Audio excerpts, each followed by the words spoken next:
Lin Tianfeng. Even as a ghost, in the fleeting moment when the claws of the flying white tiger shattered my crown, a sultry voice echoed in my ears.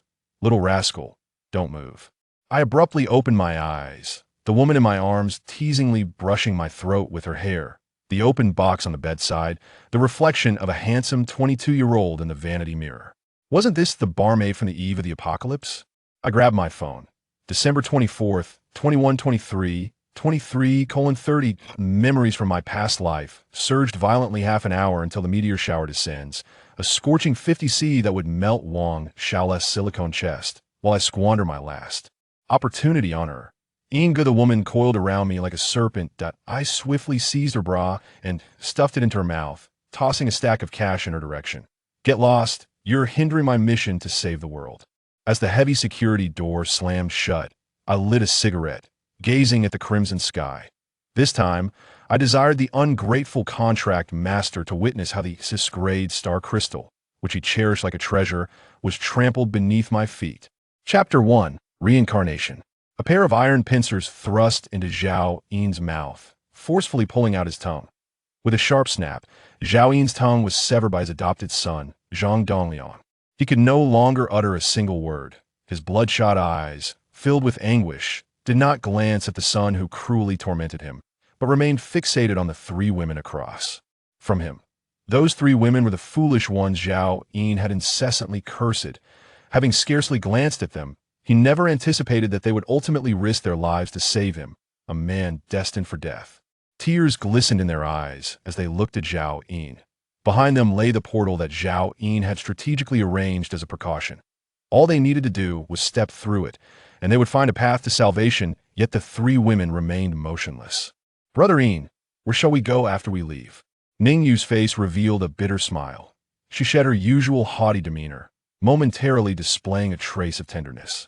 If it weren't for Brother Yin's protection, I, Jiang Shiner, would have long since become a plaything of the ability users. Since Brother Yin cannot leave, Shiner shall not depart either. Jiang Shiner also smiled grimly. Brother Yin, I will accompany you to the end. The youngest among them, a girl named Xiao Dao, wept silently, yet her tone remained remarkably composed. At that moment, Zhao Yin was bound tightly, adorned with a magic-suppressing collar around his neck, rendered voiceless, his white garment stained with blood. He had never anticipated that the Paradise Base would fall so swiftly. He had never foreseen that his most trusted adopted son, Zhang Dongliang, would betray him, intoxicating him and binding him to the enemy. Zhao Yin could hardly fathom that within the base, those who remained had either perished, betrayed, or fled. Ultimately, it was these three women who stayed behind, risking their lives to rescue him. In the 7 years of the apocalypse, Zhao Yin had known countless women. They were merely three among many.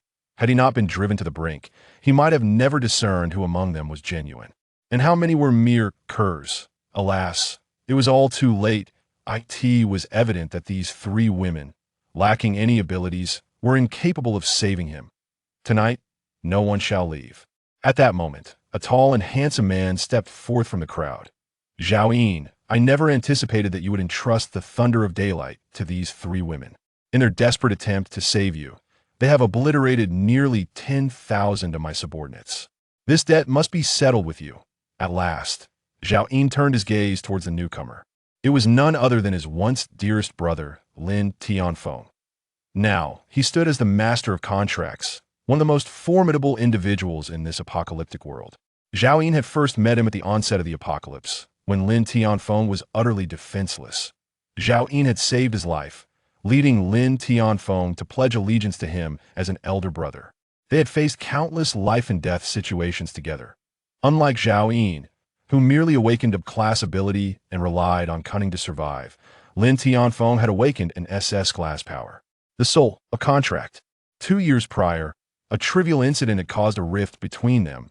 In truth, Zhao Yin was aware that even without that incident, Lin Tianfeng had long harbored intentions to expel him from his side. As Lin Tianfeng's strength grew, Zhao Yin found himself unable to keep pace to outsiders. It was a disgrace for the illustrious master of contracts to address a mere class ability user as elder brother. 2 years ago, Zhao Yin led a group away from the base they had established together and founded a new one independently. He believed that his life would remain separate from Lin Tianfeng's, each respecting the other's domain. Little did he expect that Lin Tianfeng had already incited rebellion among his own adopted son, ruthlessly seeking his demise. Zhao Yin, the master of contracts, is known for his benevolence. I have just sworn fealty to him as a foster father. Zhang Dongliang declared, in his grasp. The iron tongs still clutched a severed portion of Zhao Yin's tongue, blood dripping from it. Zhao Yin let out a bitter smile as he gazed upon the son who once bowed and scraped before him. Alongside that brother, he had painstakingly nurtured himself. In this wretched apocalypse, did the virtues of benevolence and righteousness still hold any meaning? The reputation of Lin Tianfeng as a paragon of virtue was bestowed upon him by Zhao Yin, who meticulously orchestrated his rise to power. Without Zhao Yin's guidance, Lin Tianfeng, with his foolishness, would never have survived to maturity. For the initial years following the cataclysm, it was Zhao Yin who shielded that contract lord. Yet, alas, even the most astute intellect becomes a mere jest when confronted with the fully developed SS-level superhuman. The grown Lin Tianfeng was impervious to any schemes or machinations that might seek to undermine him.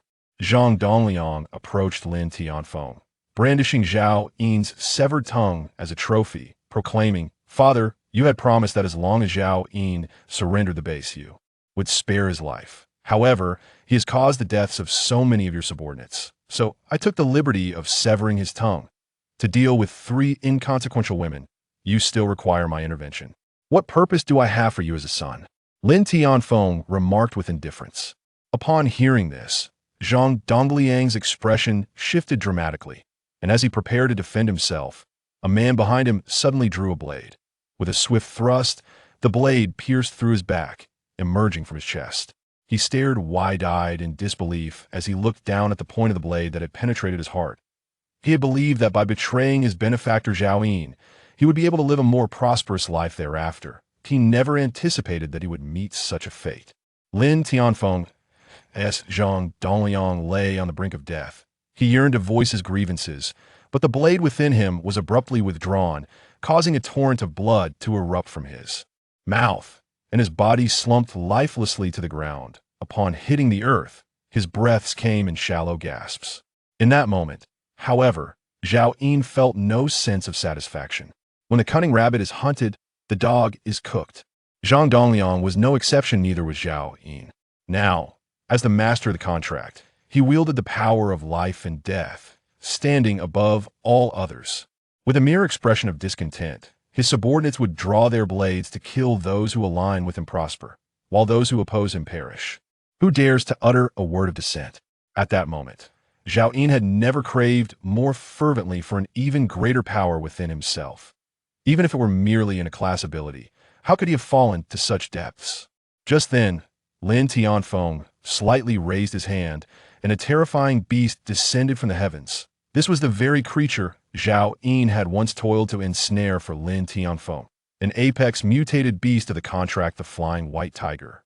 The beast landed before the portal, effectively blocking the escape of 3 women, effortlessly seizing them and bringing them before Lin Tianfeng. This creature, now grown to a size that could instill tremors throughout the apocalyptic world, cast aside the 3 women and, like a loyal hound, slowly prostrated itself at Lin Tianfeng's feet. "Zhao Yin, you accuse me of ingratitude. Allow me to show you the fate that awaits those loyal to you," Lin Tianfeng remarked with an indifferent smile. It was as if he was merely indulging Zhao Yin in a trivial game, unworthy of mention. Zhao Yin's eyes burned with rage, his mouth could only emit muffled sounds, and he was utterly immobilized. He could only watch helplessly as Lin Tianfeng waved his hand lightly, summoning several men forward. With a swift draw of their blades, they struck down.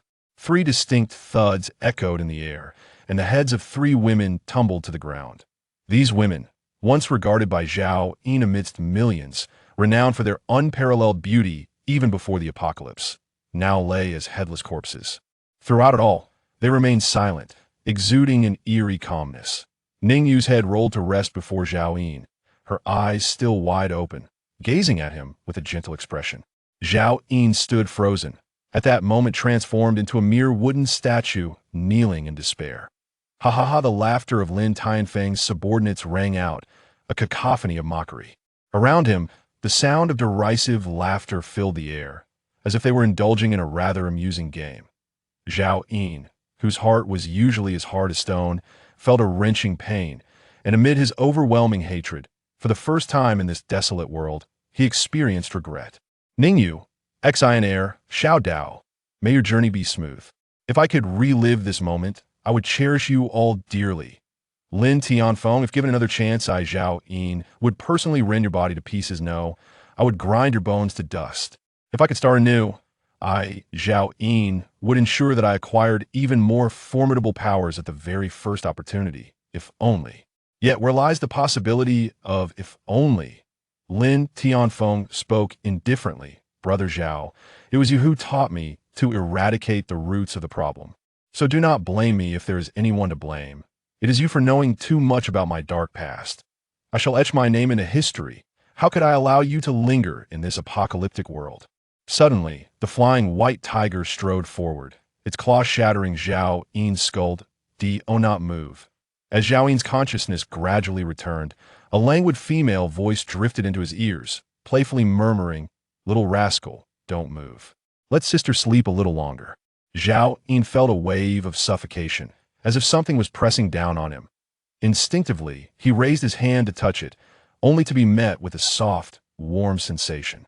He jolted awake, realizing that a woman was lying atop him.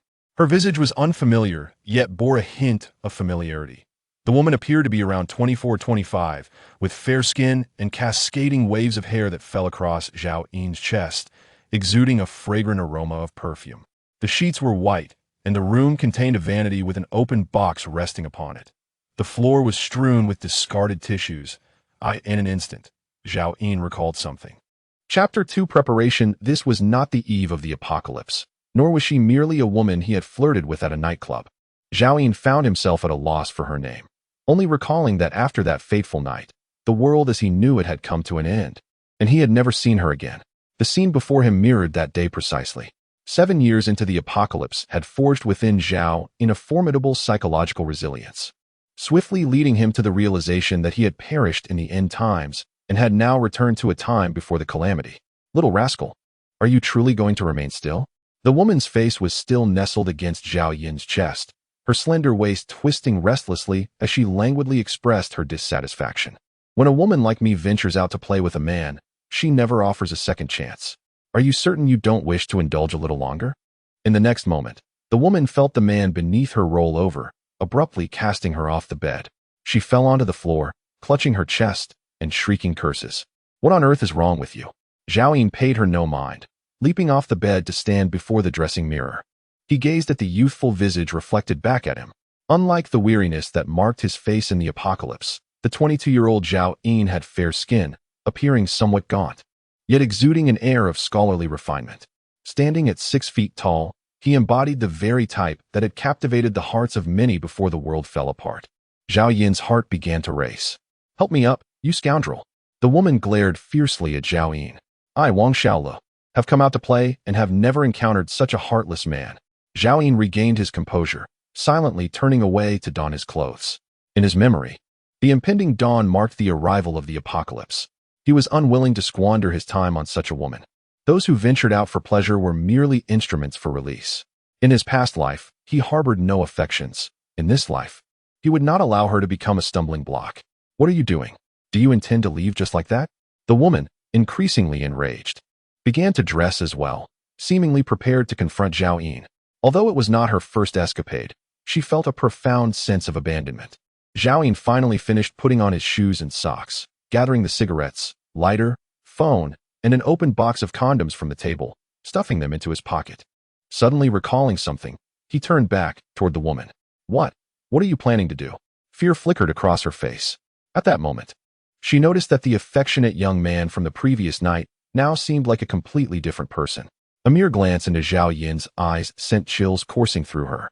He halted before her, retrieving his wallet and extracting a 1,000 yuan note. Slowly, he bent down, tucking the money into her cleavage, and casually pinched her cheek. "I never play for free." With that, He turned and exited the hotel room. He almost forgot the habit from his past life of compensating women after their encounters. With the money exchanged, they were left with nothing owed to one another. In the early morning, the highway was bustling with vehicles, while the sidewalks were teeming with people. Elderly couples strolled hand in hand.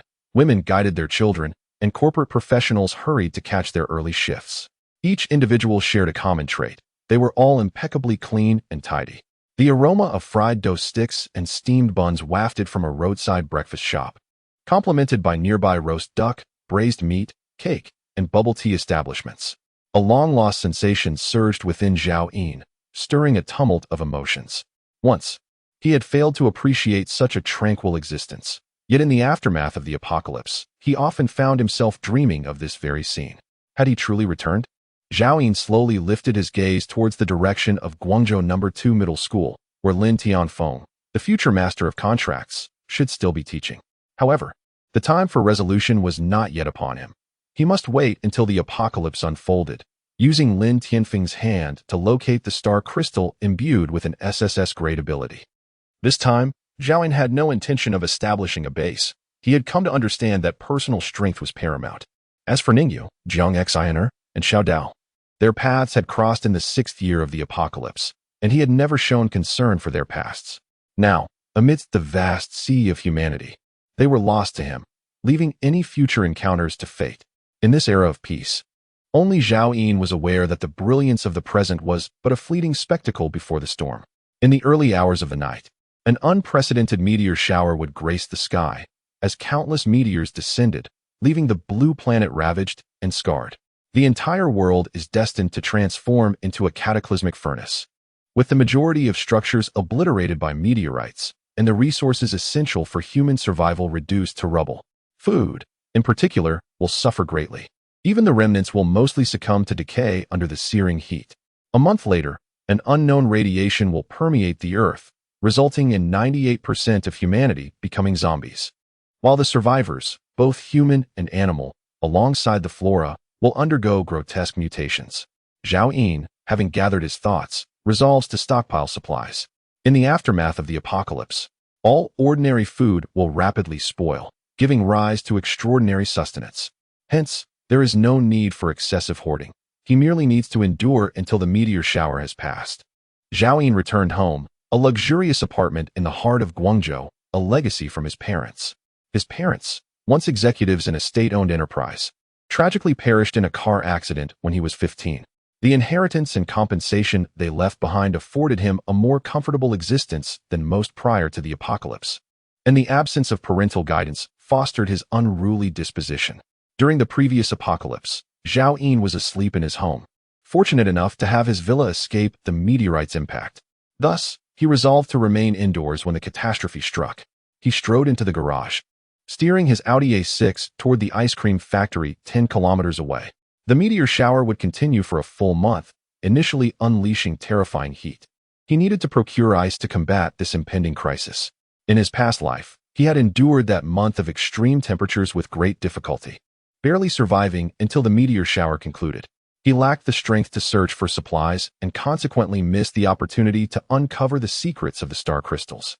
Guangzhou could only be regarded as a third-tier city domestically, devoid of large ice factories. However, an ice cream factory would undoubtedly be capable of producing ice. Upon arriving at the ice cream factory, Zhao Yin made his way directly to the manager's office. After promising a substantial sum, the manager readily agreed to deliver 50 tons of ice to Zhao Yin's designated address before nightfall. Immediately thereafter, Zhao Yin proceeded to the building materials market, where he purchased a considerable quantity of insulation boards, pneumatic nail guns, and high-temperature adhesives. After negotiating a fair price, he requested the owner to summon a team of renovation workers, emphasizing the need for as many hands as possible to commence work that very day. Having arranged these matters, he drove to the supermarket to procure the most essential food items. Anything that caught Zhao Yin's eye was hastily packed into large bags: salt-baked chicken, canned meat, compressed biscuits, pure milk, instant noodles, and ham sausages, along with an assortment of nuts and dried fruits. He selected all forms of ready-to-eat meals that contained preservatives, as they would last a bit longer. He opted against raw meat, eggs, vegetables, and fruits. Of greater importance than food was bottled water, for which he ordered 30 barrels. Following the apocalypse, utilities such as water, electricity, and gas would be cut off. He also purchased 3 canisters of liquefied gas and 10 waterproof flashlights. After acquiring sufficient supplies to last over a month, enough to sustain him for 3 months with some savings, Zhao Yin finally felt a sense of satisfaction. Next came the acquisition of weapons. Although he had developed a strong combat awareness in the face of the apocalypse, Zhao Yin's physique remained that of an ordinary person. Thus, it was essential to secure effective weapons from the outset. Upon arriving at the market, he sought out a butcher and procured a pig slaughtering knife and a bone-cutting knife for 500 yuan. The implements chosen by a seasoned butcher, whether forged from steel or honed to a razor's edge, are incomparable to ordinary utensils. He then proceeded to an auto repair shop, requesting that a metal handle over a meter in length be welded onto the bone-cutting knife, with each inch translating to greater strength. The common bone-cutting knife transformed into a formidable weapon, while the slaughtering knife was intended for close combat. After securing both knives in the trunk of his Audi A6, Zhao Yin made one final purchase of several gas masks. Finally, he had acquired all conceivable items. By the time Zhao Yin returned home, dusk had settled in. The setting sun cast its slanted rays across the horizon, enveloping the earth in a dreamlike tapestry of crimson hues. It seemed as though the world itself responded, blooming in a final display of brilliance, cherishing the memories of what had been. Zhao Yin sat quietly in his car for a couple of minutes, bidding farewell to the homeland of his dreams. As he alighted from the vehicle, several trucks had already parked outside the villa, alongside supermarkets and building material stalls. The renovation workers he had previously engaged at the building material stall had also arrived, totaling over 30 individuals. The ice delivery from the ice cream factory had yet to arrive. Zhao Yin generously distributed red envelopes containing 1,000 yuan each to the workers, enlisting their help to remove all the unnecessary furniture from the villa and to bring in the building materials. For these ordinary individuals, toiling for their livelihoods, 1,000 yuan was equivalent to several days' wages, instilling them with great enthusiasm for the task at hand. A group of over 30 skilled decorators worked with remarkable speed, driven by the pressing timeline dictated by Zhao Yin. His requirements were clear. Aesthetics were unimportant, professionalism was secondary, practicality was the sole criterion. By 7:30 in the evening, darkness enveloped the sky. The installation of the insulation boards was completed. The ice blocks from the ice cream factory had also been delivered. 50 tons of ice nearly filled the entire living room. After Zhao Yin settled the final payment, it was already 9:30 at night. Once the last batch of ice cream factory movers departed, he found himself alone in the villa, gazing at the towering mountains of ice and supplies. Alongside the fully stocked insulation boards, he finally felt a sense of relief, having gone an entire day without food. Zhao Yin glanced at the sports watch on his wrist. It was 2.5 hours until the critical moment. He decided to venture outside the community for a hearty meal, also purchasing 10 soft rolls for later.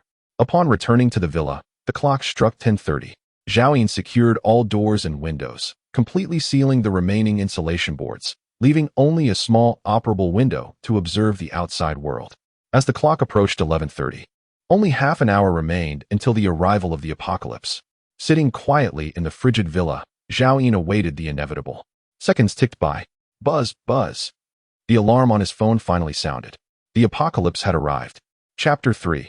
The apocalypse. Countless meteors, trailing long tails of fire, cascaded toward the earth like relentless raindrops, causing the entire villa to tremble.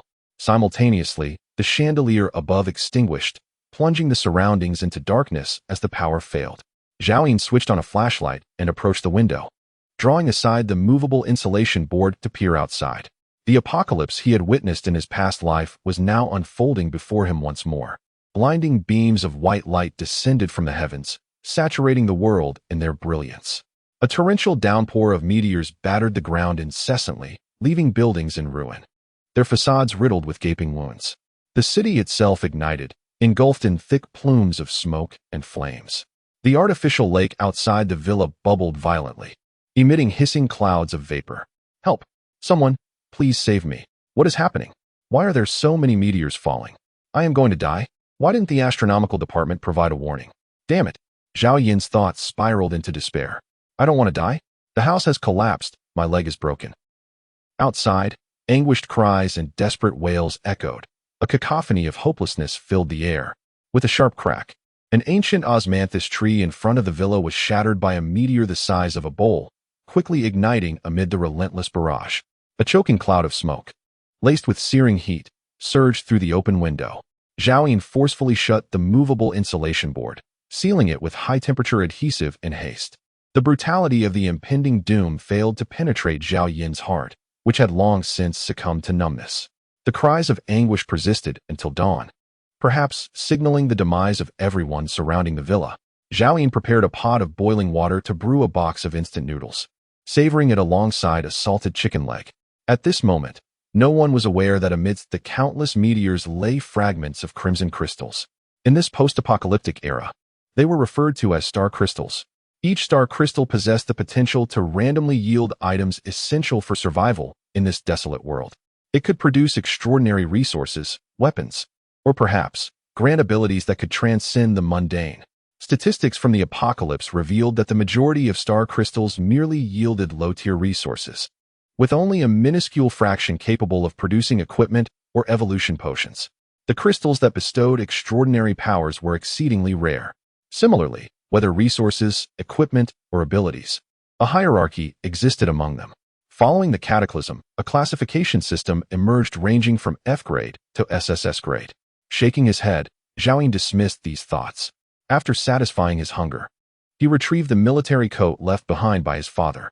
Outside the villa, flames raged, yet the temperature within the ice-laden interior plummeted rapidly. Donning the military coat, Zhao Yin succumbed to slumber. Mere minutes later, the sound of his snoring filled the air. 7 years into the apocalypse, he had long since developed a knack for sleeping and waking at will. Even with the world in ruins, what concern was it of Zhao Yin? Bang, bang, bang. Suddenly, a frantic knocking at the door jolted Zhao Yin awake. Is anyone there? Please, open the door and let me in. Zhao Yin furrowed his brow, suddenly recalling a fragment of his past life. Outside, the community security guard, Dong Jun, who had survived the initial hours of the apocalypse while on duty in the underground garage, had just witnessed its collapse. Zhao Yin's villa stood as the sole remaining structure in the entire complex. Fortuitously escaping the garage, Dong Jun stumbled upon this refuge. In his previous life, Zhao Yin had allowed Dong Jun to enter, and at first, the guard expressed endless gratitude.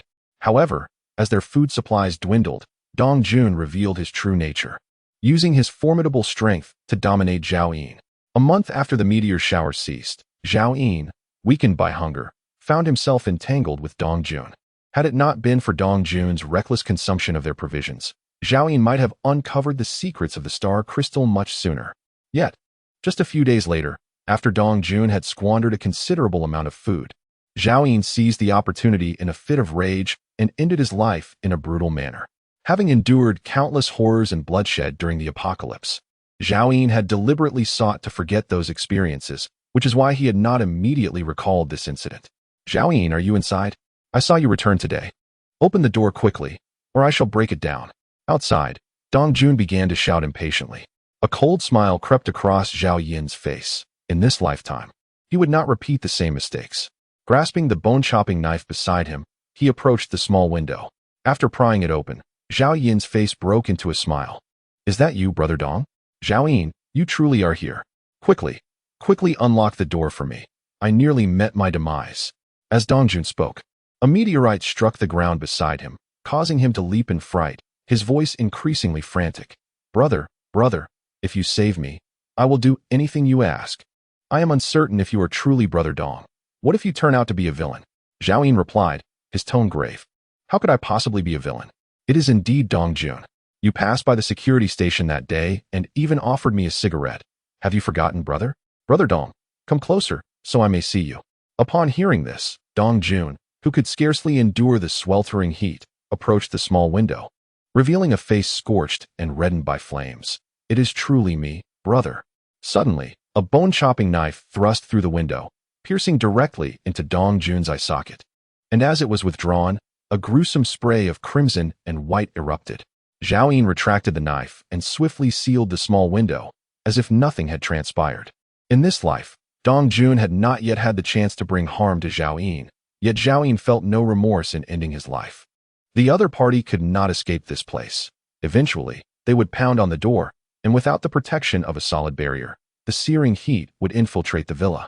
In his past life, Zhao Yin had been caught unprepared.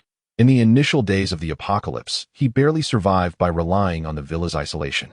Days later, the walls grew unbearably hot, forcing him to dig through the floor and bury himself in the earth, not only for his own sake, but also to assist Dong Jun in digging. Fortunately, the murky waters of the sewer flowed into the pit along with the gravel, resolving the issue of drinking water and providing a cooling effect that allowed Zhao Yin from his previous life to endure. In this life, he had no intention of enduring such hardship once more. Casting aside the bone-chopping knife, Zhao Yin resumed his slumber, soon emitting the sounds of deep sleep once again. In the ensuing days, no one came to seek him out. The temperature within the room consistently hovered a few degrees below freezing. When hunger struck, he would eat, and when satiated, he would sleep. Upon waking, he would engage in exercises to strengthen his frail body within the villa. Time passed swiftly, and before he knew it, the 29th day of the apocalypse had arrived. Despite the installation of insulating panels, the 50 tons of ice had nearly melted, leaving a considerable amount of accumulated water in the room, yet the temperature remained persistently low. Compared to the torment of his past existence, this month had been remarkably comfortable for Zhao Yin. He still had more than half of his food and water reserves, and he had even gained some weight. Zhao Yin opened a small window to survey the outside. The meteor shower had diminished significantly, with sporadic meteorites descending, sometimes going half a day without sighting a single one. 29 days prior, the city had ignited, and all that could burn had already been consumed. The temperature continued to drop, wisps of smoke rising from everywhere, while the survivors, both human and animal, had seemingly vanished. Zhao Yin understood that a portion of supplies had escaped the devastation of the meteor shower. There were areas untouched by the celestial bombardment, where those resources might be buried or concealed within certain special buildings. Moreover, there were ordinary structures like Zhao Yin's villa that had managed to survive. Zhao Yin held little interest in ordinary materials. What he coveted most was Lin Tianfeng's SSS-grade supernatural ability. Furthermore, he aimed to gather as much as possible while the secret of the star crystal remained unknown to all. At long last, the meteor shower ceased. Zhao Yin prepared everything, dismantled the insulation panels from the main door, and opened the villa's entrance. Chapter 4. Star Crystal. The temperature hovered around 40 degrees, mingling with the remnants of wispy smoke that had yet to dissipate. The landscape was marred by craters, and the buildings within the community lay in ruins, with only the charred roots of greenery remaining. Zhao Yin's face was obscured by a gas mask, and his backpack contained only a modest supply of food and water, while he wielded a cleaver in one hand. Attached to his left forearm with tape was a rolled-up magazine, with a butcher's knife nestled within. The world around him was enveloped in an eerie silence. In this apocalyptic era, he had long since acclimated to solitude. Zhao Yin advanced alone, as if he were the sole inhabitant of this desolate realm, stepping purposefully into the shrouded haze, heading directly for the family quarters of Guangzhou No. 2 Middle School. Along his path, he encountered countless corpses. Some were scorched on one side by flames, while others bore the marks of being crushed by meteorites. The cataclysm had struck in the early hours of the morning, when most individuals were indoors, ultimately entombed beneath the rubble. Yet these bodies had not succumbed to decay, despite the searing heat. Zhao Yin understood that come midnight, all the deceased would rise once more. As they consumed flesh and blood, their shattered forms would mend, and they would continue their insatiable hunger for flesh and star crystals, embarking on a grotesque evolution that would transform them into the nightmares of the survivors. As Zhao Yin passed a shopping mall that had not completely collapsed, he sensed a furtive gaze upon him. He paused, his indifferent eyes scanning the surroundings. The upper floors of the mall had crumbled, but due to the building's sound construction, the ground level remained tenuously intact. Within the shopping mall, there exists an abundance of food and water, spacious enough to accommodate, and well-equipped with fireproofing and insulation, making it hardly surprising that some have managed to survive. Zhao Yin, however, had no intention of paying heed to this, and continued to stride forward. At that moment, in an office within the mall, a shadowy figure with a darkened visage crouched behind a crack in the wall, bright eyes fixated intently on Zhao Yin's retreating form. It was not until Zhao Yin vanished amidst the rubble that the expression of the figure gradually relaxed. This was a boy of around 15 or 16, clad in a soiled and tattered school uniform, its color nearly unrecognizable. Good, he has left, No additional mouths to share our meager sustenance, he muttered.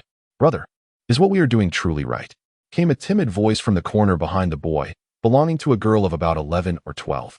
One of her arms was evidently broken, bound with charred wooden planks and tattered cloth, stained with dark brown blood. The supermarket's food section has collapsed, and our provisions are dwindling. How could we possibly sustain another? The boy sighed. But didn't Brother Wang go to the collapsed area to search for food? The girl protested, pouting defiantly. Brother Wang has been gone for 3 days. Do you truly believe he will return? The boy countered. The girl fell silent, gradually lowering her head. The boy approached her gently, stroking her head. Xiao Dao, when our parents departed, I promised them that I would do everything in my power to ensure your survival. I swear this in the name of Song Xiaojian. If Zhao Yin were present here, he would undoubtedly recognize that the 11 or 12-year-old girl was none other than Little Knife. Zhao Yin remained oblivious to what he had missed, swiftly navigating through the ruins. Along his path, he sensed several locations of survivors, yet he paid them no heed, for he was not far from the Guangzhou Second High School residential area. Suddenly, Zhao Yin halted, turning to gaze at a nearby meteorite crater. Beneath the dim yellow sunlight, a faint crimson glow shimmered. He quickly descended into the crater and began to excavate with his bone-slicing knife. In a brief moment, he grasped a blood-colored crystal, roughly the size of a walnut. In his hand, star crystal. Zhao Yin had not anticipated discovering the first star crystal so swiftly. In his previous life, information regarding star crystals was ingrained in the very blood of every survivor. During the meteorite shower that lasted a full month, a blood-colored crystal mixed among the debris was later dubbed the star crystal, most of which lay buried beneath the ruins. Zhao Yin had only heard tales that, in the early days of the apocalypse, star crystals existed on the surface, but with the outbreak of zombies at midnight, all surface star crystals were devoured by the undead. Only a scant few fell into the hands of the survivors. Later, for survivors to obtain star crystals, they had to either slay zombies to extract them from their bodies or rely solely on luck. Star crystals could yield a variety of items. Though the exact number of types remained unclear, even 7 years into the apocalypse, all star crystals share an identical exterior, yet they may yield mere sustenance or essential supplies such as a roll of toilet paper. Those fortunate enough might uncover extraordinary equipment or evolution potions. The rarest of treasures, however, is the awakening potion for supernatural abilities. In a post-apocalyptic world, the allure of such powers draws countless individuals, surpassing the wildest imaginations of humanity before the cataclysm.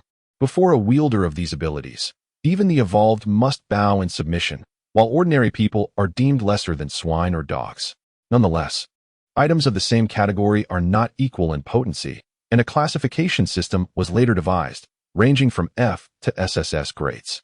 For instance, a loaf of bread at the F grade may merely assist in rapid stamina recovery or heal minor injuries at best. In contrast, anything above F grade could potentially enhance one's physique or even facilitate the regeneration of severed limbs. Zhao Yin exerted a firm grip, the star crystal remaining unscathed in his palm, and only then did he recall that this body had yet to undergo any evolution. He placed the star crystal upon a solid slab of concrete and raised his bone-cutting knife to strike down with force. With a crack, several fissures appeared across the surface of the star crystal, followed by a burst of white light that radiated for 3 seconds. As the luminescence faded, a green military jacket materialized in its place. Remarkably, it was a piece of equipment. The first star crystal in this post-apocalyptic era had produced an item of gear. Though instinctively suspecting it to be merely of F grade, the resilience of this jacket was undoubtedly superior to the garments he currently wore. Ordinary iron could scarcely mar its surface. This bodes well, a flicker of joy igniting in Zhao Yin's eyes. He swiftly shed his clothing and donned a military uniform, instantly enveloped by a sense of security. On this night of the zombie outbreak, the military attire elevated his safety to a new echelon. He hoisted his backpack and grasped his bone-slicing knife, continuing his journey. The path ahead was unobstructed, yet he encountered no fallen star crystals. Before long, Zhao Yin arrived outside the family quarters of Guangzhou No. 2 High School. This place had long since transformed into a desolate ruin, steeped in silence. Had it not been for Zhao Yin's prior knowledge that Lin Tianfeng was here, he would never have suspected the presence of any living souls. The zombies and aberrant beasts had yet to mutate, and the survivors remained ensnared in the throes of the sudden calamity. Most instinctively chose to remain in their safe havens. observing the unfolding chaos. However, a few deviated from this instinct, such as Lin Tianfeng, the junior high school English teacher. At this moment, he emerged from a partially collapsed basement, wielding a kitchen knife, his expression weary, with fresh blood staining his white t-shirt. Under the dim sunlight, Lin Tianfeng gazed at the ravaged world before him, momentarily lost in a stupor. Unbeknownst to him, a pair of cold eyes was fixated on him from behind a shattered wall. Zhao Yin understood that appearing too early could alter Lin Tianfeng's timeline, likely causing him to miss the star crystal bearing the soul of the covenant. In his previous life, Zhao Yin encountered Lin Tianfeng 3 days later, by which time Lin Tianfeng had already obtained the covenant soul. Having yet to form a contract with any beast, Lin Tianfeng's prowess remains that of an ordinary individual. While scavenging for supplies, he suffered a broken leg from a collapsing wall, and it was Zhao Yin who saved his life. Previously, Zhao Yin was unaware of the exact moment Lin Tianfeng had acquired the soul contract. However, it is now confirmed that the time was today. This night, the zombie outbreak will engulf the majority of the surface's star crystals. Given Lin Tianfeng's current condition, it is utterly impossible for him to compete with the zombies, let alone muster the strength to blindly excavate through the rubble. Chapter 5. Malevolence by the Heavens. Lin Tianfeng gazed upon the apocalyptic landscape before him, and in a moment of sheer madness, he let out a deafening roar, subsequently collapsing to the ground in tears, cradling his head in despair. The past month in this post-apocalyptic world had evidently not treated him well. He appeared gaunt, his lips chapped, and his once pristine white shirt was now stained with blood and filth, concealing the wounds he bore. After weeping until exhaustion overwhelmed him, Lin Tianfeng rose cautiously and began to advance forward. His venture into the outside world was not born of bravery, but rather from the desperate need to avoid starvation. Zhao Yin tightened his grip on the bone-slicing knife and followed closely behind. Lin Tianfeng's pace was agonizingly slow, and after 3 hours of searching, he found nothing but blackened ashes. The prospect of sustenance seemed utterly bleak. In a moment of despair, he raised the kitchen knife to his own throat, his expression taut and eyes bloodshot. Observing from a distance, Zhao Yin realized that the master of the contract had nearly succumbed to self-destruction in the early days of the apocalypse. Yet, Zhao Yin was acutely aware that death was not Lin Tianfeng's fate. Gradually, Lin Tianfeng lowered the knife, his resolve rekindled, and he pressed onward. Help me. Suddenly, a voice emanated from a nearby ruin, laced with desperation. Is anyone out there? Can someone assist me? Lin Tianfeng's dazed expression sharpened with clarity as he moved toward the source of the plea. It was a collapsed residential building, and the voice originated from the lowest level, where the wreckage remained relatively intact. The debris above had formed a makeshift insulation layer, preserving the life of the survivor within. Yet they were now trapped and unable to escape. Lin Tianfeng raspingly inquired, "Save you? Is there anything to eat?" The woman's voice, tinged with excitement, replied, "If you clear away the cement, I can escape." The thought of dining at Fuling Tower elicited a wry smile from Lin Tianfeng. Clearly, the woman inside remained oblivious to the apocalyptic reality. With no food to spare, why would Lin Tianfeng expend his energy to rescue someone? He turned to leave. "Where are you going? Why won't you save me?" The woman called out in a rising panic as she heard his footsteps fading away. "Please, I beg you. Save my child." "You have a child?" Lin Tianfeng paused, asking how old. "Just 5 months." The woman replied hurriedly. A smile crept onto Lin Tianfeng's lips as he said, "I will come to your aid." The strength in her voice suggested she had not suffered from hunger too severely.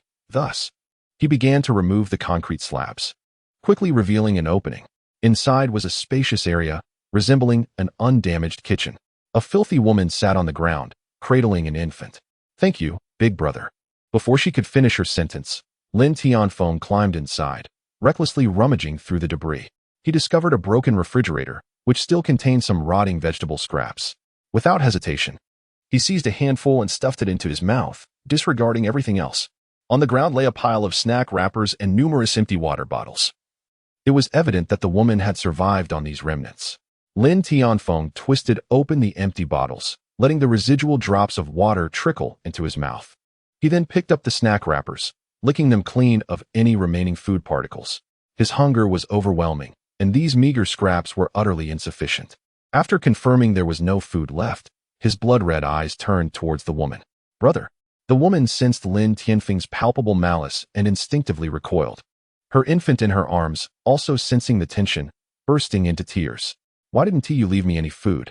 Lin Tianfeng rasped. Brother, please don't joke with me. How was I to know you would be hungry? The woman's voice trembled. Isn't it possible to go out now? I'll treat you to whatever you desire. You'll treat me? Lin Tianfeng scoffed, murmuring, in this apocalyptic world, you are the only living soul I've encountered. Where would you take me? Brother, what are you saying? The woman was taken aback. Lin Tianfeng did not respond, his gaze growing colder as he suddenly looked at the infant in her arms. Where's the baby-S formula? Where have you hidden it? He had initially decided to save her upon hearing she had a child, believing that even if she herself did not eat, she would surely have reserved some sustenance for her offspring. The baby formula lay in the bedroom, which had long since collapsed. The mere fact that the child survived was due to me. The woman, confronted by Lin Tianfeng's gaze, suddenly faltered, instinctively glancing at her own chest. Lin Tianfeng's eyes shifted downward, and he immediately comprehended the situation. With a gulp, he stepped toward the woman. Big brother, you, help me. Amidst the woman's terror-stricken cries, Lin Tianfeng seized the infant from her grasp and carelessly tossed it to the ground, then ruthlessly tore apart her clothing. Several minutes later, Lin Tianfeng rose, having satiated his hunger and thirst, rejuvenated in spirit. My child, woe is me. Once released, the woman crawled toward the discarded infant, only to discover that the baby's head had struck a steel rebar and had long since ceased to breathe. Zhao Yin lurked just outside the entrance, listening to the woman's heart-wrenching wails without a flicker of emotion on his face. In this post-apocalyptic world, humanity had been extinguished. Most had devolved into beasts, and countless others suffered fates more tragic than hers. What concern was it of Zhao Yin? Lin Tianfeng bellowed, stop your lamenting. The child's death is, in fact, a liberation. You ought to be grateful to me. The woman trembled, gradually lifting her gaze to meet Lin Tianfeng's. At that moment, something within her seemed to have irrevocably changed. Her eyes, once filled with timidity, now glistened with anger and resentment, fixated on Lin Tianfeng with a fierce intensity. Smack! Lin Tianfeng struck her face with a resounding slap. Do you wish for death? How dare you look at me with such defiance? The woman's head tilted from the force of the blow, yet she slowly lowered her gaze. I hereby declare that you shall be my supply, Lin Tianfeng proclaimed. Fear not, for if I manage to procure sustenance, I shall not let you starve. Having spoken, Lin bent down and ruthlessly tore the woman's clothing from her body. He forcefully ripped it into strips, which he then fashioned into a makeshift rope. First, he bound her hands behind her, and then he fashioned another piece to encircle her neck, dragging her out of the cave with an unyielding grip. Throughout the ordeal, the woman remained silent and offered no resistance, numbly following Lin Tianfeng's lead. Zhao Yin glanced at his wristwatch. It was already 1 in the afternoon, and Lin Tianfeng had yet to locate the star crystal imbued with SSS-level abilities. He removed his gas mask, noting that the lingering smoke in the air had significantly dissipated. From his backpack, he extracted a packet of dry noodles and a bottle of damping energy drink, consuming them with gusto. Just as he finished the noodles and prepared to take the last sip of his beverage, his expression suddenly shifted to one of concentration. He observed Lin Tianfeng as if he had stumbled upon something extraordinary, with urgency. Lin moved aside a slab of shattered concrete from the ground and unearthed a blood-red crystal from within. A look of puzzlement crossed Lin's face, as though he sensed the crystal's uniqueness. Teacher Lin, is that you? Came a deep voice from behind. Lin Tianfeng turned around and beheld Zhao Yin, clad in military attire and carrying a backpack, approaching him with a bone-cutting knife in hand. A smile adorned Zhao Yin's face as he exclaimed, so it is indeed you. Teacher Lin. Chapter 6, SSS Class Abilities You Are.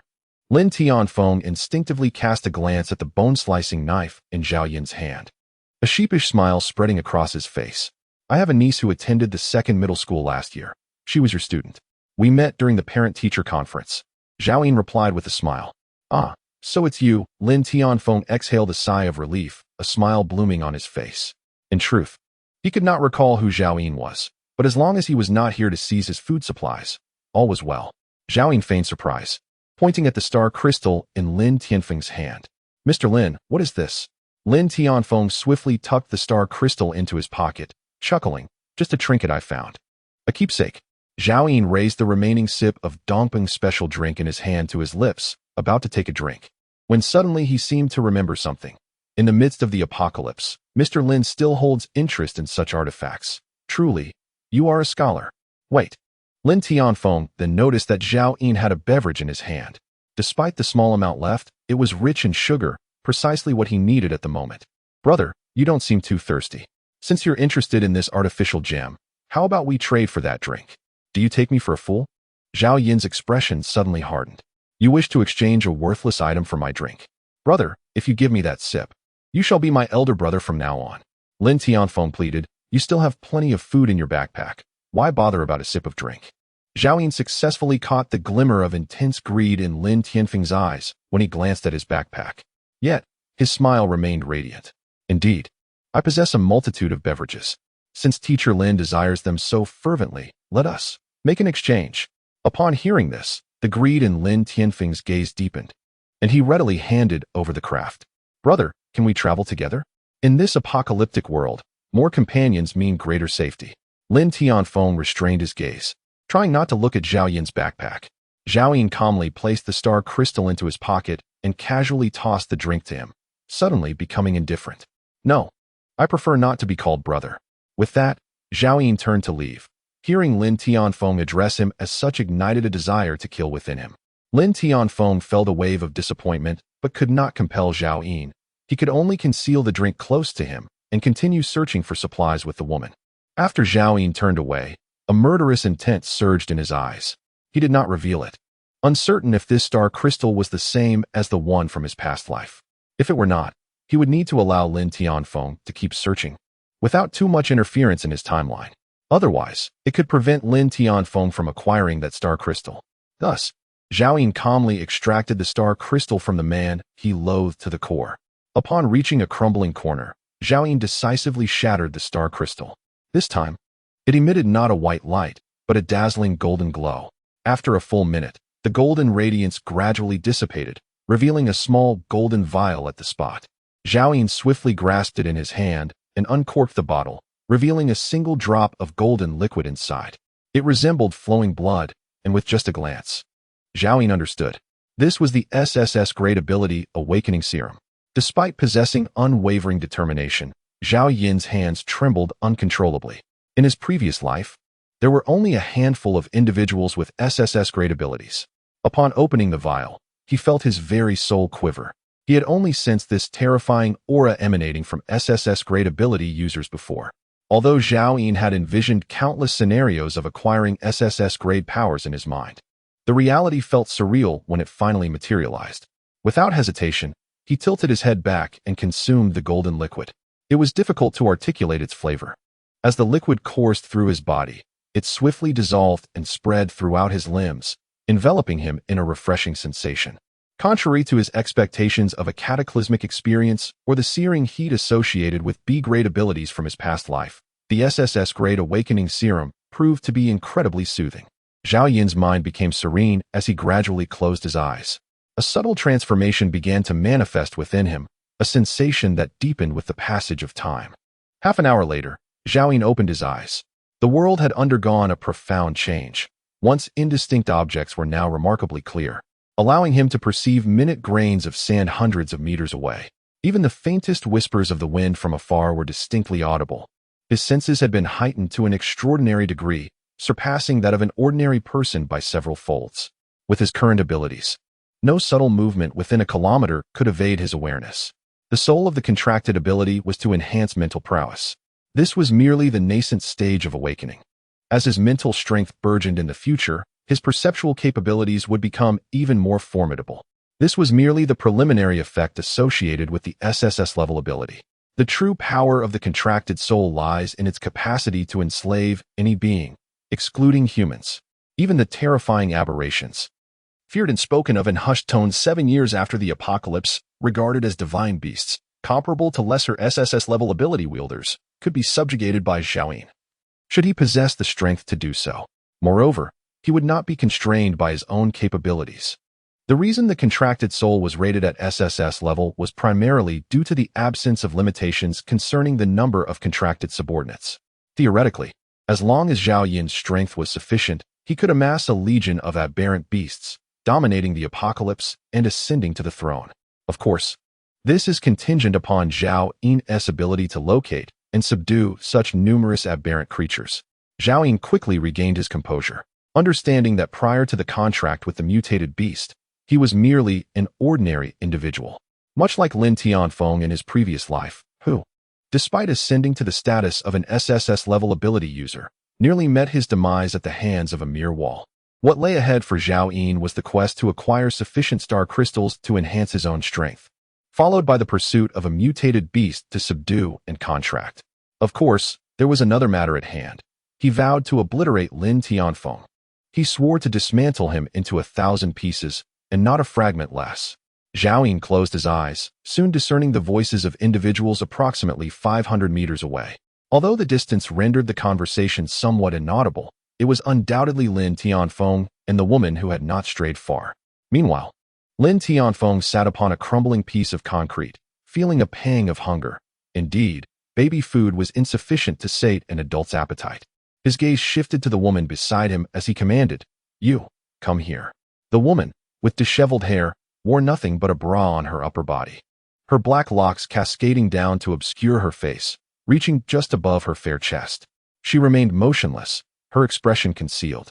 With a sudden motion, Lin Tianfeng stood and delivered a sharp slap, exclaiming, "You've been given a chance. Do you believe I won't kill you and feast upon your flesh?" Yet the woman remained as still as a statue, her gaze cast downward. "Speak. Are you deaf or mute?" Lin Tianfeng struck her again.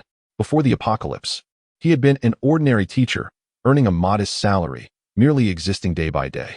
In the aftermath of the apocalypse, he found himself wielding power over the lives of others, unbound by any restraints. Coupled with the oppressive struggle for survival, he had entirely lost his humanity. The woman's head tilted at an odd angle, a droplet of crimson trickling from the corner of her mouth. At last, she slowly lifted her gaze, her eyes fixed intensely on Lin Tianfeng. Taken aback for a moment, rage surged within him as he bellowed, "Wretched creature! I shall see whether your bones are tougher or my hand." With a resounding slap, he struck her face repeatedly, yet she remained steadfast, her gaze filled with venomous hatred. If glances could kill, Lin Tianfeng would have perished countless times over. "Damn it!" he cursed, his hand growing weary. He certainly could not bring himself to kill her. Choosing to disregard her expression, he seized the rope around her neck, forcibly positioning her upon his lap, tearing away her clothing, and leaning closer. Suddenly, a gleaming butcher's knife was pressed against Lin Tianfeng's throat. Chapter 7. "I only want your life." Lin Tianfeng recognized the voice of Zhao Yin, and his entire body stiffened in fear. He dared not turn around and hastily called out, elder brother, I have never offended you. What is the purpose of this?" "Kneel." Zhao Yin replied coldly. "Elder brother, we bear no grudges nor animosity. After all, we are old acquaintances. Why must you?" Lin Tianfeng attempted to plead further, but Zhao Yin tightened his grip on the butcher knife, its blade grazing Lin Tianfeng's neck. A sharp pain surged through him, prompting Lin Tianfeng to exclaim, "No? Please, I will kneel. I shall kneel this very moment." With that, he forcefully pushed the woman off him and, with a thud, knelt on the ground. "Elder brother, is this sufficient?" At that moment, memories of a past life resurfaced in Zhao Yin's mind. 3 foolish women, decapitated by Lin Tianfeng. When Ning Yu's head rolled to Zhao Yin's feet, her eyes remained wide open. Zhao Yin himself had perished beneath the claws of the celestial white tiger, a creature he had unwittingly aided Lin Tianfeng in contracting. With 2 swift thrusts, Zhao Yin pierced Lin Tianfeng's shoulder blades from behind. As the butcher knife was withdrawn, a torrent of blood gushed forth, splattering across Zhao Yin's face, adding a sinister touch to his once fair visage. "Ah, elder brother! Damn you, elder brother!" Lin Tianfeng cursed vehemently, his arms now unable to rise, the excruciating pain contorting his features. "Does it hurt?" Zhao Yin stepped forward to stand before Lin Tianfeng, his gaze cold and indifferent as he remarked, "It hurts. And it will only hurt more." His voice dripped with contempt. "What the hell do you want? If you merely wish to take this woman, why inflict such suffering? Damn you!" Lin Tianfeng spat through gritted teeth. "I only desire your life." Zhao Yin replied calmly, and with a swift motion, plunged a knife into Lin Tianfeng's jaw. With a savage twist, he brutally severed Lin Tianfeng's tongue. Lin Tianfeng's eyes widened in horror, his face a canvas of terror, still oblivious to the motives behind this brutality. He opened his mouth to plead for mercy, but no words emerged, only a torrent of blood. Thud, thud, thud. In desperation, he bowed his head forcefully to Zhao Yin, striking his forehead until it bled. Lin Tianfeng, I swear to tear you to pieces, do you understand? Zhao Yin declared. In that moment, Lin Tianfeng resembled Zhao Yin in his former life, emitting sounds akin to a wild beast, his eyes brimming with desperation. Suddenly, Zhao Yin struck with alarming speed, blinding him with a slash to the eyes, followed by another, and yet another. Only when Zhao Yin's strength began to wane did he pause, panting heavily. He realized that the act of dismemberment was far from simple. The woman nearby watched the killer of her child being mercilessly tormented by Zhao Yin. A look of satisfaction etched across her face. Zhao Yin abruptly turned to her, casting a glance, and asked, "Do you wish to take action as well?" The woman gazed into Zhao Yin's piercing eyes, unable to suppress a shiver that coursed through her body, and nodded in affirmation. Zhao Yin stepped forward to untie her bonds, turning the butcher knife in his hand and offering it to her. Before the 10th cut, he must not die. Can you manage that? The woman quickly nodded, seizing the knife and charging towards Lin Tianfeng, aiming to slash at his throat. Stop! Zhao Yin shouted, but his plea came too late. The woman had already severed the carotid artery in Lin Tianfeng's neck, and blood gushed forth like a torrent. It splattered across her body and face. Realizing her grave mistake, she turned back to Zhao Yin with fear in her eyes. You fool! Zhao Yin seethed with rage, having made himself abundantly clear. He kicked the woman to the ground, snatching the knife from her grasp, and barked, "Apply pressure. Quickly, stop the bleeding." The woman fumbled in her attempts to apply pressure, but the blood continued to pour through her fingers. Lin Tianfeng writhed in agony, on the brink of death. Zhao Yin was beside himself with frustration. Given the resources at his disposal, there was no way he could staunch the bleeding, and he could only watch helplessly as Lin Tianfeng slipped away. Damn it! Zhao Yin cursed, wishing to do away with the woman. Yet, she trembled in terror, her body shaking uncontrollably. With no other options left, Zhao Yin handed her the butcher knife and inquired, "Can you chop filling for dumplings?" "Yes," the woman replied hastily. Zhao Yin nodded slightly, declaring, "Chop him up. 1,000 cuts." The woman seized the bloody cleaver, her filthy face gradually revealing a frenzied madness as she charged forward, her hair disheveled and her body drenched in blood. Appearing more deranged than a lunatic, Zhao Yin, indifferent, settled onto a piece of crumbling concrete, retrieved a half-pack of cigarettes, lit one, and gazed quietly at the scene unfolding before him. Bang, bang, bang. The wild-haired woman swung the knife with fervor. At that moment, not far from the crime scene, in a nearby shopping mall, Xiao Dao bent over and began to retch.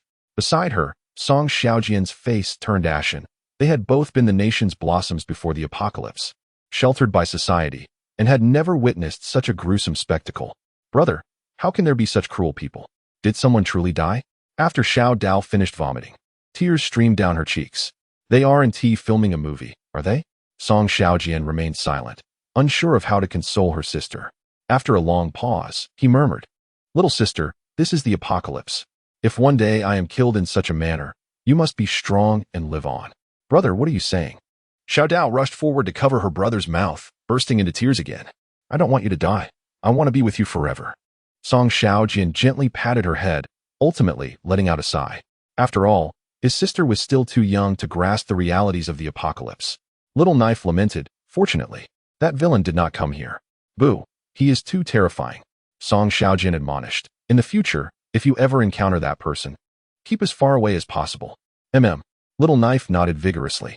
Suddenly, Song Xiaojian changed his tone, saying, "No, if one day you do meet him, you must obey his commands. Whatever he asks you to do not resist. Only by doing so can you prolong your life." Song Xiaojian sensed that Zhao Yin was an exceedingly dangerous individual, calm, indifferent, and capable of killing without a second thought. Moreover, he dared to venture out in search of supplies immediately after the meteor shower subsided. Such a person might thrive in the apocalypse more than most. Having witnessed Zhao Yin commit murder, Song Xiaojian profoundly understood the brutality of the world they inhabited. At merely 15 years of age, he felt inadequate to protect his younger sister, Little Knife. If he were to perish, it was evident how arduous survival would be for a mere 12-year-old girl. If they could secure the protection of a formidable individual like Zhao Yin, their chances of survival would significantly increase. "Brother, I refuse to heed that villain's words," Little Knife protested. "Listen to me," Song Xiaojian replied. Though that man is ruthless, he did not harm that woman. His reasons for killing the man might be his own. What we observe may not reflect the whole truth. Perhaps he is not truly a villain. In the direst circumstances, listening to him may indeed be the wisest choice. If Zhao Yin were not a villain, by heeding his words, one could win his favor and more easily secure his protection. These thoughts were not shared by Song Xiaojian with Little Knife. Rest assured, brother, you shall be safe, and I shall not encounter him. Despite the resistance within, Little Knife refrained from engaging in an argument with her brother. With another sigh, Song Xiaojian remarked, there is scarcely any food left. If Brother Wang does not return today, I shall venture out in search of supplies. Brother, it is perilous outside. Little Knife's complexion immediately turned as pale as a sheet. Song Xiaojian affectionately tousled his sister's hair, saying, have you not seen others already venturing out? Rather than allow ourselves to starve, it is better to take a chance. Chapter 8. Equipment. Zhao Yin had avenged himself on Lin Tianfeng, and it felt as though a certain shackle had been unlocked in the depths of his being, leaving him considerably lighter. Having lived 2 lives, his heart was as steadfast as iron. Yet in this moment, he suddenly recalled the 3 women.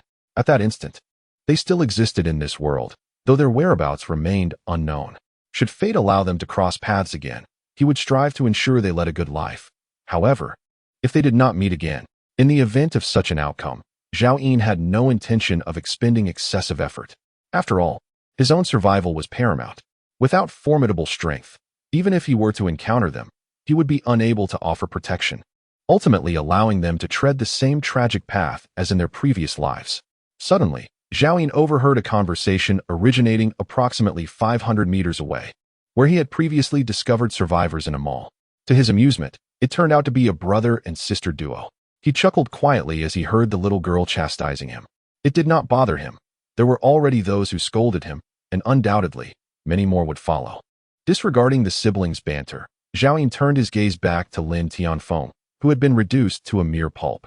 The woman was utterly exhausted, yet she continued to methodically chop away, one slice at a time. Enough! Hand me the knife, Zhao Yin commanded, extinguishing the cigarette butt as he stepped forward, extending his palm toward the woman. The madness in her eyes gradually dissipated as she slowly lifted her gaze to meet Zhao Yin's, her expression vacant. Seemingly oblivious to his words, Zhao Yin bent down and seized his butcheress knife from her, wiping the blood from its blade across her chest before sheathing it in the paper scabbard on his left arm. He turned away silently and walked forward. In pursuit of Lin Tianfeng, he had already delayed for nearly an hour. It was now past 2 in the afternoon, leaving only about 10 hours until the impending zombie outbreak at midnight. He needed to seek out as many star crystals as possible before the chaos ensued. Suddenly, Zhao Yin halted. The woman had inexplicably followed him. I won't provide you with food. Find your own supplies, Zhao Yin commanded. In his eyes, such a woman was destined to perish in tonight's zombie outbreak, and feeding her would only be a waste. The woman remained silent, gazing at Zhao Yin from a distance, her face smeared with dirt and blood. In the dim, yellow sunlight, her body trembled uncontrollably. Get lost, or I will kill you, Zhao Yin spat coldly, turning to continue his stride. Within a kilometer radius, as long as there were no obstacles obstructing his view, he would surely detect any star crystals on the surface.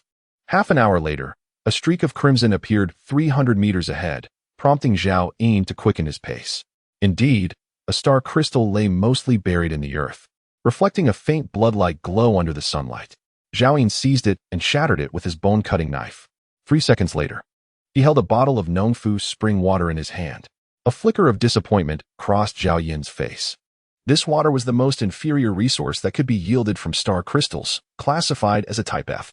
In his previous life, he had consumed plenty of it, and its effect merely equated to replenishing a day's worth of hydration.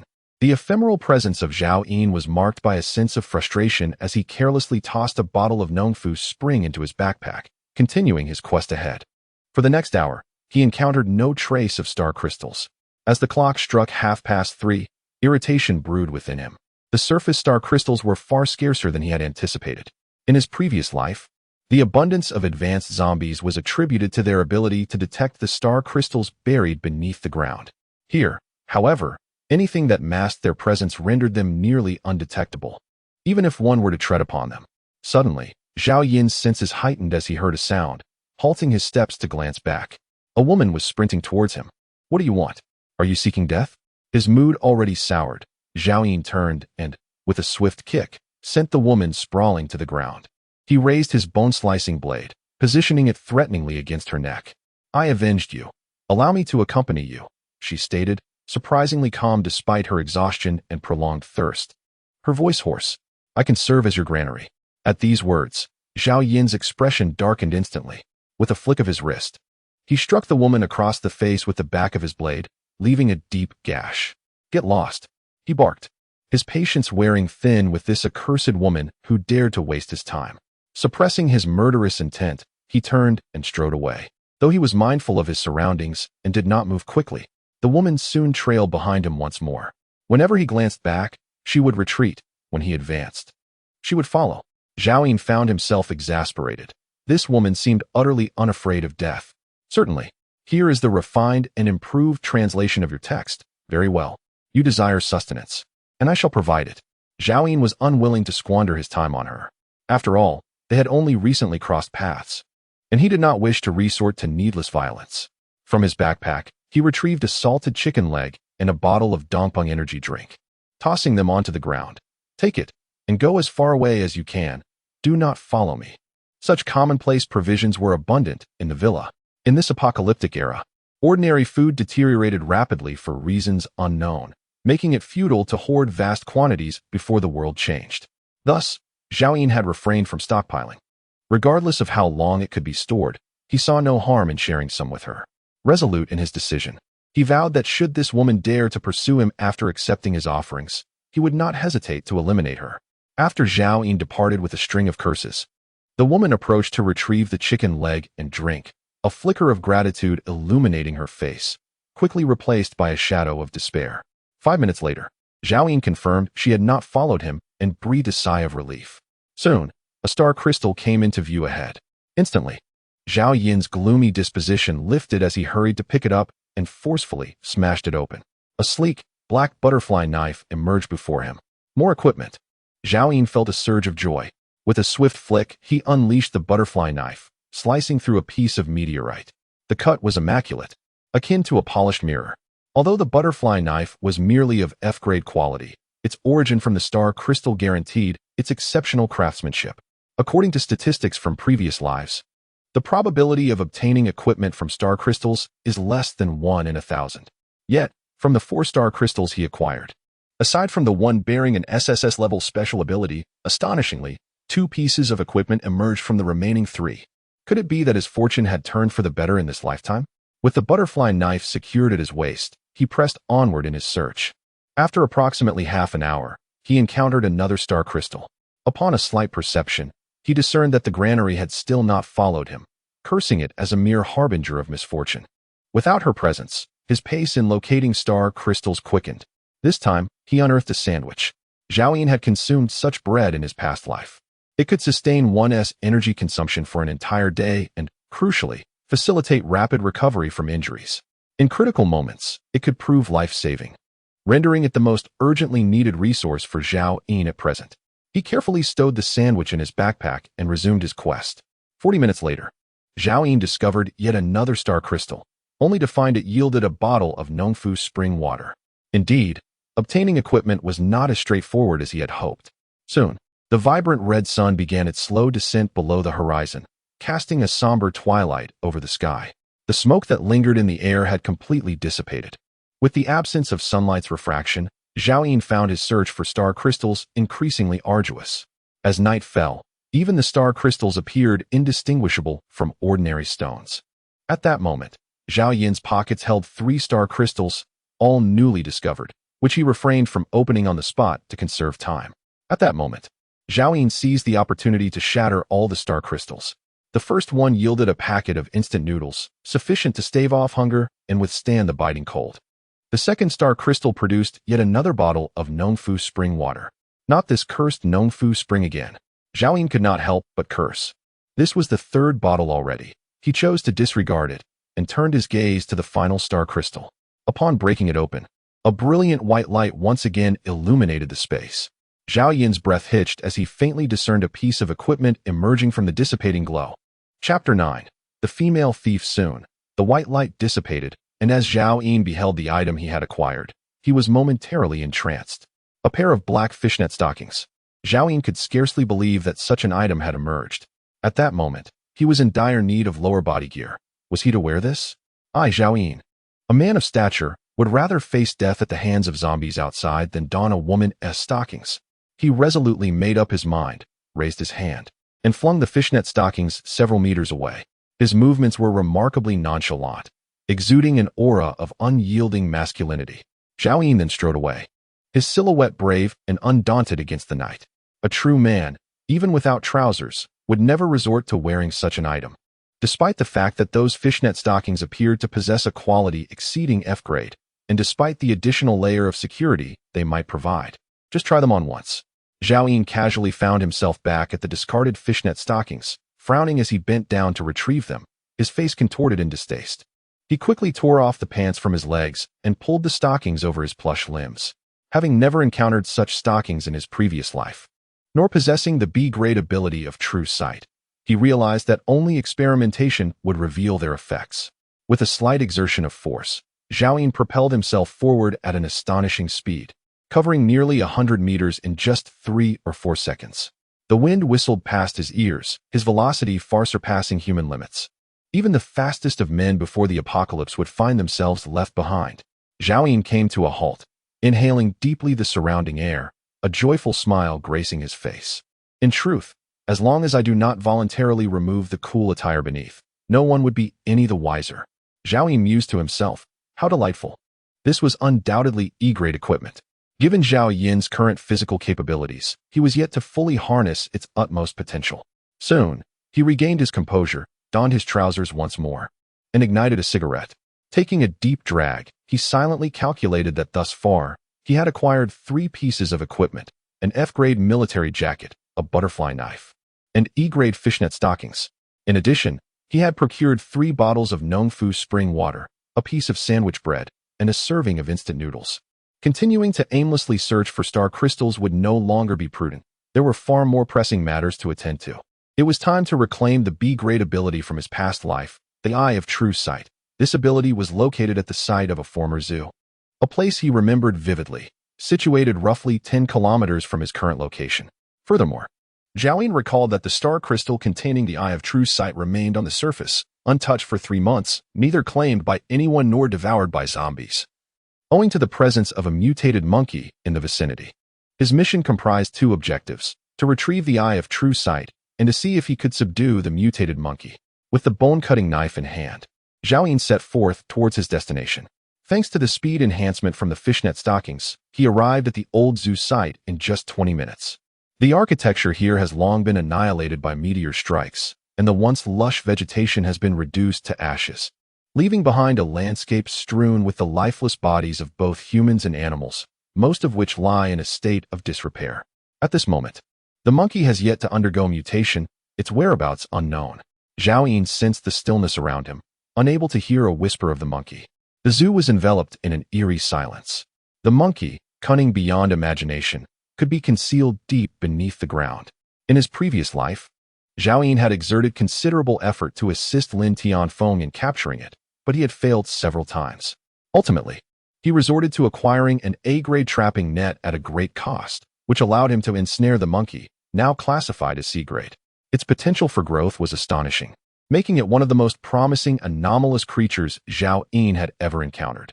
Regrettably, it perished in the second year of the apocalypse while attempting to save Lin Tianfeng. Having already ascended to B-grade by that time, the immediate priority was to obtain the Eye of True Sight. Zhao Yin proceeded directly to the location where the star crystal had been discovered, recalling it as an inconspicuous meteorite crater. Upon arrival, he swiftly leaped into the pit. However, the next moment, his expression hardened. The place where the star crystal should have rested was utterly barren. Only rubble and soil lay exposed upon the surface. This was not the scene he remembered from his previous life. He distinctly recalled the star crystal being visible on the surface, easily discernible. Zhao Yin could hardly believe it, and, seizing his bone-slicing knife, began to dig fervently. He toiled until he was breathless, yet after excavating 3 feet deep, there was still no sign of the star crystal. He finally confirmed that his Eye of True Sight had indeed vanished without a trace. How is that possible? Zhao Yin's eyes widened in disbelief. leaving him in a daze for quite some time. The reason he had arrived now was that in his previous life, he had come 3 months later, and the star crystal had still not been taken. At this moment, most survivors were still hiding in fear and trepidation. Who would dare to claim the star crystal, which was meant to exist 3 months after the apocalypse? Yet, the reality had unfolded before him. Zhao Yin felt a surge of anger, regretting not having come sooner. The Eye of True Sight rightfully belonged to him. From the very beginning, the Eye of True Sight had been an integral part of his plans, and he had never anticipated that it would be taken away. It absolutely must not be allowed to be taken.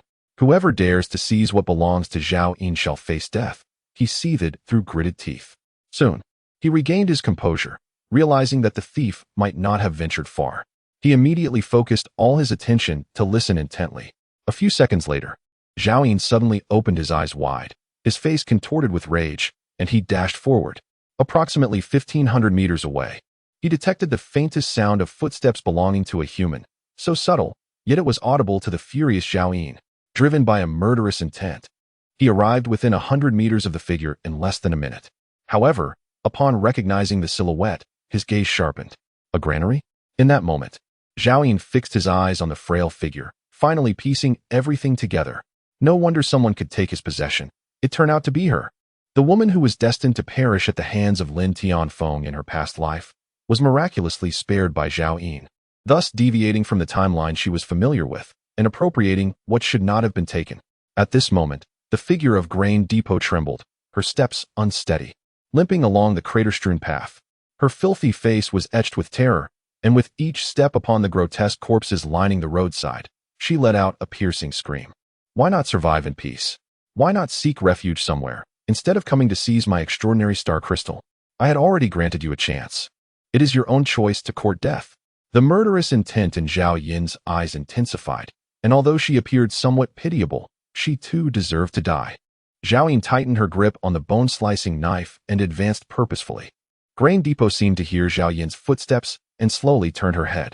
Is it you? The expression on her face was not one of the expected panic. Rather, it quickly transformed into delight as she endeavored to maintain a gentle demeanor and said, It truly is you. I was just about to seek you out. You were seeking me? Zhao Yin's intention to swing the bone-slicing knife slightly relaxed. I know you have been searching for this. Grain Depot slowly reached into her bosom. Soon, she retrieved something from within her chest. She extended her grimy palm before Zhao Yin, revealing 3 thumb-sized crimson crystals. I have seen you tirelessly searching for this. It must hold great importance for you, Grain Depot inquired earnestly. Zhao Yin was momentarily lost in thought, his gaze shifting several times. Do you know what this is? He inquired. I do not know, she replied, but I noticed you were searching persistently. Since I had no other way to express my gratitude, I endeavored to assist you in your search. The grain storekeeper smiled softly. Her face was grimy, yet her teeth were remarkably white and pristine, seemingly filled with excitement. I never expected to encounter you again. I apologize for my inability to procure more. I only managed to find these 3 pieces. Zhao Yin regarded her in silence. Although her demeanor was nonchalant, he understood that her arduous journey to reach this place indicated she had exerted herself to the utmost in search of star crystals since their parting. What do you wish to ask of me? Zhao Yin inquired coldly. You saved my life and provided me with sustenance and water. I recognize that these offerings cannot truly repay the debt of life, yet I believe they reflect my sincere gratitude. The grain storekeeper's voice was hoarse, and she broke into a cough after speaking. Zhao Yin gazed deeply into her eyes, suddenly perplexed by this woman. In this apocalyptic world, even if she was unaware of the true value of star crystals, it was evident that anything of worth would be exceedingly precious to her. Moreover, there was the precedent of Lin Tianfeng exchanging star crystals for beverages with Zhao Yin. She could not possibly be oblivious to this, yet she still desired nothing in return. Was she engaging in a game of feigned indifference? At that moment, the grain storekeeper suddenly grasped Zhao Yin's hand and placed the star crystals into his palm. Zhao Yin gazed absently at the star crystal in his hand, still tainted with the blood from his fingers, a testament to the struggle endured while unearthing it from the cement. Please do not despise it, the granary spoke softly. Zhao Yin's eyes flickered. He would never harbor such disdain. Even if the granary had withheld it, he had already resolved to take life by force if necessary. Yet, at this moment, he grappled with a profound dilemma: to kill or not to kill. He had not previously considered that this woman could alter the timeline. If he refrained from taking her life now, he might never encounter her again, and the timeline he was familiar with could irrevocably veer off course due to her existence. Thank you for allowing me to meet someone as wonderful as you in this world. I have done something meaningful, the granary rasped. I must take my leave. Perhaps we shall not meet again. She cast a fleeting smile at Zhao Yin. A woman like me can hardly last long in this apocalypse. So, it seems we are destined to part. With that, she turned slowly, limping ahead, her bare feet exposed to the harsh ground, her shoes lost to the chaos of time. Zhao Yin watched her retreating figure, and ultimately, he did not raise the blade. After 7 years in this wasteland, I still have not become a beast, he mused bitterly. He found himself unable to slay a defenseless woman, especially one who had sought out 3-star crystals for him. As the granary moved further away, he chose not to warn her of the impending zombie outbreak that night. Life and death were now solely in her hands. Subsequently, Zhao Yin ceased to ponder the matters concerning the granary and prepared to break open the 3-star crystals. Chapter 10. The zombie outbreak. The first star crystal was shattered by Zhao Yin, and once again, a familiar white light materialized before him, strikingly vivid against the inky blackness of the night. However, Zhao Yin remained unfazed. Within a radius of 1 kilometer, apart from the distant granary, there were no signs of life. Following the burst of white light, a crimson pill manifested before Zhao Yin, yet its effects eluded his recognition. In his previous life, star crystals could yield an infinite variety of items, and no one could ascertain the exact number. At this moment, Zhao Yin understood that aside from supernatural abilities, various pills and potions were exceedingly rare and valuable. This was indeed a promising start. Contemplating the day when he would possess the eye of true vision, rendering all things recognizable to him, Zhao Yin dismissed any lingering doubts and proceeded to shatter the second star crystal.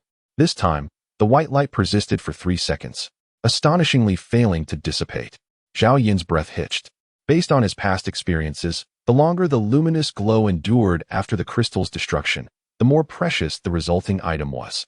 Just like the earlier emergence of the SSS-rated ability Contract Spirit, which lasted a full minute and shimmered in golden hues. This time, the white light lingered for a remarkable 5 seconds. Could it be yet another E-grade item?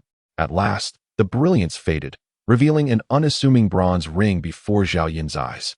Upon closer inspection, his eyes widened in disbelief. A space ring.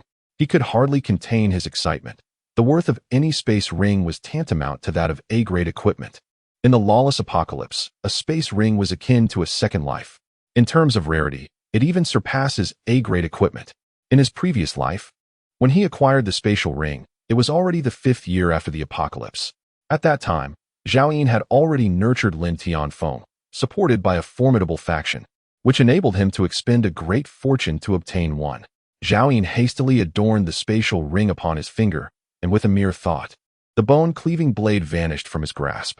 He could sense that the blade was now resting quietly within a 10 cubic meter space. Following Zhao Yin's mental command, the bone-cleaving blade reappeared in his hand. Indeed, it was a genuine spatial ring. Although it did not possess the vastness of the one from his previous life, it was more than sufficient for Zhao Yin at present. His emotions took a while to settle, and finally, he refrained from further playing with the spatial ring. He raised the bone-cleaving blade and struck fiercely at the 3rd star crystal. After a burst of white light, a vial of blue potion emerged, B-grade ability. Eye of True Sight. In his prior existence, it was the presence of the Eye of True Sight that allowed him to survive until the 7th year of the apocalypse. This ability had long since intertwined with Zhao Yin's very soul, having shared life and death with him. The Eye of True Sight had spared him from countless dangers. Day after day, it felt as if it had all occurred just yesterday, leaving Zhao Yin in a complex state of mind. Although it was not a combat ability, and merely classified as B-grade, the Eye of True Sight possessed the extraordinary capacity to perceive the essence of all things. Many formidable ability users from his previous life sought Zhao Yin specifically to appraise treasures. Not only did he earn a substantial commission, but he also cultivated valuable relationships. Consequently, during that apocalyptic era, many individuals were inclined to show Zhao Yin a modicum of respect, which was one of the reasons he was able to establish the sky base. Zhao Yin set aside his distractions and stored all his possessions within his spatial ring, then turned towards the ruins of the zoo. In his previous life, he had endured great pain while absorbing a B-grade ability awakening serum, a process that lasted 3 hours, during which he needed to find a secure location. For the sake of the mutated monkey, Zhao Yin planned to spend the night at the zoo's old site. The mutations of flora and fauna coincided with the outbreak of zombies, both commencing at midnight. He intended to activate his eye of true sight before that moment. Upon arriving at the zoo's ruins, Zhao Yin approached the collapsed office building. Utilizing his spatial ring to gather intact cement blocks and meteorites that had not been buried due to the building's collapse, he aimed to construct a temporary shelter. After filling his spatial ring, he chose a relatively flat area to begin his work, first assembling a triangular space with larger fragments of concrete, then layering them with cement and meteorites on the exterior. He transported materials multiple times until a temporary shelter, resembling a burial mound and standing 5 to 6 meters tall, took shape. Only then did Zhao Yin bend down and crawl into the narrow space, which was scarcely larger than a coffin. He then released all the concrete blocks from his spatial ring, sealing the entrance completely. Having completed everything, Zhao Yin deliberately chose to disregard his fatigue. Retrieving the awakening potion of the Eye of True Sight and unhesitatingly downing it in one swift motion. Instantly, a sensation akin to flames spread within his stomach, rapidly engulfing his entire being. In a mere moment, Zhao Yin felt as though he were ensconced in a bonfire, beads of sweat resembling pearls cascading down his forehead. Yet, his countenance betrayed no emotion. He lay motionless within the grave mound. Ah, the long-lost agony. Haha, what ecstasy! Before the zombies even erupted. I have already acquired 2 extraordinary abilities. In this lifetime, who could possibly rival me?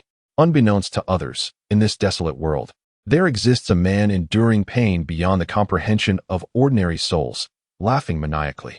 Time ticked away, each second feeling as protracted as a year. Despite Zhao Yin's unparalleled willpower, this body remained merely human, and at some point, he succumbed to unconsciousness. Zhao Yin had not anticipated that, unlike his previous life. The SSS level awakening potion had saturated his ordinary physique, rendering the absorption of additional powers exceedingly arduous. As dawn approached, he remained in a state of slumber. Roar. Ugh. In that very moment, the previously silent world seemed to awaken in an instant. The earth trembled, the ruins convulsed, and countless buried corpses began to claw their way from the depths of the ground. Meanwhile, 30 kilometers away, within a dilapidated shopping mall, a 12-year-old girl abruptly awakened. What was that sound? Is my brother back? Bang. As Song Xiaojian sought supplies, a loud noise emanated from the barricaded door, as if someone were forcefully knocking.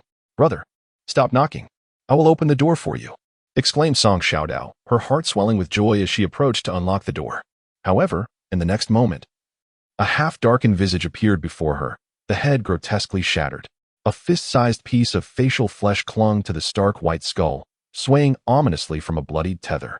Xiaodao froze in sheer terror, paralyzed by shock, instinctively letting out a scream before turning to flee.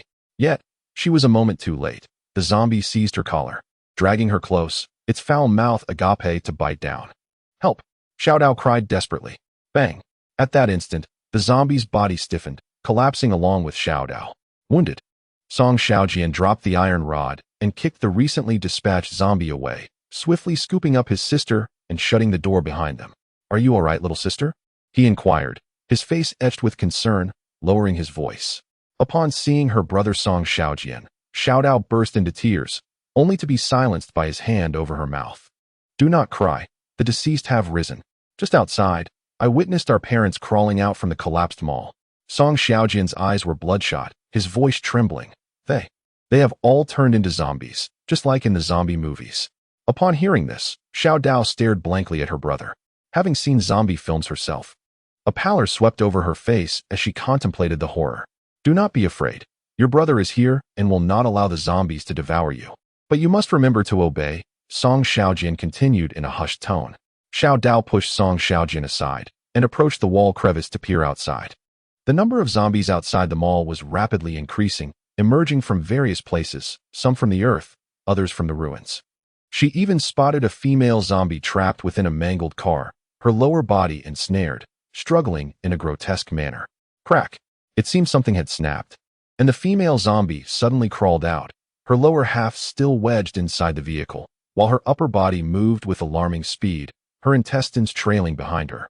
Accompanied by a stream of dark blood, Xiao Dao felt a wave of nausea wash over her, yet she dared not make a sound.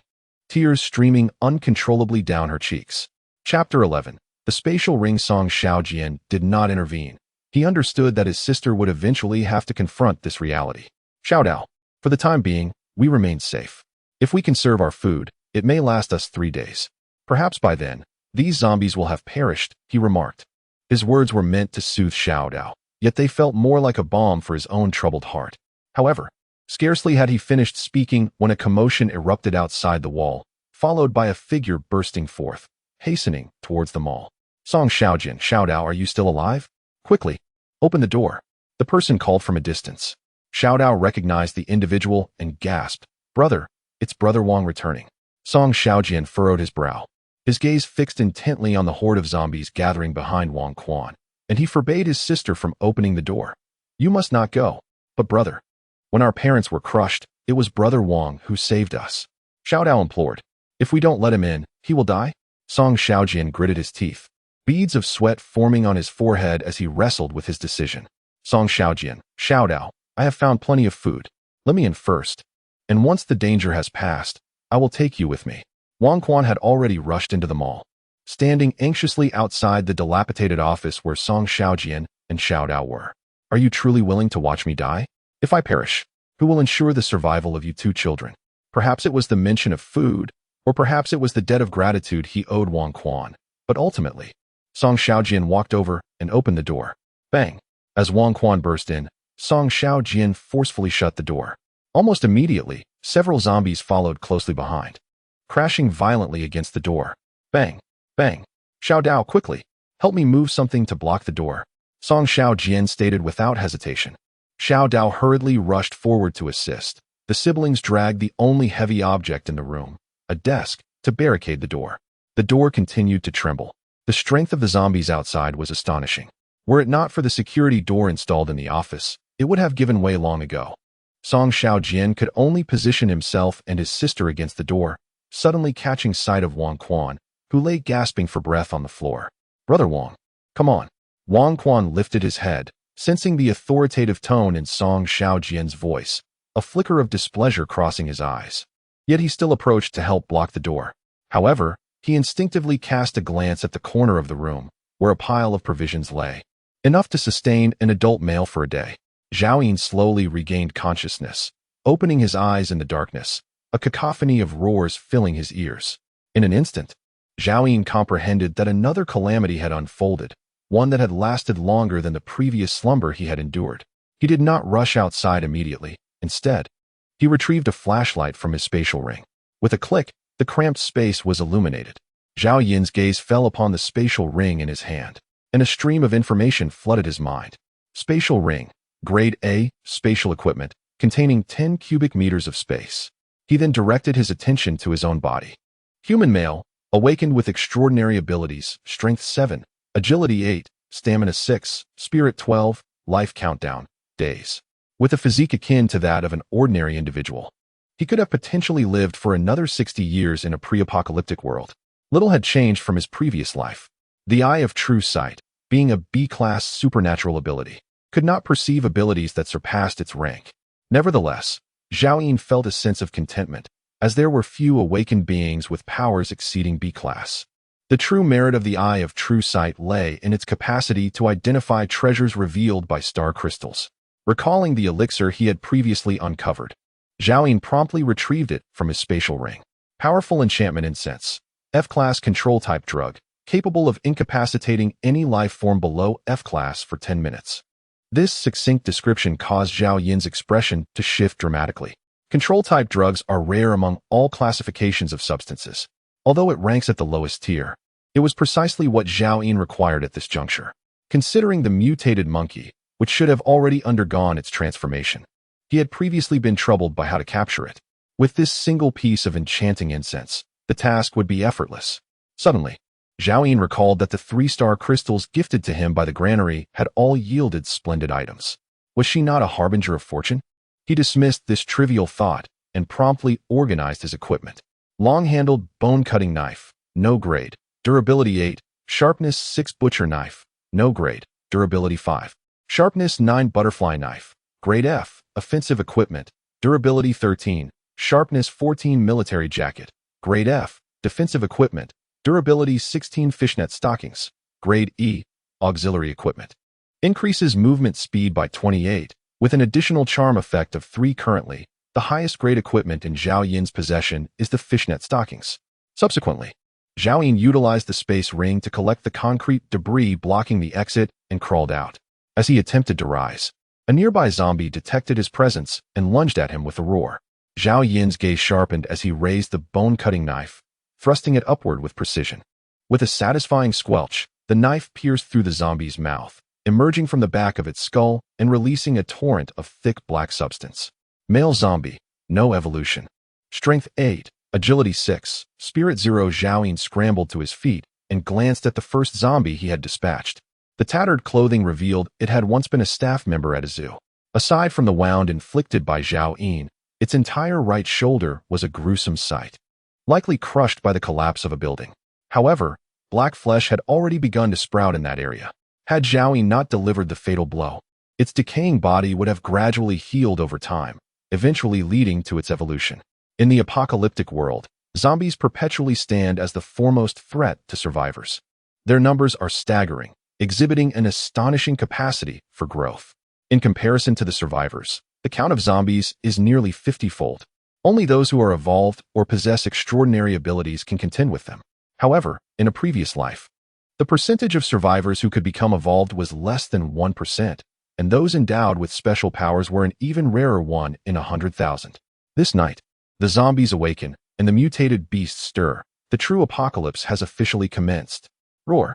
Roar! Nearby, several zombies, alerted by the commotion, swiftly converged upon Zhao Yin. They had not yet evolved.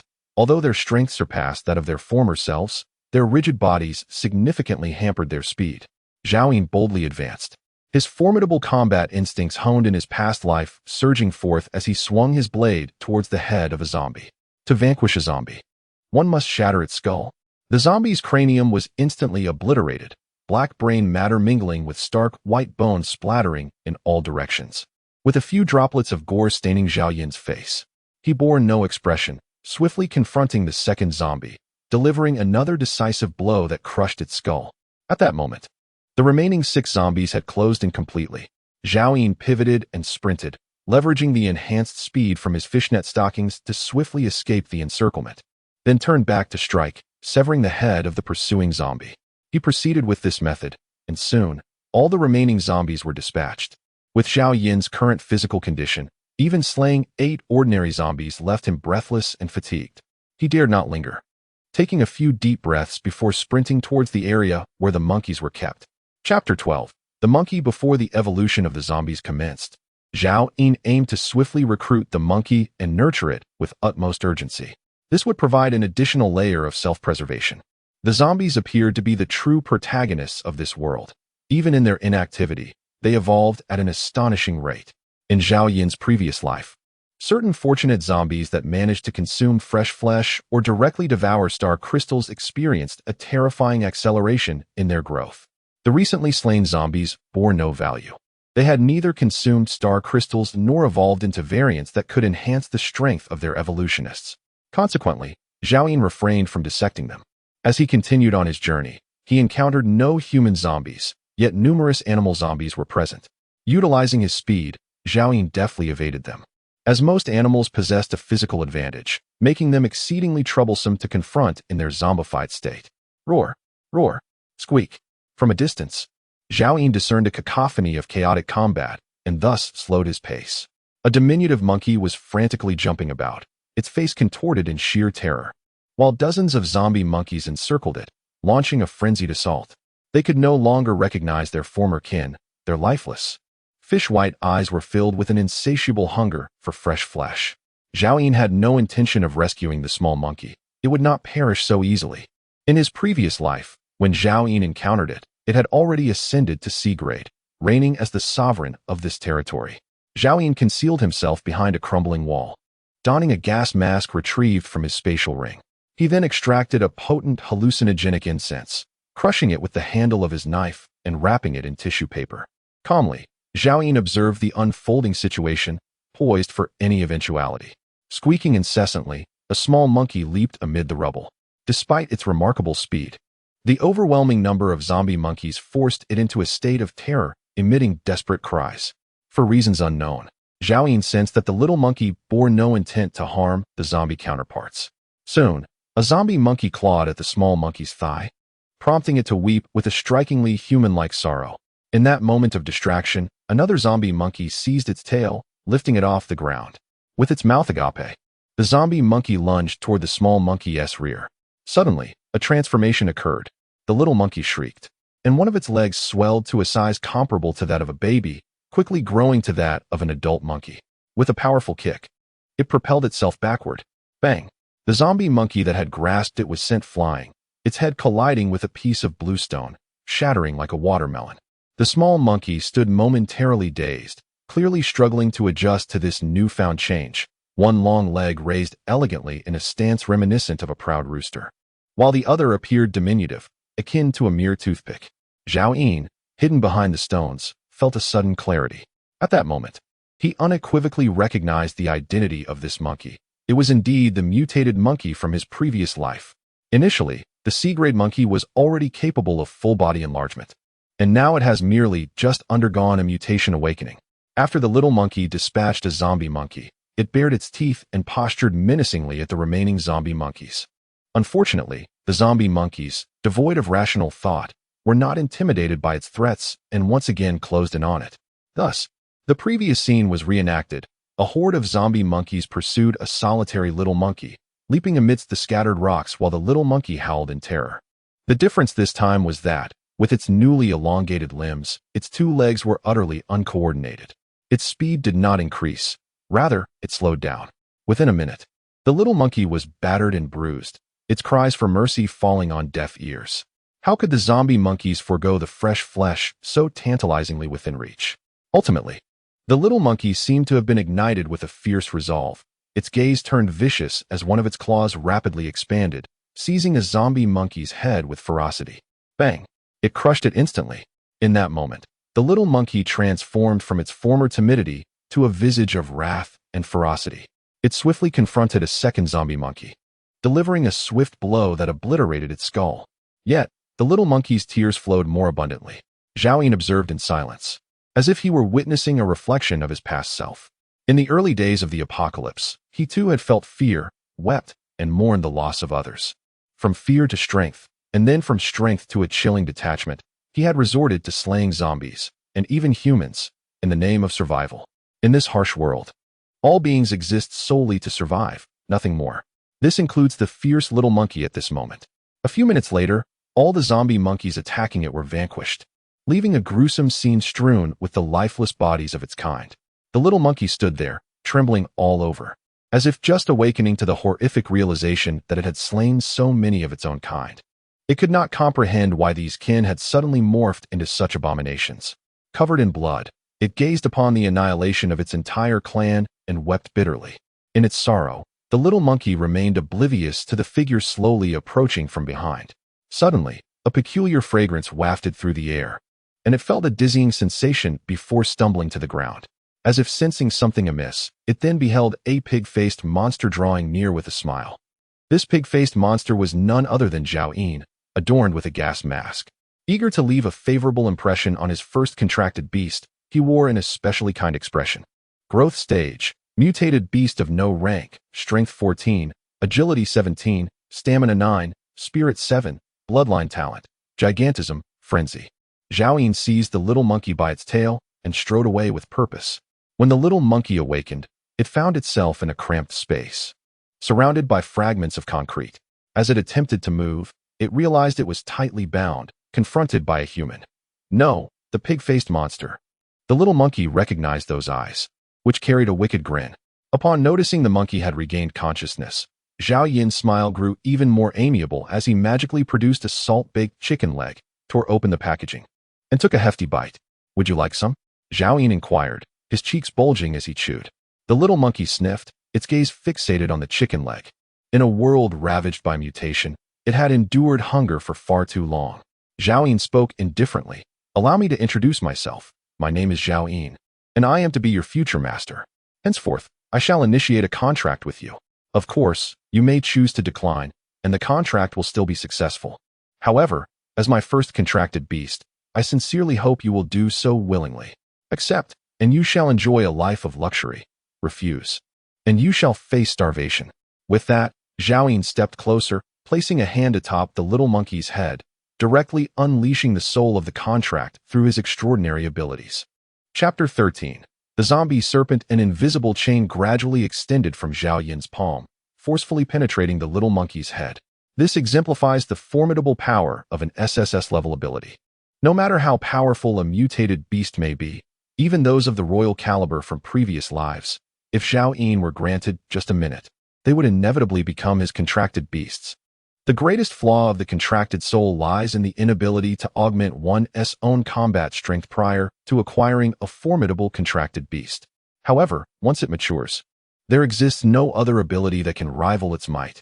In his past life, Lin Tianfeng nearly met his demise several times upon first acquiring his abilities, relying solely on Zhao Yin to survive. Yet ultimately, as Lin Tianfeng grew stronger, even when confronted with fellow SSS level ability users, most would bow before him. The pinnacle of SSS level ability users can rival the royal mutated beasts. In his previous life, Lin Tianfeng had managed to cultivate 2 royal beasts. At that moment, the chain formed by the contracted soul vanished within the little monkey, and Zhao Yin felt its presence. Subsequently, he directly heard the little monkey's thoughts. When will you give me a chicken leg, pig-face monster? With a resounding clap, Zhao Yin struck the little monkey on the head, his expression darkening. From now on, I am your master. Remember that. The little monkey instinctively covered its head, harboring the urge to glare at its assailant. However, upon meeting Zhao Yin's gaze, all anger dissipated instantly, replaced by a profound respect that arose naturally from within. At this very moment, it felt as though the creature before him was the closest being to his heart, deserving of a lifetime of protection, a companion for battle, and a devoted servant. For its sake, he would not hesitate to face any peril. Master, I am hungry, the little monkey lamented. Zhao Yin's expression softened considerably as he tossed a chicken leg in its direction. Soon, Zhao Yin gleaned from the monkey's thoughts that it had fallen into a water reservoir at the zoo when the apocalypse began. For an entire month, this little monkey had survived on moss and well water. Now, having received the long-awaited sustenance of meat, it devoured the morsel with fervor, casting a pitiful glance back at Zhao Yin. After a moment's contemplation, Zhao Yin produced a piece of filled bread, the only food capable of mending wounds. The little monkey bore numerous injuries from its skirmishes with the zombie monkeys.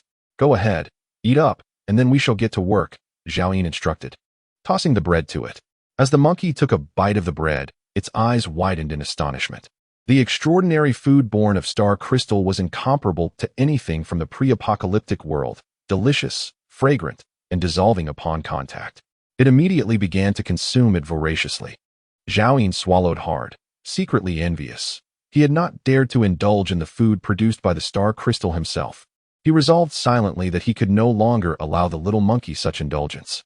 Once the monkey finished the bread, its wounds began to emit faint glimmers, visibly healing before Zhao Yin's eyes. It seemed utterly devoid of sensation, continuing to gaze pitifully at Zhao Yin. Master, I am still hungry. Enough of this nonsense. Get to work, Zhao Yin retorted, vexed. In his current state of poverty, he could not permit the monkey to behave so frivolously. After speaking, Zhao Yin utilized his spatial ring to begin collecting the concrete debris blocking the entrance. After the outbreak of the zombies, food from the pre-apocalyptic era would soon decay and vanish, as humanity's resources were supplanted by new species. The chicken leg from earlier was no longer fresh, and there remained a considerable amount of food within the villa. Zhao Yin intended to return home to retrieve it all, planning to store it in the spatial ring for later consumption. He secretly resolved that after securing the food, he would continue his quest for the star crystal. At that moment, dawn had already broken. The temperature had dropped significantly, resembling a summer day from before the apocalypse, hovering around 30 degrees Celsius. Zhao Yin led the little monkey out of the hastily constructed grave mound, where the zoo was teeming with wandering animal zombies. Several hours had passed since midnight, and all corpses had transformed into zombies. SSS, a zombie snake, as thick as a bowl, immediately detected Zhao Yin and swiftly slithered toward him. Zhao Yin promptly activated his true vision. Zombie snake, No evolution, strength 10, agility 12, spirit 0. Go, eliminate it, Zhao Yin commanded, directly handing the butcher's knife to the little monkey. Receiving the order, the monkey took the knife and stepped forward. As it approached the zombie snake, the diminutive monkey's legs began to tremble uncontrollably. Before the creature could close in, the little monkey darted back, shivering as it sought refuge behind Zhao Yin. Master, I am afraid. Afraid of what? Its attributes are significantly inferior to yours, Zhao Yin retorted, seizing the little monkey by the neck and forcefully tossing it towards the zombie snake. The monkey shrieked in terror, caught off guard, as a gaping maw lunged towards it. It instinctively crouched down, narrowly evading the monstrous bite. The zombie snake, driven solely by its predatory instincts, quickly attempted to ensnare the little monkey.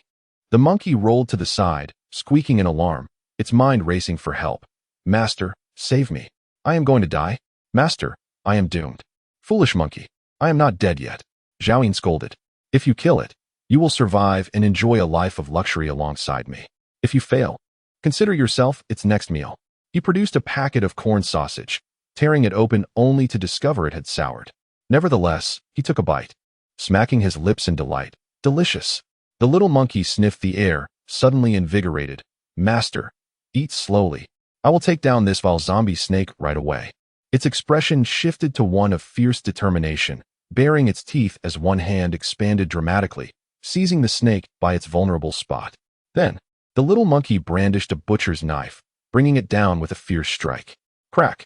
With a decisive strike, a substantial piece of putrid flesh was severed from the zombie serpent, spewing forth dark, viscous blood. To vanquish the undead, one must strike at the head, Zhao Yin advised from the sidelines.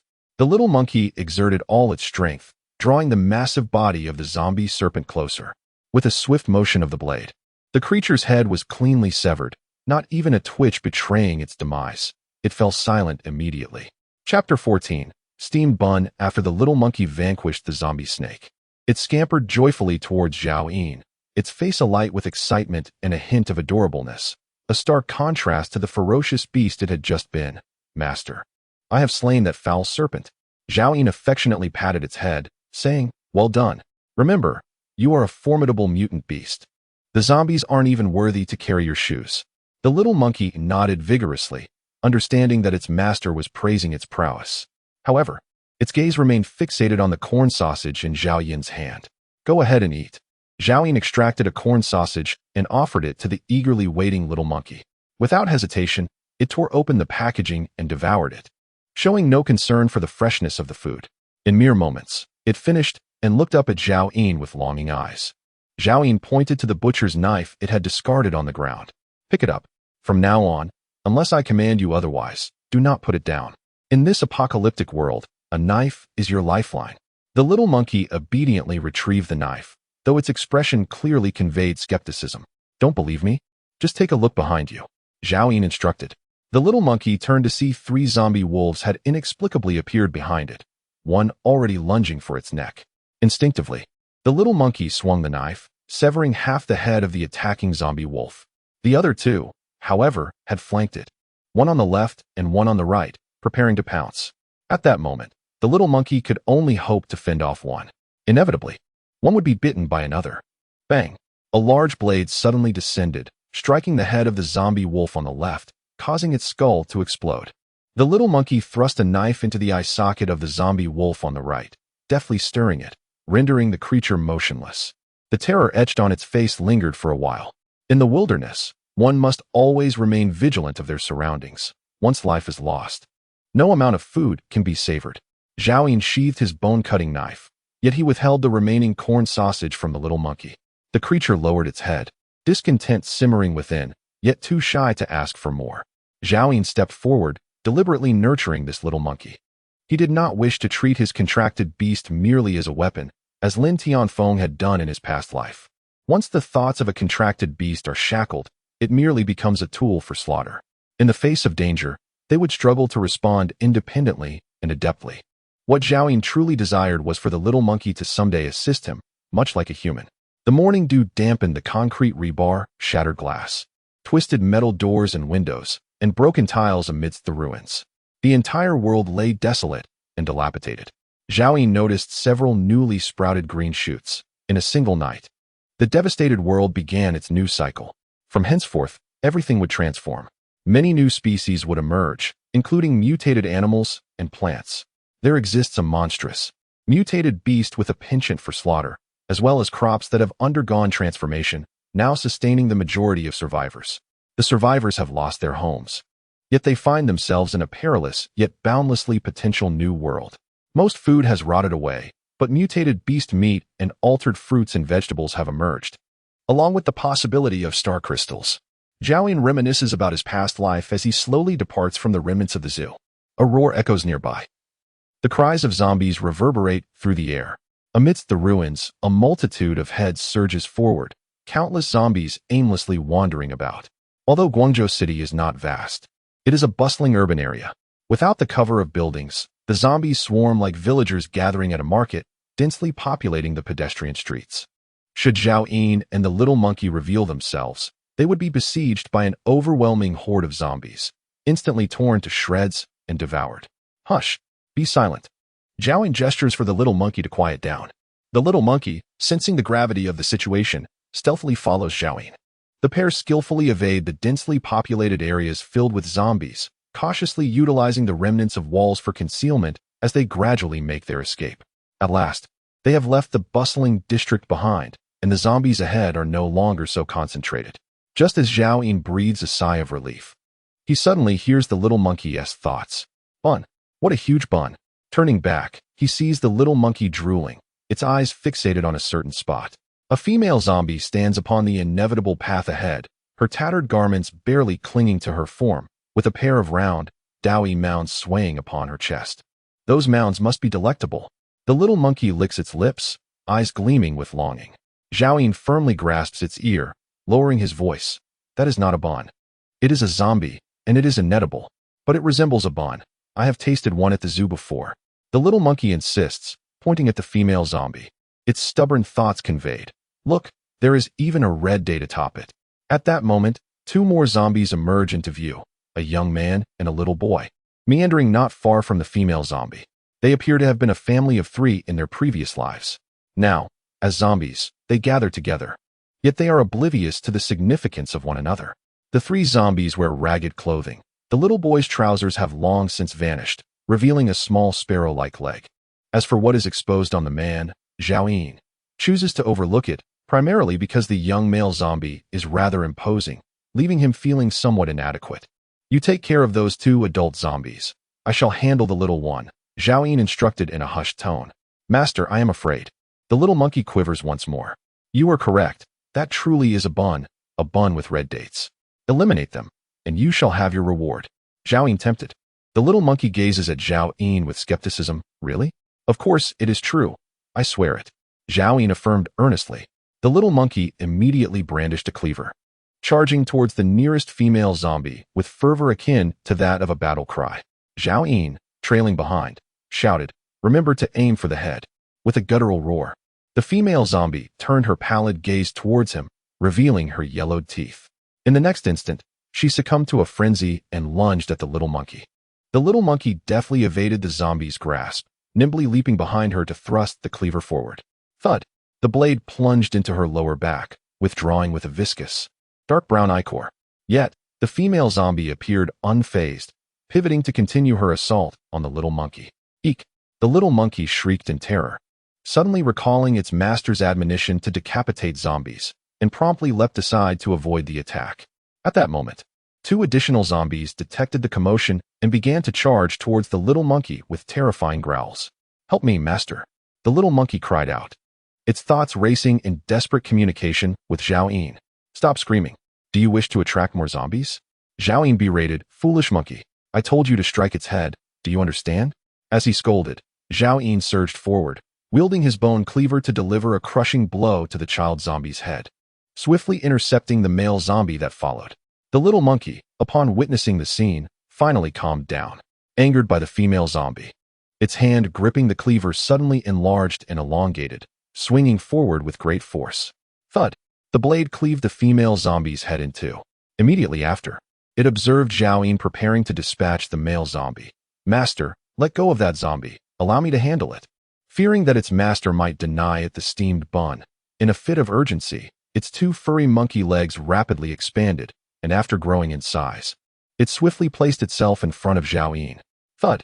The cleaver plunged into the male zombie's eye socket, splattering dark brown brain matter all over Zhao Yin's face.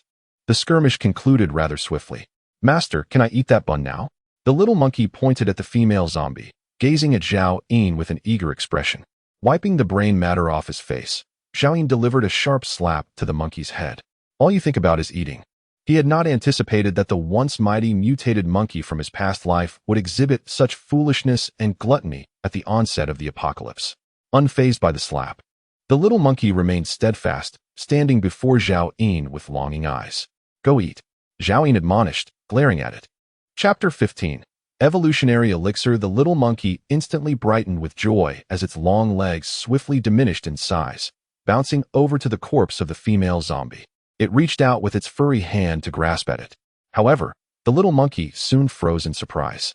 Though it lacked formal education, being merely 6 months old, it was far from unintelligent. It quickly comprehended the situation, and its expression fell as it turned back to look at Zhao Yin with a forlorn gaze. "Why don't you eat?"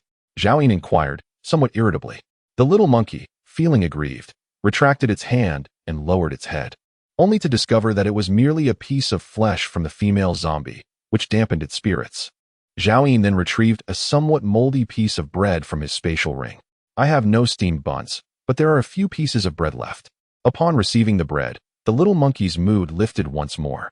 It joyfully nibbled on the bread, scampering along with its short legs in tow behind Zhao Yin. Along the way, they encountered several scattered zombies, and Zhao Yin commanded the little monkey to engage and eliminate them. With the reward of food, its courage gradually grew. At times, the little monkey would even take the initiative to charge forward without needing Zhao Yin's instructions. After 2 hours, Zhao Yin finally made his way back to the residential complex. From a distance, he spotted his villa, standing solitary amidst the ruins at that moment. A zombie was wandering outside the door. Zhao Yin immediately recognized it as the former security guard, Dong Jun, whom he had personally dispatched, now turned into one of the undead. This time, Zhao Yin took matters into his own hands, personally advancing to shatter the zombie's skull with a single strike of his blade. Following this decisive action, he led the little monkey through the door into the house. The supplies within remained untouched, bearing no signs of disturbance. Perhaps this fortunate circumstance should be attributed to the zombie, Dong Jun. However, it was unfortunate that, with the passage of time, the food inside had deteriorated further. Anticipating this, Zhao Yin swiftly stored everything in his spatial ring. In the days that followed, Zhao Yin ventured out with the little monkey during the day to exterminate zombies and search for star crystals. Presently, the star crystals on the surface had been entirely consumed by the returning zombies. Any hope of acquiring them now lay solely in extracting them from the corpses. 3 days passed in the blink of an eye. Zhao Yin encountered 9 zombies that had devoured star crystals, successfully obtaining 9 pieces of the precious gems. The 7 star crystals from earlier yielded a single pack of filled bread, 3 bottles of Nongfu spring water, a block of instant noodles, a can of tuna, and a piece of compressed biscuits, all classified as grade F food and water. Zhao Yin felt no surprise at this outcome. In his previous life, the majority of goods produced from star crystals were indeed the most basic provisions. Such fortunate occurrences, like the one 3 days prior, were not to be expected frequently. Notably, the tuna and compressed biscuits were items that had not been obtained 3 days ago. Canned tuna, grade F, an extraordinary food type, effective in providing immunity against viruses below grade F for a duration of 24 hours. Compressed biscuits, grade F, an extraordinary food type, effective in sustaining vigorous energy for 72 hours. At this moment, Zhao Yin clutched the 2 star crystals he had just acquired today, exhaling deeply. For 3 consecutive days, he had returned home with the little monkey only after midnight, his body still that of an ordinary person. The intense battles had left Zhao Yin utterly fatigued. With only 2 crystals remaining, he silently wished for the emergence of an evolution potion. The little monkey gazed up at him, oblivious to the concept of an evolution potion. Disregarding its curiosity, Zhao Yin cracked open one of the star crystals. As the white light dissipated, a bottle of mineral water materialized before him. Indeed, it was yet another product of the most useless star crystal, Farmer Spring. Zhao Yin felt an exasperated silence wash over him as he casually broke open the 2nd star crystal, then turned to the little monkey beside him. "Do you wish to unveil food?" The little monkey immediately nodded vigorously. It showed no interest in other supplies, but when it came to extraordinary food, it seemed to be entranced. Ever since that day it had savored the stuffed bread, the little monkey had been drooling in its dreams. "Very well, if we reveal food, you may have a piece." Zhao Yin paused, suddenly feeling that making such promises was unwise.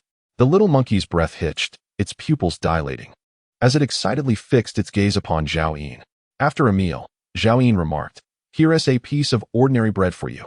The little monkey, upon hearing this, immediately felt despondent. However, it no longer had the audacity to curse Zhao Yin in its heart, having realized that the pig-faced creature's master could hear its innermost thoughts. Zhao Yin chuckled, having had his fun at the monkey's expense, and his mood brightened. He then turned to inspect what had emerged. The next moment, Zhao Yin's eyes widened in surprise. It was a vial of black potion. Evolution potion, grade F, a primary potion that, when consumed, unlocks human evolutionary genes, transforming the user into a new human. How remarkable it was that thoughts manifested so readily. Could it be that his luck had improved after rebirth? Even the information from the Eye of True Sight had expanded significantly. Zhao Yin eagerly picked it up and exclaimed, "Monkey, today I shall offer you not just one piece of bread, but two." The little monkey gazed at the evolution potion in his hand, sensing the fluctuations of its master's emotions, and let out two despondent squeaks. After tossing 2 pieces of moldy bread to the little monkey, Zhao Yin swiftly locked the door to his room and retrieved all the extraordinary food from his spatial ring, except for a can of tuna that granted immunity to viruses. In the little monkey's pitiful gaze, Zhao Yin tore open the packaging of all the extraordinary food and began to devour it voraciously. The little monkey stood frozen, the moldy bread falling from its hands as it drooled in disbelief, staring at its master in astonishment. 2 days prior, the master had remarked that these extraordinary provisions were reserved for emergencies. Why then have they been consumed? Did the master not claim that the extraordinary provisions could save the lives of both the little monkey and himself in critical moments? It appears the master intended to reserve them solely for his own consumption, withholding any from the little monkey. Zhao Yin continued to partake of the extraordinary provisions, though his primary desire was merely to stave off hunger. In his previous life, Zhao Yin had acquired his first vial of evolution serum, unaware of its side effects. When the effects surged, he devoured all the food accumulated over 6 months with Lin Tianfeng in one sitting and still nearly succumbed to starvation. The terrifying sensation of hunger was something Zhao Yin could endure, yet the bodily harm inflicted by nutritional deficiencies required weeks of recuperation for him to heal. The zombies were also due for evolution in these 2 days, and Zhao Yin could not afford any delays. Hence, he opted to consume the majority of the extraordinary provisions. Meanwhile, outside, the zombies, apart from those fortunate enough to ingest star crystals, were on the brink of forming corpse crystals within their bodies. These corpse crystals would not only enhance Zhao Yin's evolutionary prowess, but also bolster the little monkey's strength. Once he expended the evolution serum, he would finally possess a measure of self-defense against those zombies.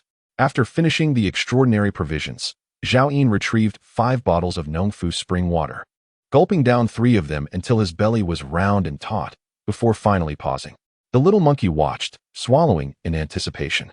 Zhao Yin declared, "Once I become an evolved being, tomorrow we shall hunt more zombies, and I promise you will be the first to partake of any extraordinary provisions we acquire." The little monkey gazed at him with an expression of disbelief.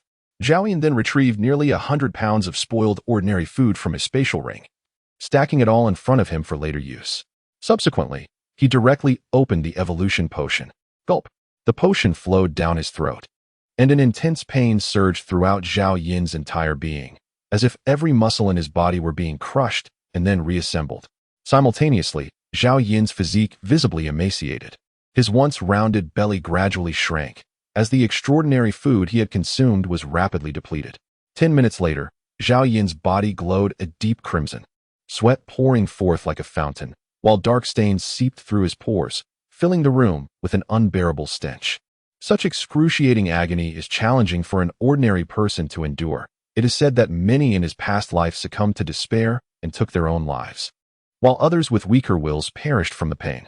Zhao Yin clenched his teeth tightly, stifled groans escaping from his mouth and nose. His features contorted in agony as he trembled, extending a shaking hand to grasp a bottle of Nongfu Spring, draining it in one go. He then began to tear open the packaging of the spoiled food. Seeing Zhao Yin's hands tremble, the little monkey hurried over to assist in tearing the packaging. Remarkably, it did not indulge in the food. Instead, it fed all the opened items into Zhao Yin's mouth and poured water down his throat. At that moment, this monkey resembled a devoted caretaker tending to a bedridden father. An hour later, Zhao Yin's body finally ceased its trembling, and the pain began to subside. 2 hours later, even after consuming extraordinary sustenance alongside 50 to 60 pounds of ordinary fare, Zhao Yin's cheeks were hollowed and gaunt from emaciation. 3.5 hours later, having devoured over 100 pounds of food, Zhao Yin lay prostrate on the bed, succumbing to a profound slumber. Before descending into unconsciousness, he commanded the little monkey, "Guard me well. When I awaken, I shall take you to seek out extraordinary nourishment." The little monkey clutched Zhao Yin's bone-slicing knife, squatting faithfully at the bedside, not daring to stray an inch away. It appeared as obedient and innocent as a child. Chapter 16. The Acceleration of Zombie Evolution Roar. Several kilometers away from Zhao Yin's villa, a middle-aged man resembling a zombie clawed through concrete, grasping a piece of starlight crystal and howling as he lay back. In the next moment, he swallowed it whole. Surrounding him, a dozen other zombies exhibited restless agitation, yet none dared to approach and seize the treasure. This was the second piece of starlight crystal consumed by this particular zombie, rendering him more formidable than any of his counterparts. The injuries on the middle-aged zombie had completely healed, and his body visibly swelled, as if the unknown substances from the meteorite, drawn by the starlight crystal within him, rapidly enhanced his physique. Within mere minutes, the middle-aged zombie had grown to over 2 meters in height.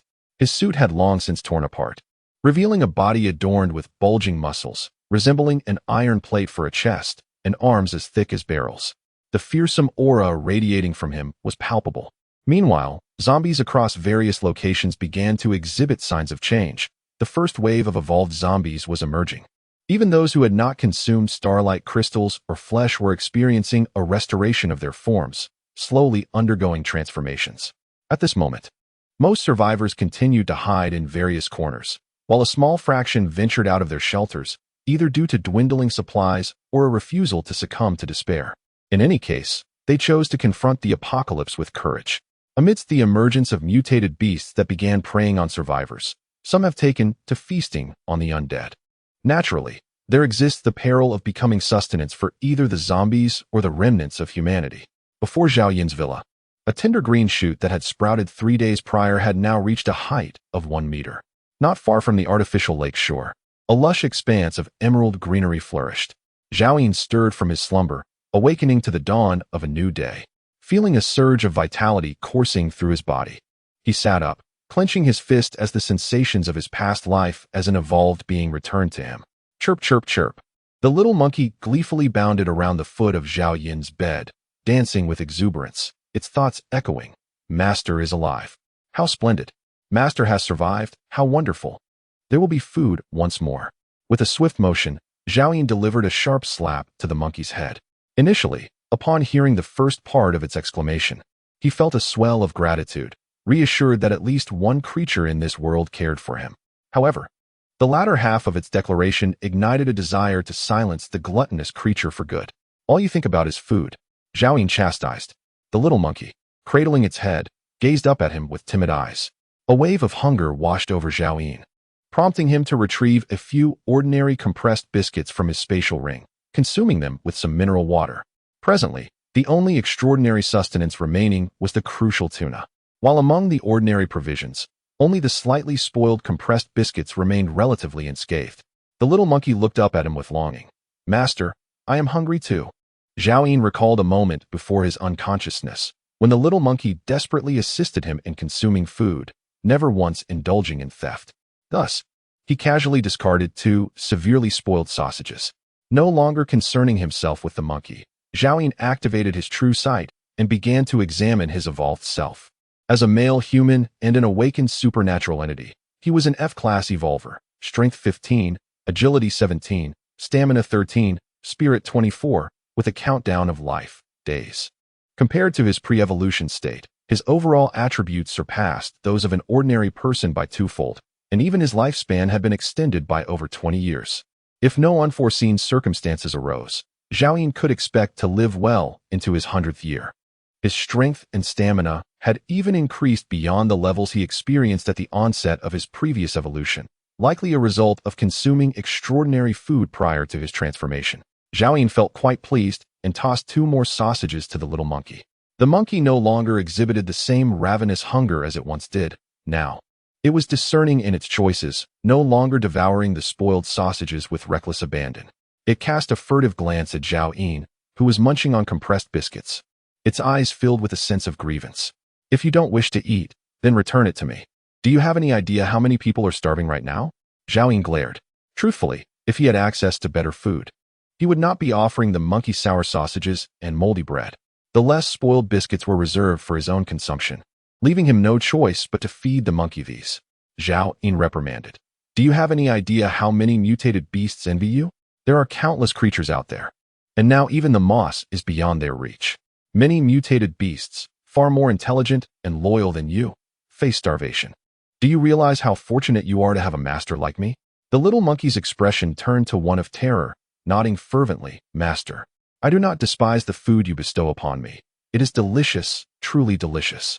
It began to chew voraciously, striving to appear as if it relished the meal. It seemed fearful that Zhao Yin might seek out other, more intelligent and loyal mutated beasts, abandoning this seemingly useless little monkey. Satisfied, Zhao Yin nodded.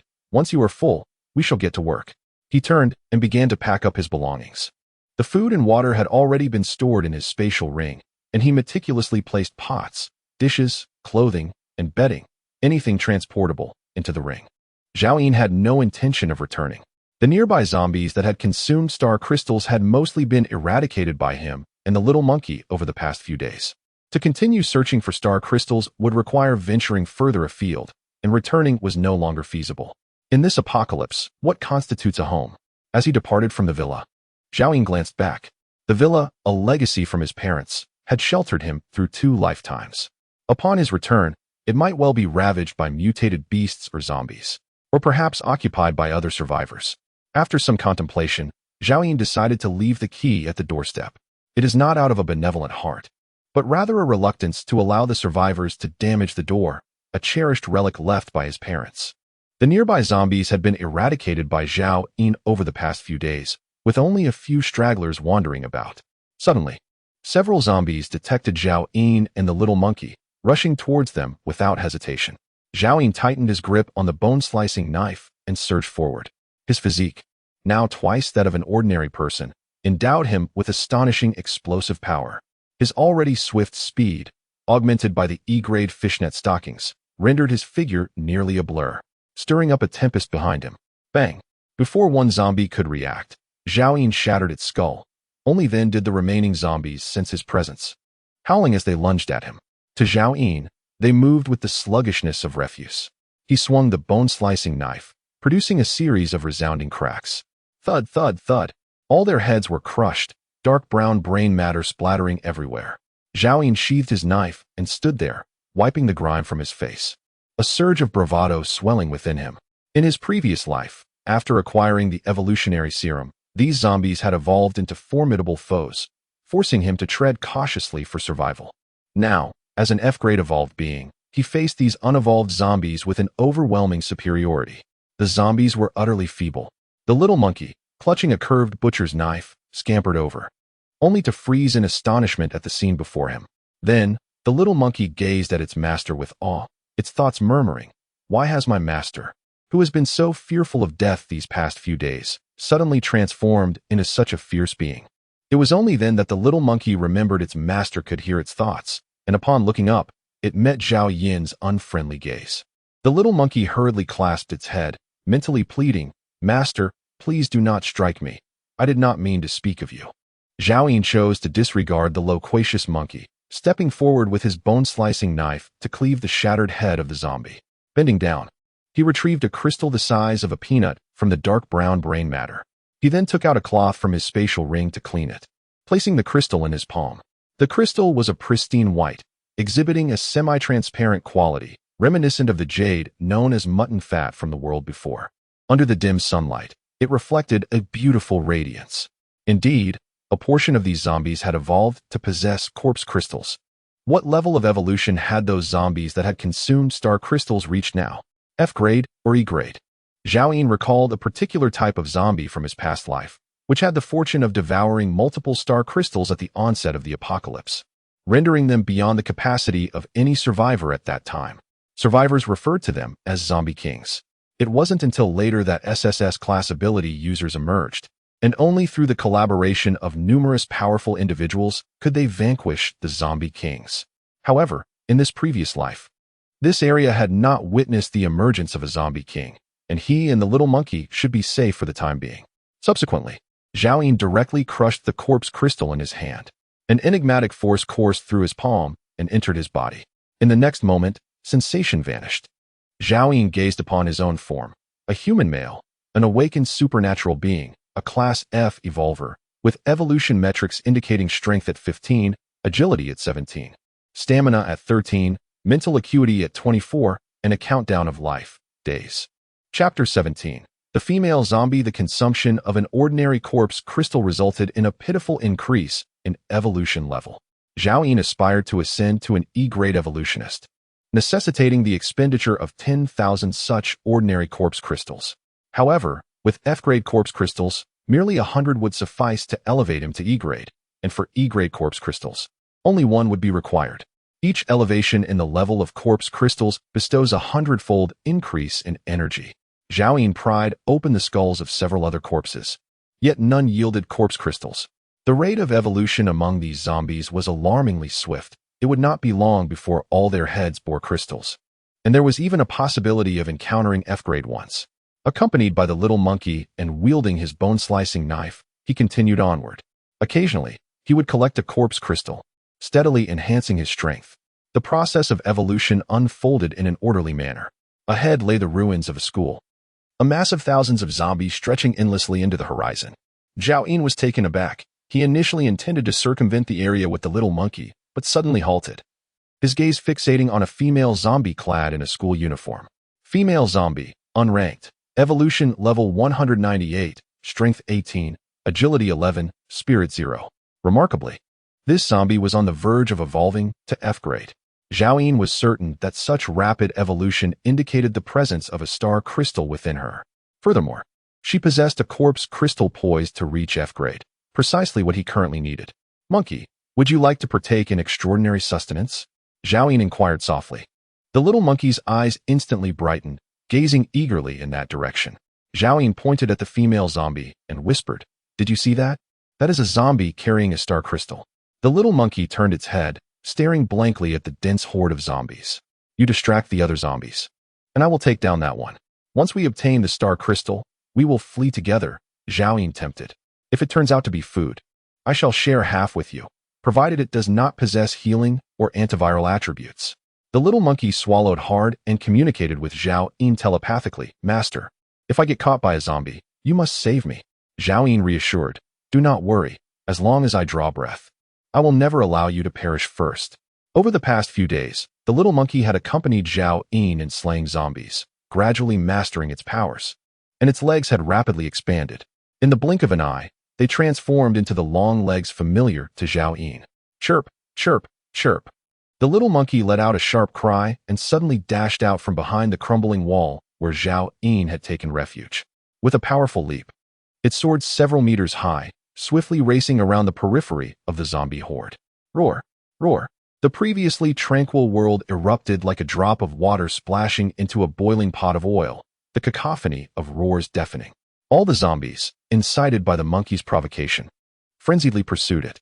The little monkey moved with astonishing speed. From Zhao Yin's perspective, all he could discern was a flash of a red behind, bobbing up and down, as it frantically darted around the schoolyard, occasionally emitting terrified shrieks. Only that female zombie remained motionless, having recently consumed a star crystal, the energy within her still in a state of saturation. Thus, she temporarily lacked the ravenous desire for flesh that plagued the other zombies. Zhao Yin understood this, which is precisely why he instructed the little monkey to attract the zombies. "Help! Master, help me." The horde of corpses behind the little monkey grew ever larger, sending it into a panic of incessant cries. Occasionally, it would fire a sudden shot backward to eliminate one, only to hastily flee once more. Zhao Yin paid no heed to the little monkey's desperate pleas. He waited for the last few zombies near the female zombie to drift away before propelling himself forward at an astonishing speed. In truth, Zhao Yin was aware that he was placing the little monkey in peril. A low-grade mutated beast harnessing supernatural abilities could not endure for long. The moment the little monkey lost those long legs, it would swiftly become prey for the zombies. The wind howled past Zhao Yin's ears as he leaped into the air when he was about 7 or 8 meters away from the female zombie, raising his bone-slicing knife high above his head to strike at her skull. At that moment, the female zombie seemed to sense something. Slowly raising her gaze to the descending Zhao Yin, her lifeless, fish-like eyes devoid of emotion. Acting purely on instinct, she lifted her hand to grasp the descending blade. Crack!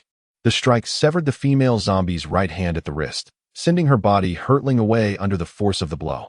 As Zhao Yin landed, he immediately sprang back into action, the bone-slicing knife slicing through the air with a fierce intent, descending with great ferocity. Roar! The female zombie possessed no understanding of evasion.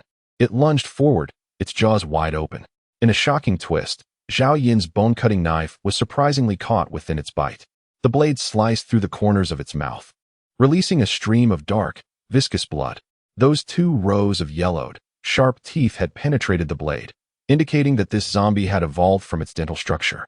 Achieving an F-grade status, Zhao Yin had no intention of withdrawing the knife. Without hesitation, he relinquished his grip, and simultaneously, a butterfly knife emerged in his palm from the spatial ring. Enhanced by the speed granted by his fishnet stockings, Zhao Yin swiftly maneuvered behind the female zombie, and with the ease of slicing through tofu, he severed its neck with the butterfly knife. Immediately afterward, he grasped the female zombie's hair and unceremoniously removed its head. At that moment, the bone-cutting knife remained ensnared in its jaws. "Monkey, run! Retreat!" Zhao Yin shouted. In the distance, the little monkey trembled, surrounded by countless zombies. Within mere minutes, it had nearly exhausted all its energy. Upon seeing its master holding the severed head, the little monkey let out an excited squeak and turned to sprint towards Zhao Yin. "Master, don't forget the extraordinary food you promised me." It intended to communicate its thoughts with its master when suddenly it noticed Zhao Yin had already taken off, reaching an extraordinary speed, disappearing in the blink of an eye. The little monkey was left in a state of confusion. Was it not said that as long as he had a breath left, he would not allow himself to perish first? Zhao Yin sprinted for 5 kilometers, finally feeling a sense of safety. With a thud, he discarded the female zombie's head onto the ground and plopped down on it, gasping for breath. The reason he had the little monkey follow him back was that the route they had taken was more familiar. He hoped that foolish creature hadn't met its demise. Crack! Crack! The head beneath him continued to gnaw at the bone-chopping knife.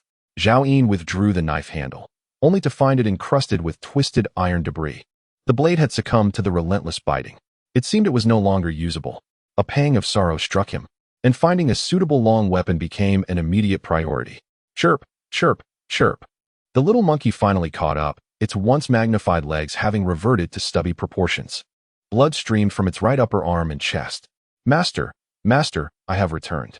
Upon seeing Zhao Yin, the somber expression on the monkey's face vanished in an instant, replaced by sheer excitement as it raced toward him. Zhao Yin coughed lightly, gazing at this trusting little creature, and a sudden wave of guilt washed over him. "Little monkey, you've worked hard. I've decided to reward you." Chapter 18. B-class shooting talent. The little monkey looked at Zhao Yin with unbridled excitement, flattering him with fervent devotion. "I knew my master would not make me toil in vain." Zhao Yin retrieved the recently stowed bone-cleaving blade, raising it high before striking it forcefully against a fallen meteorite. As the little monkey pondered what his master was up to, a resounding clang echoed. The already fractured blade detached from its hilt. Zhao Yin, grasping the 1.5-meter-long threaded steel handle, generously offered it to the little monkey. "Here, take this. It shall be your new weapon." The little monkey leaped with exuberance, for the butcher's knife bestowed by his master had long been rendered useless after the previous battle. He accepted the threaded steel with gratitude, swinging it vigorously, his dark eyes brimming with appreciation. "Thank you, master. You are too kind." Zhao Yin allowed the little monkey to revel in his elation while he retrieved the head of a female zombie from beneath him. At that moment, the head, on the verge of evolving to F-class, was not entirely lifeless. its teeth still gnashing at the air. Zhao Yin kicked the head towards the little monkey's feet and instructed, "Test its might, smash it to bits." Eager to try out his new weapon, the little monkey raised the steel rod and brought it down with force. With a splat, the female zombie's head burst open like a watermelon, brain matter splattering everywhere. Zhao Yin approached the scene, extracting 2 crystals from the pulpy remains. One was slightly larger than a peanut, resembling mutton fat jade. It was the corpse crystal of the female zombie. The difference from F-grade corpse crystal is but a hair's breadth. The other piece, of course, is the star crystal that Zhao Yin cherishes most. After a moment of contemplation, Zhao Yin refrained from immediately absorbing the corpse crystal, instead directing his gaze towards the small monkey, who was meticulously wiping the steel rod's brain matter. Its movements were imbued with utmost seriousness, treating the newly bestowed weapon from its master with a tenderness akin to how Zhao Yin had once cherished his young lovers before the apocalypse. Currently, Zhao Yin aspired to evolve to E-grade, necessitating nearly 100 F-grade corpse crystals. However, should he bestow this particular corpse crystal upon the small monkey, it might very well enable it to evolve from its non-grade status to F-grade. The small monkey's physical attributes already rivaled those of an F-grade evolver. Should it achieve F-grade, it would undoubtedly be capable of confronting E-grade zombies. Enhancing the small monkey's strength equated to augmenting Zhao Yin's own power. "Little monkey, I have promised you that if you diligently fulfill your duties, you shall be amply rewarded. Here, take this." Zhao Yin tossed the corpse crystal towards the small monkey. Having previously witnessed Zhao Yin absorb corpse crystals, the small monkey vaguely understood that this substance could enhance its power. Moreover, this crystal was produced by a zombie on the verge of evolving to level 1, a gift from its master that it had never anticipated. Overwhelmed with emotion, the small monkey clasped its hands together in gratitude, bowing deeply to Zhao Yin. "Do not rush to absorb it. I shall create a shelter for you." Upon finishing his words, Zhao Yin utilized his spatial ring to gather concrete and swiftly erected a makeshift grave mound. He seized the small monkey by its neck and unceremoniously tossed it inside, sealing the entrance securely. Even with some commotion, it would not disturb the nearby zombies. Subsequently, Zhao Yin paid no further attention to the little monkey and suddenly exerted force upon the star crystal. A crack resounded. The formidable strength of an F-level evolver instantly crushed the star crystal, releasing a burst of white light into Zhao Yin's hand. As the white light dissipated, a green pill materialized in his palm. Talent pill, grade B, effect amplifies and strengthens a specific talent. Zhao Yin's heart raced. It was indeed a grade B pill. In his previous life, he had consumed a talent pill, directly placing it in his mouth, where a sweet flavor unfurled, traveling down his throat. In the next moment, his mind became clear, and an indescribable enlightenment surged within him. Human male, ability awakener, F-level evolver, evolution metrics, strength 15, agility 17, stamina 13, spirit 24, talent, B-grade shooting. Life countdown days. This talent pill had enhanced Zhao Yin's shooting talent. Humans are inherently endowed with various talents, differing only in their strengths. At that moment, Zhao Yin felt a profound sense of confidence. Be it firearms or bows, he could wield them with remarkable proficiency, surpassing even the most accomplished athletes of the pre-apocalyptic era. An irresistible urge to acquire a ranged weapon surged within Zhao Yin. However, obtaining a ranged weapon from the star crystal was currently unfeasible. Thus he resolved to start with conventional weapons instead. Soon, Zhao Yin recalled a matter from his past life. Having heard someone mention that there existed a shooting range in Guangzhou, where the proprietor had kept a sniper rifle in his office during his lifetime. It was an M82A1, renowned as the king of sniper rifles, with an impressive range of up to 2 kilometers. Capable of effortlessly penetrating armored vehicles from 1,000 meters away and easily breaching target structures. With Zhao Yin's current marksmanship talent, he could undoubtedly master it with ease. Suddenly, the grave mound behind Zhao Yin trembled, and a fist as large as a cooking pot violently sent a chunk of concrete flying. Following this, a terrifying figure gradually emerged. Standing a towering 2 meters tall, it was covered in golden fur, its muscular form reminiscent of gnarled tree roots, with an arm as thick as Zhao Yin's waist. Instinctively, Zhao Yin activated his true vision. The growing juvenile monkey, F-class mutated beast, strength 28, agility 36, stamina 24, spirit 9, bloodline talent, gigantism, berserk. As expected, it did not disappoint him. The little monkey had successfully evolved to F-class. Except for its spiritual power, all attributes were nearly double Zhao Yin's.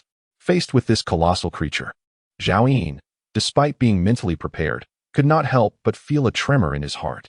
The little monkey had now attained complete gigantism. Even if Zhao Yin utilized all his equipment, he might not stand a chance against it. Hoo-hoo! The little monkey vigorously shook off the dirt covering its body, instantly showering Zhao Yin with debris. Bang! Zhao Yin sprang up and delivered a sharp slap to the little monkey's head. So audacious, now that you've evolved. You think you can disregard me? The monkey quickly reverted to its original form, instinctively cradling its head with both hands, and communicated telepathically. I apologize, master. It was too dark inside, and I was frightened. Thus, it had taken the liberty to emerge. Zhao Yin beckoned with a finger, and the little monkey hurriedly scampered to his feet, bowing with great fervor to ingratiate itself. Zhao Yin scrutinized the monkey, now back to its previous form, noting that it appeared significantly larger than before its evolution. Come, let us venture forth to slay some zombies and test your newfound abilities. The monkey tugged at Zhao Yin's pant leg, exclaiming, Master, I am hungry again. Zhao Yin pondered this, realizing that the little creature had scarcely eaten throughout the day. In truth, the most suitable sustenance for mutated beasts was the flesh of their kind. However, since the onset of the apocalypse, Zhao Yin had encountered only this one mutated beast. Even so, he would not have allowed it to consume beast meat. Preferring to have merely a contract beast by his side, he assessed the supplies within his spatial ring and noted that food was dwindling. Resolutely, he retrieved the most spoiled bread, 6 pieces in total, and tossed them to the little monkey, watching it devour the bread with gusto. Zhao Yin also took out a piece of compressed biscuit, chewing it down with some mineral water. After they had both feasted, they resumed their quest to exterminate zombies, their destination being the shooting range etched in Zhao Yin's memory. In a world ravaged by desolation, survival hinges solely on relentless slaughter. Resources and strength remain the essence of existence. As time slips away unnoticed, the journey is fraught with pauses and perils. Song Xiaojian, divert those zombies. My sister and I can secure our safety, commanded Wang Quan, taking refuge behind a half-meter-high concrete barrier outside the partially collapsed shooting range. Wang Gu, you've consumed all the food. My brother hasn't eaten for days, and almost met his demise while dispatching that zombie. We cannot afford to. Song Xiaodao's protest was abruptly silenced by Wang Quan's cold interjection. I consumed those provisions to recover from my injuries. Furthermore, those supplies were originally provided by me. My body has yet to heal. If Song Xiaojian doesn't venture out, will you take his place? Song Xiaodao wished to voice further objections. Yet Song Xiaojian raised a hand to silence her. He turned his gaze towards Wang Quan. Wang Gu, it was you who led my sister and me into that office. We have always been grateful. You claim those provisions were your gift, and I do not dispute that. However, I truly lack the strength to run any longer. If I perish here, who will assist you in the future? I only know that without someone to divert those zombies, we 3 shall surely starve in this place. Wang Quan replied coldly, his left hand stealthily reaching behind him. Let us search elsewhere. Wang Gu, I implore you, Song Xiaojian pleaded, his pallid complexion and cracked lips betraying his exhaustion.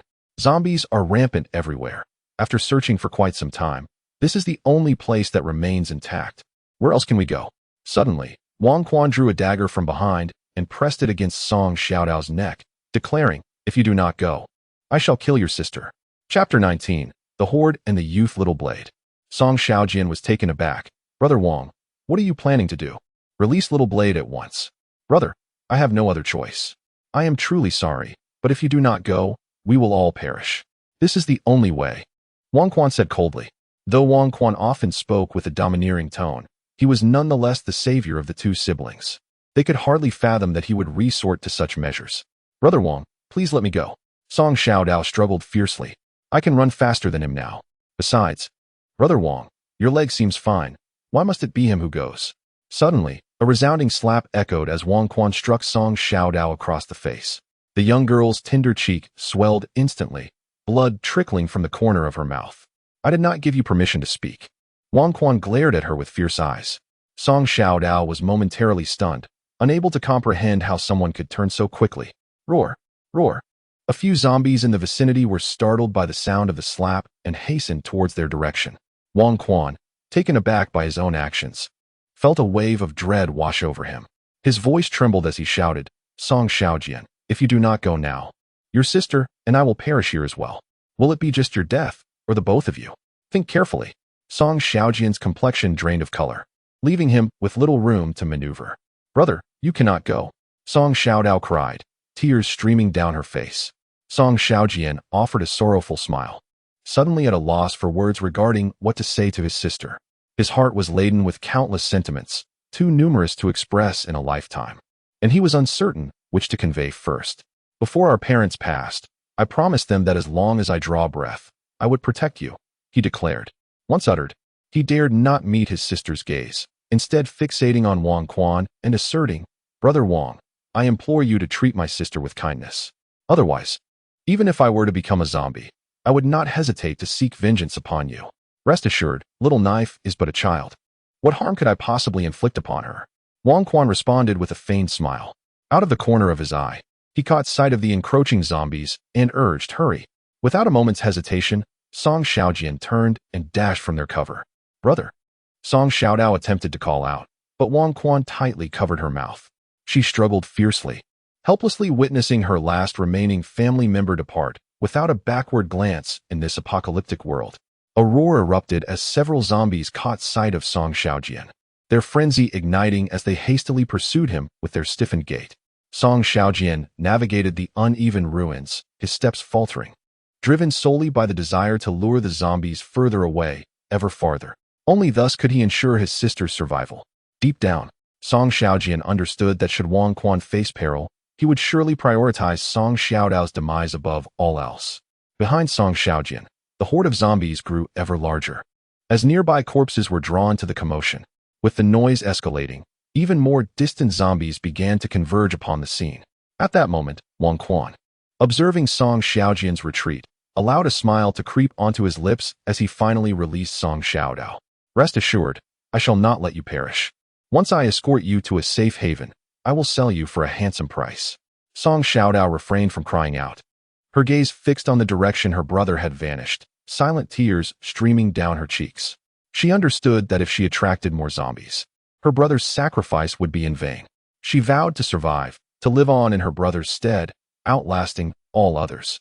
Let us proceed and search for provisions, Wang Quan declared, dusting himself off before striding toward the half-collapsed entrance of the shooting range. Song Xiaodao turned back, her eyes lingering on Wang Quan's retreating figure. In that moment, the 12-year-old girl was left with nothing but a seething hatred.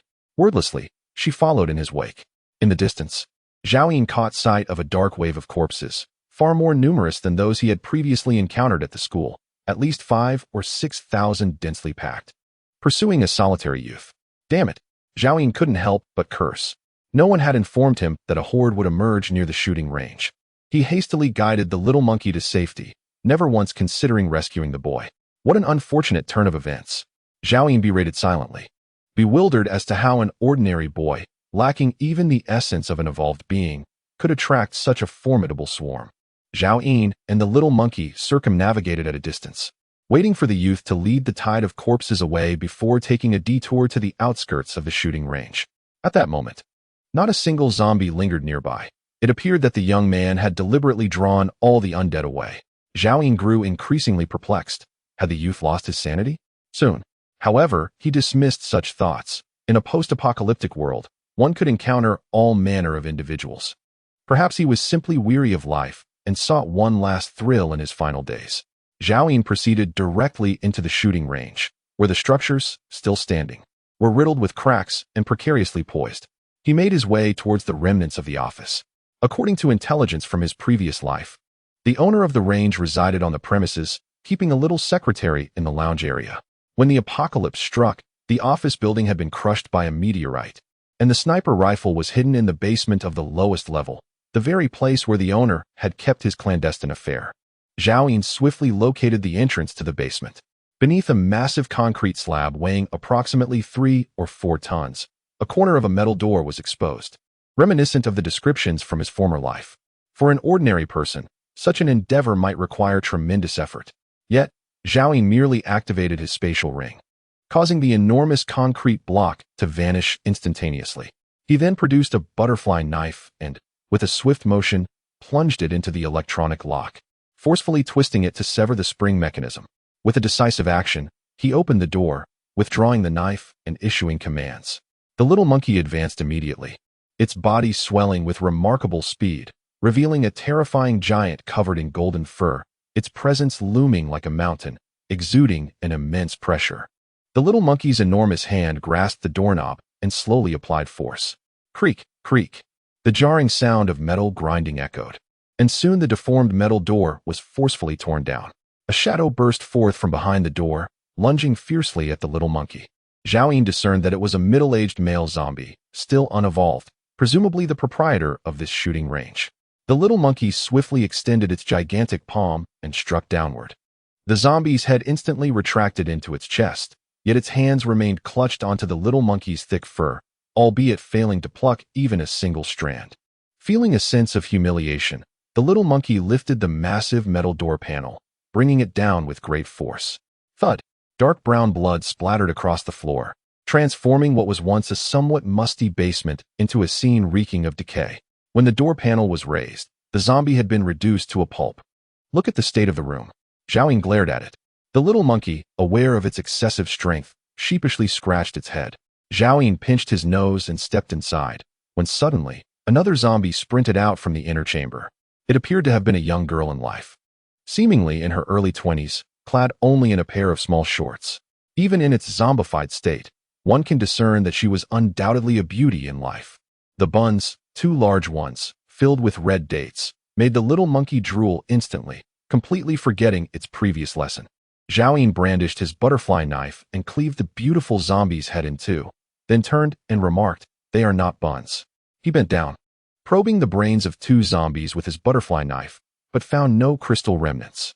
Just as he prepared to move forward, he caught sight of the little monkey still drooling over the deceased beauty. Zhao Yin sensed its unspoken thoughts. How large, 2 of them. How delightful it would be if they were buns. Stop staring. Once we find the mutated wheat, I shall steam a pot of buns for you every day. Let us proceed, Zhao Yin sighed. He pondered what purpose such longing served, noting how it had made the little creature so covetous.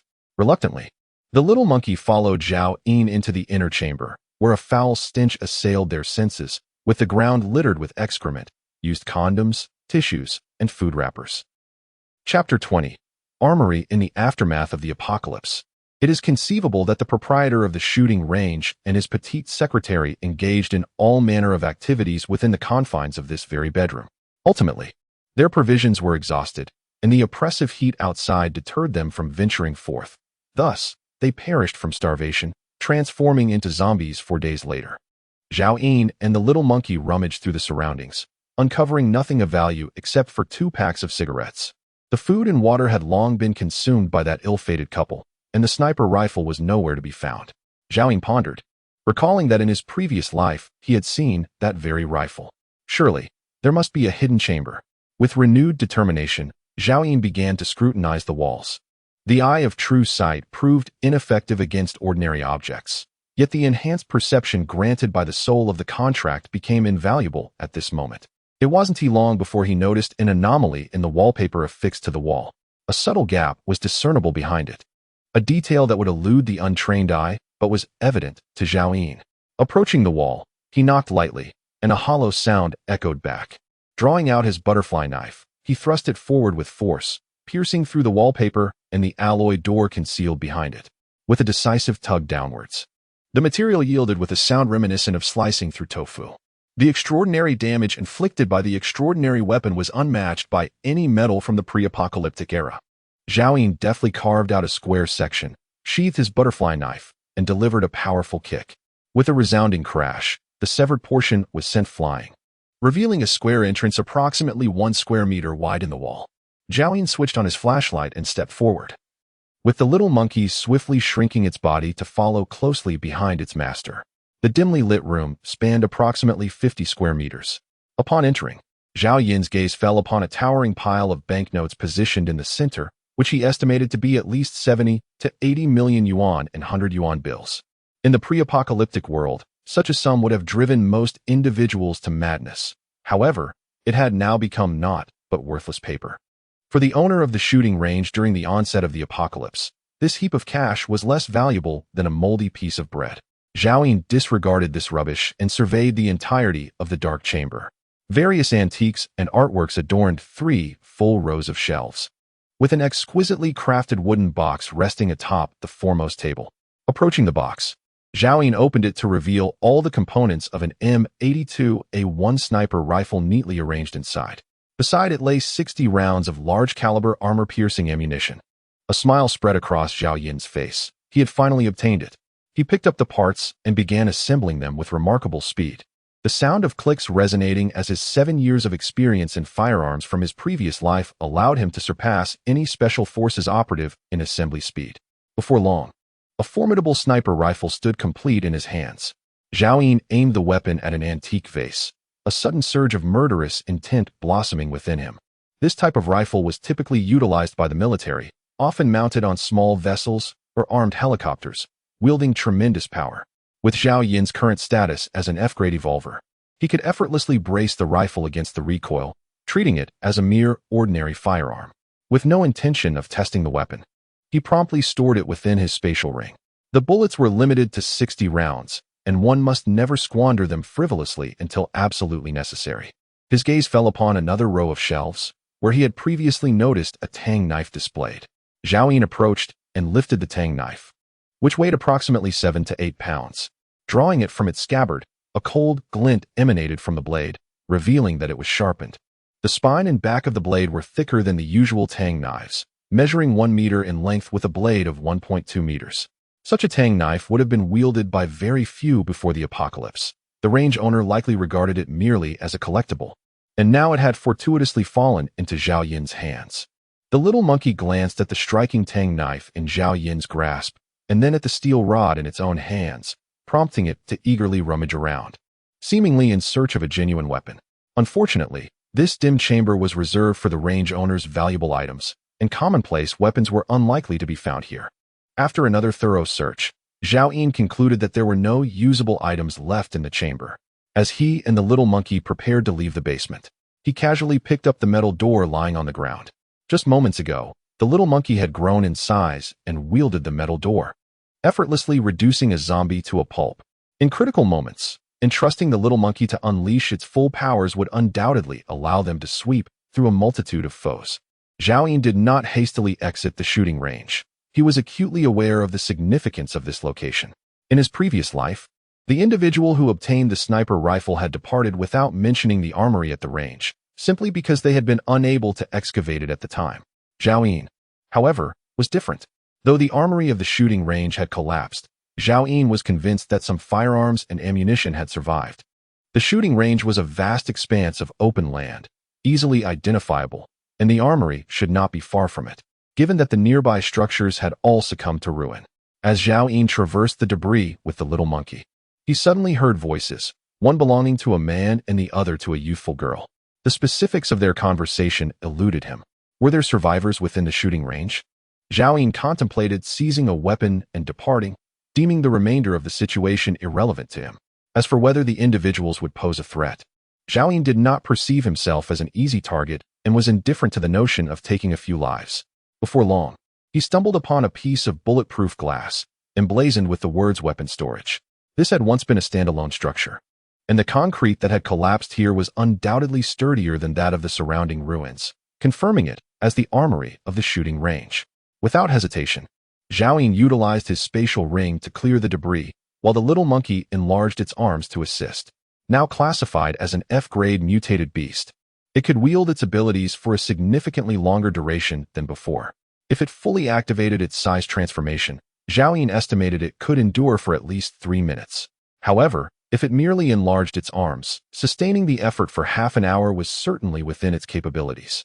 Amidst the fervent efforts of a solitary individual and a monkey, the ruins atop the armory were meticulously cleared after a brief interval of 10 minutes. Beneath the debris lay crushed tables and chairs, deformed metal cabinets, and an assortment of broken bows and arrows.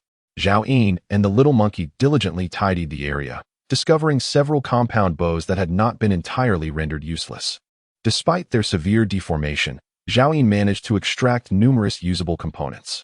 Ultimately, he assembled 3 complete compound bows. Let us search for arrows and ascertain how many remain usable, Zhao Yin commanded. The little monkey immediately enlarged its arms, forcefully prying open several mangled iron boxes, spilling forth thousands of arrows. Most were severely damaged, but upon inspection, Zhao Yin estimated that around 100 arrows were still functional. Unlike bullets, arrows could be reused, as long as Zhao Yin exercised caution. They could be utilized for an extended period. The significance of these 3 compound bows surpassed that of the recently acquired sniper rifle, as ammunition was scarce. Shortly thereafter, the little monkey unearthed a severely deformed large safe amidst the clutter. Zhao Yin handed the butterfly knife to the monkey, which effortlessly sliced it open. Inside lay an array of firearms and ammunition. While the long rifles had been crushed and rendered inoperative, a considerable number of handguns remained intact due to their smaller size. In the end, Zhao Yin discovered 12 usable revolvers, along with a substantial stock of ammunition, 120 rounds for the shotgun and 1,600 rounds for the handguns. Regrettably, there were no suitable large-caliber rounds for the M82A1. It may be attributed to the operational constraints of the shooting range, or perhaps the restrictions imposed by policy. But the selection of firearms available at the range is rather monotonous. The revolvers are relics from the last century, possessing only modest power, nevertheless. For the majority of individuals in a post-apocalyptic world, they are indeed invaluable lifelines. Zhao Yin stored all the weapons within his spatial ring, retaining only a compound bow and 50 arrows. He procured a quiver to hold the arrows, securing both the quiver and the bow upon his back for ease of access. "Little monkey, let's go," Zhao Yin instructed. The little monkey hastily complied, and together they made their way directly towards the exit. At that moment, Zhao Yin overheard the earlier survivors conversing. "Song Xiaodao, hurry up and get it up." "No, I don't want to, it's so disgusting." "Wu Chao and I, Ma. I've had my fill before. If you can't get it hard, then hurry up, or I swear I will break your legs." The man's voice was menacing. The little girl's voice trembled with fear. "Quan Gu, please, I beg you, spare me." "Song Xiaodao?" Zhao Yin's expression stiffened as he recalled, just before his demise in his previous life. The youngest of the 3 women who had sacrificed themselves to save him was named Xiaodao. It seems she, too, bore the surname Song. Chapter 21. Reunion with Song Xiaodao. In this world, the number of individuals sharing the same name and gender is countless. Could it merely be a coincidence? Zhao Yin ultimately resolved to investigate. In this desolate era, he found himself utterly alone, with few people or matters to concern him. If there were a handful who still captured his attention, Song Xiaodao certainly ranked among them. At this moment, within a partially collapsed kitchen, Wang Quan sat on a 3-legged chair, having just consumed foul, tainted water, squinting his eyes at the figure of Song Xiaodao across from him. Even after more than a month without washing her face, her beauty remained evident. A surge of wicked desire welled up within him, and his breath grew heavy. "Xiaodao, come here to Brother Wang, and let me show you my prized possession," Wang Quan rasped. Despite her youth, Song Xiaodao, having grown up in the modern age, was well acquainted with the implications of Wang Quan's words. "Brother Wang, if you have something to say, please do so now." Suddenly, Wang Quan's expression darkened, and he barked, "I will count to 3. If you do not come over by then, do not blame me for being ruthless." Wang Quan loudly intoned, 2. At the utterance of 3, Song Xiaodao trembled, instinctively shrinking back. "Brother Wang, you promised my brother you would take good care of me. How can you be so untrustworthy?" "Trustworthy?" Wang Quan scoffed. "This is the apocalypse. What use does that concept hold? If I do not deceive him, will he willingly embrace death?" Having spoken, Wang Quan stood up and approached Song Xiaodao, only to stumble unexpectedly over a piece of concrete. He fell headlong. The timid girl, who had always been shy and fragile, suddenly rose to her feet, seizing a stone and striking it fiercely against Wang Quan's head. Bang! A sharp pain coursed through Wang Quan as he shook his head to dispel the dizziness, glaring fiercely at the girl. "Do you dare strike me?" "Wang Gu, I didn't mean to." Song Xiaodao had intended to knock him unconscious, but her strength was insufficient. Trembling all over while clutching the stone, she felt overwhelmed. Slap! Wang Quan retaliated with a backhand across Song Xiaodao's face, causing her cheek to swell immediately, leaving her dazed and disoriented. "Go to hell!" Wang Quan raged, striking her face again and again. Slap! Slap! "Without me, you and your brother would have perished long ago. How dare you defy me?" Blood trickled from the corner of Song Xiaodao's mouth, yet she ceased her pleas, staring at Wang Quan with a numb expression. "What are you staring at? Do you believe I want to gouge your eyes out?" Wang Quan shuddered under her gaze, feeling a wave of humiliation wash over him. The look from a mere young girl suddenly filled him with dread, as if he were being scrutinized by a malevolent spirit. In a fit of anger, Wang Quan raised his hand to poke her eyes out. "I'll blind you." Just then, a large hand, as broad as a fan, suddenly clasped around Wang Quan's outstretched arm. At this moment, Song Xiaodao felt as though a colossal entity had suddenly obscured the light above her. A wave of terror pervaded the dim chamber, as if the very air had solidified.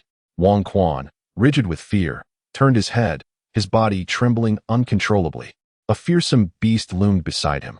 Its golden eyes glinted with an icy indifference, gazing down upon him with a chilling superiority. With a thunderous roar, the little monkey unleashed a powerful cry that reverberated through the air, sending Wang Quan's hair spiraling and distorting the muscles on his face. Song Xiaodao felt a buzzing in her ears.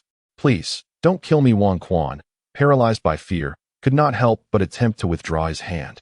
With a slight exertion, the little monkey crushed the bones in Wang Quan's forearm. A heart-wrenching scream escaped Wang Quan's lips. Shortly thereafter, the little monkey flung him aside, and he hurtled 5 or 6 meters, crashing against the wall, bloodied and battered. "Be gentler, we don't want to kill him outright," Zhao Yin remarked. The little monkey shifted aside, allowing Zhao Yin to step forward from behind its imposing figure. He approached Song Xiaodao, scrutinizing her intently. "Are you Song Xiaodao?" Zhao Yin inquired. Her face was swollen beyond recognition, resembling a dumpling.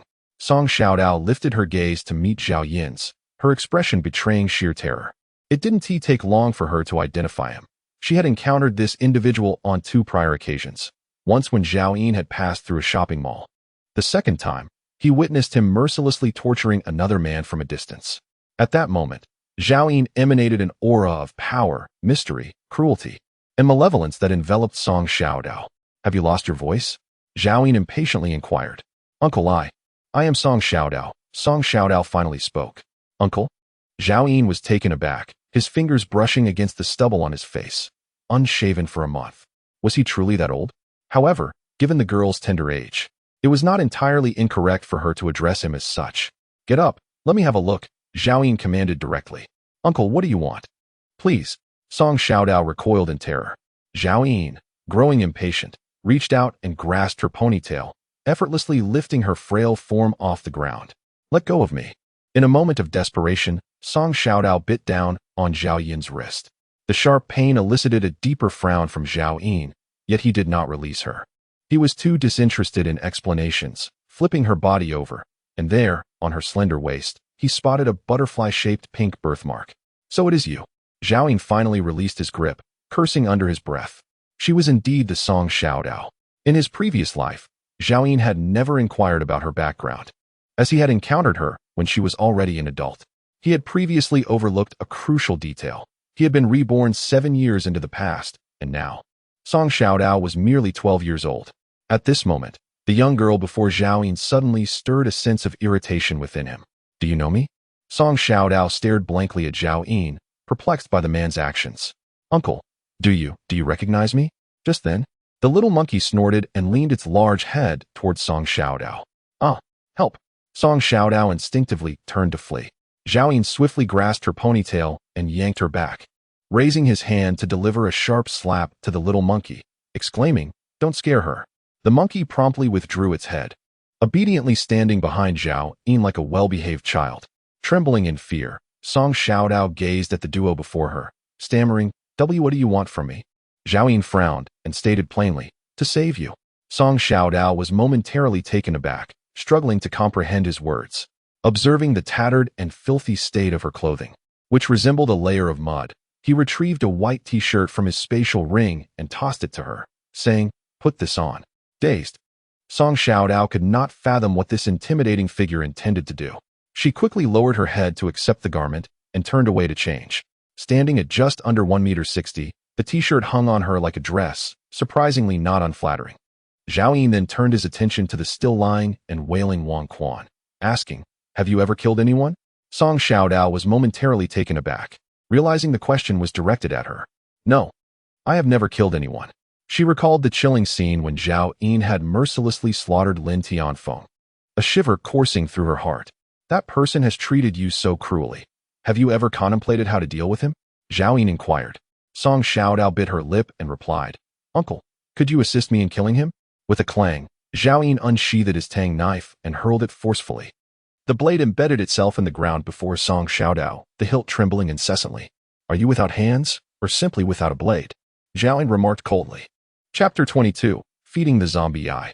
Song Xiaodao's face turned pale instantly. For a child newly thrust into this apocalyptic world, the act of taking a life seemed infinitely distant, regardless of the circumstances. Zhao Yin's gaze was intense and unyielding as it bore down upon Song Xiaodao. Her eyes filled with an unspoken pressure. If I refuse to assist you in killing him, if I let him go out of fear, will your vendetta remain unavenged? Upon hearing this, Song Xiaodao appeared resolute.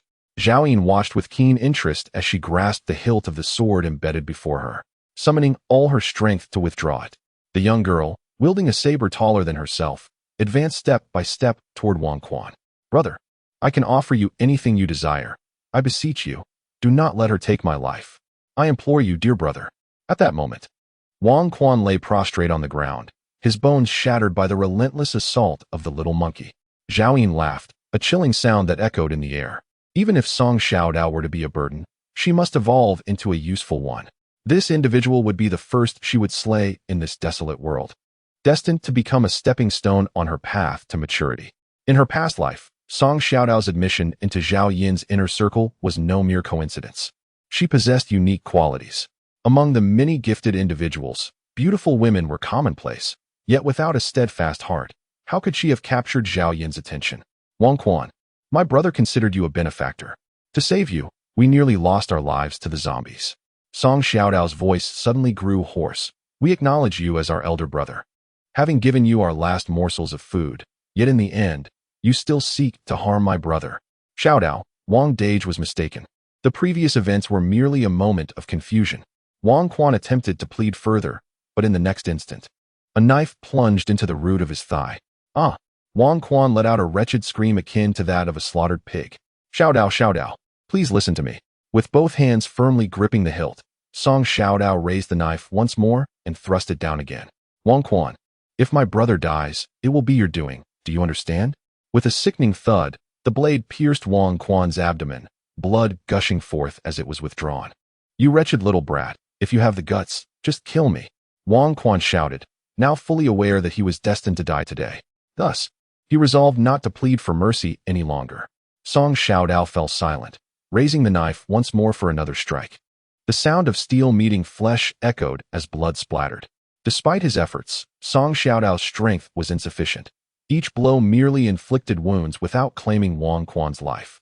As the torment continued, Wang Quan's cries grew louder, ultimately shattering his willpower as he began to weep and plead anew. Xiaodao, just kill me, I beg you. Exhausted, Song Xiaodao stood there, panting heavily. A thrust to the heart could deliver a fatal blow. Zhao Yin spoke, instructing her on the art of killing. Song Xiaodao turned to face Zhao Yin, suddenly feeling less fearful of him. Uncle, he forced my brother to lure the zombies away. I want to feed him to them.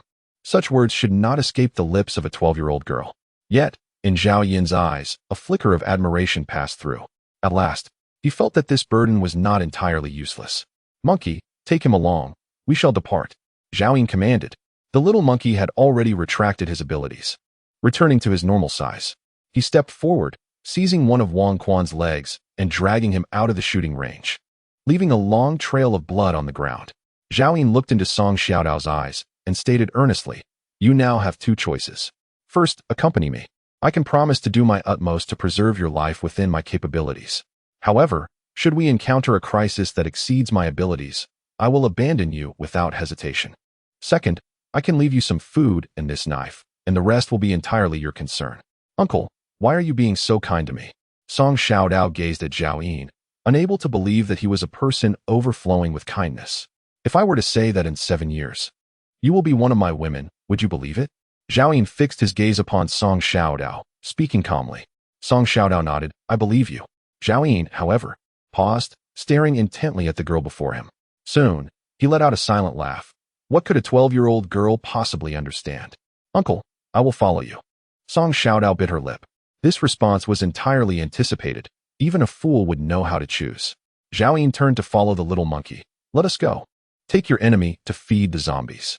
Outside the shooting range, the horde of zombies that Song Xiaojian had led away had dispersed, and scattered zombies began to wander back.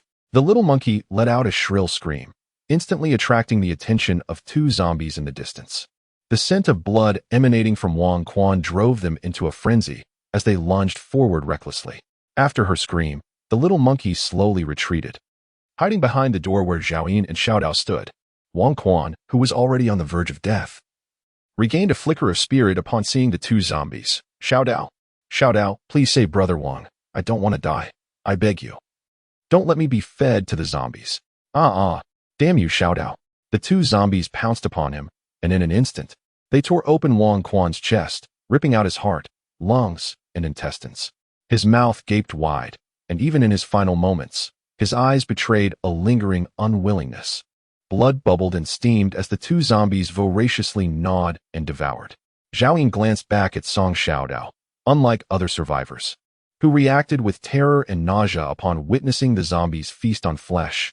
Her eyes glistened with tears while a subtle smile graced her lips. This expression was quite to Zhao Yin's liking, and he reached out to pat her head. Let us go. Uncle, where are we going?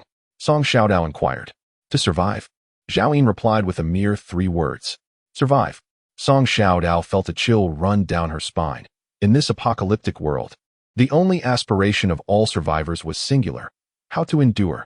Uncle, there was still some food in that kitchen, Song Xiaodao reminded him. Although it was just rotten meat and moldy rice, with a bit of cooking, it could still be edible. She recalled how Wang Quan had just eaten porridge made from the spoiled meat.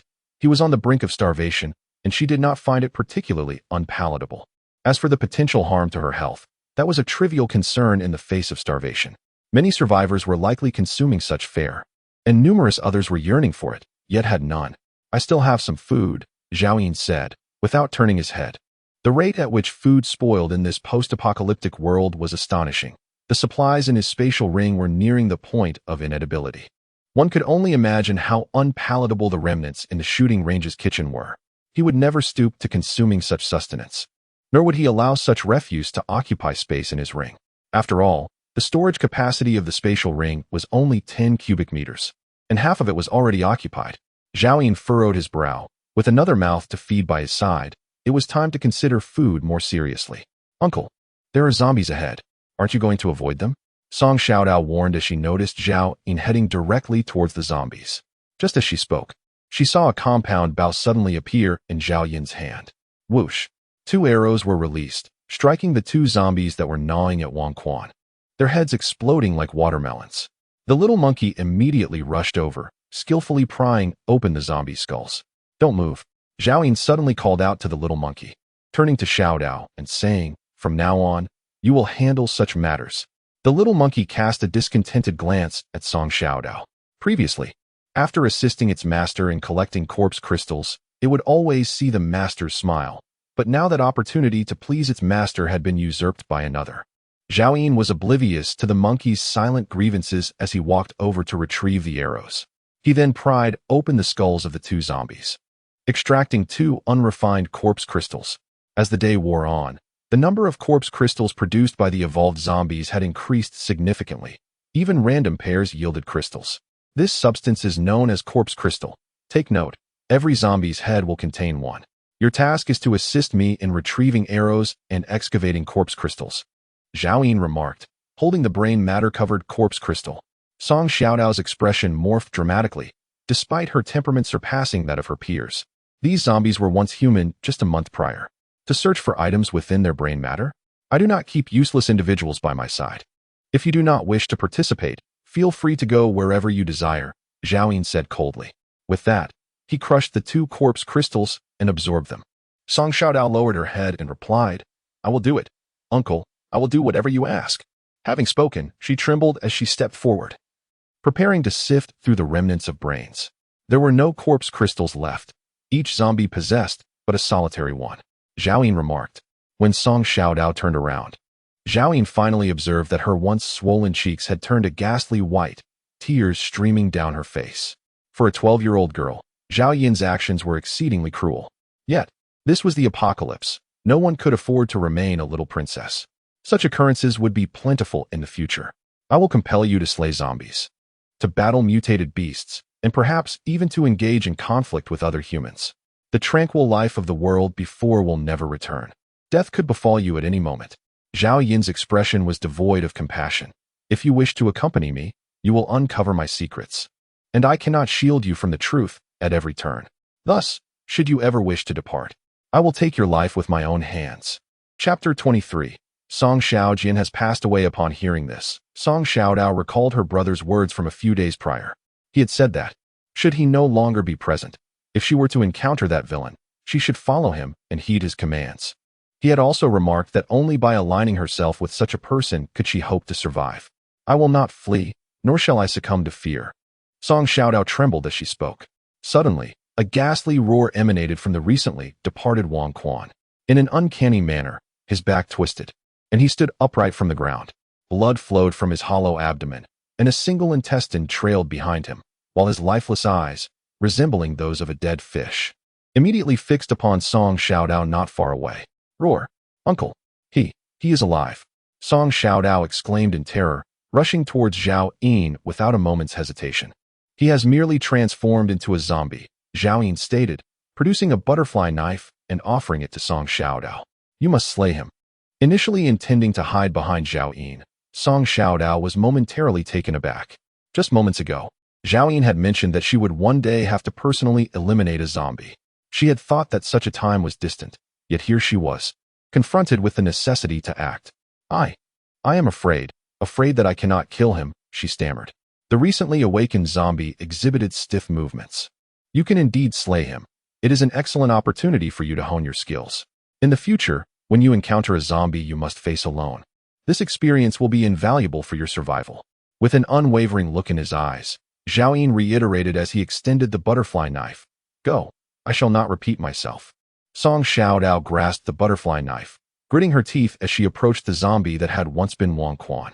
Gradually, she discerned its grotesque form.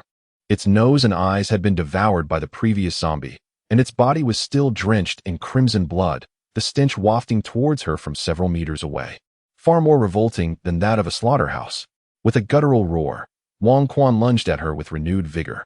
However, the recently awakened zombie, with most of its muscles and tendons consumed, was unable to regain its strength in time, moving at a pace little faster than a snail.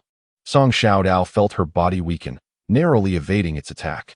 Circumvent it and strike at the nape, Zhao Yin shouted. Clenching her jaw, Song Xiaodao steeled herself, instinctively heeding Zhao Yin's advice.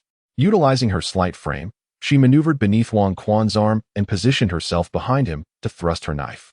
Remarkably, she did not miss. With a decisive thrust, the razor-sharp blade of the butterfly knife penetrated the zombie's skull. Instantly, Wang Quan toppled to the ground. Trembling uncontrollably, Song Xiaodao stood in a daze, staring at the scene before her, still unable to believe that she had slain a terrifying zombie. Had it not been for Zhao Yin's insistence, she would never have dared to strike and would have inevitably met her demise at the hands of the undead. A sudden wave of gratitude for Zhao Yin washed over her. In that moment, she realized that monsters could indeed be vanquished, and were not as fearsome as she had once imagined. Soon, Song Xiaodao doubled over and began to vomit. Wang Quan's blood was still warm, and a gentle breeze carried the acrid scent of blood, brain matter, and entrails. Not far away, 3 zombies wandered aimlessly. Zhao Yin drew his bow, and with a swift flurry of arrows, he dispatched the 3 undead with precision, frowning as he turned his gaze to Song Xiaodao. Get to work. The 12-year-old girl, her frail body trembling, was overwhelmed by the thought of having to sift through brain matter and retched even more. Rising to her feet, she staggered towards the zombies, her small frame visibly shaken. She extracted 3 pieces of corpse crystal, cradling them along with the brain matter before Zhao Yin. Uncle, is this it? Zhao Yin handed her a cloth. Remember, each time you retrieve corpse crystals, you must clean them thoroughly before presenting them to me. Song Xiaodao looked up at Zhao Yin, wondering if he, too, shared her aversion to brain matter. Oh, she pouted slightly, then diligently wiped the 3 pieces of corpse crystal until they gleamed without a speck of dust, before extending her hand to Zhao Yin. Uncle, here. Zhao Yin, without hesitation, crushed the 3 pieces of corpse crystal right before her eyes, absorbing their essence. Song Xiaodao observed him with a spark of curiosity. The small monkey had the ability to change size at will. The items in his hands would suddenly vanish or appear. And now, as the corpse crystals were crushed, a faint white light emanated from them. Everything exuded an air of mystery, reminiscent of miracles from a time before the apocalypse. However, Zhao Yin offered no explanation, and Song Xiaodao, wise beyond her years, refrained from asking. As Zhao Yin opened his eyes, he began to assess his own body. A human male, an awakened individual with extraordinary abilities, classified as an F-level evolver, possesses a power level of 15, agility of 17, stamina of 13, and a mental fortitude of 24. His talent lies in B-grade marksmanship, and his life countdown has extended to days. After a day of vanquishing zombies, Zhao Yin's evolution percentage has risen to 176. At this rate, he would ascend to E-level evolver status in less than 2 months. For other survivors, to possess Zhao Yin's speed would be a dream come true. Yet, Zhao Yin remains unsatisfied. He understands that those zombies possess unique advantages, and to progress further, he must not lag behind them. However, the life countdown has increased by another month. Uncle, when you first arrived, did you encounter a boy? He was about your height, around 16 or 17 years old. He is my brother, Song Xiaojian. Suddenly inquired Song Xiaodao. Zhao Yin instantly recalled the brave boy who had drawn the horde of zombies. I have seen him. He has passed away. Zhao Yin affirmed with a nod. Song Xiaodao stood there, tears streaming down her face. Despite having mentally prepared herself, overwhelming sorrow filled her heart. Song Xiaojian had sacrificed himself for her. From that moment on, she would no longer have a brother, nor any remaining kin. After a pause, she asked, where did this tragedy occur? Can you take me to see? Song Xiaodao pleaded. Although she still harbored fear towards Zhao Yin, her concern for her brother outweighed her trepidation. He has turned into a zombie. Who knows where he now roams? Zhao Yin furrowed his brow and speculated. If you wish to eliminate him and lay him to rest, I can take that route. Should we cross paths, I will assist you in burying him. If not, I shan't delay myself for such trivial matters. Song Xiaodao was taken aback by Zhao Yin's unexpected agreement, and he quickly expressed his gratitude. Thank you, uncle. If we do not encounter him, I will not impose upon you. Zhao Yin rubbed his stubble, his expression suddenly darkening. From now on, do not call me uncle. Each time he heard her utter that term, he felt an overwhelming urge to silence her with a slap. He was barely in his 20s. Then what should I call you? Is elder brother acceptable? Song Xiaodao, having undergone 7 years of compulsory education before the apocalypse, was familiar with basic etiquette. Little did he know that Zhao Yin's face grew even more somber. In this life, he would neither become anyone's foster father nor their elder brother. I am Zhao Yin, he stated coldly before striding forward, deliberately avoiding the direction where Song Xiaojian might be found. Even if Song Xiaojian were indeed alive, Zhao Yin would not extend his hand to save him. Throughout a man's life, the most prudent course is to be wary of 2 young men, one being a little brother-in-law, the other a little brother. Zhao Yin had no acquaintance with Song Xiaojian and would not take on an additional burden. With so many lives lost in the apocalypse, why should Song Xiaojian be spared? Zhao Yin continued onward, dispatching any zombies he encountered. Now equipped with ranged weaponry, even when faced with small groups of the undead, he could join forces with Little Monkey to eradicate them. With the assistance of Song Xiaodao in gathering corpse crystals, Zhao Yin's evolution progressed at an astonishing pace. The evolution. Indeed, Zhao Yin's chosen path was not without purpose. He recalled that in his previous life, there existed a mutated chestnut tree in the suburbs south of Guangzhou City. Chapter 24. Village Combat. As night descended, Zhao Yin showed no signs of halting his journey. Prior to the apocalypse, it was often said that hard work does not necessarily lead to wealth. However, in the aftermath of the cataclysm, only the diligent could hope to survive. Until the early hours of the morning, Zhao Yin, accompanied by Song Xiaodao and Little Monkey, finally emerged from the city, drawing near to their destination, where the presence of zombies had significantly dwindled. No longer did they traverse the ruins of a once bustling metropolis. Instead, they found themselves amidst scorched, desolate farmlands, pockmarked and barren, with the occasional aimless zombie wandering about. These creatures, seemingly tireless, were driven by an insatiable thirst for blood, functioning like perpetual motion machines. In a past life, some speculated that a mysterious force from meteorites had imbued the zombies with energy. Zhao Yin, shall we not rest? Song Xiaodao gasped, each step becoming increasingly arduous. Exhaustion had supplanted her initial fear of the undead. "We will rest upon reaching the village ahead," Zhao Yin replied, nocking an arrow. With a swift motion, he released it, and a distant zombie met its demise with a shattered skull. Little Monkey, wielding a steel rod, followed suit, smashing another zombie's head with a single strike. Without a glance back, the duo continued their forward march. Song Xiaodao summoned her dwindling energy, hastily extracting 2 shards of zombie crystal. She jogged to catch up with Zhao Yin, cleaning the crystals before presenting them to him. Zhao Yin accepted the crystals and crushed them without hesitation. A human male, an awakened individual endowed with extraordinary abilities, classified as an F-grade evolver, possesses a power level of 15, agility of 17, stamina of 13, and a mental acuity of 24. His talent lies in B-grade marksmanship, and his life countdown has extended to over 30,000 days. Should he continue on this trajectory, Zhao Yin is poised to ascend to E-grade evolver status within a mere 10 days. At last, a desolate ruin emerged at the end of the field, the very village Zhao Yin had been seeking. Amidst the debris, a solitary, unscathed rural villa stood proudly at the center, much like Zhao Yin's own residence. It was a surviving structure. As night descended, Zhao Yin spotted a towering tree swaying gently in the breeze before the villa's entrance, lending an air of freshness to the surrounding atmosphere. "Zhao Yin, there's a house over there," exclaimed Song Xiaodao, pointing excitedly at the villa. A smile broke across Zhao Yin's face, dispelling all traces of weariness. "Let us go, there's food there." Upon hearing the mention of food, the little girl and the monkey trembled with excitement and hurriedly followed Zhao Yin. However, as they approached the villa, Zhao Yin suddenly halted, raising a hand to restrain the eager monkey, who had dashed ahead. "Wait!" The little monkey, caught by its tail, was pulled back and looked up at Zhao Yin with confusion. Just then, a cacophony erupted. The tranquil night was shattered by a chorus of ghastly moans emanating from within the villa. The front door burst open, and a horde of zombies surged forth. "Fall back! Quickly, little knife, run!" Zhao Yin shouted emphatically, swiftly nocking an arrow. The sharp sound of arrows slicing through the air resonated as he dispatched several zombies ahead, their heads bursting with each strike. Yet, the horde seemed inexhaustible. From the modest rural villa, a swarm of 100 or 200 zombies surged forth.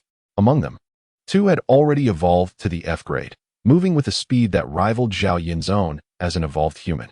With no time to ponder the rapid evolution of these undead or their presence in the quaint villa, Zhao Yin unleashed a few more arrows before pivoting to flee.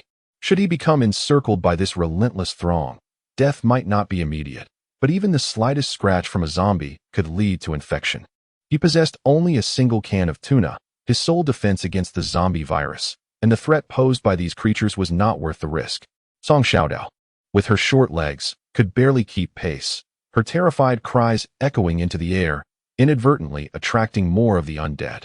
In that moment, a little monkey seized Song Xiaodao, gripping her collar and sprinting forward with fervor. "Monkey, release little knife and take down those 2 F-grade zombies," Zhao Yin bellowed from behind. He intended for Song Xiaodao to escape unscathed, not the monkey. What could a mutated beast of F-grade possibly fear? While shouting, he turned to release another volley of arrows. Whoosh, whoosh, whoosh. 3 more arrows flew forth in succession. The 2 F-level zombies appeared to have awakened some semblance of their former intellect, swiftly burrowing into the horde to evade detection. However, Zhao Yin's arrows were not aimed at them. Instead, 3 ordinary zombies at the forefront met their demise with precise headshots. As the horde closed in within mere meters, Zhao Yin dared not linger, turning and fleeing further ahead. "Monkey, what are you dawdling for?" Observing his master engaged in battle alone, the monkey discarded its small knife and rapidly expanded in size, transforming into a colossal creature adorned with golden fur in the blink of an eye. With a loud snort, the little monkey discerned the F-level zombies mentioned by its master and charged forward with great strides. The horde, unfamiliar with the concept of fear, abandoned their pursuit of Zhao Yin upon sensing living flesh approaching, converging entirely upon the little monkey. Zhao Yin felt a wave of relief wash over him. But upon turning back, he saw the enlarged monkey ensnared in a tight encirclement. Swinging its steel club, every blow sent a zombie crashing to the ground. Yet, the sheer number of zombies was overwhelming, soon leaving no escape for the monkey as countless hands seized its thick fur, with some zombies attempting to bite down. Before long, the little monkey was covered in blood. The two F-level zombies, seemingly aware of the threat posed by a fellow mutated beast of their caliber, cunningly maneuvered through the throng of other zombies to rush towards Zhao Yin. Squinting his eyes, Zhao Yin thought, do they take me for a soft target? The female zombie, classified as F-grade, boasts an evolution level of 102. 3, with a strength of 22, agility of 15, and a spirit level of 2. The male zombie, also F-grade, has an evolution level of 152, with a strength of 24, agility of 16, and a spirit level of 2. 3. It appears that in their previous lives, they were a middle-aged couple, likely farmers from this village. The agility of these two zombies nearly rivals that of Zhao Yin, an evolved being, while their strength significantly surpasses his, and they have even manifested a degree of spirit evolution. With a swift motion, Zhao Yin released 2 arrows. One aimed at the female zombie's head was deftly dodged, embedding itself in her chest, while the arrow targeting the male zombie failed to inflict even a scratch. The two zombies closed the distance rapidly, now less than 10 meters away from Zhao Yin. Zhao Yin, run! Cried Song Xiaodao from behind, halting in his tracks as he witnessed the two zombies, evidently faster than the others, approaching Zhao Yin at an alarming rate. Zhao Yin remained immobile, and suddenly his compound bow vanished, replaced by a revolver in his hand. Unaware of the nature of this black object, the two zombies, seeing Zhao Yin sheath his weapon, quickened their pace. Bang! Bang! The gun's muzzle erupted with blinding sparks, and in an instant, both zombies, one after the other, fell as if time had frozen, each bearing a bullet hole in their foreheads. Zhao Yin then holstered his pistol and resumed using his bow, collaborating with the little monkey to dispatch the remaining horde of zombies. Song Xiaodao was utterly astonished. His gun is incredibly powerful. Bang! The little monkey struck the last zombie's head with a swift blow, causing its massive form to rapidly diminish, transforming in the blink of an eye into a diminutive monkey cub, which stood there gasping for breath. The recent battle had nearly drained all its strength, and Zhao Yin beside it was also slightly panting, although not exerting himself as desperately as the little monkey. The intensity of the shooting had taken a considerable toll on his stamina. Well done, Zhao Yin said as he stepped over the fallen corpses and approached the little monkey, gently patting its head. The monkey's previously listless expression instantly brightened, chattering excitedly as Zhao Yin sensed through their bond that it was recounting the perilous moments of the fight, boasting of its bravery all for the sake of protecting its master. Generously, Zhao Yin produced 20 pieces of compressed biscuits, opening one for himself to chew while offering the rest to the little monkey. Here, eat. This is your reward. The little monkey joyfully clutched the biscuits, circling around Zhao Yin several times, proclaiming, Master, I will work even harder in the future. At that moment, Song Xiaodao widened her eyes, momentarily forgetting her astonishment at Zhao Yin and the little monkey's prowess, fixated instead on the compressed biscuits in the monkey's grasp. Gulp! She could not help but swallow hard. For days, she had only shared a meager bowl of rotten meat porridge with Wang Quan, and now, the enticing aroma of the biscuits overwhelmed her senses, igniting a profound hunger that consumed every part of her being. Zhao Yin had no intention of providing her with food. He pointed at the two F-level zombies and stated, I shall handle these two myself. The remaining zombies are yours to dispose of. Complete your task before you indulge in food. Song Xiaodao was acutely aware that within this trio of two humans and a beast, she was the least capable. Yet, she could not help but inquire, could we perhaps eat first before working? Absolutely not. Zhao Yin retorted decisively. He swiftly stuffed a piece of compressed biscuit into his mouth and then brandished his tang knife, advancing towards the corpses of the two F-level zombies. With a swift motion akin to slicing through a watermelon, he cleaved the zombies' heads in 2 strokes. The tang knife deftly maneuvered, soon revealing 2 corpse crystals and 2 star crystals. A smile graced his face. He had anticipated that the current F-level zombies would undoubtedly harbor star crystals within them. Their rapid evolution could only be attributed to the power of these star crystals. After absorbing the 2 corpse crystals, his evolution percentage increased by 2 points, equivalent to 200 ungraded corpse crystals. However, Zhao Yin was far more concerned with the 2 star crystals. He had not acquired any star crystals throughout the day. These were the only 2 available. He hoped for a stroke of good fortune. Chapter 25. Yet another female garment. Zhao Yin crushed the first star crystal, and a radiant sphere of white light materialized in his hand. At that moment, Song Xiaodao was instantly captivated. His curiosity piqued as he inquired, Zhao Yin, what are you doing? Zhao Yin opened his other hand, cradling the remaining star crystal. This is a star crystal, present within the majority of advanced zombies. It warrants our special attention moving forward. The secret of the star crystal would soon be unveiled to all survivors. And Zhao Yin had no intention of concealing it from Song Xiaodao. Song Xiaodao nodded, partially understanding, when he observed the luminous orb in Zhao Yin's hand dissipate, revealing a bottle of beverage. Zhao Yin's gaze fell upon the item he held. Iced red tea, grade F, a type of extraordinary beverage. Effective for replenishing 24 hours worth of water consumption, with bodily attributes doubled for a duration of 1 hour. At last, he had procured a second beverage aside from Nongfu Spring, its efficacy promising to be invaluable in critical moments. Zhao Yin stored the iced flower tea and proceeded to crush the second star crystal. As the light faded, a garment materialized in his grasp. Zhao Yin's breath hitched. It was yet another piece of equipment. He quickly unfurled the clothing before him, but his expression darkened swiftly. It was an outfit of women's wear. In his hands was a white short dress, adorned with cartoon patterns, the hem barely concealing the upper thighs. Was this fate compelling him to become a cross-dressing sensation? Dress, grade F, defensive equipment, sturdiness 15, strength 8, additional effect charm 10. Zhao Yin examined the attributes and felt a surge of excitement. Although its sturdiness was slightly inferior to that of a military uniform, it provided an impressive boost of 8 points to strength. This was akin to adding the strength of a full-grown man to his own capabilities. What should he do? Should he wear it? Zhao Yin found himself in a quandary. Wasn't this essentially forcing him into the role of a cross-dresser? With fishnet stockings and a dress, all that was missing were a pair of high heels. Song Xiaodao noticed the dress in Zhao Yin's hands, and then glanced down at his own male t-shirt, his eyes instantly lighting up. Zhao Yin, get to work. Zhao Yin promptly cut off her hopes and swiftly stowed the dress into his spatial ring. Meanwhile, the little monkey cast a longing glance at the ice-red tea that Zhao Yin had just opened. Noticing the bloodstains on the little monkey, which had ceased to flow, Zhao Yin affectionately ruffled its head. That was a combat drink meant for survival. It wasn't tea time to share it. The little monkey reveled in the warmth of Zhao Yin's hand atop its head, closing its eyes in sheer enjoyment, as if, in that moment, the allure of extraordinary food had diminished. Its heart resonated with joy as its master had just provided it with compressed biscuits. Zhao Yin paid no heed to whether the little monkey was genuinely happy. After all, chestnuts were soon to be gathered. The spoiled ordinary food would merely be digested by the little creature, for otherwise, it would have to be discarded, and that would weigh heavily on his conscience. After all, in a world ravaged by the apocalypse, many people went hungry, and waste was indeed disgraceful. Come, there is an honorable task awaiting you, Zhao Yin declared. The little monkey instantly perked up.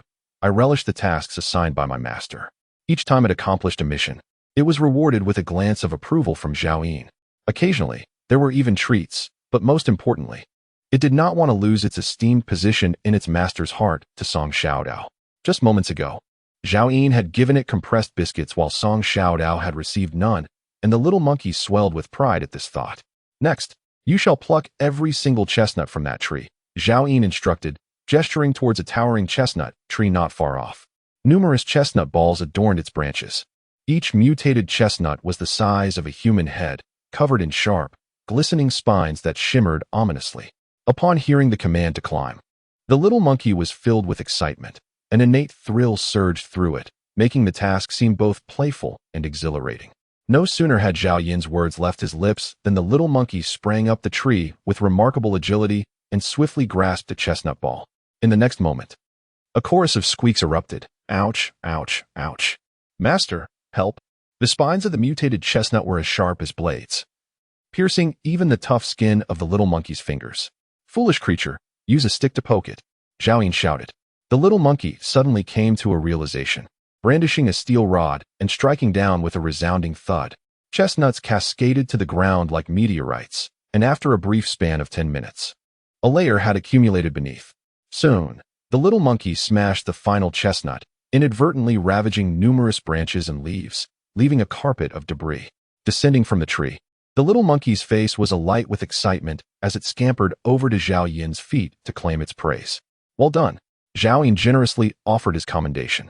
After extolling the little monkey, he turned his attention to the chestnuts scattered on the ground, counting a total of 303, conservatively estimating. Each could yield 10 pounds of mutated chestnuts. This meant Zhao Yin would acquire at least 3,000 pounds of mutated chestnuts from this endeavor. In the post-apocalyptic world, mutated plants bore fruit that did not decay as easily as their pre-apocalyptic counterparts, and the energy they contained was more than tenfold that of similar fruits from before. If an ordinary person could be satiated by a pound of chestnuts in the past, a pound of mutated chestnuts could sustain them for 10 meals.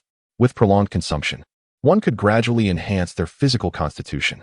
In his previous life, Zhao Yin had a subordinate who, despite never acquiring any abilities or evolution potions, fortuitously obtained several hundred pounds of mutated soybeans. After 2 years of consumption, that subordinate's strength was sufficient to rival that of an F-class evolver. Zhao Yin gazed up at the lamentably battered chestnut tree, feeling a twinge of regret. He pondered when it would next bear fruit. He knew he could not afford to linger here. Zhao Yin found himself devoid of any space to store life, rendering it impossible to take the tree with him. Thus, he chose to disregard its fate entirely. He unsheathed his Tang Dao and commenced the task of peeling chestnut balls. After 2 hours, he had meticulously peeled 300 chestnut balls. Reflecting upon his efforts, Zhao Yin decided to store the discarded spines in his spatial ring, for they might prove useful in the future. At that moment, Song Xiaodao had completed her collection of over 100 unmutated corpse crystals. Zhao Yin, I truly can't continue any longer, she uttered, her face showing some reduction in swelling, yet her eyes revealed profound fatigue. The sheer force of her will was what sustained her presence beside Zhao Yin until this point. She handed him a small bundle, wrapped in tattered cloth presumably torn from some zombie, containing a handful of corpse crystals. Here, they are all here. Zhao Yin accepted the crystals with a gesture and began to absorb them immediately. Within a few minutes, his evolutionary progress reached a point where he was a mere 9/10 away from advancing to E-level. The current rate of enhancement was something Zhao Yin could hardly have envisioned in his past life. Yet, he felt a sense of dissatisfaction, for numerous tasks still awaited his attention. For instance, based on his memories, he aimed to promptly travel to Yang City in search of the newly mutated flying white tiger. Furthermore, he contemplated venturing into the Great Way mountain range to seek out the legendary Life Space Pendant, an SS-level treasure from his previous life. Additionally, he sought to locate a top-tier powerhouse known to him from his past, who would not acquire his fateful star crystal for another 6 months. Zhao Yin could devise a strategy to seize it in advance. And of course, there was the matter of sustenance. One must savor each bite. These matters are not of urgency. Before proceeding, Zhao Yin must first ensure his own safety and secure ample provisions for survival. Zhao Yin, didn't you say that once the work is done, I could have some compressed biscuits? Song Xiaodao bravely inquired. Zhao Yin recalled his thoughts and replied calmly. Tonight we shall feast on chestnuts. With 3,000 pounds of chestnuts at his disposal, it would suffice to sustain him while he sought the next variant of edible sustenance. As the deteriorated food remnants from the pre-apocalyptic era had become practically useless. Will we be slaughtering zombies tonight? Song Xiaodao asked. We shall not venture out tonight, instead. We will rest soundly here, Zhao Yin stated, striding towards the small villa. Prepare a room. After dinner, I wish to take a bath. A bath? Song Xiaodao was momentarily taken aback. She had not bathed in over a month and dared not even dream of such luxury. Throughout the day, she had only managed to find a small amount of rust-laden dirty water to drink at the shooting range, and her throat felt parched. Zhao Yin, do you have enough water? Could you spare me a little? Zhao Yin paused, realizing he had forgotten to provide her with water today. In the moonlight, he gazed at her swollen face, which resembled a dumpling, and an indescribable sensation stirred within him, one he had not felt in a long time. So long that he had nearly forgotten its name. Perhaps it was called guilt. There is a well here. Feel free to drink. I will ensure you are well fed shortly. And you may also take a bath, Zhao Yin assured her. In a previous life, Zhao Yin had visited this place and recalled that there was an ancient well in the backyard of the quaint Western-style house, its spring water leading to an underground river. Pristine and crystal clear. Aside from bathing, it was also necessary to replenish the pure water within the spatial ring. Chapter 26. As Zhao Yin stepped into the small villa, his gaze was immediately drawn to 2 human skeletons. Only remnants of dark brown flesh remained, suggesting they had recently fallen prey to the insatiable hunger of zombies. It was no wonder that a horde of 100 or 200 zombies had gathered here. It appeared that 2 survivors had once inhabited this place, though the cause of the relentless undead infestation remained a mystery. After consuming the unfortunate pair, the zombies had not dispersed. The interior of the villa was a scene of utter devastation, with nearly all the furniture reduced to ruin. The air was thick with the nauseating stench emanating from the corpses of the undead. The floor was littered with debris, remnants of blood, and the viscous fluids that had dripped from the zombies. After quenching his thirst in the backyard, Song Xiaodao stumbled upon a dilapidated broom and resolved to tidy up the place. Forget it, you can sweep the rooftop. We'll spend the night there, Zhao Yin suggested. With that, he made his way to the independent kitchen in the backyard, which had also suffered severe damage at the hands of the zombies.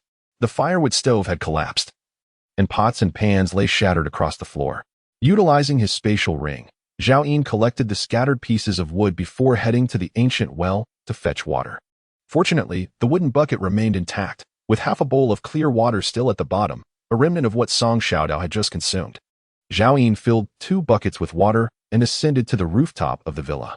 He retrieved the hanging pot he had brought from home, fashioned a simple support frame from the wood, and ignited a fire to begin boiling water.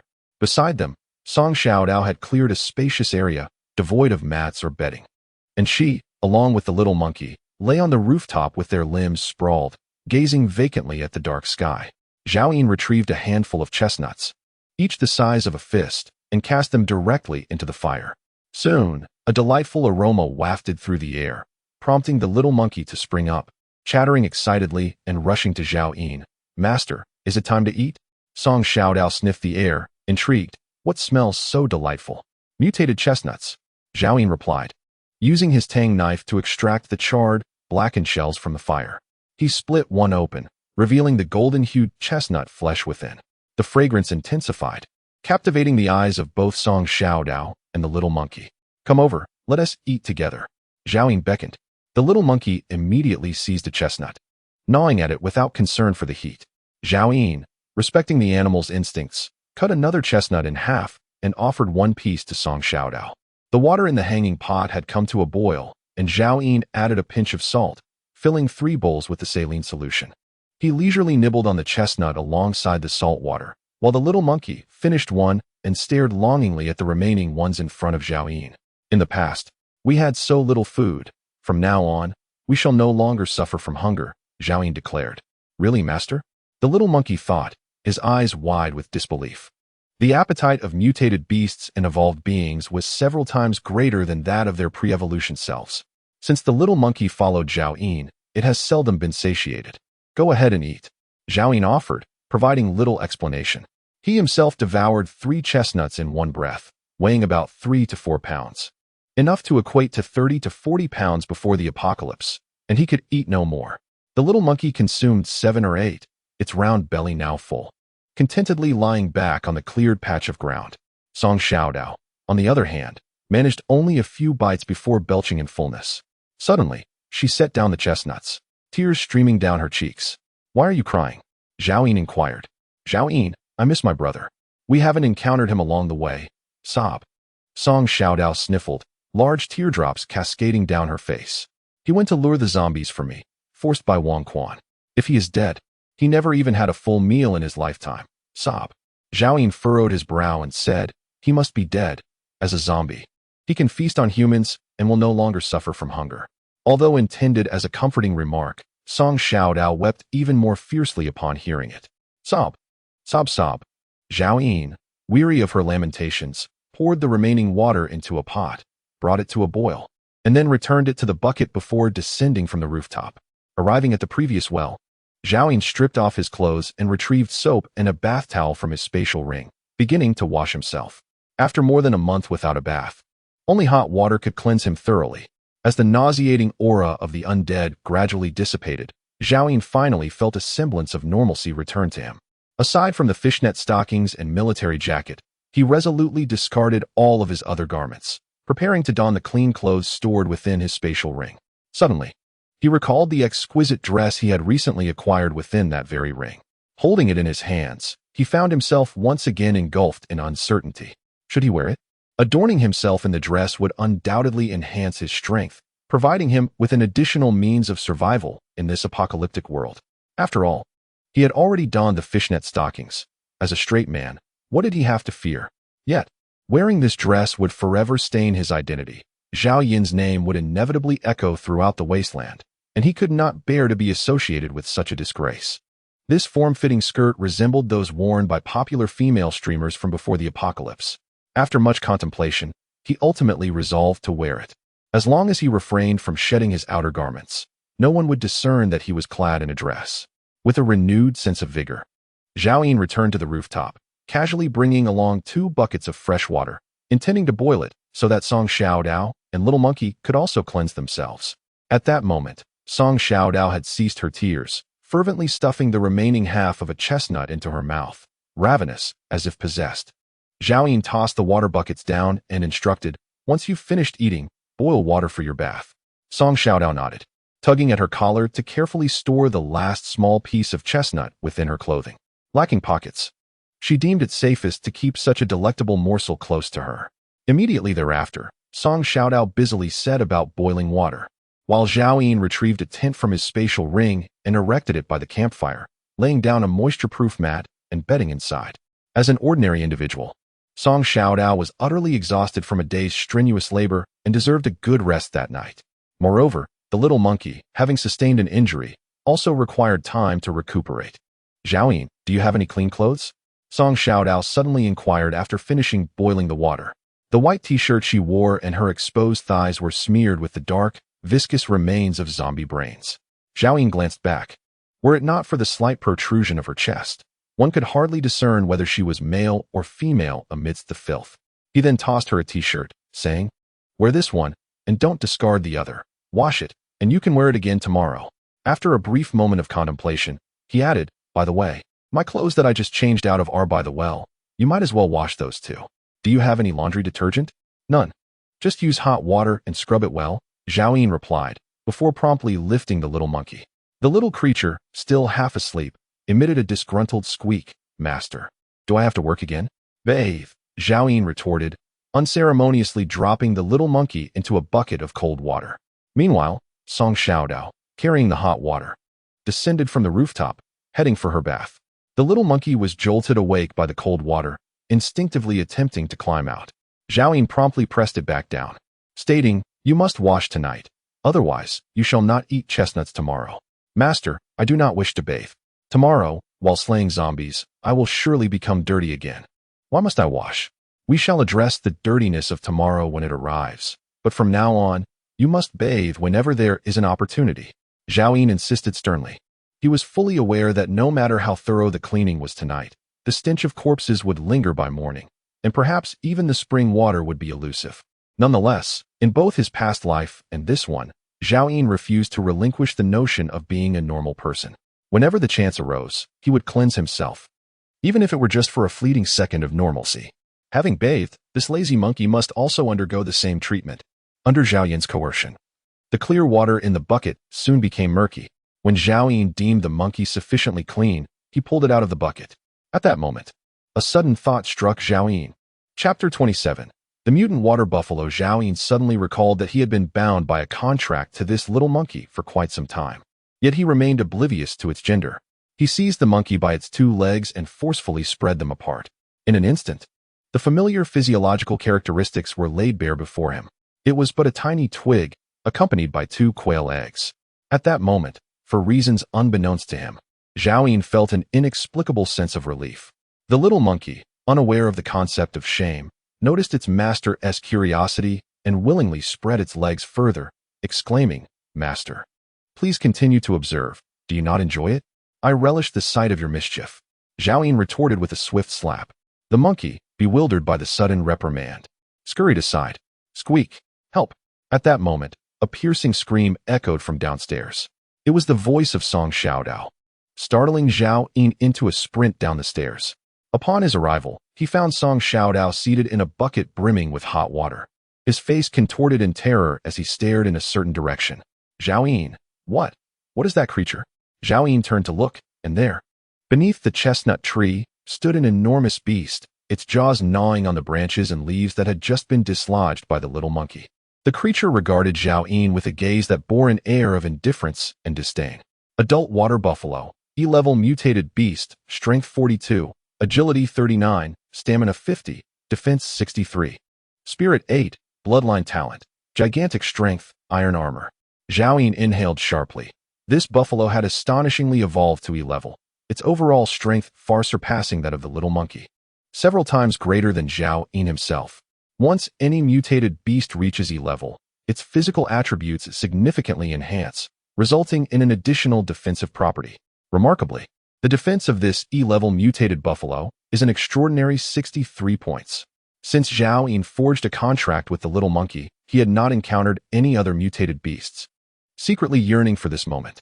Yet, upon facing it, Zhao Yin found no joy. He was uncertain whether he might be gored by this buffalo. What puzzled Zhao Yin was why this buffalo had evolved so rapidly, reaching E-level in just a few days. Zhao Yin dared not move. Signaling silently with one hand behind him for Song Xiaodao to hurry upstairs and summon the little monkey, while gripping the hilt of his dagger tightly with the other. Without a moment to don his clothes, Song Xiaodao sprinted upstairs in the nude. Zhao Yin managed a strained smile at the buffalo from a distance. "Brother Buffalo, heh?" Whoosh.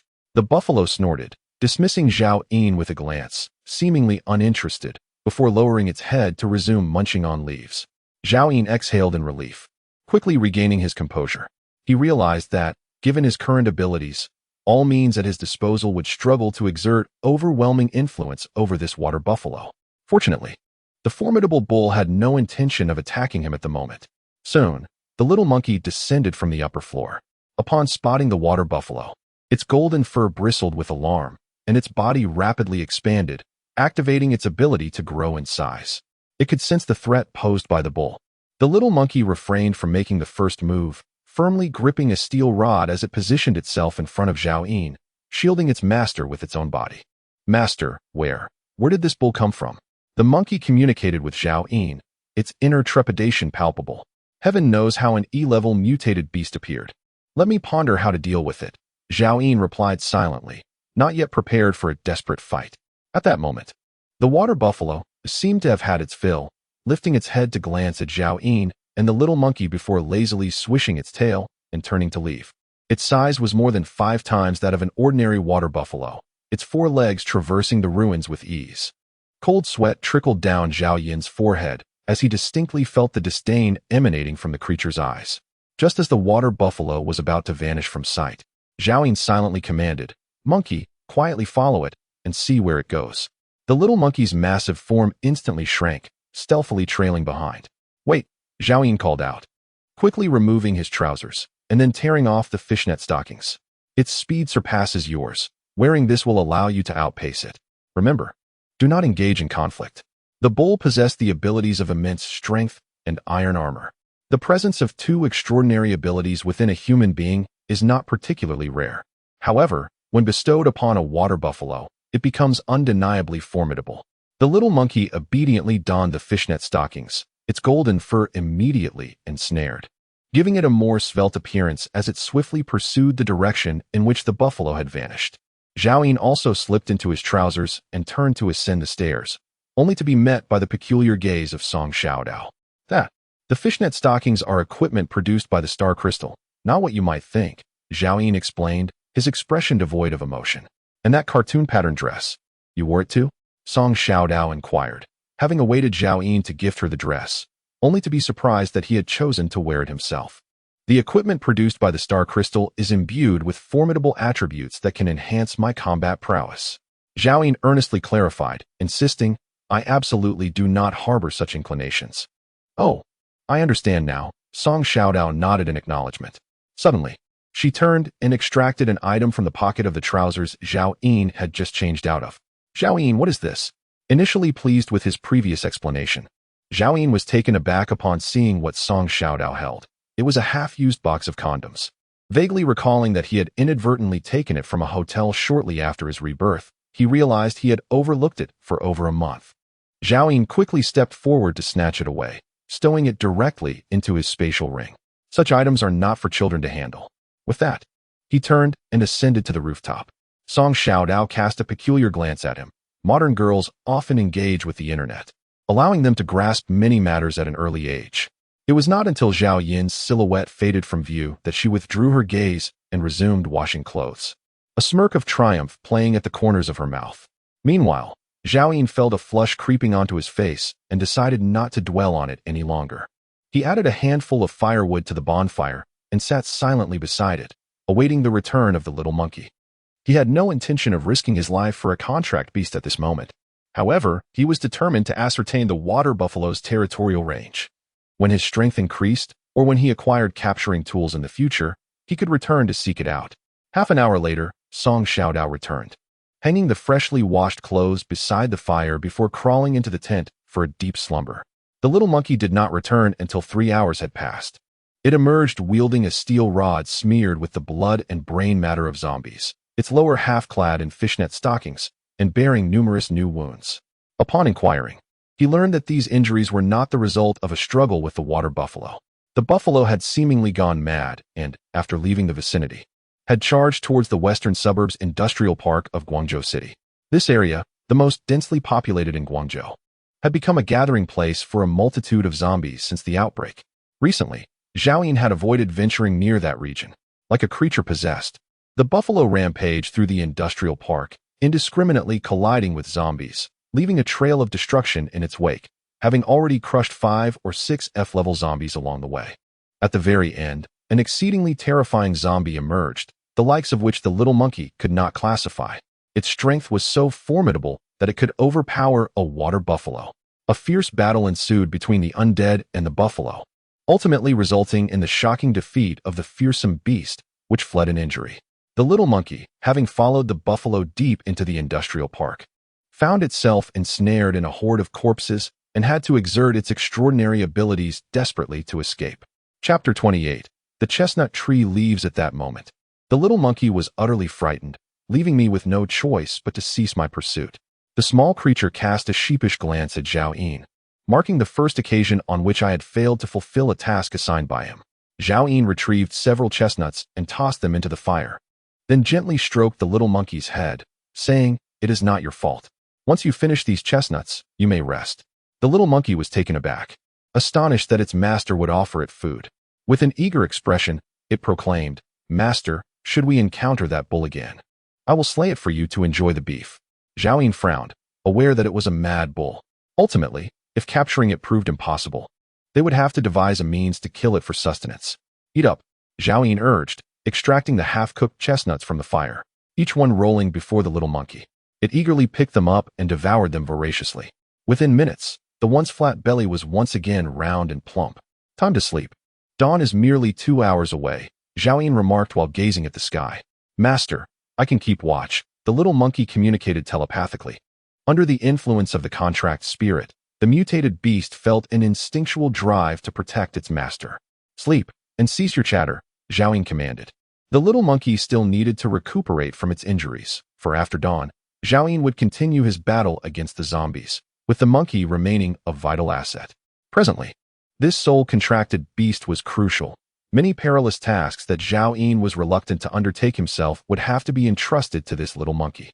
The little monkey, upon hearing this, was moved to tears and climbed into the tent, where, moments later, the sound of its snoring filled the air. The intensity of the battle had rendered it utterly exhausted. Zhao Yin, hearing the soft snores, also entered the tent and swiftly removed the fishing net stockings from the monkey's legs. After all, the items crucial for survival were best worn by himself. As he exited the tent, Zhao Yin cast a glance at Song Xiaodao nearby. Strangely, the bruises that should have lingered for days had already faded from her face. At that moment, her facial features bore a striking resemblance to those of her past life, albeit with a youthful innocence. "Brother, please don't leave me." Perhaps in a dream, she once again saw her brother, tightly clutching one of the monkey's legs, with crystalline tears streaming down her cheeks. Zhao Yin glanced at her before stepping out of the tent and seated himself beside the fire, closing his eyes to meditate. Every sound within a kilometer radius was absorbed into his ears. The village was devoid of zombies, though a few stragglers wandered aimlessly in the fields. However, the flames would not draw the undead closer. As dawn gradually broke, Zhao Yin made his way once more to the ancient well, retrieving over 20 empty water barrels from his spatial ring. Each barrel could hold approximately 20 liters of water, and if filled to capacity, would suffice for a considerable duration of drinking. After securing the water, Zhao Yin used a wooden bucket from the kitchen to fetch more water to boil on the rooftop. He used half to wash his face with warm water and added some salt and a few chestnuts to the other half for cooking. Soon, The enticing aroma of roasted chestnuts wafted through the air. Zhao Yin was about to awaken Song Xiaodao, and the little monkey when a sudden, heavy sound of footsteps reached his ears. Thud, thud. Zhao Yin hurried to the edge of the rooftop, and at the end of his line of sight, he spotted the water buffalo from the previous night, its sleek black hide glistening ominously, with many areas curled back, revealing gaping wounds that were distressing to behold. One eyelid hung limply, blood coating the eyeball.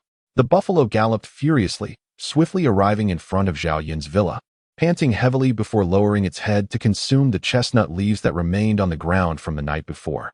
The remaining leaves were scarce and were soon devoured, while branches as thick as a thumb were drawn into its mouth by its long tongue, producing a satisfying crunch.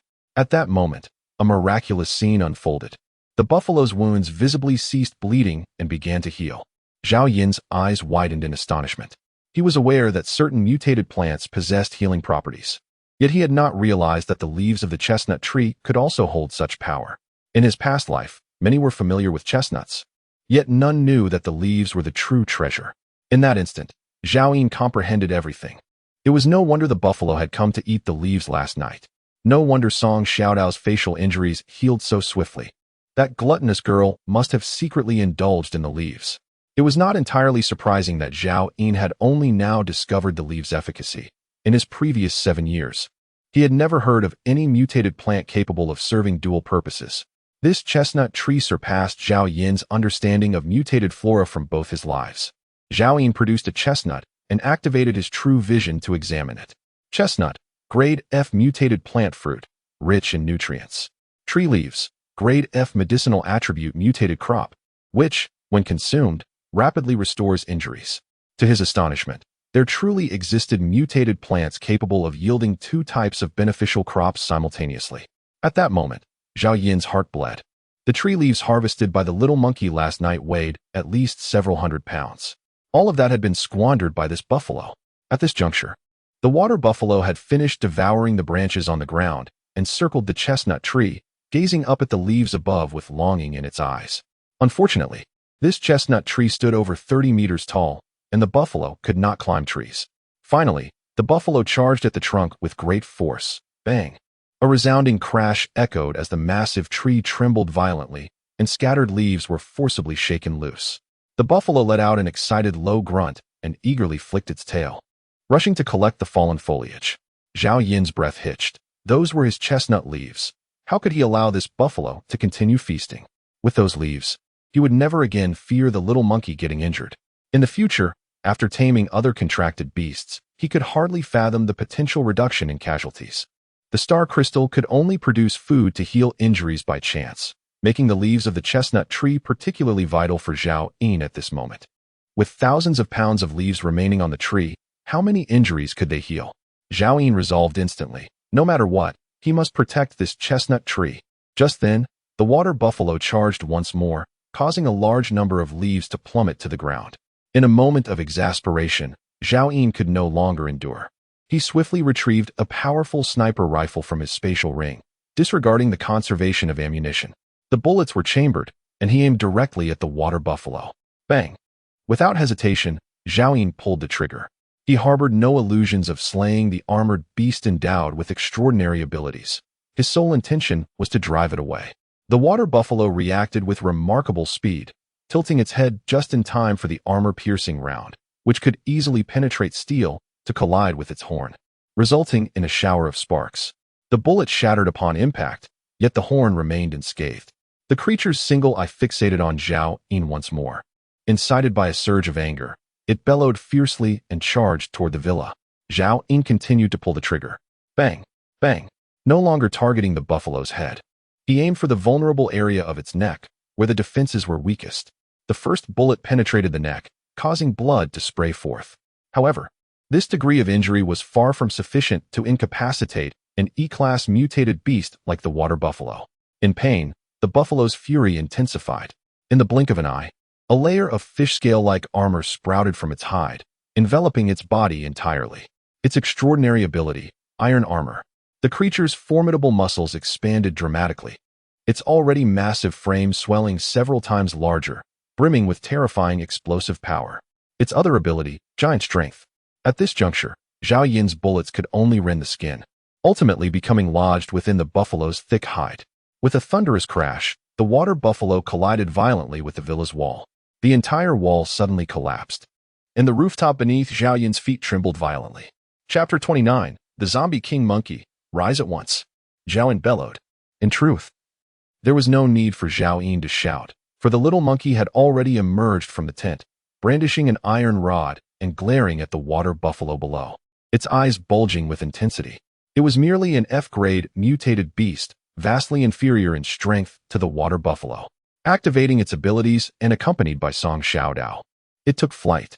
Before Zhao Yin could finish his sentence, a resounding crash echoed as the water buffalo smashed through another supporting wall, causing the entire villa to tilt precariously. Without a moment's hesitation, Zhao Yin leaped from the rooftop with his sniper rifle in hand. Disregarding the little monkey and Song Xiaodao behind him, he sprinted for several hundred meters before daring to glance back. The villa had completely collapsed, and the now gigantic little monkey was struggling to keep up, one hand clutching Song Xiaodao as it trailed far behind. Zhao Yin paused momentarily. His agility was rated at 17 points, enhanced by the fishnet stockings, allowing him to outpace the water buffalo.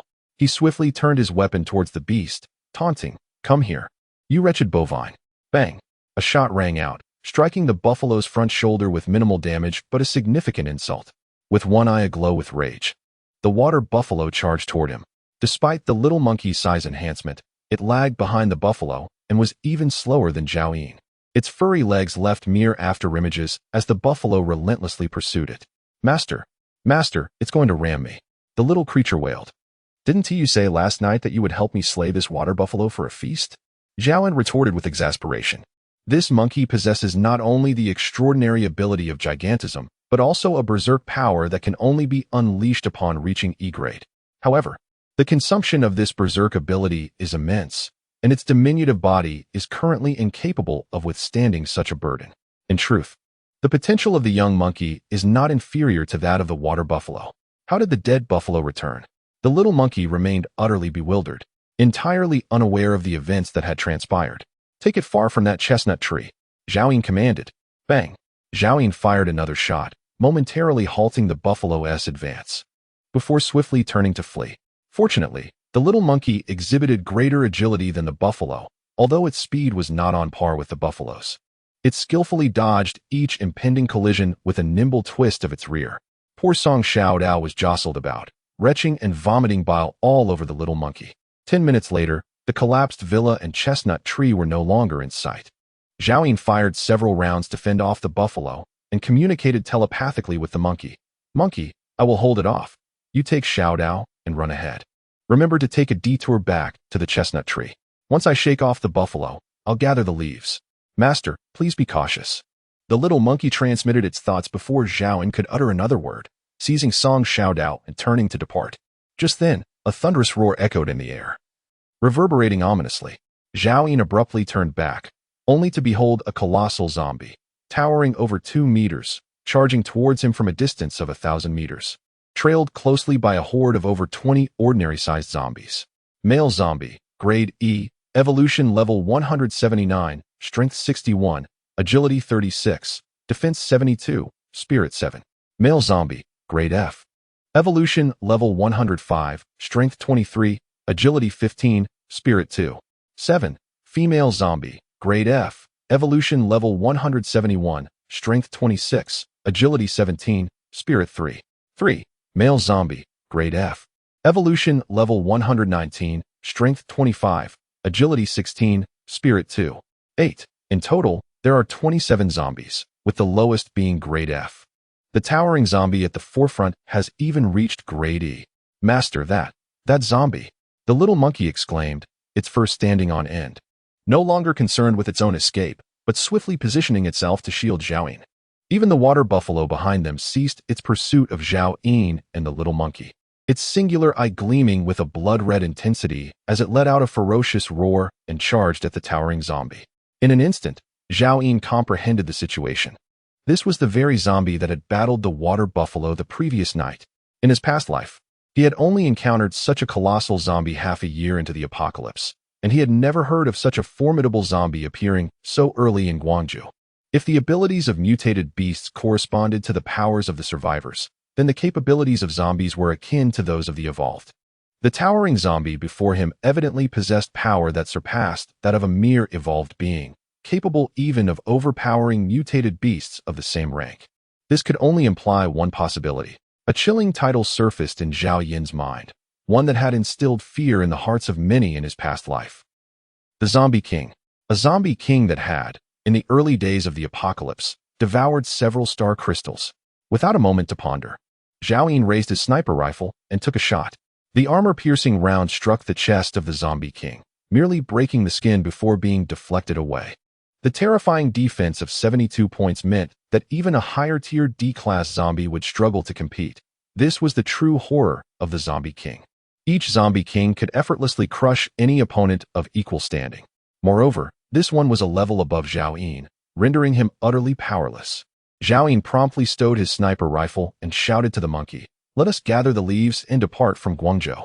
He was already grappling with a water buffalo that should not have appeared, and now a more formidable Zombie King had emerged. The only course of action left for Zhao Yin was to evade its wrath.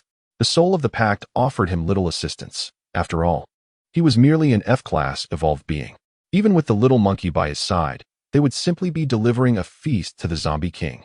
With over 60 points of strength and more than 70 points of defense, it likely possessed abilities beyond the reach of any eye, even one of true sight. Unless Zhao Yin had lost his senses, there was no reason to linger. Seizing the opportunity while the water buffalo engaged the horde of zombies, Zhao Yin, accompanied by the little monkey and Zhao Xiaodao, returned to the chestnut tree. He promptly entrusted the tang knife to the little monkey, instructing it to sever all the leaves along with the slender branches. The little monkey toiled diligently, causing large branches to tumble down, while Song Xiaodao gathered the leaves, and Zhao Yin utilized his spatial ring to store them. As Zhao Yin collected the majority of the leaves, the spatial ring reached its capacity. In a decisive move, he discarded all his clothing and bedding, continuing to gather leaves.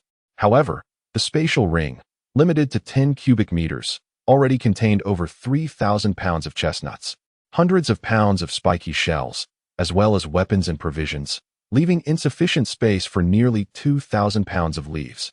Ultimately, Zhao Yin disposed of all the perishable food and toiletries from before the apocalypse, anything deemed of little value. This included 10 buckets of well water. "Zhao Yin, you've discarded all the food. What shall we eat in the future?" Song Xiaodao exclaimed, hastily retrieving the food. "From now on, we will subsist on chestnuts. The remaining water will suffice for us for over 10 days, Zhao Yin replied. "But what if we run out of chestnuts? What use will these leaves serve then?" Song Xiaodao persisted, reluctant to part with the most precious sustenance in this desolate world. Clutching 2 hands full of sour ham sausages and salt-baked chickens that had begun to decay. "I assure you, you will not go hungry," Zhao Yin reassured, offering no further explanation. After gathering all the leaves, the space within the ring was nearly exhausted. He raised his gaze to the stark, barren trunk. The chestnut tree, classified as an F-grade mutant plant, is briefly introduced, yet offers no further useful information. This lack of detail contributes to Zhao Yin's oversight in thoroughly inspecting the leaves last night. The trunk does not possess any extraordinary properties. Thus, Zhao Yin has no intention of cutting it down. He prefers to leave it untouched, awaiting a future opportunity to excavate this precious chestnut tree once he secures a suitable space for life. At that moment, a commotion erupted behind him. The water buffalo was in a more critical state, its armor severely damaged and bleeding profusely, one of its horns fractured halfway, as it galloped towards him in a frantic rush. Meanwhile, the Zombie King, accompanied by the remaining 12 F-grade zombies, relentlessly pursued from a distance. Chapter 30. The King of the Undead Run. Zhao Yin shouted hoarsely, taking off at once. The little monkey swiftly activated its ability to grow in size, scooping up Song Xiaodao and hastening its steps. By now, the little monkey had grown accustomed to its master's instinctive response to danger, fleeing at the earliest opportunity. "My food!" Song Xiaodao cried out sharply. The little monkey, exerting too much force, sent most of the food she held flying through the air. Yet, she understood that halting was not an option. All she could do was watch helplessly as her provisions drifted further away. After running several hundred meters, Zhao Yin glanced back. The king of the undead had already chased the water buffalo into the village, where the buffalo stood beneath a chestnut tree, staring vacantly at the bare trunk. Zhao Yin realized that the dead creature was indeed fixated on the leaves of his chestnut tree. Gone now, isn't it? Zhao Yin mused with a cold chuckle. Zhao Yin, that buffalo is formidable. Look, the giant zombie has been wounded by it. Song Xiaodao suddenly exclaimed.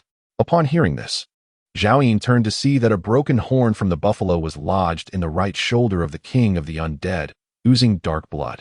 One of its arms hung limply, with only the fascia still clinging to the shoulder, swaying as it ran.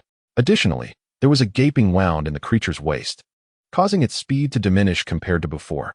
Zhao Yin immediately felt invigorated. Monkey, follow me. We'll take a detour. Master, shall we eliminate that zombie and the dead buffalo? The little monkey silently inquired. What are we doing? The injured zombie king is beyond our current capabilities. We should collect the star crystals, Zhao Yin remarked. With the diminished strength of the zombie king, Zhao Yin felt a surge of security, and his thoughts began to flow more freely. He distinctly remembered that there had been 26 F-class zombies accompanying the zombie king. Now only 12 remained, indicating that the remaining 14 had been vanquished by the water buffalo. The location of the recent battle between the water buffalo and the zombie king was not far from here, and Zhao Yin could reach it in just a minute or two. He sprinted with determination and soon arrived at the scene, where the previously uneven farmland was now a chaotic mess, resembling the aftermath of a catastrophic earthquake. Several F-class zombies lay scattered, their bodies crushed beneath the iron hooves of the water buffalo. Among them, a few had suffered extensive damage, retaining only their intact skulls, which gaped open as they sensed Zhao Yin's presence. Had he not arrived, within a day or two, their decaying forms would have been restored by an unknown energy. Clearly, however, these zombies would not be granted such an opportunity. Without needing instruction from Zhao Yin, the little monkey immediately released Song Xiaodao, and the trio began to strike the zombies' heads vigorously. Before long, 14 star crystals and corpse crystals appeared in Zhao Yin's hands. He promptly collected them and called out to the little monkey, "Let us go." Yet, before he could take a step, hurried footsteps echoed behind him. Blood oozed from the nostrils of the water buffalo, while a gaping wound marred its abdomen, intestines spilling forth.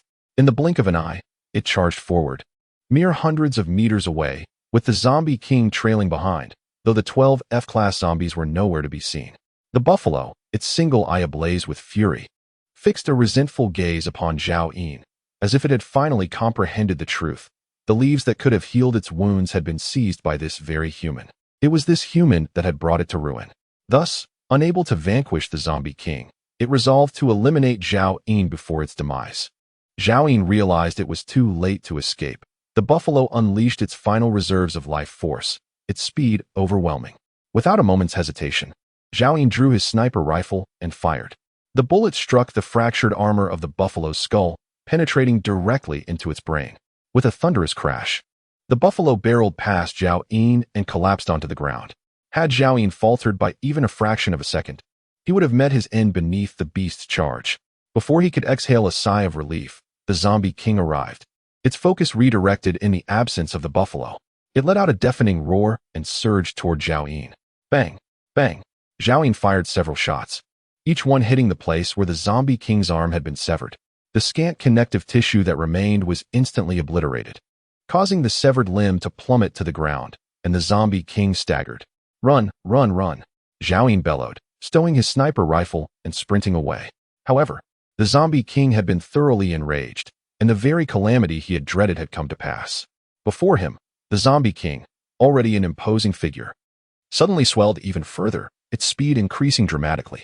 Neither Zhao Yin nor the little monkey had previously witnessed such an ability in the zombie king. Its velocity surpassed that of Zhao Yin, who donned fishnet stockings, as its massive hand, adorned with 10-centimeter-long, jet-black claws, lunged toward Zhao Yin's back. In that fleeting moment, a cold sweat broke out on Zhao Yin, as he felt, for the first time since the apocalypse, an overwhelming sense of life and death crisis. With a resounding thud, Zhao Yin was sent flying by the brutal strike, hurtling forward uncontrollably, while the F-grade military uniform on his back was shredded by the claws of the zombie king. He tumbled through the muck for over 20 meters before finally coming to a halt, rolling several times in the process. As he gasped, blood erupted from his mouth, his internal organs feeling as though they had been displaced, and his complexion turned ashen. Had it not been for the extraordinary gear that absorbed the brunt of the blow, he would have already been impaled by the zombie king's attack. Gritting his teeth against the excruciating pain, he raised his weapon and continued to fire. Bang, bang, bang. The armor-piercing rounds struck the zombie king, igniting sparks, yet they merely served to hinder its advance. Before long, the zombie king, undeterred by the tremendous impact of the bullets, closed the distance in a few strides and lifted its foot to stomp down upon Zhao Yin's head.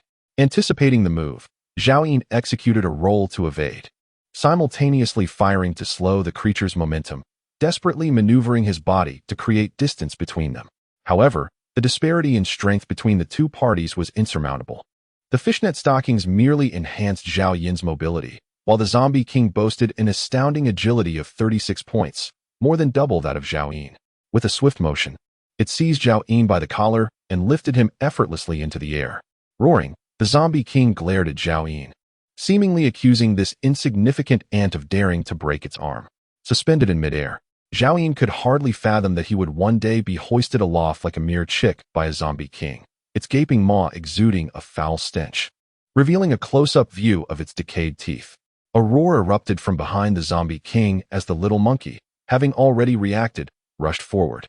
Yet, the zombie king's speed was overwhelming, and it was only now that the monkey arrived. Activating its gigantic transformation ability to the fullest, it swung a steel rod down upon the zombie king's head. With a thunderous crash, the rebar twisted and deformed upon impact, lodging itself against the zombie king's skull. Unfazed, the zombie king slowly turned its gaze towards the little monkey, perhaps regarding the presence of the human and the monkey as nothing more than a jest. In an instant, the little monkey was sent flying by a single kick, its massive body plummeting like a meteor. Zhao Yin remained remarkably composed, recognizing that the zombie king possessed virtually no weaknesses, exceptional speed, terrifying strength, and nearly impenetrable defense.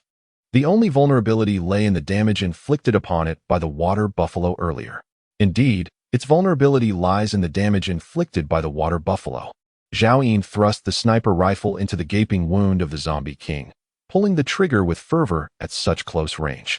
Chapter 31, Class D Weapon Bang. Bang. The armor-piercing rounds ravaged the body of the zombie king, violently tearing apart its innards. In that moment, the zombie king trembled, dark blood mixed with shattered organs gushing forth from the gaping wound in its abdomen. Yet, despite the carnage, the zombie king remained unvanquished, its solitary arm seizing Zhao Yin with ferocious strength and hurling him away. Zhao Yin felt as though he had been struck by a colossal hammer, even in midair. He coughed up a mouthful of blood and tumbled several times before crashing heavily to the ground. He yearned to rise immediately, but discovered that his entire body felt utterly drained of strength. With each breath, searing pain radiated from his chest. Clatter. The sniper rifle that had been lodged in the zombie king's abdomen finally fell to the ground. Roaring with fury, it charged at Zhao Yin, intent on eradicating this minuscule threat that had dared to harm it. At that moment, the little monkey was far too late to offer aid. Zhao Yin, get up, cried Song Xiaodao, her youthful face etched with terror as she clutched the zombie king's leg, her butterfly knife thrusting desperately. Clang. Even though it was an extraordinary weapon, it merely grazed the skin of the zombie king's leg. Song Xiaodao's strength was insufficient. Against the formidable defenses of the zombie king, she couldn't inflict any genuine injury. Yet, the zombie king was incensed by this weaker adversary, spinning around to deliver a brutal kick. Ah! Zhao Yin. The petite figure of Song Xiaodao spun through the air, propelled several dozen meters away, landing in the distant mire, motionless and shrouded in uncertainty regarding her fate. It was precisely this interruption caused by Song Xiaodao that allowed the little monkey to charge forth once more, its steel rod long lost to the chaos. The enlarged little monkey suddenly leaped onto the head of the zombie king, perching upon its shoulder, its elongated claws sinking into the sockets of the creature's eyes. Bang! The zombie king swung its lone arm, delivering a resounding blow to the little monkey's head. Instantly, one side of the monkey's visage contorted grotesquely, yet it clung fiercely to the zombie king's head, desperately gouging at its eyes. Bang! Bang! The zombie king struck the little monkey repeatedly, each impact showering blood. The robust monkey skin, unable to withstand the assault, torn asunder to reveal sinew and bone. Master, rise, rise and flee. The little monkey's inner voice trembled, its bloodied face reflecting anguish, its gaze dimming. With two sickening sounds, the zombie king's eyes were finally excavated. A howl erupted from the zombie king, now tinged with desperation, as its claws plunged into the little monkey's abdomen, seizing its innards and pulling violently forward. Depleted and on the brink of collapse, the little monkey convulsed as if in its final throes and was hurled away by the zombie king, tumbling into the mire before lying still, twitching momentarily before succumbing to silence. At this moment, Zhao Yin finally steadied himself, swaying slightly as he stuffed a handful of chestnut leaves into his mouth, which provided him some relief. He gazed at the small monkey, whose fate was uncertain, and at Song Xiaodao, while maintaining an extraordinary calmness within, pondering where his path to survival lay. The E-level zombie king loomed before him like an insurmountable mountain, unyielding and formidable. The frailty of the human body was starkly apparent. Having endured just 2 strikes, Zhao Yin found it difficult even to lift his tang knife. The small monkey had fallen. The sniper rifle lay abandoned at the feet of the zombie king. He had lost his 2 greatest sources of support. What could he possibly wield against this monstrous foe? At this juncture, the zombie king, having lost both of its eyes, staggered unsteadily, and Zhao Yin suddenly realized that this creature had evolved to possess sight, relying on its eyes to perceive its surroundings. The blind zombie king, devoid of eyeballs, resembled a sightless survivor, lurching towards Zhao Yin. Even if the zombie king were blind, even if it stood motionless, he currently lacked the strength to vanquish it. A myriad of thoughts flashed through Zhao Yin's mind, conjuring every possible scenario. Ultimately, the only notion he could grasp was that of the 14 star crystals. Although the prospect seemed bleak, it represented Zhao Yin's sole hope at this moment. Should he be fortunate enough to unveil powerful equipment, he might yet have a chance to survive. Without hesitation, Zhao Yin extracted the 14 star crystals and crushed them all at once. Nongfu Spring, Grade F, an extraordinary beverage that replenishes water consumption for 24 hours upon consumption. Stuffed bread, Grade F, an extraordinary food that restores energy expenditure for 24 hours upon consumption, with the added benefit of healing injuries. Compressed biscuits, Grade F, an extraordinary food that replenishes energy expenditure for 24 hours upon consumption, with the added benefit of invigorating energy that lasts for 24 hours. Instant noodles, Grade F, an extraordinary food that restores energy expenditure for 24 hours upon consumption, with the added benefit of resisting cold for 24 hours. Canned tuna, Grade F, an extraordinary food that replenishes energy expenditure for 24 hours upon consumption, with the added benefit of immunity against viruses of Grade B and below for 24 hours. Iced black tea, Grade F, an extraordinary beverage that replenishes water consumption for 24 hours upon consumption, with the added benefit of doubling physical attributes for 1 hour. Mace, Grade D, an extraordinary weapon, durability 54, attack 52, with the added effect of increasing strength by 20. Women's suit, Grade E, defensive equipment, durability 31, agility 28, with the added effect of increasing charm by 5. As all the bright light dissipated, various items fell from Zhao Yin's hands onto the ground. Upon recognizing the mace, he became overwhelmed with excitement. He had truly discovered life-saving equipment. A Grade D extraordinary weapon, with a formidable attack power of 52 points. Coupled with an additional strength of 20, the prospect of vanquishing the E-class zombie king before him was far from daunting, especially with Zhao Yin's own 15 points of strength. He stuffed a handful of chestnut leaves into his mouth, followed by tearing open a piece of healing sandwich bread, which he devoured without hesitation. But that was not all. He then uncapped a bottle of iced red tea, tilting his head back and drinking deeply. The healing effects of the sandwich bread far surpassed that of the chestnut leaves, and a warm sensation swiftly spread throughout his body. The numbness and excruciating pain in his limbs were rapidly dissipating. Simultaneously, the enhancement from the iced red tea surged within him, unleashing a torrent of power. At that moment, Zhao Yin smiled, his eyes glowing a vivid crimson. He bent down and grasped the spiked club, lifting it with determination. The zombie king was indeed formidable. Today, I shall slay a zombie king. I was nearly defeated. So close to death, now you shall meet your end. Just then, the zombie king approached with heavy strides, its solitary arm clenched into a fist, swinging ferociously at Zhao Yin. This time, Zhao Yin did not evade. His body surged into the air, and with fierce momentum, he swung the spiked club down upon the zombie king. Bang! The collision of fist and club erupted in a sonic boom, followed by the ominous sound of cracking bones. The zombie king's fist was utterly deformed by the impact. Its terrifying visage betrayed no emotion, yet it was evidently momentarily taken aback. Zhao Yin's feet struck the ground once more, his body propelling upward to deliver a devastating blow. Crack! The zombie king instinctively raised its lone arm to defend, only to have its forearm shattered upon impact.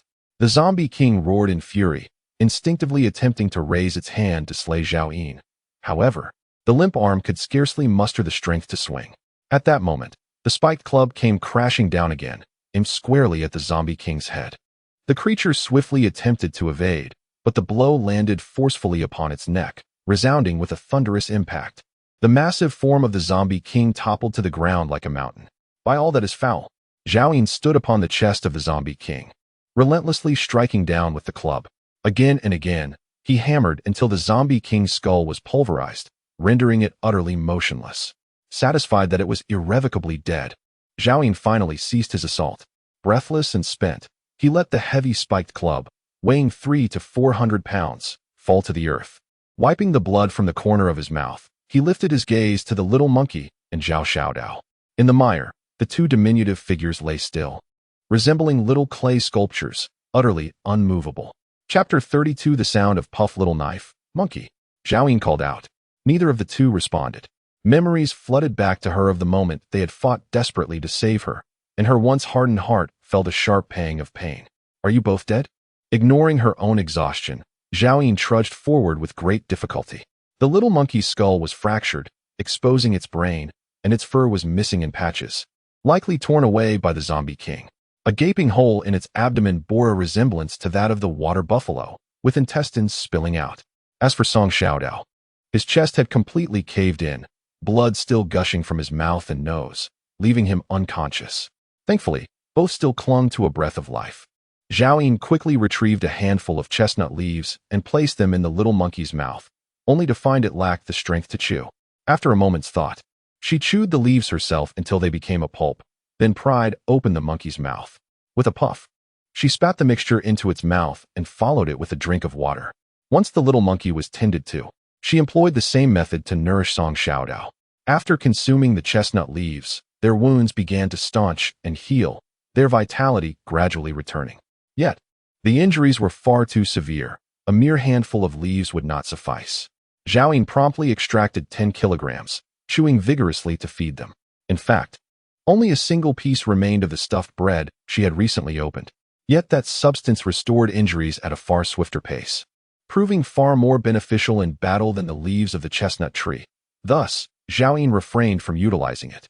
His jaw was sore from the strain, but at last, the little monkey's skull and abdomen healed, slowly sprouting golden fur. Song Xiaodao's sunken chest gradually expanded, ceasing the flow of blood from his mouth and nose. Zhao Yin chewed a few more leaves of the chestnut tree, and the little monkey was the first to awaken. Master, what about that giant zombie? Upon opening its eyes, it instantly leaped up from the ground, only to freeze in place upon seeing the corpse of the zombie king. Dead. How did it die? Zhao Yin continued to chew the leaves, prying open Song Xiaodao's mouth, and with a swift motion, he skillfully expelled his own saliva into her mouth to hydrate her. Only then did Zhao Yin calmly reply, "Of course, it was by risking my life to save you that I managed to slay it." The little monkey's eyes widened in astonishment, and it promptly bounced to Zhao Yin's feet, wrapping its arms around his leg. "Master, you are so wonderful to me and Xiaodao. You are the best master in the world, the mightiest master, truly remarkable, so incredible, absolutely astounding." Zhao Yin reveled in the little monkey's flattery, stuffing another handful of leaves into his mouth, and he chewed thoughtfully, saying, "To heal you, I expended 10 kilograms of precious chestnut leaves, my teeth nearly worn down." The little monkey's eyes brimmed with tears, touched by Zhao Yin's efforts, and it nuzzled against his thigh, expressing its remorse in tender silence. "Master, it is all my fault. I could not protect you." Zhao Yin gently patted the little monkey's head. "Your performance today was not particularly commendable, but it sufficed, so I have decided to reward you." The little monkey suddenly lifted its head, eyes wide with anticipation. "Is it extraordinary food?" Zhao Yin produced the last bottle of iced red tea and handed it to the little monkey. "This is an extraordinary beverage. It will double your attributes for 1 hour. But you cannot drink it now. It may only be consumed when you encounter a similar danger again." The little monkey excitedly accepted the drink, caressing the cherished extraordinary food. In truth, Zhao Yin had already contemplated this. He needed to find a way to equip both the little monkey and Song Xiaodao as swiftly as possible. A crisis like today's must never repeat. The habits formed in his past life compelled him to prioritize his own safety, often at the expense of overall combat effectiveness. As the master of contracts, he should remain in the shadows while allowing his subordinates to fight valiantly. If the little monkey and Song Xiaodao were not robust enough, he would become a mere figurehead, as he was today. Go. There are still 12 F-grade zombies by the chestnut tree. They should have already been dealt with by the water buffalo. Bring their heads back here. Zhao Yin handed a tang knife to the little monkey. Understood, master. Thank you, master. The little monkey continued to express gratitude for the iced red tea. After receiving the tang knife, it hopped away with glee. Zhao Yin was just preparing to clean the battlefield when Song Xiaodao suddenly opened his eyes. Zhao Yin, have we died? Indeed, we are in the netherworld, Zhao Yin replied. Song Xiaodao did not exhibit the anticipated panic. Instead, her expression resembled one of sudden liberation as she closed her eyes. Oh, what is this taste in my mouth? Chestnut leaves, meant for your healing, Zhao Yindao replied. Am I not dead? What injury do you seek to heal? It was as if a revelation struck Song Xiaodao, and she abruptly sat up, her eyes darting around until they fell upon the lifeless zombie king. I am not dead. Did you slay the great zombie? Zhao Yin calmly stated. Since all is well, rise and get to work. Go and dissect that dead cow. We shall feast on beef tonight. Though Song Xiaodao remained perplexed, she dared not inquire further. She retrieved the butterfly knife that had fallen into the muck, wiped it clean, and proceeded towards the water buffalo. Zhao Yin also stood and moved forward, collecting his sniper rifle, which, fortunately, remained undamaged and was stowed away in his spatial ring. Though this sniper rifle had proven of little use today, it would undoubtedly suffice against ordinary zombies and survivors. Regrettably, half of his armor-piercing rounds had been expended. Suddenly, a shrill scream erupted from behind. Zhao Yin, what is it? Zhao Yin turned to inquire. Do you not wish to eat beef anymore? No, Zhao Yin, come quickly. This cow is still alive. Song Xiaodao exclaimed, clutching the butterfly knife and retreating cautiously. Her eyes filled with terror as she gazed at the corpse of the water buffalo. The strength of this beast still haunted her thoughts. Zhao Yin trembled in disbelief as he approached.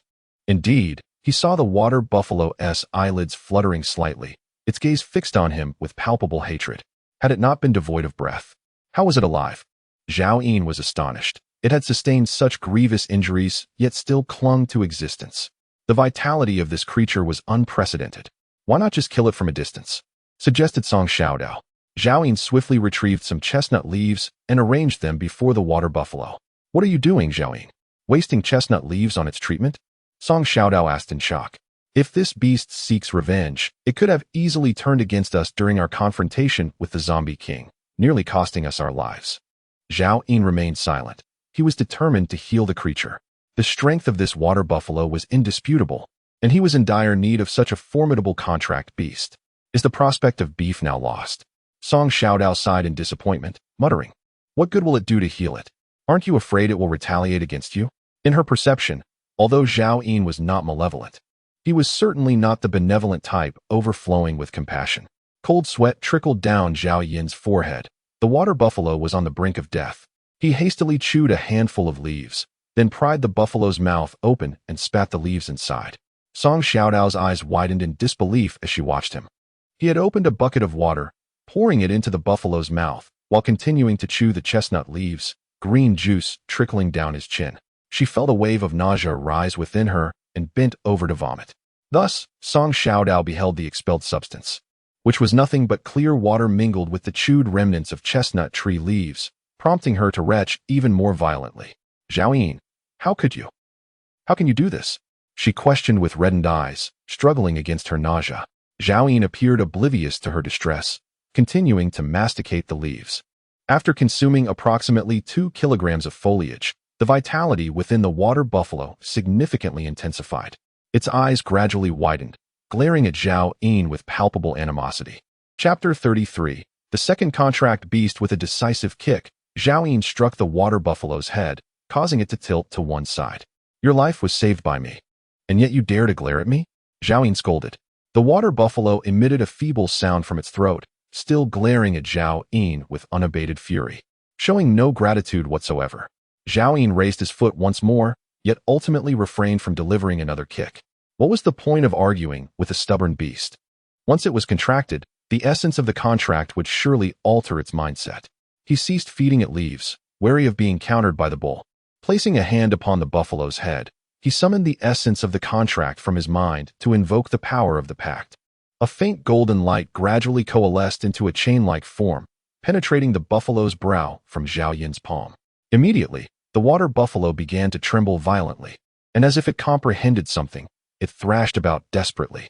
Unlike the small monkey from earlier, the buffalo was an E-grade mutated beast, a level above Zhao Yin himself. And its mental strength clashed wildly against the chains formed by the essence of the contract. Yet, all was in vain. Zhao Yin mounted the buffalo, pressing it firmly to the ground with his weight. Against the essence of the contract, the buffalo's every attempt at resistance proved futile. The chains vanished from its mind in an instant, and soon after, its massive body went limp, eyes slowly closing in surrender.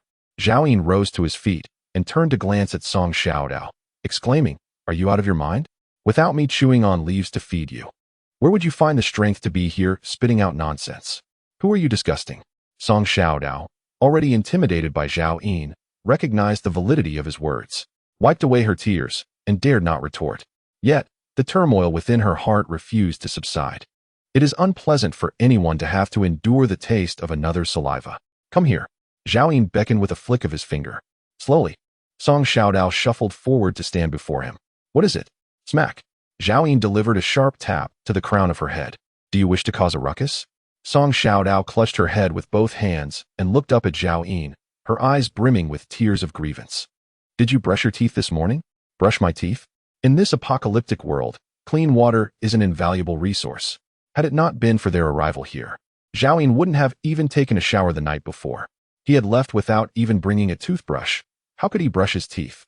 The last time he had brushed was during a meteor shower, and since then, he had not done so again. "You haven't brushed either."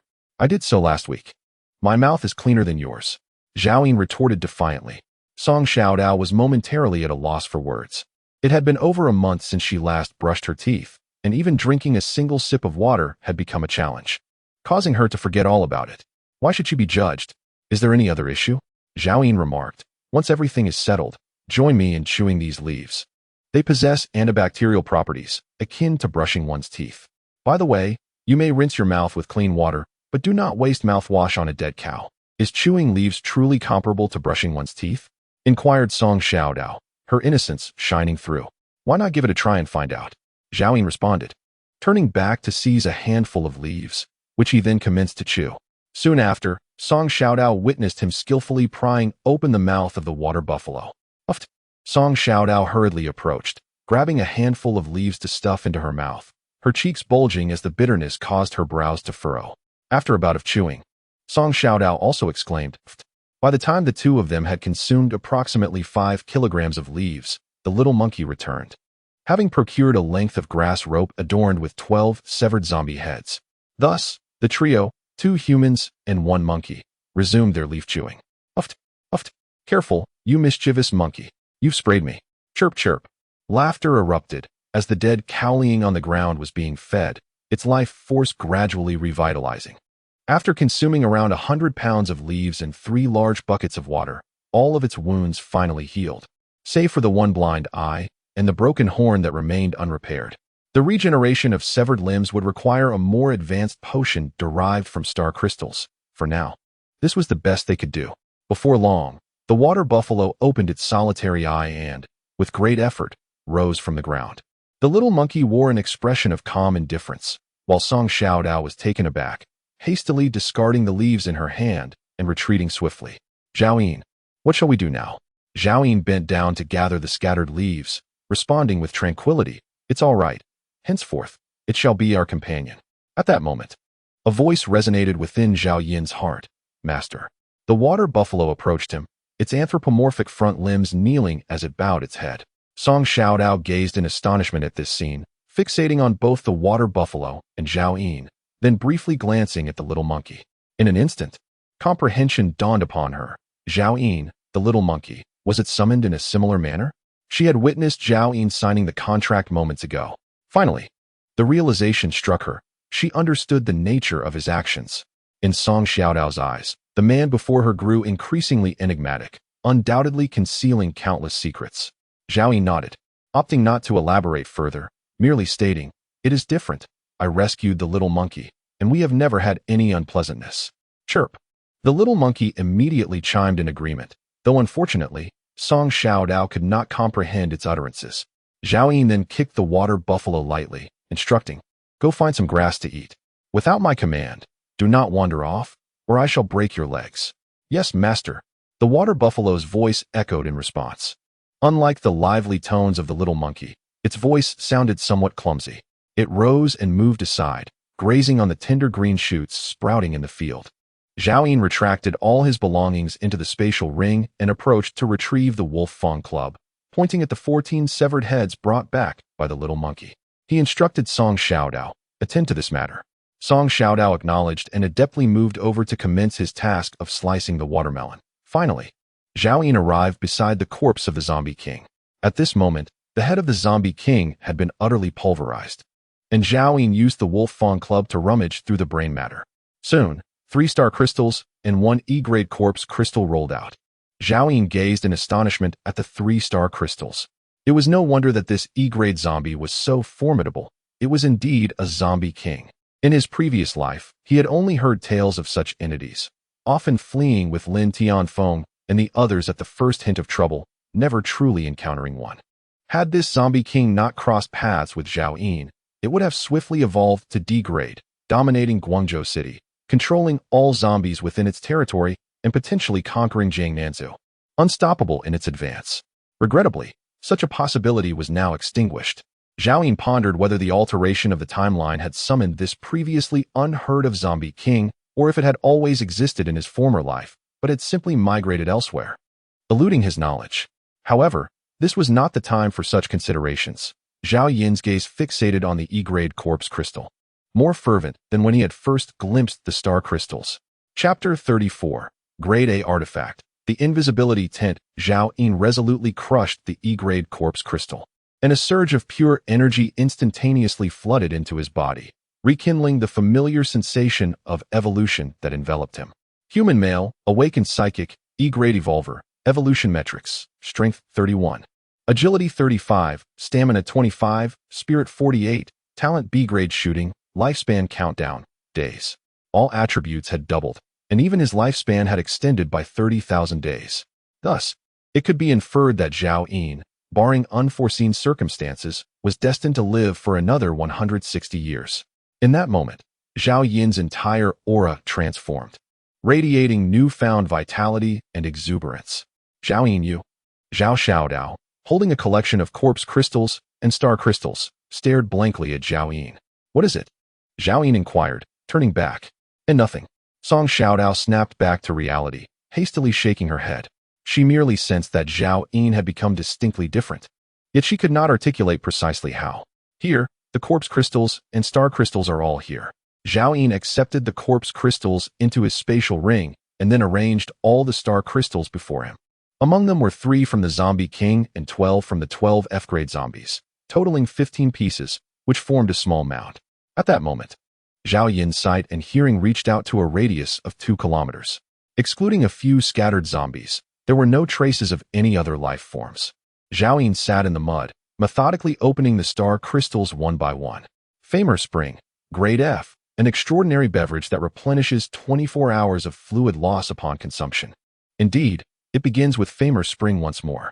Cream-filled bread, Grade F, an exceptional food that restores 24 hours of energy expenditure when consumed, with the added benefit of healing injuries. Compressed biscuits, Grade F, a remarkable food that replenishes 24 hours of energy expenditure and enhances vitality for a continuous duration of 24 hours. Famer Spring, instant noodles. Zhao Yin opened 11 star crystals in succession, acquiring 3 bottles of Famer Spring, 2 pieces of cream-filled bread, 3 compressed biscuits, 1 bottle of iced tea, 1 packet of instant noodles, and 1 military jacket. Only a single piece of F-grade equipment was obtained, while the remainder consisted of consumable extraordinary food and beverages. Coincidentally, the military jacket Zhao Yin wore had been torn to shreds by the zombie king, making this new piece quite timely. 4 star crystals remained before Zhao Yin. Aside from the last one that had dropped from an F-grade zombie, the other 3 were all obtained from the Zombie King. He recalled a rumor from his previous life, suggesting that the likelihood of obtaining exceptional items from the star crystals dropped by the Zombie King was significantly higher. Regardless of the veracity of this rumor, Zhao Yin decided to reserve these 3 star crystals for last, eager for a pleasant surprise. Grasping the final star crystal dropped by the F-grade zombie, Zhao Yin applied a gentle pressure with his fingers, and with a crack, the star crystal transformed into a radiant white light. Soon, the white light dissipated, revealing a small vial in the palm of his hand. Evolution Potion, Grade F, Type Primary Potion. Upon consumption, it unlocks the evolutionary genes of humanity, transforming one into a new breed of human. The Evolution Potion serves as a catalyst for the potential of evolutionists. Yet Zhao Yin no longer finds the F-grade potion of any use. Presently, only the E-grade Evolution Potion can enhance Zhao Yin's E-grade evolutionary potential further.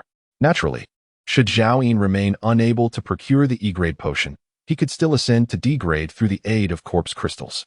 However, without the development of E-grade potential, he would lose half of his evolutionary attributes.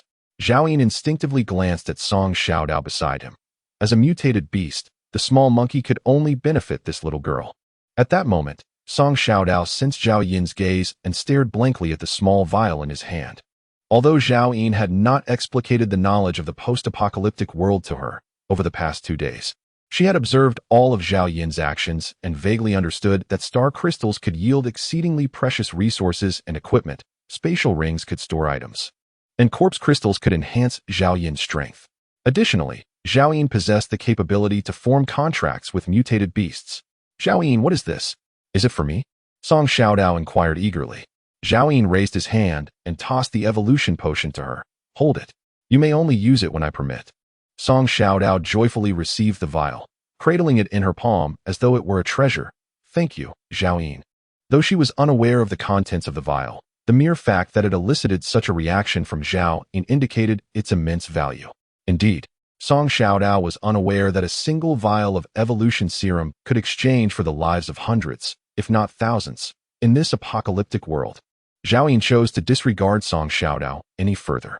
Clutching 3 star crystals obtained from the Zombie King, he took several deep breaths before crushing them all at once. Mountain Splitting Blade, Grade D, Type Extraordinary Weapon, Durability 50, Attack 54, Additional Effect, Blade Speed 15. Heavy Armor, Grade D, Type Extraordinary Defensive Equipment, Durability 60, Attack 39. Additional Effect, Resilience 20.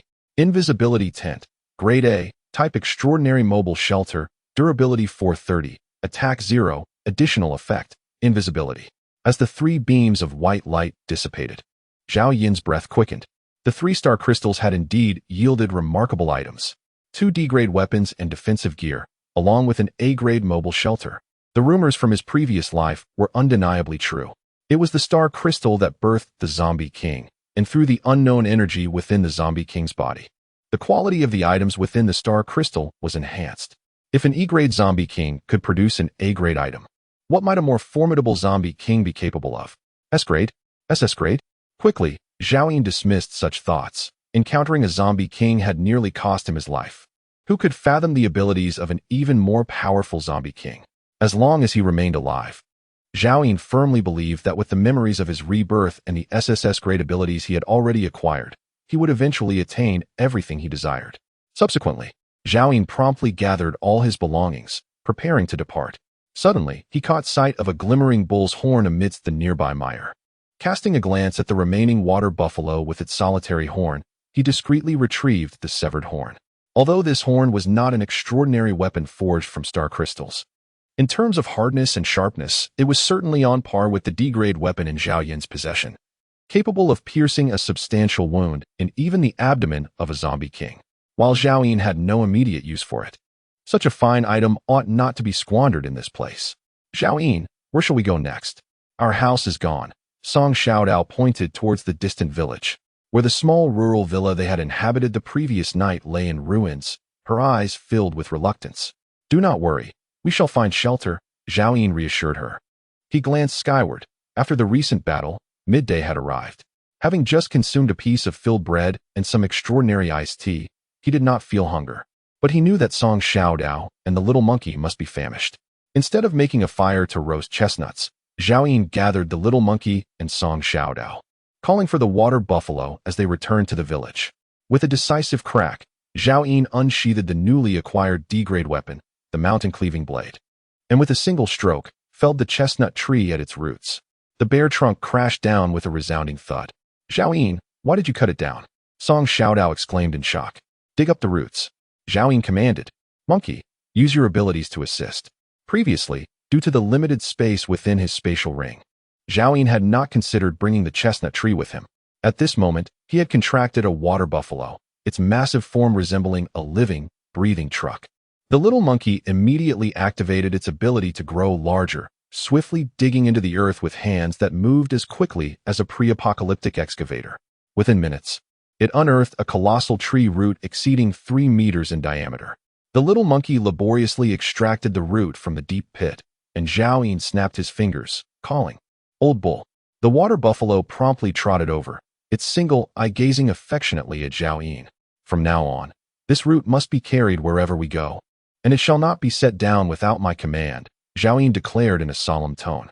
The water buffalo nodded obediently, communicating in a deep, resonant manner, "Understood, master." Zhao Yin then utilized a mountain-cutting knife to sever a useless chestnut tree trunk, shaping one side to outline the buffalo's shoulder blade, while flattening the other side to fit snugly against it. Next, he stripped tattered clothing from a nearby zombie, tearing it into strips to fashion a sturdy rope, which he used to secure the trunk to the buffalo's foreleg, thereby creating a reliable support. Finally, Zhao Yin instructed the little monkey to place the tree root onto the support and further secured it with the rope. From that point onward, he would merely need to nourish the root with a bottle of extraordinary spring water every 2 to 3 days, ensuring its vitality for 6 months. Once he acquired a space for living things, he could then plant it. Having completed his tasks, Zhao Yin found a vacant area and retrieved his invisibility tent. As he examined this newly acquired A-grade item, a glimmer of anticipation sparkled in his eyes. He could hardly wait to test its capabilities. The invisibility tent, held in Zhao Yin's hands, resembled a palm-sized veil. With a mere thought, the tent swiftly ascended, rapidly expanding until it enveloped an area of 300 square meters. Before gently descending, in an instant, it shrouded both Zhao Yin and Song Xiaodao, along with 2 mutated beasts, within its confines. Chapter 35. Harvest 2 mutated beasts and Song Xiaodao gazed in astonishment at Zhao Yin's actions. At that moment, Zhao Yin felt as if he were ensconced within a grand Mongolian yurt, adorned with exquisite fabric, its azure ceiling embroidered with the sun, moon, and stars. While the circular fabric walls depicted mountains, rivers, flowers, birds, and insects. Even the uneven ruins beneath him transformed into a smooth woolen carpet. "Zhao Yin, is this what you just conjured?" Song Xiaodao could not contain his curiosity. Zhao Yin nodded. "This is called an invisibility tent, boasting over 400 points of defense. In this post-apocalyptic world, nothing can currently breach it, thus enhancing our safety." Elated, Zhao Yin stepped outside the tent. Song Xiaodao hurried to follow, with the little monkey trailing closely behind, and eventually, the water buffalo, feeling the urge to stay with the group, moved forward as well. Upon exiting the tent, Zhao Yin turned to look back at the very same expanse of ruins. Suddenly, a small figure appeared out of thin air. It was Song Xiaodao emerging from the tent, followed closely by the little monkey and the water buffalo. Had it not been for the tent Zhao Yin had personally arranged, even his formidable mental prowess would have failed to detect its presence. "Old bull, charge forward with all your might," Zhao Yin commanded, pointing towards the tent. The water buffalo paused, gazing at the empty space before it, its confusion palpable, yet it summoned its immense strength. With a sudden burst, the water buffalo charged ahead. The master commanded to exert the utmost strength, thereby demonstrating just how immense that power truly is. With a resounding crash, the water buffalo collided with an invisible barrier, and the recoil sent it sprawling to the ground. Bearing several tons of weight, it took a considerable moment to rise again. The little monkey watched the buffalo with glee, while Song Xiaodao stared wide-eyed at the unseen wall before him. A smile flickered at the corner of Zhao Yin's mouth as he brandished his mountain-splitting knife and struck forward with great force. Bang! The impact reverberated through his arm, leaving it tingling, nearly causing him to lose grip on the knife. Within his perception, not a single scratch marred the surface of the invisible tent. Indeed, The A-class item proved to be as formidable as ever. After testing the tent's defensive capabilities, Zhao Yin led Song Xiaodao and the two mutated beasts back inside. "Dinner is served," Zhao Yin announced. The two beasts and Song Xiaodao immediately gathered around him, their eyes filled with anticipation. Zhao Yin produced 30 raw chestnuts, too lazy to roast them, and tossed 20 to the little monkey, while only granting the buffalo 10. A clear distinction was evident. Grateful to the magnificent, dashing, invincible, and most revered master, the little monkey danced around Zhao Yin, ecstatic to see that the buffalo had received half as many chestnuts as it had. Monkeys are known for their grudges, and the little creature had not forgotten how the buffalo had nearly harmed the master. The buffalo glanced at the chestnuts in front of the monkey, and then at its own paltry share, its single eye instantly reflecting a mood of despondency. Heartfelt voice, "Master, this is favoritism. Little Nyo is quite unhappy. If you wish to resemble a monkey, then you ought to diligently serve me in the future." Zhao Yin reprimanded, "Furthermore, cease referring to yourself as Little Nyo. Do you not dare to glance at your own stature? From now on, you shall be called Old Bull, understood?" The water buffalo bowed its head, too timid to respond. "What about mine?" interjected Song Xiaodao. "Why did you not allocate me any chestnuts?" Both mutated beasts had received chestnuts, yet it seemed Zhao Yin had solely overlooked her. Instinctively, Song Xiaodao placed her hand over her chest, where she had concealed a small roasted chestnut from the previous night's meal. Zhao Yin reached to wipe her waist, where the butterfly knife was secured by a ragged cloth strip. Seizing it, he sat down upon the woolen carpet. Zhao Yin produced a heap of chestnuts before him, the blade gliding across their shells. In an instant, a slit appeared. With a gentle rub of his fingers, the shell fell away, revealing the golden flesh within. Moments later, after peeling a dozen or so, Zhao Yin finally raised his gaze to Song Xiaodao. "These chestnuts are all for you. All for me." Song Xiaodao's spirit surged instantly. Her concern was not the quantity of chestnuts Zhao Yin bestowed, but rather the fact that he personally took the effort to peel them for her. In the post-apocalyptic world, aside from her brother, no one had ever treated her with such kindness. Zhao Yin, oblivious to the glimmer in the girl's eyes, calmly stated, "Before you indulge in the chestnuts, be sure to drink the potion I provided." "All right." Under the veil of joy, she inquired not about the nature of the potion, but eagerly consumed it. Gulp. Song Xiaodao smacked her lips and exclaimed, "Zhao Yin, this is delightful." Indeed, it possessed a harmonious blend of tangy sweetness. Zhao Yin nodded in acknowledgement. Yet, in the next moment, Song Xiaodao's delicate face flushed crimson, her eyes widening as she fixed her gaze upon Zhao Yin. "Wait, my stomach hurts." "Zhao Yin, what exactly is this concoction?" "It is a grade F evolution potion, capable of awakening the latent evolutionary genes within you. If you endure its effects, you will gain strength akin to mine. Should you falter, however, death or a state of idiocy awaits." Zhao Yin spoke with unwavering calmness. "Why didn't you inform me beforehand?" Song Xiaodao lamented, her complexion shifting from red to white, and then to a ghastly hue within mere seconds. Soon, beads of sweat drenched her forehead, the fabric of her white t-shirt clinging to her immature form. It was evident that she was visibly weakening. Understanding the torment that followed the ingestion of the evolution potion, Zhao Yin grasped a chestnut. "Shall I feed you?" he offered. Just as Song Xiaodao was about to nod in agreement, the memory of Zhao Yin feeding her leaves flashed before her mind. With great effort, she suppressed her discomfort and accepted the chestnut, devouring it hungrily. Zhao Yin continued to peel the chestnuts, occasionally indulging in one himself, relishing its crisp sweetness. He observed Song Xiaodao with a serene demeanor. In her previous life, she remained an ordinary person until her final breath. In this life, Zhao Yin had bestowed upon her this singular opportunity. In this lifetime, Zhao Yin does not entertain idlers by his side. Even though he is grateful for her sacrifice in a past life, that is the extent of it. He has bestowed upon her the finest he can offer, and whether she can seize it depends solely on her. She must either become his formidable ally or perish. Song Xiaodao gnawed on chestnuts, her petite frame trembling increasingly, occasionally emitting muffled groans from her nostrils. Yet she did not cease her consumption. Should she falter under the weight of pain and pause, even for a mere minute, she would be left to starve. Zhao Yin glanced at the remaining dozen chestnuts before him and decided to halt his peeling. These would suffice for Song Xiaodao to endure until her evolution concluded. He began to organize the extraordinary supplies within his spatial ring. Today, he had vanquished 26 F-grade zombies and 1 E-grade zombie king, marking a bountiful harvest. He had 9 bottles of Nongfu Spring, 2 packets of instant noodles for warmth, 3 healing sandwich breads, 3 energy-boosting compressed biscuits, and 2 cans of tuna to ward off F-grade viruses.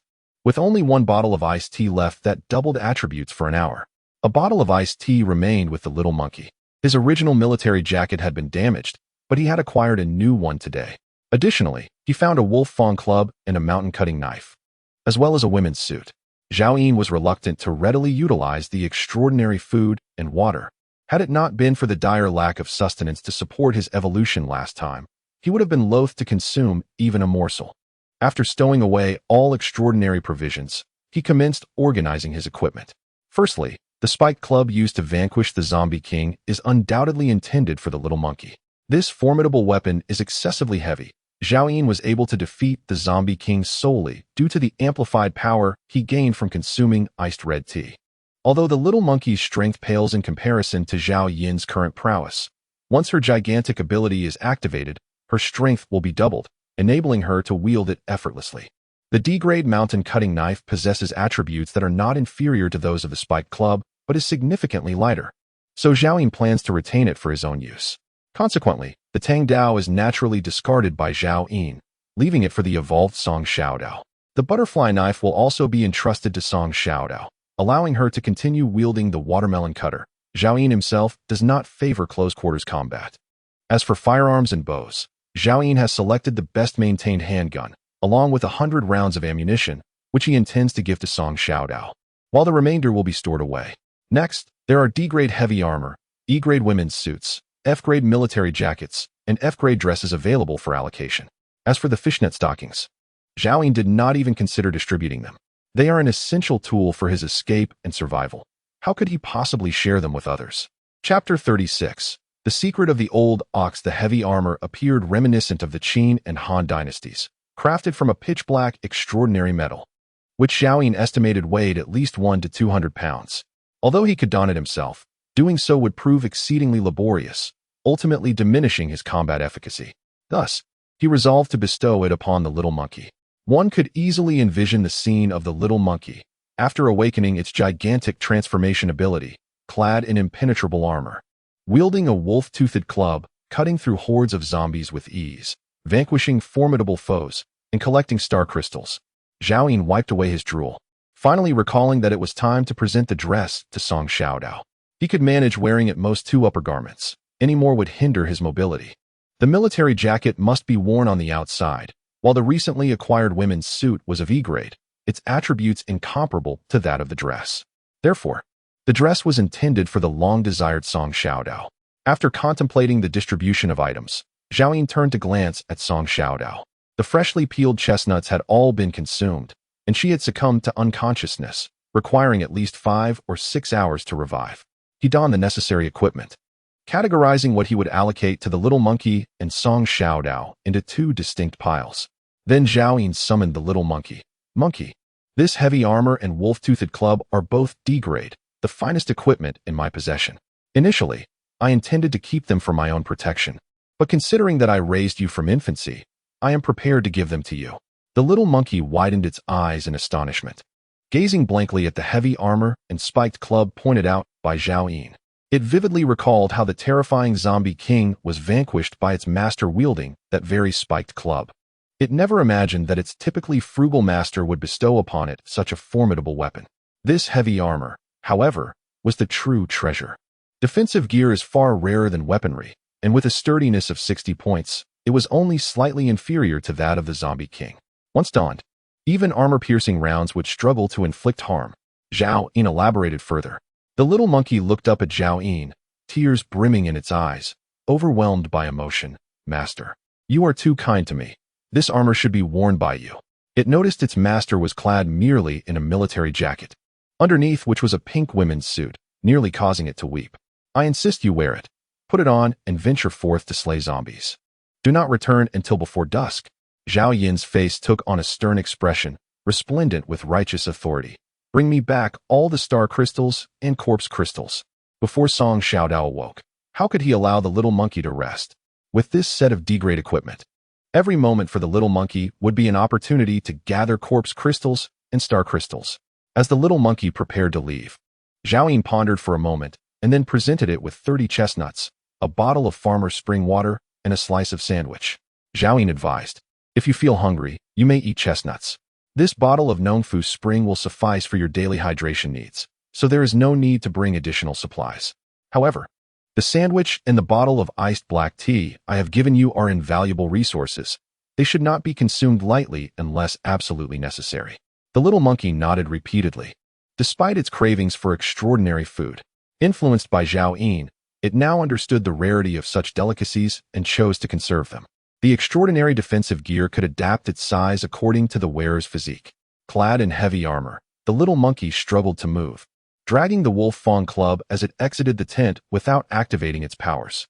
Inside the invisible tent, silence enveloped the space, leaving only Zhao Yin, the unconscious Song Xiaodao, and the old bull nearby. "Master, I wish to contribute." The old bull rumbled in its thoughts. As a fellow contracted beast of Zhao Yin, it gazed enviously at the little monkey, which possessed the wolf fawn club, heavy armor, and ample extraordinary food and water. "Do you also wish to earn me star crystals and corpse crystals?" Zhao Yin inquired, glancing back. The old bull lowered its gaze to its front hooves. It was certainly capable of slaying zombies, but without hands, it could not assist in excavating the precious crystals. "Master, the old bull is willing to hunt zombies for you. But I have a significant secret to reveal," it conveyed in thought. Zhao Yin raised an eyebrow in surprise. "A significant secret? Within the body of this water buffalo, it seems, lies a profound secret. Merely days have elapsed since the time of the mass mutations among animals, and it has already evolved to level E, surpassing even the agile little monkey that follows Zhao Yin. This undeniably raises suspicions. Previously, the old bull nearly brought harm to its master, a consequence of this very secret. A tale that must begin with how I became embroiled in a feud with that horde of zombies. This water buffalo is not the humble plow animal that Zhao Yin envisioned. It did not dwell in this village prior to the apocalypse. Instead, it is merely a beef cattle purchased from a slaughterhouse in Guangzhou, having been unnaturally accelerated to maturity through technological means and brutal practices, and in truth, it is scarcely a year old. Within the slaughterhouse, it witnessed its companions being slaughtered, their skins brutally flayed while they were still alive, their muscles injected with water, ultimately transformed into various beef products. Such harrowing scenes condemned it to a perpetual state of terror, cultivating a deep-seated hatred for humanity that it felt utterly powerless to express. Finally, on a fateful night over a month ago, it too was led into the production workshop, believing its end was nigh. Yet, unexpectedly, a meteor shower descended upon them. The production facility collapsed, trapping the buffalo beneath the rubble. Fortunately, a slaughter rack provided some semblance of support, granting it a small space to survive. Additionally, remnants of its slaughtered companions left behind some stomach contents, rich in grass and moisture. The buffalo endured for a month in this dire state, and just days ago, on the brink of death, it suddenly regained strength, breaking through the ceiling above its head. Thus, it emerged into this post-apocalyptic world. At first glance, the water buffalo beheld the butchers of yore, each having transformed beyond recognition, wandering amid the ruins of the slaughterhouse. The buffalo, bewildered by the sight, charged forth in a fit of rage, toppling them one by one, its iron hooves trampling them into a gruesome pulp. It soon realized its strength was astonishingly formidable, indulging in a frenzied spree of destruction. Gradually, it became apparent that these figures had morphed into a different kind of monstrosity, their power seemingly escalating with each encounter. As the buffalo continued its rampage, it began to sustain injuries, retreating from swarms of the undead, seeking filthy water to quench its thirst, and nibbling on freshly sprouted grass to stave off hunger. 2 days prior, the buffalo inadvertently stumbled into an industrial zone, where it discovered a shrub adorned with 2 vibrant red fruits. From a distance, it caught a whiff of an enticing aroma. This peculiar fragrance captivated the buffalo, and it could not resist consuming one of the fruits. However, the moment it did, excruciating pain coursed through its body, leading it to collapse in unconsciousness. Upon awakening, it found its strength significantly amplified, alongside the emergence of a formidable armored ability. Renewed with confidence, the buffalo resolved to consume the remaining fruit, only to be confronted unexpectedly by the overlord of the industrial realm, the Zombie King. Thus commenced an epic clash between the buffalo and the undead, culminating in the buffalo's retreat, wounded, to the outskirts, where it encountered Zhao in the previous night. At that moment, The buffalo had been drawn by the scent of the chestnut tree's leaves, noting a resemblance between them and the shrub it had previously encountered. Thus, it began to consume the leaves, only to discover that they possessed the remarkable ability to heal its wounds. The water buffalo, aware that the leaves had been procured by Zhao Yin, ultimately chose not to harm him. Once healed, it departed, intending to return to the industrial park to seize the remaining fruit. The subsequent events were witnessed by the little monkey, who relayed them to Zhao Yin. Were the leaves of that shrub needle-like, the branches resplendent with colors, and did the entire plant boast a layer of golden fuzz, with the fruit shimmering red interwoven with golden threads? Zhao Yin inquired. The old bull's eyes widened in astonishment. Master, how did you come to know this? Zhao Yin's breath grew slightly labored as understanding dawned upon him in an instant. Chapter 37. Golden Silk Fruit. He was no stranger to this fruit, having harvested it in his previous life. However, that was 3 years into the apocalypse. Lin Tianfeng's rise to power during that chaotic era, surpassing other SSS class abilities, was inextricably linked to those 3 fruits. When Zhao Yin first obtained this fruit in his previous life, Lin Tianfeng gratefully asked him to name it, and Zhao Yin dubbed it the Golden Silk Fruit. The Golden Silk Fruit has the remarkable ability to elevate a mutated beast below grade D by 1 level. Its most significant function, however, is the direct activation of a unique ability within the mutated beast. It is essential to understand that the majority of mutated beasts possess only one innate ability. Zhao Yin's vivid memory of the little monkey stemmed from its possession of 2 abilities. Furthermore, all mutated beast abilities are innate and seldom change. The addition of an extra ability can double the power of a mutated beast of the same level, even leading to overwhelming superiority. In his previous life, over 7 years, Zhao Yin had encountered the Golden Silk Fruit only once, which could enhance a mutated beast's abilities. Regrettably, such extraordinary items were exceedingly rare and could not be cultivated. A single fruit tree typically bore no more than 2 fruits, most often just 1, and would wither and die upon ripening. Zhao Yin could never have imagined that in the small city of Guangzhou, not only had a zombie king emerged, but there was also a golden silk fruit. With a resounding clap, Zhao Yin struck the old bull on the head. Why didn't you inform me sooner? To the old bull, it felt merely like a gentle tickle. Yet it feigned immense pain, exclaiming, I beg your pardon, master, my memory is rather poor. In truth, the old ox had been a mutated beast of Zhao Yin for scarcely 3 hours. Zhao Yin had been preoccupied, leaving no opportunity for communication. Zhao Yin then shifted his tone. One must acknowledge their mistakes. I shall not diminish your contributions. Should you procure that golden silk fruit, you may select 3 extraordinary delicacies, and I will reward you with 100 chestnuts. The old ox, overwhelmed with gratitude, had never tasted extraordinary food, yet having witnessed the fervor of the little monkey earlier, it imagined the flavors must be exquisite. At that moment, Song Xiaodao had yet to awaken, making it impossible for Zhao Yin to take her in search of the golden silk fruit, as the journey was far too perilous. Moreover, Zhao Yin could not afford to divide his vital energies across 2 locations. His principle in this apocalyptic world had always been to prioritize safety above all else. Thus, he resolved to wait for Song Xiaodao to awaken before venturing to acquire the golden silk fruit. That area was an industrial park, the most densely populated with zombies in all of Guangzhou, making it unlikely that anyone else or mutated beasts would have preemptively harvested the golden silk fruit. Zhao Yin exited the cloaked tent, and the old ox promptly followed, resembling the most devoted bodyguard. Subsequently, Zhao Yin employed his spatial ring to clear the remnants of the small villa, unbeknownst to the old ox, which held its breath in trepidation. Fearing the unknown intentions of Zhao Yin, it recalled that the very villa had been brought down by its own actions. Ultimately, Zhao Yin unearthed a deformed tent from the ruins, continuing his search until he soon discovered a warped hanging pot, within which lay several half-cooked chestnuts. This morning, as the old cow collided with the small Western-style building, Zhao Yin instructed the little monkey to lift Song Xiaodao and flee, for these items had been buried here.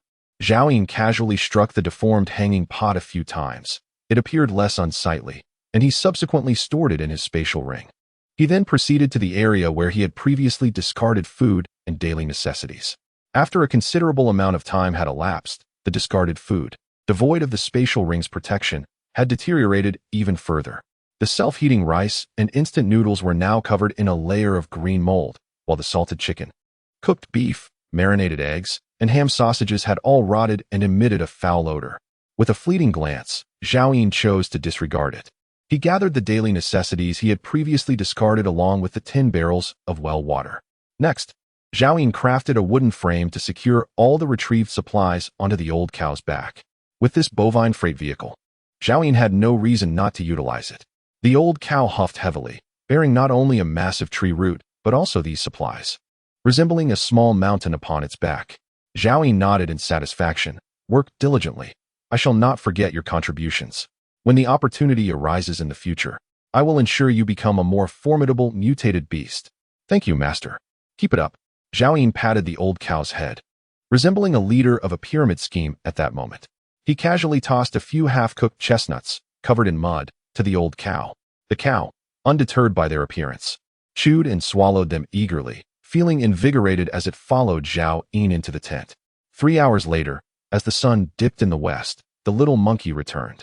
Clad in resounding armor, with one hand gripping a bloodied wolf's fang mace and the other clutching a tattered bundle, the little monkey exclaimed, "Master, I have procured 3 pieces of star crystal, along with 3 F-grade corpse crystals, and an impressive collection of 536 unranked corpse crystals. Which horde of zombies did you vanquish?"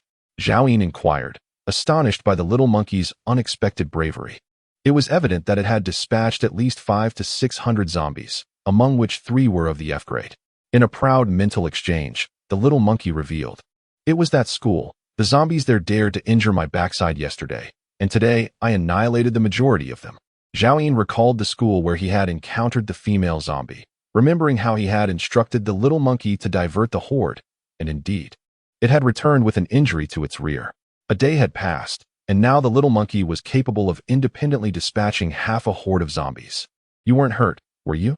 Here, have some chestnuts and rest well," Zhao Yin said, producing 10 chestnuts and accepting the bundle handed over by the little monkey. Having consumed all the chestnuts he brought and drained a bottle of Nongfu Spring, the little monkey, clad in heavy armor and dragging a mace weighing hundreds of pounds, had expended considerable energy. The little monkey continued to boast, "Master, had I not refrained from drinking the iced red tea, I could have eradicated the entire horde. It's not worth wasting extraordinary sustenance on mere zombies. You performed admirably, little monkey," Zhao Yin praised, continuing to encourage. "No, commend." He then turned to the old cow and remarked, "Did you see that? Take note for the future." The old cow gazed enviously at the little monkey, nodding repeatedly. It envisioned the moment when its master would harvest the golden silk fruit, anticipating a greater reward for itself, growing increasingly impatient. Zhao Yin dismissed the little monkey and, in passing, provoked the old cow a bit before unwrapping the package. Inside lay over 500 unranked corpse crystals, their energy equivalent to approximately 5 F-rank crystals. Coupled with 3 F-rank crystals, Zhao Yin's evolution level surged to 100.26. This growth rate, though seemingly slow, represented the swiftest method for an evolver to enhance their strength. In truth, the acquisition speed of such corpse crystals would astonish Zhao Yin if he were to reflect on his past life. To expedite the evolution process, one could only slay zombies of equal or higher rank, yet such feats were far from easy. After utilizing the corpse crystals, Zhao Yin retrieved 3-star crystals and opened them directly. Farmer Spring. Once again, it began with the most useless of items. Zhao Yin had grown accustomed to this, and proceeded to crack open the 2nd-star crystal. Beef canned food. A-rank, extraordinary food type. Replenishing 24 hours of energy consumption upon consumption, with an accompanying effect of permanently increasing strength by 1. Finally, it was no longer a mere F-rank disposable food item, and Zhao Yin felt a surge of joy. Though it only added a single point to his strength, he understood that this enhancement had no upper limit. In his previous life, Lin Tianfeng had consumed over 1,000 cans of this food, effortlessly overpowering fellow evolvers with sheer strength. Zhao Yin intended to consume it alone during his solitary moments, as his image before his subordinates had always been that of frugality and self-discipline. He could never allow a few gluttons to witness such indulgence. Zhao Yin delicately pried open the 3rd piece of star crystal. Chapter 38. Horizontal Push Glutinous Rice Wine. Rank F, an extraordinary alcoholic beverage. After consumption, strength increases by 80 for a duration of 10 minutes, accompanied by the side effect of mental confusion lasting for 3 hours. Zhao Yin gazed complexly at the transparent glass bottle in his hand. The liquid within exhibited a captivating amber hue, an increase of 80 points in strength within just 10 minutes. Combined with Zhao Yin's inherent strength attributes and the attack bonuses from his equipment, would grant him the confidence to defeat even a D-rank zombie. However, the side effects were exceedingly severe. 3 hours of mental disarray. In the pre-apocalyptic world, this might have seemed trivial. Yet in this desolate era, not even 3 minutes could be afforded, as it could very well cost him his life. Zhao Yin had yet to determine how to utilize this substance in the future, and thus he stored it within his spatial ring. At that moment, Song Xiaodao, who had been beside him, finally opened her eyes. Zhao Yin, the young girl murmured, still somewhat dazed, calling out his name. Zhao Yin turned to look, activating his true vision. Human female, F-rank evolver, evolution degree 100, strength 16, agility 17, stamina 12. Spirit 11, life countdown, days. Her attributes were not vastly different from Zhao Yin's at the F-rank level, except she had yet to awaken any special abilities, leaving her mental capacity diminished by more than half. Zhao Yin, I'm hungry, Song Xiaodao reminded him as she noticed his distraction. She sprang up from the ground and squatted beside him, wrapping her arms around her shoulders in a playful manner, asking, Is there anything to eat? Zhao Yin produced 3 chestnuts and handed them to her, gesturing towards the array of equipment beside him. A dress, a dagger, a butterfly knife, a handgun, and 100 rounds of ammunition. These provisions are yours. From this day forth, you shall accompany me in the fight against the zombies. Upon uttering these words, Zhao Yin scrutinized Song Xiaodao's expression intently. Upon hearing the notion of slaying zombies, she immediately shook her head vigorously, even hesitating to accept the chestnuts Zhao Yin offered. Zhao Yin, I think it would be better for me to assist you with decapitations. After all, you also require someone to collect the star crystals and corpse crystals. These violent confrontations should be left to Xiaohozi. In this apocalyptic world, survival hinges upon the act of killing. Should I perish in the future, how would you endure? Zhao Yin interrupted Song Xiaodao, stating emphatically, as a young person, one should strive to learn as much as possible. Relying on others is ultimately a lesser path. Only that which you have mastered belongs to you, enabling you to confront any crisis. It was then that Song Xiaodao realized Zhao Yin was genuinely concerned for her well-being. This revelation made her feel that Zhao Yin's figure grew ever taller, seemingly merging with the image of her older brother in her heart. With her eyes welling up, she accepted the chestnuts from Zhao Yin's hand and whispered, I understand. Zhao Yin. With a sigh, Zhao Yin quietly turned and exited the concealment of the tent, his voice slightly hoarse. Xiaodao, from now on, I will endeavor to handle the decapitations myself. First and foremost, I must cultivate your abilities before addressing anything else. As Zhao Yin's tall silhouette vanished beyond the tent, his voice lingered in the air. I have gifted you the dress you adore. Put it on, for a girl should always be beautiful. He, the master of the contract, ought to remain in the shadows while his subordinates engaged in battles. When walking along the river, how can one remain unsoaked? The ominous presence of the zombie king had reminded Zhao Yin that he must strive to avoid personally engaging in perilous confrontations in the future.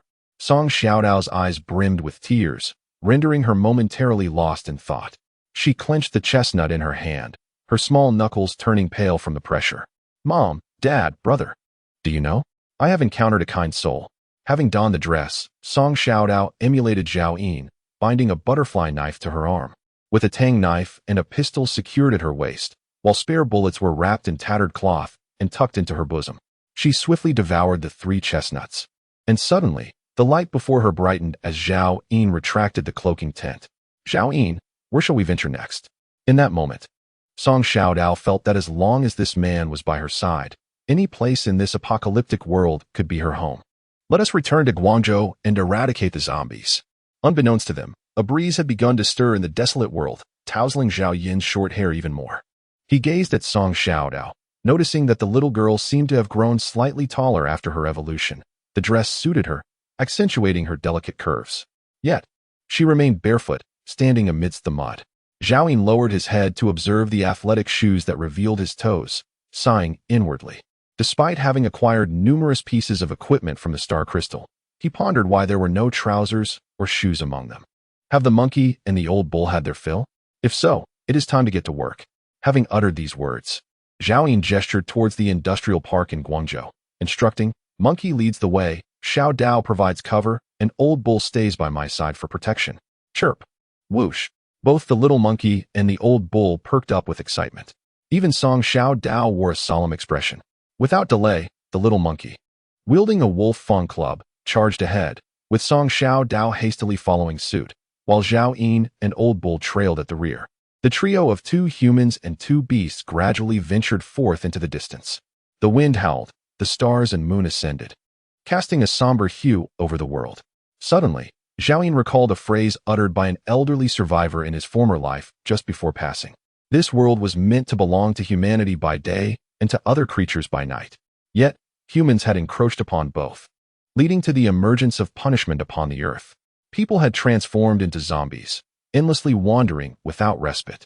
Now, liberated from the constraints of societal frameworks and devoid of the arduous struggle for survival that once characterized his previous existence, Zhao Yin found himself contemplating the merits of the apocalypse. At the very least, Song Xiao Dao was free from the relentless grind of academic competition, the ceaseless memorization, the burden of homework, the search for information, and the need for supplementary lessons. Ordinary individuals no longer labored tirelessly to repay mortgages and car loans, nor did they contend with the pressures of workplace rivalry. There is no need to wear a mask of insincerity for anyone, nor to shed tears on their behalf. The little monkey should not be confined to a zoo, merely surviving in a state of languor. The old ox shall not be subjected to becoming mere beef products any longer. Lost in thought, Zhao Yin soon arrived in the urban area of Guangzhou. Everywhere he looked, he was met with the sight of collapsed ruins, dilapidated roads, remnants of automobiles, and aimlessly wandering zombies. This time, Zhao Yin chose not to conceal their journey amidst the rubble, but rather allowed the little monkey to lead them boldly along the battered roadway. A zombie immediately detected Zhao Yin and his companions, staggering forward to lunge at the leading little monkey. In the blink of an eye, the air was filled with the guttural roars of dozens of zombies, converging from all directions. The little monkey unleashed its extraordinary powers, its frail body rapidly swelling. Its simian visage twisted into a terrifying grimace, and as it grew in size, its squeaks transformed into horrifying roars. In an instant, the little monkey morphed into a towering beast of 2 meters, swinging its spiked club with ferocity. Bang, bang, bang.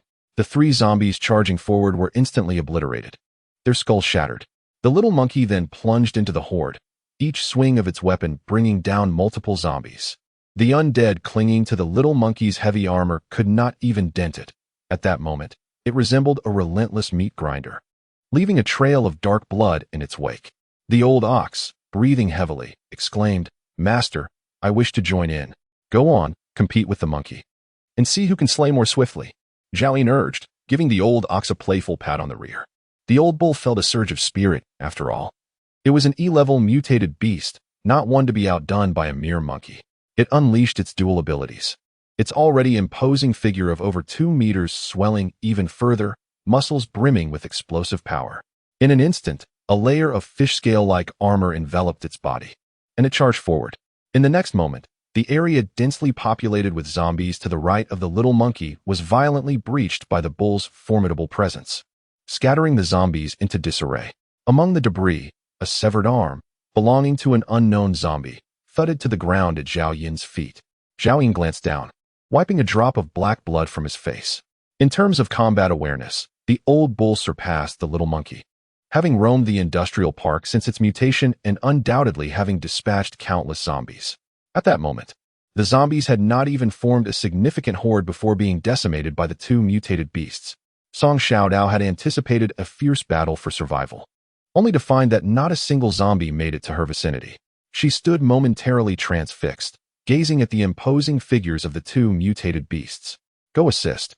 If you don't slay at least 10 zombies today, there will be no supper for you tonight," Zhao Yin's voice echoed from behind. Chapter 39. The Terrifying Industrial Park 10? Song Xiaodao turned to Zhao Yin, pouting as she said, "I'm still a child. Can we kill fewer?" She was mulling over how to eliminate a single zombie to report back to Zhao Yin, thinking that would suffice. In this apocalyptic world, there were no children, only the struggle between life and death. Those without strength were destined to perish, while the survivors were the true warriors.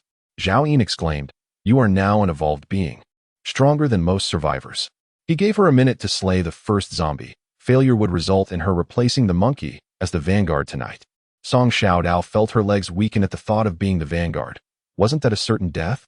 Drawing her Tang Dao, she steeled her courage and, with her short legs, approached the horde of zombies engaged in battle with the little monkey. Initially, she planned to launch a surprise attack while a zombie was distracted, but to her astonishment, as she drew near, one of the zombies abandoned its assault on the monkey and lunged directly at her. Panic-stricken, she swung her Tang Dao wildly. Thud! The blade severed the zombie's shoulder cleanly, yet it seemed utterly unfazed, continuing its advance toward her with a single arm. At that moment, Song Xiaodao realized it was too late to react, and she fell to the ground with a thud. Zhao Yin, help! Zhao Yin had anticipated this, swiftly delivering a kick that toppled the one-armed zombie. Then he decapitated it with a swift stroke, pulling her back to her feet. To kill a zombie, one must strike the head. Remember to wield your blade with ferocity. One must not allow the skull to ensnare your blade, nor should one suffer scratches or bites. Otherwise, you too shall become a wretched zombie like them. Zhao Yin imparted this solemn warning. Song Xiaodao, still shaken, pressed her trembling body tightly against Zhao Yin, her voice quavering as she pleaded, "Is it possible for me not to kill zombies? I can work for you. Work must be done, and zombies must be slain. I have made this clear from the outset. Since you have chosen to accompany me, your life now belongs to me. Should you attempt to leave, I shall end you." Zhao Yin retorted, thrusting Song Xiaodao away and pointing towards the nearby zombies. "Go forth and kill. This is your only path to survival." He had endured similar trials in his previous life. During his inaugural encounter with the undead, many were unable to even lift their weapons, ultimately meeting their demise in a state of utter humiliation. Song Xiaodao was still but a child, at least spared the shame of soiling herself. Tears streamed down her cheeks as she glared fiercely at Zhao Yin, the affection she had previously felt evaporating in an instant. At that moment, the nearby zombies had been nearly eradicated by the efforts of the little monkey and old Niu, leaving only a scant few behind. With no choice but to obey Zhao Yin's command, Song Xiaodao hastily brandished her Tang Dao and charged forward. A zombie let out a fearsome roar and lunged at her, and she swung her blade, cleaving into its skull. The prowess of an F-level evolved being was far beyond that of an ordinary zombie. In her fervor, she struck with such force that the creature was severed in two, its dark and greenish entrails spilling forth, mingling with the noxious odor that filled the air. As the last of the zombies in the vicinity fell to the hands of old Niu and little monkey, Song Xiaodao stood dazed, staring at the lifeless body she had just dispatched. From the outbreak of the zombie apocalypse, within her understanding, zombies represented the most terrifying species in existence. Later, when she witnessed Zhao Yin effortlessly slaughtering zombies, she was utterly awestruck. Little did she expect that she would achieve the same feat herself. Had she truly slain this zombie? Song Xiaodao felt as though she were dreaming. Suddenly, a warm hand gently caressed her head, and Zhao Yin's voice reached her ears. "Well done." A sense of warmth inexplicably surged within her heart. After all, she was still just a child, not one to harbor grudges. "Zhao Yin, were you not supposed to consider me inept?" Those earlier words had stung, yet it was essential to clarify that growth is a part of life. At times, we must challenge ourselves to discover the depths of our potential. With one hand ruffling Song Xiaodao's hair and the other resting behind his back, he gazed upward at a 45-degree angle, the stubble on his jawline sharply defined. In that moment, Song Xiaodao looked into his eyes, which sparkled brilliantly. "I apologize, Zhao Yin. It was my own timidity that led to your disappointment." Zhao Yin did not respond but commanded, "Get to work. Retrieve all the corpse crystals for me." After speaking, he personally bent down to excavate the head of a nearby corpse, swiftly extracting a non-ranked star crystal. He couldn't even be bothered to wipe it clean, simply crushing it to absorb its essence. Song Xiaodao promptly stowed away her tang knife and took out her butterfly knife, returning to her former craft. "Old bull, go and crush all the unbroken skulls. Monkey, you two, go and extract the corpse crystal," Zhao Yin commanded, lifting his head. With their master personally engaged in the task, how could the two mutated beasts merely stand by and observe? The two beasts, having just concluded their fierce battle, promptly retracted their abilities upon hearing his words. The little monkey smashed a nearby skull with a swift strike, reaching in to retrieve the corpse crystal, while the old bull, lacking hands, nonetheless assisted by trampling the head, allowing Song Xiaodao to simply extract the star crystal. In a mere few minutes, 157 unranked corpse crystals were absorbed by Zhao Yin, resulting in a 0.0157 increase in his evolution level. Subsequently, the group, consisting of 2 humans and 2 beasts, continued their journey towards the industrial park, leaving a trail of carnage in their wake. The F-grade zombies of Guang City had all been summoned by the Zombie King and were annihilated by Zhao Yin early that morning in the southern outskirts. Thus, they encountered no ranked zombies along their path. As they gradually approached the industrial park, dozens of zombies reappeared amidst the ruins ahead. However, unlike before, they lay motionless on the ground. The bodies of these zombies were tattered and torn. Zhao Yin, are those zombies sleeping? Song Xiaodao inquired. Zombies do not require sleep, Zhao Yin replied, furrowing his brow, as these zombies clearly bore the marks of having been killed by someone. Pondering who would dare to slay zombies in this vicinity, the little monkey silently remarked, Master, it was the old bull who did it last night. Zhao Yin suddenly understood and commanded the 2 beasts and Song Xiaodao to perform craniotomies to extract the corpse crystals. As they continued onward, they encountered several corpses that had been dispatched by the old bull, finally discovering among them an F-grade star crystal, still intact along with the corpse crystal. Zhao Yin promptly activated the star crystal. Nongfu Spring, he mused, savoring the thought before stowing it away in his spatial ring. At that moment, his evolution level ascended. Ahead, the zombies were becoming increasingly dense, with occasional hordes numbering in the thousands. After hours of intense combat, both the little monkey and the old bull were left panting heavily. Zhao Yin was compelled to allow them a respite to recuperate their strength before pushing forward once again. However, he refrained from permitting them to engage the zombies actively, should they find themselves encircled by a massive horde. Even the old bull and the little monkey would meet their demise. As they ventured deeper into the industrial park, the zombies grew ever more numerous, rendering movement nearly impossible. Zhao Yin dared not make a sound. Upon consulting the old bull, he learned that ever since the emergence of the Zombie King, the number of zombies had surged, and it had not ventured this far in quite some time. The industrial park was not particularly vast, yet it had been summoned to host nearly 100,000 zombies by the Zombie King. Even a D-grade mutated beast would find it exceedingly difficult to escape if surrounded. Mutated beasts, after all, were merely flesh and blood. Once their abilities were depleted, they would succumb to the horde. As they delved deeper into the industrial park, zombies roamed aimlessly, an endless sea of them, reminiscent of a temple fair from before the apocalypse. Zhao Yin and his companions paused beneath a dilapidated insulation tile. Old bull, how much farther? Zhao Yin dared not speak aloud, inquiring silently within his heart. Beyond the concrete mound ahead lay their destination. The old ox responded telepathically. Chapter 40, an unexpected turn at this moment. Zhao Yin was able to discern the location of the golden silk fruit. It was not in the most densely populated area of zombies, and a fair amount of vegetation thrived nearby. In the post-apocalyptic world, wild grasses and shrubs had taken root in the concrete, and with Zhao Yin's physique and agility, it was not overly challenging for him to venture alone, utilizing the gaps among the ruins and the cover of foliage to procure the golden silk fruit. I will go to fetch the golden silk fruit.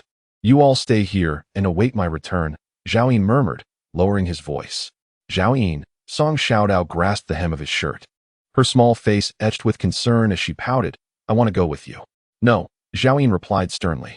If we disturb the zombies here, I will not be able to protect you. He knew that while he could escape if discovered by the zombies, bringing Song Xiaodao along would be tantamount to sealing her fate. Old Neo, monkey, if danger arises, I will flee first. You two must hide here with Xiaodao, waiting for the horde to settle before retracing our steps. Once we are outside, we will regroup at the village we visited earlier. Zhao Yin was prudent, and after speaking, he took out all the energy-replenishing compressed biscuits he had, 3 in total. He had sacrificed quite a bit for the sake of that golden silk fruit. Monkey, take 2. Old Nyo, take 1. Should you also encounter zombies and exhaust your abilities, consuming 1 will help restore your energy. Remember, you must protect Xiaodao. The 2 mutated beasts nodded. Sensing the gravity of Zhao Yin's command, there was no room for discussion. Once Zhao Yin had imparted his instructions, he turned and proceeded forward. Indeed, all these arrangements stem from Zhao Yin's cautious disposition, a precautionary measure, if you will. He possesses the confidence to effortlessly pluck the golden silk fruit, traversing the distance with relative ease. Moreover, the vegetation provides ample concealment. Zhao Yin meticulously chooses to navigate through the crevices of concrete, making not a sound. When faced with a lack of cover, he crouches and crawls through the underbrush. After a span of several minutes, he successfully surpasses the concrete pile referenced by the old bull. Ahead lies a vast expanse, where at a glance, a diminutive shrub sways in the night breeze. Standing 30 meters away, adorned with a solitary fruit, its vibrant red skin subtly reveals a glimmer of golden silk. The golden silk fruit. Zhao Yin pauses to catch his breath. The nearby zombies seem disinterested in the golden silk fruit. Even as they wander close to the tree, they appear oblivious. Zhao Yin burrows into the grass, advancing cautiously on all fours. 20 meters, 15 meters, 10 meters, 8 meters, 5 meters. Suddenly, a zombie sluggishly drifts toward Zhao Yin. From his vantage point in the underbrush, he discerns that it was once a young man, clad in tattered clothing, with a faint emblem of a tire factory discernible. The zombie's body has fully restored, and it won't be long before it evolves to F grade. Beneath its pallid skin, the veins exhibit a repulsive blackish-purple hue, resembling worms crawling across its visage, while viscous, murky liquid drips from its mouth. Drip, drip.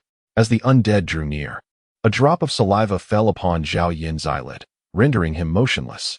Fortunately, having bathed the previous night, his body bore only a faint scent of sweat, which the strong wind further diluted, allowing the zombie to pass by without detecting him. The creature ambled slowly past Zhao Yin, gradually distancing itself. Wiping the droplet from his eyelid, Zhao Yin continued to crawl forward, soon arriving beneath the golden silk fruit tree. He refrained from immediately plucking the fruit, instead concealing himself within the underbrush to carefully survey his surroundings. When he confirmed that all the zombies within a 10-meter radius had their backs turned, he suddenly sprang up. With precision, he grasped a golden silk fruit, and as he descended, he yanked the fruit from the tree. In an instant, he once again melted into the foliage. The entire operation took him no longer than 2 seconds, and not a single zombie noticed his actions. Gazing at the golden silk fruit in his hand, he had yet to revel in his success when a sudden cry pierced the air. "Help! Someone's there!" Zhao Yin cursed under his breath, recognizing a middle-aged balding man in a filthy suit, clutching a 5- or 6-year-old boy in his arms, emerging from a barely discernible fissure that once served as a sewer outlet. Finally, someone has arrived. "Help me, save my son," the man shouted as he hurriedly approached Zhao Yin. The nearby horde of zombies erupted in a frenzy. From a high vantage point, one would observe that what was once a desolate industrial park now resembled a bustling anthill. Countless zombies converged frantically around the man and Zhao Yin. In that instant, Zhao Yin hesitated not a moment longer. He sprang to his feet and fled. Should he find himself encircled, even if his strength were to multiply several times over, he would likely meet his demise. Once the zombies closed in, the concealment of the underbrush would no longer protect him. It would become exceedingly difficult to escape. At that juncture, Zhao Yin's only recourse would be to deploy his invisibility tent to evade capture. Though these ordinary zombies could not breach the tent's defenses, such an act would only result in a greater accumulation of zombies outside, ultimately leading to his entrapment. Brother, you are the first person I have encountered in over a month. I beg you, please do not run. I implore you to save my son." The man's desperate cries echoed behind him, his voice trembling increasingly.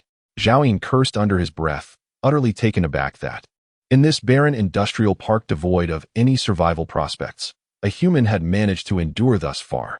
This father and son had eluded his detection, undoubtedly employing a similar strategy to evade the zombies. Zhao Yin had no time to discern how they achieved this. The man's pleas grew more fervent, and the horde rapidly encroached upon them, with Zhao Yin now becoming a target for the zombies as well. He hastily retrieved the last bottle of iced red tea from his spatial ring and gulped it down fervently. Zhao Yin remained silent, his speed suddenly increasing as he deftly navigated through the horde, choosing the weakest point in their formation, his feet pounding the ground with fervor, his trousers threatening to slip off. "How can you stand idly by while others perish? I may be ready to meet my end, but why not save my son?" The undead had encircled the man and the young boy, countless hands reaching out towards the two, as the boy cried out in desperation. In the blink of an eye, the horde consumed them, hands grasping at every inch, limbs clawing and biting in a chaotic frenzy. The man fought valiantly to shield the boy in his arms. Suddenly, with a sickening crunch, a zombie ripped the boy's head from his shoulders, blood gushing forth, inciting the nearby undead into a frenzied excitement. "Son, my son," the man wailed, his heart rent with anguish. Ultimately, he too was overwhelmed by the horde, brought to the ground as his flesh was torn away in an instant. Yet he continued to protect the headless body of his child amidst the pool of blood. "Son, our food has run out, there's no water left, and I do not know how to save you." Soon, the man was reduced to mere fragments, not even bones remaining. Until the very end, he never witnessed that figure turn back. Throughout it all, Zhao Yin uttered not a word, cast not a glance, solely preoccupied with his own escape. Yet, Zhao Yin found himself surrounded by the horde once more. Despite exerting every ounce of strength to flee, he reached the outskirts of the industrial zone. Ahead of him, the zombies had formed an impenetrable wall, leaving no crevice unoccupied. Zhao Yin unsheathed his mountain-cutting knife, swiftly cleaving down 4 or 5 zombies before him. As the horde had yet to encircle him, he advanced rapidly, swinging his blade with each deliberate step. This intense onslaught allowed him to gradually progress towards the outskirts of the industrial park. Countless zombies clawed at his body with their sharp nails.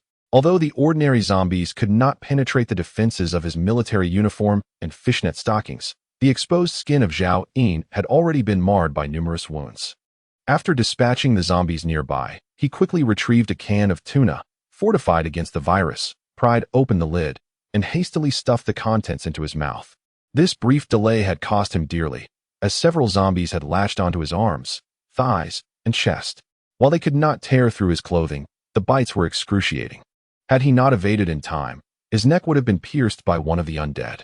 Fueled by rage, Zhao Yin swung his mountain-cutting knife with fervor, the stench of the bloodshed left by the bald man and his son lingering in the air, though they had been devoured down to their very bones. An insatiable throng of zombies continued to rush towards that direction, relentless in their pursuit. Typically, the zombies wandered aimlessly, meandering around obstacles in their path. Yet, the allure of fresh flesh drove the horde into a frenzied state. A few of them, while attempting to scale a crumbled wall, fell into the concealed crevice where Song Xiaodao and the 2 beasts were hidden. Bang, bang, bang. The little monkey wielded his spiked club, dispatching the zombies with a few swift blows, inadvertently drawing the attention of nearby undead. Roar. In an instant, a chain reaction ensued. As countless zombies surged towards the narrow gap, Song Xiaodao's face turned pale, and his hand gripping the Tang's sword began to tremble. Chapter 41. Surrounded, the little monkey vividly recalled Zhao Yin's instructions before his departure and promptly consumed a piece of compressed biscuit, swiftly replenishing its energy. With a series of chirps, it unleashed its gigantic transformation ability, effortlessly hoisting Song Xiaodao onto its shoulder before leaping into the narrow gap. Before it lay an endless horde of zombies, a wall of corpses hardly sufficing to describe the scene. It was more akin to a mountain of the undead. The little monkey charged into the throng, instantly engulfed by countless zombies. Its heavy armor sparked as the zombies' sharp claws scraped against it, while the spiked club swung with relentless ferocity. With each devastating blow, several zombies were crushed into oblivion. Suddenly, a thunderous crash resounded beside it. Old Bull barreled in, scattering the mass of zombies around the little monkey, momentarily alleviating its pressure. In that fleeting moment, the 2 beasts appeared formidable, transforming the horde into mere flesh and muck through their coordinated efforts. Within mere minutes, they had vanquished thousands of zombies. However, the sheer number of corpses was overwhelming, and the 2 beasts had scarcely moved a few meters. As time passed, their stamina began to wane rapidly. The little monkey was the first to falter, its swings of the spiked club losing their velocity. Suddenly, a limping zombie crawled beneath the little monkey's feet and sank its teeth into its calf, where the heavy armor provided no protection. At that moment, the little monkey had been preoccupied, smashing the undead before it, resulting in a delayed reaction. And a significant chunk of flesh was torn from its leg by this relentless assailant. In an instant, blood gushed forth, and swiftly, all the surrounding zombies, drawn by the scent of blood, lunged at the little monkey's legs. They acted purely on instinct, tearing at flesh, inadvertently targeting the vulnerable spots in its heavy armor. In the blink of an eye, the little monkey was besieged by zombies, its legs drenched in blood, with chunks of meat devoured, exposing stark white bones, rendering it unable to stand. A roar erupted from the little monkey, its face contorted in pain, yet overshadowed by an overwhelming fury. It swung its club fiercely, crushing the zombies at its feet. In the next moment, disregarding everything else, it pulled from its embrace the iced red tea, the sandwich, and the second compressed biscuit that Zhao Yin had previously given it. "Little monkey, I'm here to assist you," exclaimed Song Xiaodao, perched upon the little monkey's neck. The little monkey immediately handed over the provisions and continued to pummel the oncoming horde. Song Xiaodao swiftly tore open the sandwich and stuffed it into the little monkey's wide mouth, followed by the compressed biscuit and the iced red tea. The little monkey swallowed all the food in one go, without a moment to savor it. In the next heartbeat, the wounds on its legs visibly ceased bleeding and began to heal, sprouting fresh tissue. Its energy surged back to fullness, soon followed by an overwhelming strength that doubled its attributes. At that moment, its power eclipsed that of the E-level mutated beast, the old bull. The monkey's face twisted, and its form began to swell once more, muscles rapidly bulging. A fierce roar echoed. It appeared to be enduring excruciating agony. After several anguished roars, its form had elevated to over 3 meters, with an arm as thick as a barrel. Its entire body was enveloped in golden fur, which grew wildly, reaching half a foot in length, dancing furiously in the night breeze. Extraordinary powers. Frenzy. At long last, this monkey had awakened its second extraordinary ability for the very first time in its life. Even Zhao Yin had never witnessed such a transformation in the little monkey as it unlocked its second power. Typically, this would only be possible upon reaching the E-grade. Yet with the monkey's surging strength and the torrent of rage within, it had directly succumbed to frenzy. Boom. The fearsome figure swung its spiked club with ferocity, unleashing a terrifying sonic boom. The wall of corpses before it was instantly obliterated, sending a multitude of bodies flying and shattering the bones of many zombies. The terrifying monkey, clad in formidable armor, advanced with purpose, effortlessly covering 30 to 40 meters in the blink of an eye, relentlessly striking forward with its spiked club. Mangled corpses flew in all directions, creating a bloody path. Behind it, the old bull was invigorated, astonished that this monkey possessed a second power that seemed even stronger than his own ironclad ability. Realizing this, the old bull quickly matched the monkey's pace. Meanwhile, Zhao Yin lay trapped amidst the rubble, his face a grotesque mask of blood and flesh, features indistinguishable. The back of his left hand revealed stark, white bones, and a gaping wound on his neck gushed crimson blood. He gasped heavily, struggling to extract a piece of sandwich bread and swallow it, then closed his eyes. After a little while, Zhao Yin's wounds finally healed, but the excessive blood loss left his complexion still pale. He opened a bottle of Nongfu Spring and downed more than half of it, then stuffed a handful of chestnut leaves into his mouth, chewing as he crawled out from the crevice of the ruins. Zhao Yin climbed to the highest broken wall nearby and gazed towards the industrial park. There, a horde of corpses surged frantically, suggesting that the little monkeys had fallen into a perilous encirclement. The monkeys had a bottle of iced tea, and both they and the old cow possessed compressed biscuits. They should be able to break through, right? The old cow's horn was more formidable than a D-grade weapon, its overall strength surpassing mine, which was also E-grade. After consuming the iced tea, the little monkeys had also surpassed my strength. If they couldn't break free, my attempt to rescue them would merely result in the loss of another life. In this apocalypse, who could ever feel truly safe? To survive, one often needed to fight desperately. They did, and so must I. Zhao Yin could only console himself in this manner. Thus, he quickly dismissed the flicker of guilt in his heart. After orienting himself, he realized he had strayed from his intended path. He then took up his mountain-cutting knife and proceeded southward. At dawn, Zhao Yin finally returned to the ruins of the village in the southern suburbs. He did not set up the invisibility tent. Instead, he ignited a campfire among the debris, hung a pot over it, and sliced several chestnuts to toss into the boiling pot. He also threw another 70 or 80 chestnuts into the fire. Gradually, the enticing aroma of the food wafted through the air, the roasted chestnuts exuding an irresistible flavor. Yet, Zhao Yin remained motionless, not a single bite taken. He himself was uncertain whether he was merely awaiting the return of Xiao Dao and the two beasts. Suddenly, an overwhelming sense of emptiness and loneliness washed over him. For the first time since his rebirth, regret crept into his heart. He should not have been so greedy for that golden silk fruit, leading them into peril at the industrial park. An hour passed, and still, the little monkey and its companions had not returned. 2 hours later, their absence was still palpable. The flickering firelight danced across Zhao Yin's face, casting shadows that shifted with the wind, which carried sparks away, brushing past the edges of his garments. His pale visage bore no expression. Had they perished? He reassured himself that he had done his utmost for Song Xiaodao. If they had met their end, it was simply a cruel twist of fate. Yet, the little monkey and the cow, those two rare, dual-ability mutated beasts, were invaluable. Without them, he, the master of the contract, would be rendered powerless. In his thoughts, Zhao Yin began to contemplate where he might procure his next contract beast. At that moment, a sudden sound of footsteps echoed from afar. The old cow, still burdened with the supplies tied to its back, bore numerous wounds across its leather-like hide, blood trickling steadily. A diminutive figure accompanied it. Song Xiaodao's hair resembled a chaotic nest, tousled by the wind, yet she appeared relatively unharmed, traces of tears still marking her face. "They're back. Are you all right?" Zhao Yin exclaimed, rising to his feet with a smile. He glanced behind Lao Niu and Song Xiaodao, inquiring, "Where is the monkey?" "Woo-woo." Before Zhao Yin could finish his sentence, Song Xiaodao pouted and began to weep. The little monkey has passed away, woo-woo." Beside him, Lao Niu's face was also etched with profound sorrow, his spirit enveloped in a shroud of desolation. Chapter 42. Time stands still, you have not perished. "So how could the monkey?" Zhao Yin inquired loudly.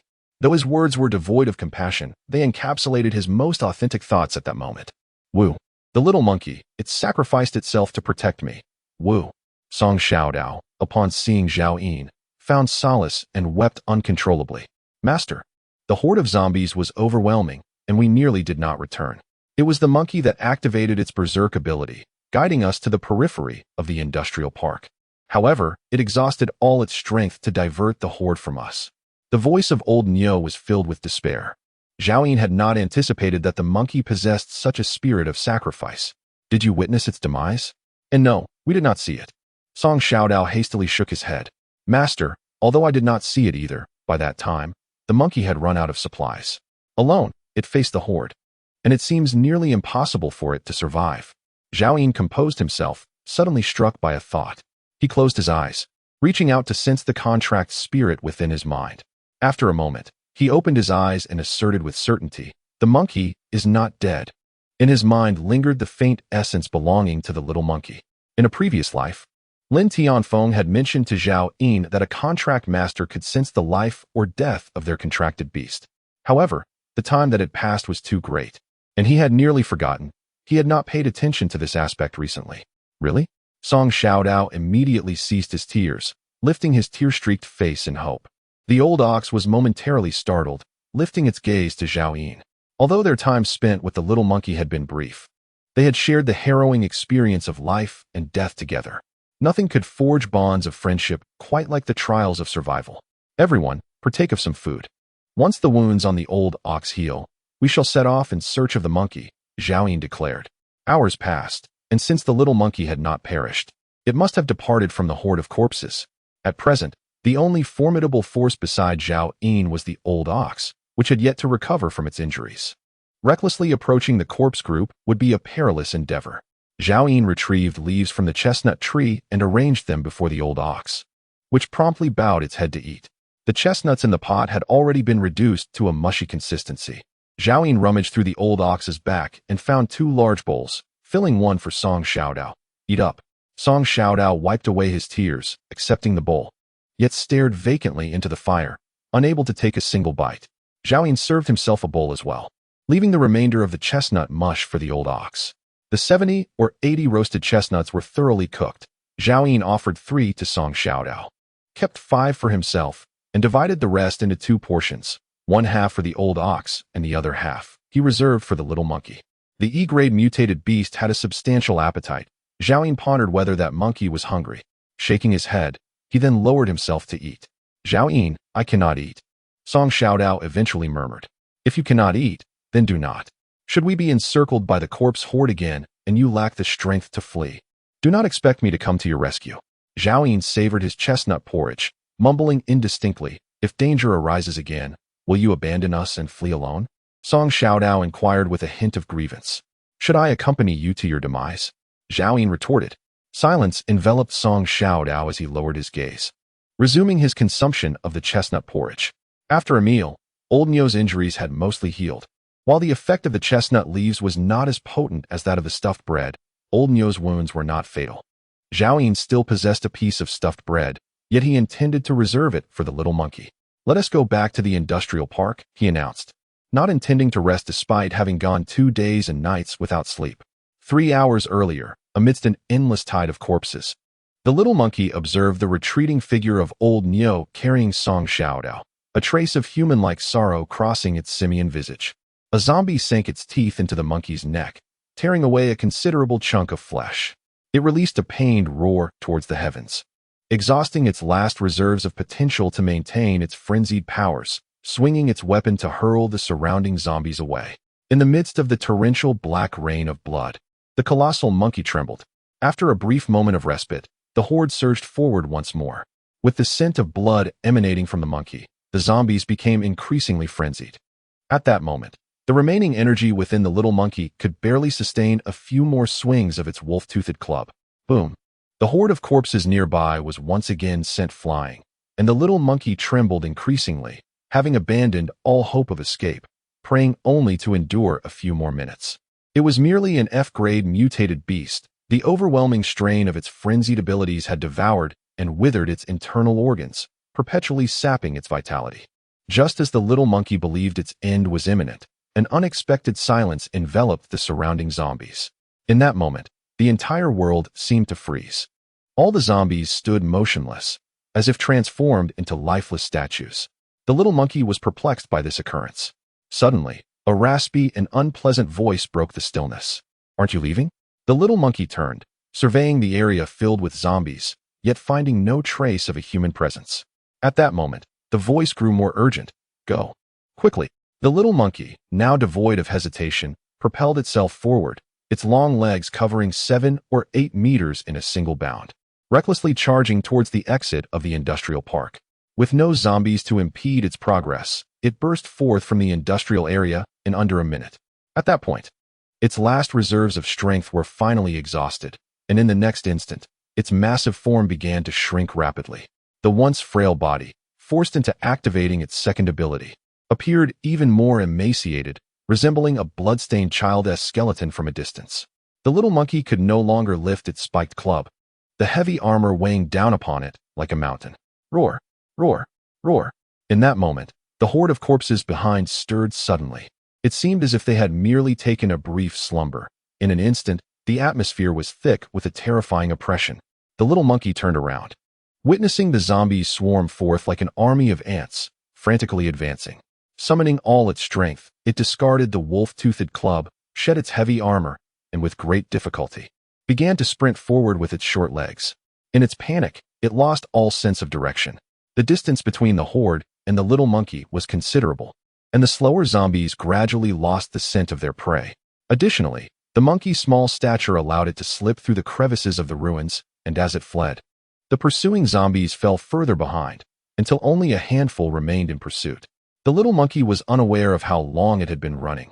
It squinted wearily, yearning to continue its flight, when suddenly, darkness engulfed its vision.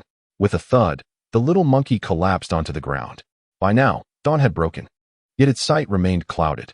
In this desolate world, it was oblivious to the whereabouts of the only human with whom it shared a bond. It lay on the ground, still bleeding, faintly aware that death was imminent.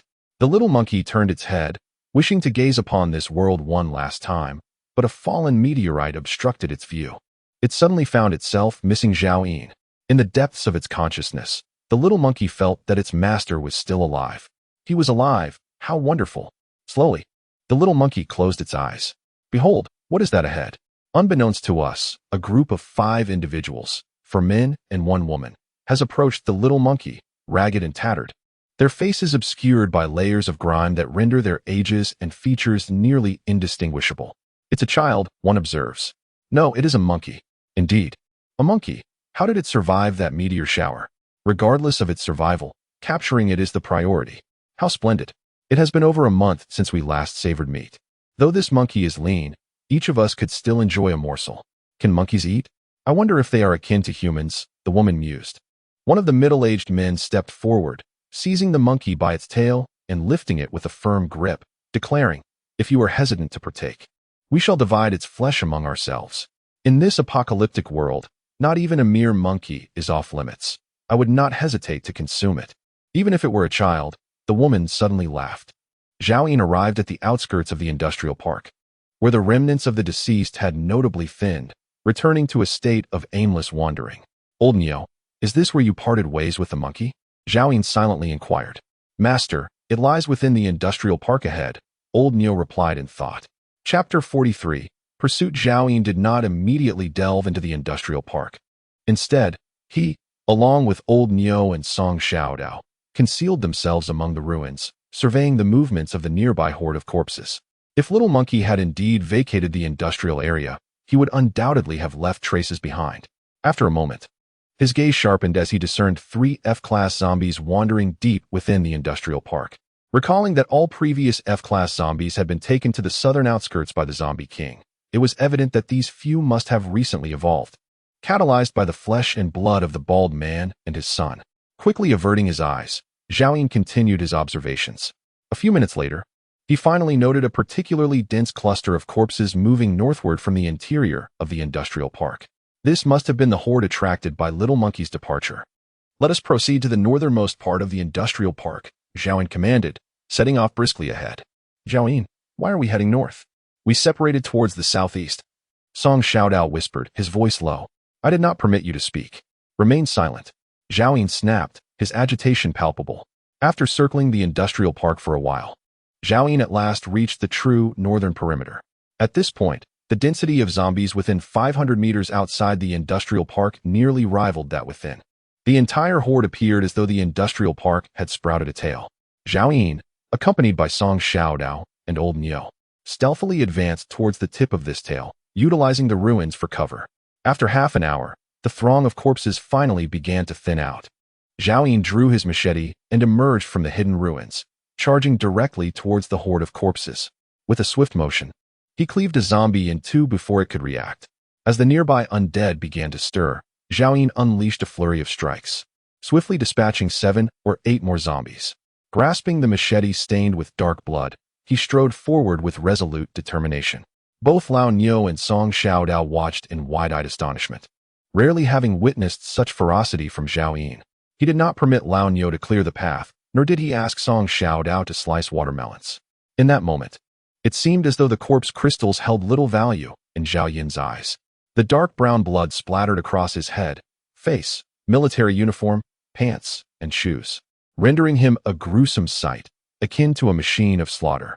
By the time Lao Niu and Song Xiaodao caught up, Zhao Yin had already decimated the last of the zombies, standing there amidst the wild winds, his grimy face betraying a smile. Monkeys, the zombies hit you. I struck back for you, he declared. At that moment, Song Xiaodao and Lao Niu realized that he merely wished to avenge the little monkey. Song Xiaodao stared blankly at Zhao Yin, finding him incomprehensible at times. Zhao Yin, take a break. I'll retrieve the corpse crystals for you, she offered. Gazing at the sea of bodies, Zhao Yin waved his hand dismissively. The monkey is a priority. He had not slept for 2 days and nights, and the relentless battles had left him utterly exhausted as he continued to lead the charge with his machete. Suddenly, Zhao Yin quickened his pace, approaching a pile of sticky remnants. Song Xiaodao hurriedly followed, discovering it to be a suit of heavy armor and a wolf fang club. These items were mere burdens as they were pursued by a horde of corpses. Zhao Yin comprehended the situation, swiftly storing the 2 pieces of equipment into his spatial ring, his demeanor growing increasingly somber. The little monkey had discarded both the armor and the club, a testament to the dire straits it had faced. From this point onward, a vivid trail of blood emerged, stretching northward into the distance, dark red and indicative of a living being from mere hours prior. Accompanied by the old ox and Song Xiaodao, Zhao Yin followed the bloodstain's path. This was a road from the world before the apocalypse, flanked by the ruins of collapsed structures. Soon, Zhao Yin discovered a small pool of blood amidst the debris. The previously scattered drops came to an abrupt halt here. Where had the monkey gone? Zhao Yin inquired sharply of Song Xiaodao, his agitation palpable. Gazing into Zhao Yin's bloodshot eyes, a wave of fear surged within Song Xiaodao, who stammered, I don't know. It must have fallen here, with no one to render aid. Where else could it have gone? Zhao Yin glared at her, commanding, find it at once. All right, I'll search, Song Xiaodao replied, not daring to retort, and began to rummage through the vicinity. Meanwhile, Zhao Yin remained still, for with his formidable perception, he would have sensed the little monkey had it still been nearby. The little monkey is not here. There exists a possibility that it has been taken away by zombies, mutated beasts, or by humans. The likelihood of being devoured by zombies is negligible. There should be at least some remnants of fur left behind. Thus, we are left with only mutated beasts and humans. Zhao Yin, come quickly. Suddenly, Song Xiaodao exclaimed. Zhao Yin hurried over, and in Song Xiaodao's hand lay an object familiar to Zhao Yin. A corn husk. Fresh corn can only be produced by mutated plants after the apocalypse. Mutated beasts consume corn but do not carry it. Therefore, only humans could have brought this corn husk here. Someone has taken the monkey. Zhao Yin clenched his fists. How wonderful! Someone has rescued the little monkey. A joyful smile spread across Song Xiaodao's face. Zhao Yin shot her a look of disbelief, and she immediately covered her mouth, realizing her mistake. Zhao Yin slowly closed his eyes, fully activating his hearing. Within a radius of 2 kilometers, amidst the howling wind, numerous footsteps could be discerned, most of which sounded unsteady, likely belonging to zombies. There were no heartbeat sounds or breaths. They have taken the monkey far away. At this moment, Zhao Yin regained his composure and furrowed his brow, stating, they should still be within 10 kilometers. It is unlikely they have ventured too far. In this post-apocalyptic world, evolved beings have begun to emerge, and it is possible that superpowered individuals are also rising. However, just a few days after the meteor shower had ceased, Zhao Yin found it hard to believe that anyone other than himself could possess E-level strength. Even if such a person existed, they would surely be a rare exception, and it was nearly impossible for the little monkey to encounter them. As long as the opponent's power had not reached E-level, in this world teeming with zombies, it was unlikely they could traverse any significant distance in just a few hours. Zhao Yin slipped into the narrow crevice, meticulously examining any traces left behind. The previous night's fierce winds had swept through the desolate landscape, obscuring all footprints with swirling sand. Yet, any passage would inevitably leave some evidence. Before long, Zhao Yin discovered a drop of blood on a nearby fragment of wall, the vertical surface preventing it from being concealed by the sand. They headed north. Zhao Yin lifted his gaze towards the north, his eyes glinting with murderous intent. It was easy to envision that someone had stuffed the little monkey into a sack or some other container, stifling the flow of blood. Yet, one drop had managed to seep out. The assailants showed no regard for the little monkey's life. To them, it was merely a source of sustenance. How do you know this? Song Xiaodao inquired. Zhao Yin pointed to the bloodstain. Survivors are currently ravenous. Upon acquiring an injured monkey, their immediate thought would be to feast upon its flesh. It's unsafe to cook outdoors, so they would undoubtedly return to their previous refuge. Zhao Yin continued. The corn husk is where they previously rested, a mere dozen meters from here. There are blood droplets along the way back, undoubtedly marking their departure. Song Xiaodao, slightly bewildered by his words, was about to inquire further when Zhao Yin suddenly lifted her into his arms. Zhao Yin, what are you doing? She gasped in surprise. He unceremoniously tossed her onto the back of the old ox, commanding, sit still and be silent. With that, he strode northward. After traversing 50 meters, Zhao Yin indeed discovered another bloodstain, confirming his suspicions. Along the route, blood marks appeared at intervals, sometimes every 20 or 30 meters, and at other times, several hundred. Not every droplet of blood remained intact. It was evident that their adversaries were well acquainted with the surrounding environment, having chosen paths that circumvented the zombies, allowing Zhao Yin's group to proceed unhindered. Half an hour later, Zhao Yin closed his eyes to listen intently before opening them again, his gaze brimming with murderous intent. Zhao Yin, have you found the little monkey? Song Xiaodao could not help but ask. I can hear a group of people. It must be them. Zhao Yin replied coldly. What if? What if they truly harm the little monkey? What will you do? Song Xiaodao queried. If the monkey loses even a single hair due to them, I shall annihilate every last one of them, Zhao Yin declared. Although Song Xiaodao was already aware of Zhao Yin's temperament, a shiver still coursed through her at his words. Chapter 44. Survivors in the tunnel before them lay a modest hill, its summit pockmarked from the merciless rain of meteorites that had fallen upon it. The trees upon the slope were engulfed in flames, scorching the surface soil into a hardened crust. Remarkably, within mere days following the meteor shower, grass had surged forth, reaching heights akin to that of a man. The resilience of plant life in this post-apocalyptic world was astonishing, with some roots taking hold within the very stones. At the foot of the hill lay an unfinished road, its tunnel burrowing deep into the mountain's core. Though much of it had collapsed, a considerable space remained intact. At long last, they had returned. men and one woman stood before the tunnel. A man carrying a cement bag bore a smile as he proclaimed, "We are safe now." The sight of the tunnel instilled a sense of security, prompting their voices to rise in volume. "I am famished. When shall we skin the monkey?" One man inquired eagerly. "Who isn't hungry? We have but one ear of corn to show for our efforts, and lately, we have been boiling soup with putrid flour. It is revolting."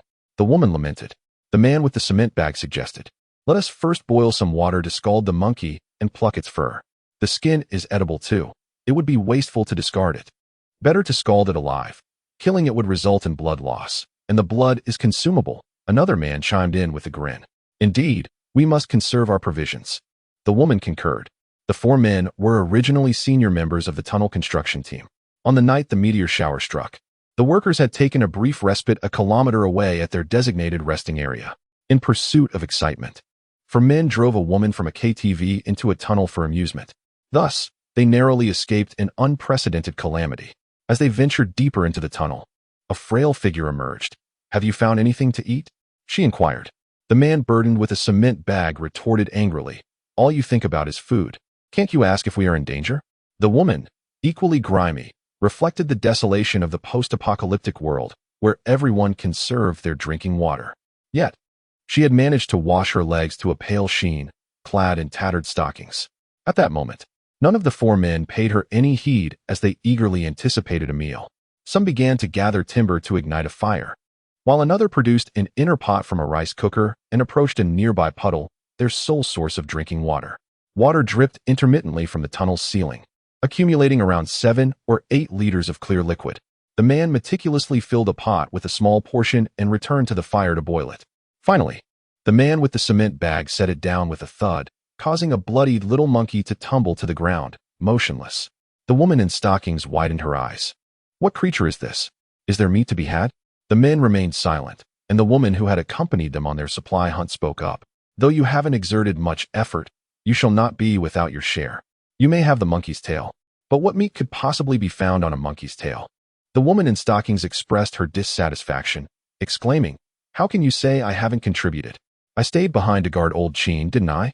It was Manager Wei who insisted that someone must remain. As she continued, she asserted, "I ventured into the horde of zombies in search of sustenance. Why should it be you who enjoys comfort here?" The woman, seeking supplies, raised her voice. Prior to the apocalypse, both women had worked at the same KTV establishment. But in this new world, they frequently found themselves in rivalry, fully aware that survival depended on aligning with a few men. However, to manipulate them, they could only rely on their allure, thus viewing each other as competitors. "Old Chin hasn't escaped, has he?"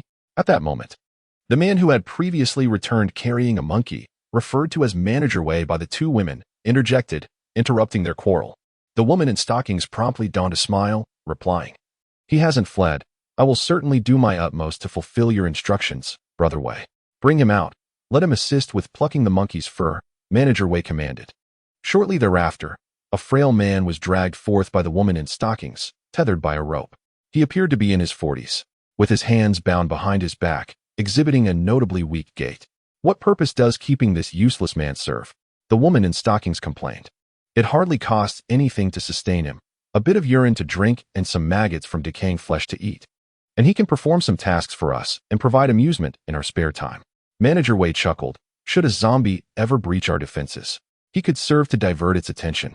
The other men erupted into laughter. The man known as Old Chin wore an expression of numbness upon his face. As he discerned the small monkey on the ground still drawing breath, a flicker of compassion crossed his eyes. His fate was intertwined with that of the monkey, both being mere prey upon the chopping block of others. Before the apocalypse, Old Chin was a cook on a construction site, rising early each day to prepare breakfast for the workers, which led him to reside within the tunnel. When the meteor shower descended, the unfinished tunnel became the most suitable refuge.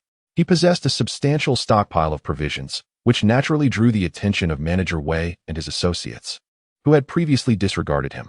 Initially, they all believed this was merely a common natural disaster, and that once it passed, everything would return to normal. During that time, laughter and camaraderie still lingered, with Manager Wei promising Old Chin a raise once the rescue teams arrived. Consequently, Old Chin endeavored tirelessly to prepare delectable meals in an attempt to curry favor with them.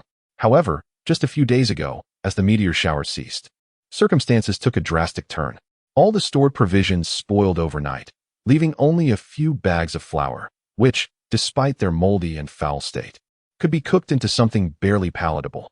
As the food supply dwindled, Manager Wei ventured outside and discovered the outbreak of zombies. Thus, he and his cohorts imprisoned Old Qin, providing him with nothing but urine to drink each day. Old Qin understood that, like the monkey, he would inevitably meet his demise at the hands of these brutes. Brother Wei, he pondered, seeing how obedient I have been, might I be granted a monkey leg later? No. Even the monkey's head would suffice. The woman clad in stockings took a few steps forward, approaching Manager Wei. She lifted her soiled short skirt, revealing the absence of any undergarments. Slowly, she raised one leg, caressing the zipper of Manager Wei's trousers with her thigh.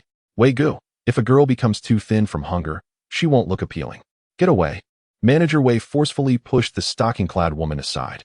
Having gone days without a proper meal, I possess no energy for that. The smile on the woman's face froze, her eyes betraying a flicker of resentment. However, another woman burst into laughter. Is the water boiling yet? Manager Wei turned to inquire of another man. It's steaming.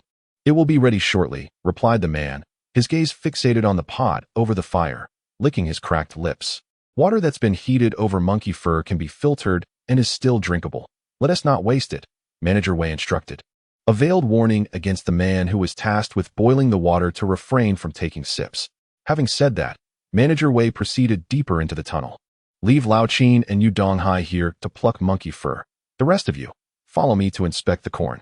Yu Donghai was the man responsible for boiling the water. He nodded, and the others followed Manager Wei further into the tunnel. Before the apocalypse, Manager Wei held one of the highest positions among the group, and even in the aftermath, he retained their respect, primarily due to his fair dealings and his practice of never hoarding resources.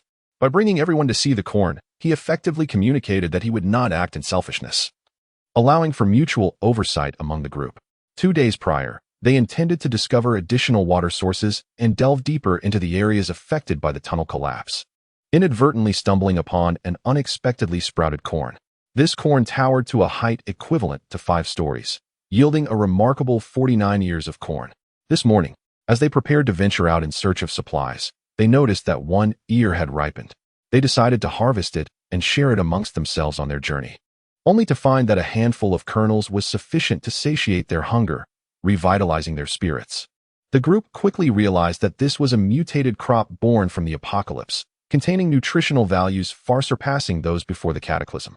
Consequently, Manager Wei, having arranged matters concerning the monkey meat, promptly returned to inspect the corn. At this moment, Zhao Yin had already spotted the tunnel beneath the low hill. Chapter 45. The aroma of meat the water had reached a boil, and Yu Donghai instructed Old Qin to fetch a large basin while fixating on the bubbling water within the pot. Old Qin, in a daze, shuffled to the side, grasping the hefty iron basin typically used for kneading dough with his bound hands, and clumsily dropped it beside the fire. Yu Donghai seized the tail of the small monkey and unceremoniously tossed it into the basin, then commanded, "Go, pour the boiling water from the pot over the monkey." I cannot lift the pot with these hands. Old Qin finally spoke, his voice dry and hoarse. Yu Donghai glanced at the ropes binding his wrists and scoffed. Do you expect me to untie you? Old Qin remained silent, his gaze fixed on him. Don't think I am oblivious. You are a veteran. After training for 7 years at Shaolin Temple, once I untie you, we would be no match for you, Yu Donghai mocked. I have gone 3 days without food. I lack the strength you presume, Old Qin replied hoarsely. Forget about being untied, perhaps in your next life, Yu Donghai retorted, before moving to grab a cloth, wrapping it around the inner pot of the rice cooker and lifting it. Just as he was about to pour the water over the small monkey, Old Qin suddenly charged at him. Clang. What the hell? The inner pot toppled onto Yu Donghai, scalding water splashing all over him. He screamed in agony, frantically tearing at his clothes. In mere moments, his flushed face was covered with horrifying blisters. Help!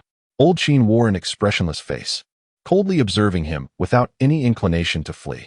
At that moment, Manager Wei and the others, who had not yet ventured deeply into the tunnel, heard the commotion and quickly rushed back. Upon witnessing the ghastly sight of Yu Donghai and the smiling visage of Old Qin, they immediately comprehended the situation. Old Yu is finished, exclaimed the woman in stockings with a grin. Survivors in the post-apocalyptic world often exhibited a touch of neurosis. in such a harsh environment. With Yu Donghai severely burned, no one could save him. Once he perished, there would be one less person to share the corn and monkey meat. All stood calmly, watching as Yu Donghai writhed in agony. Even Manager Wei merely displayed a token flicker of anger, showing no intention of aiding Yu Donghai, and loudly reprimanded Old Qin. "Is this your doing?" "It is," Old Qin replied numbly. Suddenly, a man stepped forward and slapped Old Qin across the face. "If anything happens to Brother Yu, I swear I'll take your life."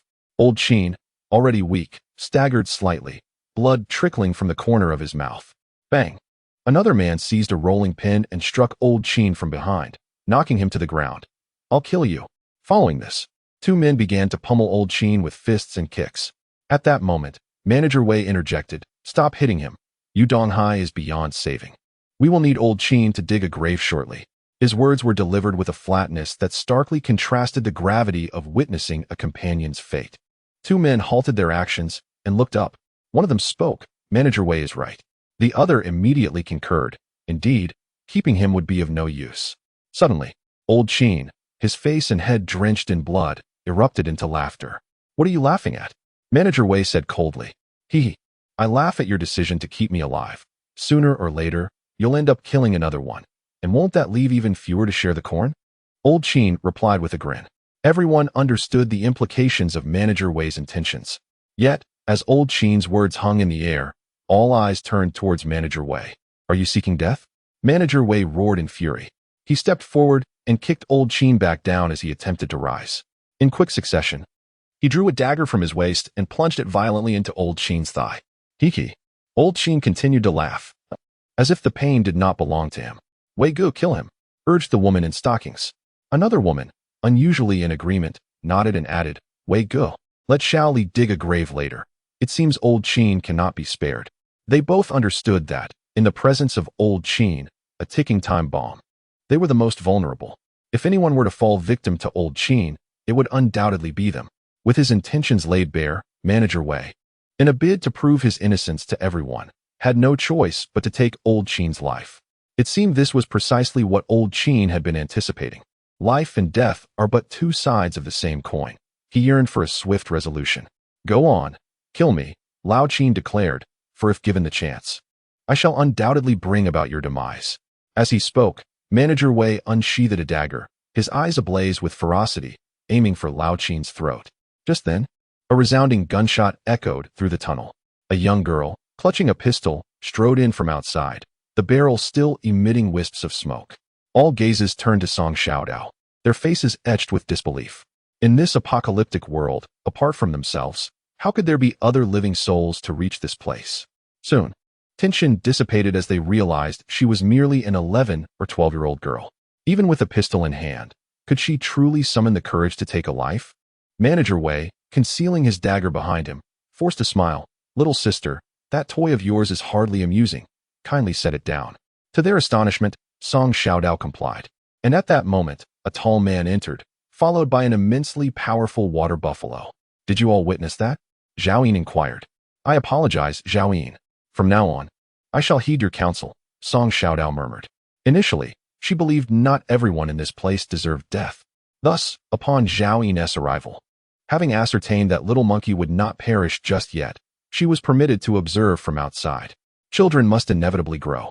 At that moment, all eyes in the tunnel were fixated upon Zhao Yin. Seeing that he bore no weapons, everyone felt a wave of relief wash over them. However, their gazes soon fixated upon the massive water buffalo, resembling famished souls yearning for sustenance. Such a colossal beast, how many meals could it provide? "Brother, is this buffalo for sale?" Manager Wei inquired instinctively. Zhao Yin retorted, "Can you afford it?" "I cannot." Manager Wei realized he could scarcely fathom what he might offer in exchange for such a magnificent creature amidst the apocalypse. He then chuckled awkwardly, attempting to establish rapport.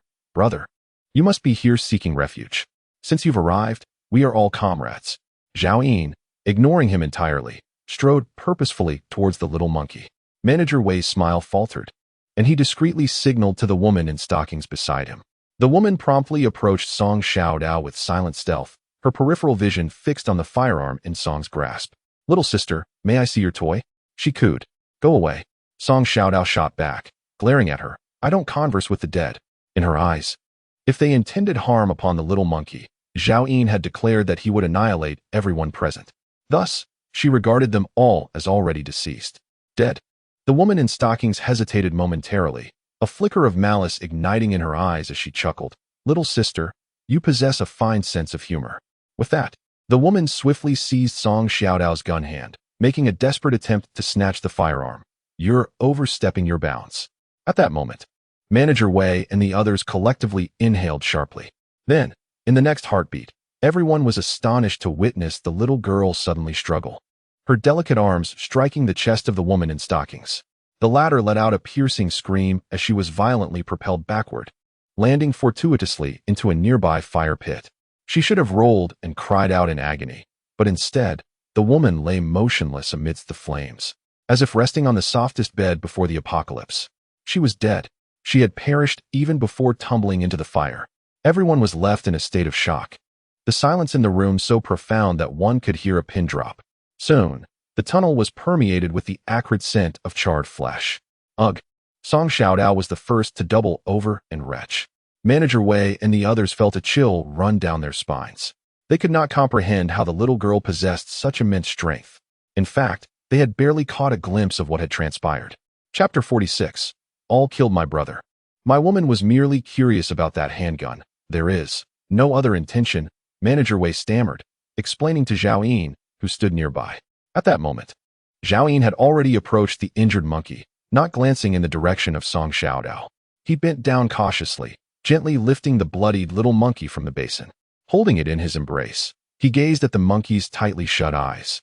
In that instant, a faint sting pierced through Zhao Yin's heart, which had long been rendered cold.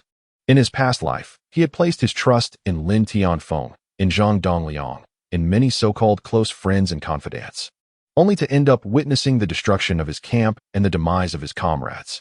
In this life, since the meteor shower had ceased, Zhao Yin had remained by the side of this little monkey. Though it was not the sharpest of creatures and had an insatiable appetite, it was a true companion worthy of trust. Without hesitation, Zhao Yin produced a bottle of Nongfu spring water and the last piece of sandwich. He carefully tore the sandwich into bits, soaked it in the water, and fed it to the little monkey. Old Qin rose from his seat, casting a glance at Zhao Yin, who cradled the monkey. He sensed that this man was far stronger than the little girl, and he could feel the depth of Zhao Yin's concern for the monkey they had nearly consumed. Old Qin waited in silence, anticipating the outcome for Manager Wei and his companions. Brother, this monkey is yours, right? We rescued it, Manager Wei remarked, now realizing the gravity of the situation as cold sweat trickled down his forehead. Is that so? Zhao Yin finally spoke. Weren't you just preparing to boil water and pluck feathers? Manager Wei forced a smile. How could we? Monkeys are primates. We wouldn't dare eat them.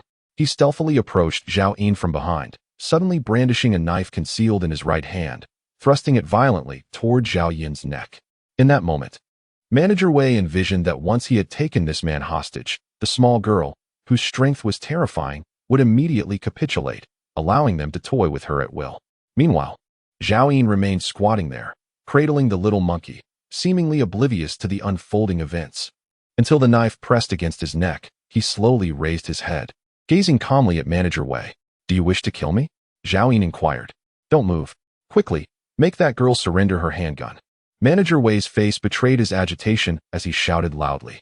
Zhao Yin's eyes grew increasingly frigid, and in the next instant, a flash of steel appeared. Neither Manager Wei nor his companions had time to comprehend how a knife had suddenly materialized in Zhao Yin's hand or how swiftly he had drawn it. With a crack, Manager Wei's right arm fell to the ground, severed at the shoulder, and the knife clattered at his feet. Everything transpired so rapidly that as blood gushed forth like a fountain, the sound of a scream finally escaped Manager Wei's lips. Zhao Yin coldly uttered 3 words. Kill them all. The remaining individuals fled in terror. None had ever encountered someone like Zhao Yin, who instilled a greater sense of dread than the very zombies themselves. In the next moment, the water buffalo they were concerned about suddenly stirred, its massive form blocking the mouth of the tunnel. With a sudden thrust of its horn, the man at the forefront was impaled in the abdomen. Ah, save me! He screamed in agony as the horn protruded from his back, leaving him suspended helplessly, reaching out to his comrades nearby. But who would come to his rescue? The old buffalo shook its head violently, its sharp horn severing the man in two, his body flung apart. In the next instant, the buffalo charged towards the second man. Bang! Song Xiaodao swiftly dispatched a man beside him with a single shot. Zhao Yin immediately abandoned his pretentious demeanor, urgently exclaiming with an expression of anguish, "Conserve your bullets! Conserve your bullets!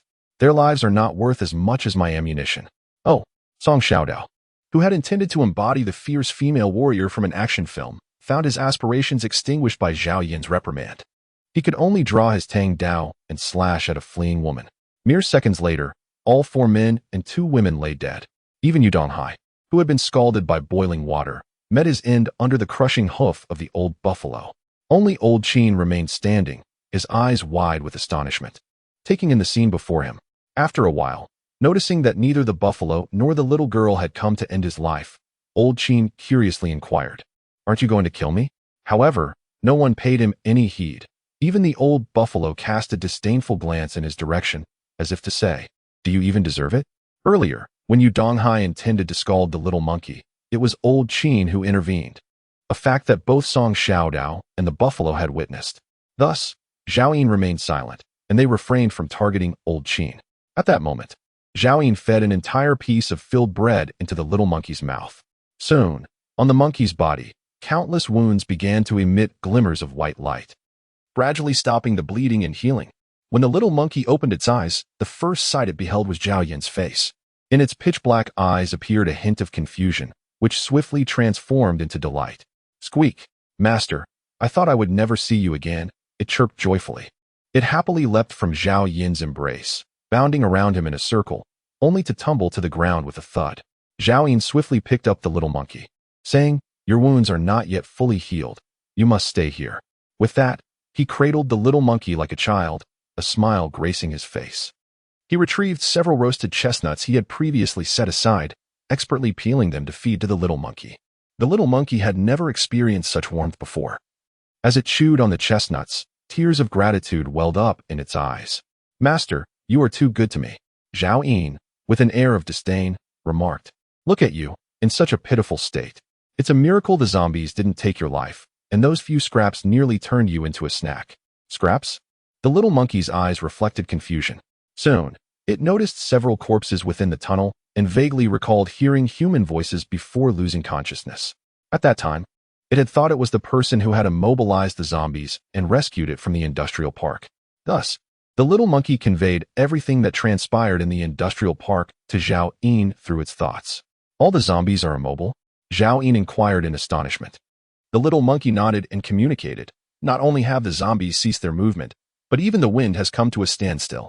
However," the voice of that person seemed rather anxious, as if restraining the zombies was quite taxing. Upon hearing this, Zhao Yin furrowed his brow. To immobilize not only the zombies but also the wind? In his memory, only 2 types of ability users could achieve such feats: space manipulators and time manipulators. Both abilities were exceedingly rare. In his previous life, after 7 years of the apocalypse, he had encountered merely a handful of those who possessed such extraordinary powers.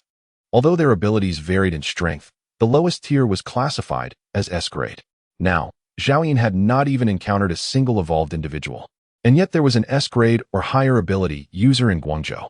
Everything within that industrial park felt like an enigma, vastly different from what he had known in his past life. "Did you manage to discern what that person looked like?" Zhao Yin asked. The little monkey shook its head. "I could not see. There were zombies everywhere, and I had no time to observe." "Surely you must know whether it was a man or a woman." Zhao Yin pressed. The little monkey again shook its head. "I could not tell." Zhao Yin raised his hand, poised to strike, but after a moment's contemplation, he withdrew it, muttering, "Fool." He was perplexed as to why that person would assist the monkey. Was it a mere coincidence, or was there a purpose behind it? If it were the latter, what ulterior motives might that individual harbor? In the industrial park, a formidable E-grade water buffalo emerged, alongside a zombie king that had devoured 3-star crystals, and the 2 unfortunate souls, a father and son, who had fallen prey to the undead. Despite lacking any extraordinary abilities and not even being evolved beings, they had managed to evade Zhao Yin's acute hearing. Upon reflection, it was evident that the situation was far from simple. He resolved to revisit the industrial park when the opportunity arose. Zhao Yin lowered his gaze, silently affirming his decision. Soon, he finished feeding the last of the chestnuts. And the injuries on the little monkey, treated with the sandwich, had almost healed. Zhao Yin turned his attention toward the corpse of Manager Wei. Old Qin, observing Zhao Yin with a puzzled expression, felt as though he had been conversing with a mere monkey. Yet, oddly enough, it seemed that the monkey could genuinely communicate with him. The air of mystery surrounding this man piqued Old Qin's curiosity. Bending down, Zhao Yin removed the sneakers from Manager Wei's feet, only to discover they were a limited edition pair of Jordans, which had been inflated to a price of 5,000 to 6,000 before the apocalypse. The grandson was indeed wealthy. Zhao Yin kicked the corpse in frustration. Then Old Qin watched as Zhao Yin took off his own tattered shoes, revealing feet covered in grime, and slipped on the new shoes. Zhao Yin grinned, remarking that they were a bit tight, but would stretch out after a few days of wear. Nearby, Song Xiaodao imitated him, removing the sneakers from a female corpse's feet. Having been barefoot for several days, his small feet were already blistered from the long trek. After she donned her shoes, her face radiated with a joyful smile akin to that of Zhao Yin. "Go, strip them of their trousers," commanded Zhao Yin to the little monkey that had just finished its chestnuts. The little monkey, unabashed and with its red backside prominently displayed, energetically began its task. Before long, the lower halves of several men's corpses lay completely bare. Chapter 47. The corn tree. Old Qin stood in stunned disbelief, pondering the nature of these individuals. Were they so depraved as to not spare even the deceased's garments? As he turned his gaze back to the young girl, he observed her stripping the two lifeless female bodies of their clothing with alarming thoroughness. Old Qin's eyes nearly popped out of their sockets. Bandits. This was undoubtedly a band of brigands, he thought instinctively. At that moment, Song Xiaodao held two bras in her hands, furrowing her small brow as she said to Zhao Yin, "They're too large. I can't wear them now. Why do they have to be so big?" "It's not that they are large. It is you who are too small," Zhao Yin remarked, glancing at the expanse of fabric before him. "Ah, yes. I'm simply too young. Once I grow up, I shall be able to wear such beautiful bras." Song Xiaodao completely misconstrued Zhao Yin's words and then shouted, Zhao Yin, quickly help me store these clothes in your spatial ring." Recently, the star crystals had failed to yield any pants, as though Zhao Yin were destined to be forever devoid of them. Each day, his trousers and shoes sustained damage, leaving him with scarcely a few remaining items. He surveyed the pile of pants and shoes strewn across the ground, feeling a sense of satisfaction as he collected them all, before saying to Song Xiaodao, "Go find Old Nyo. He can carry your belongings." "No, Old Nyo must engage the zombies in battle. What if he gets damaged?" Song Xiaodao clutched the two bras she cherished most, along with a pair of torn stockings, while the rest of the clothing lay abandoned on the ground. "Do you desire these items?" Zhao Yin glanced at the expanse before him and inquired, "What purpose does it serve?" Song Xiaodao's petite face immediately flushed with indignation as she retorted, "I am soon to turn 12, and I will grow up quickly. Will you assist me in concealing it or not?" The young girl was resolute in her stance and had no intention of yielding to Zhao Yin on this matter. Zhao Yin shook his head, disinterested in further discourse. He approached her and began to tidy up her belongings. His gaze then fell upon a large iron basin on the ground, a perfect vessel for bathing the little monkey and Song Xiaodao. He also noticed the inner pot of a rice cooker, picked it up, and held it above his head as if to fashion a helmet. However, upon wearing it, it obscured his vision, so he retrieved his machete and carved out a face opening in the pot before placing it atop his head. "How does it look?" Zhao Yin asked Song Xiaodao. She promptly nodded, exclaiming, "Very cool. With good looks, anyone could wear any helmet and still appear charming," Zhao Yin mused. The little monkey and the old ox nodded in agreement, expressing their approval. This makeshift helmet would undoubtedly shield against the attacks of ordinary zombies. Had he possessed such a helmet the previous night, Zhao Yin would not have sustained such severe injuries. With nothing else of use remaining in the tunnel, Zhao Yin surveyed the area, his gaze ultimately landing on Old Qin, his expression darkening instantly. "Where's the corn?" "What?" Old Qin was taken aback by the unexpected question and momentarily failed to comprehend. "The corn, the food you usually consume," Zhao Yin pressed.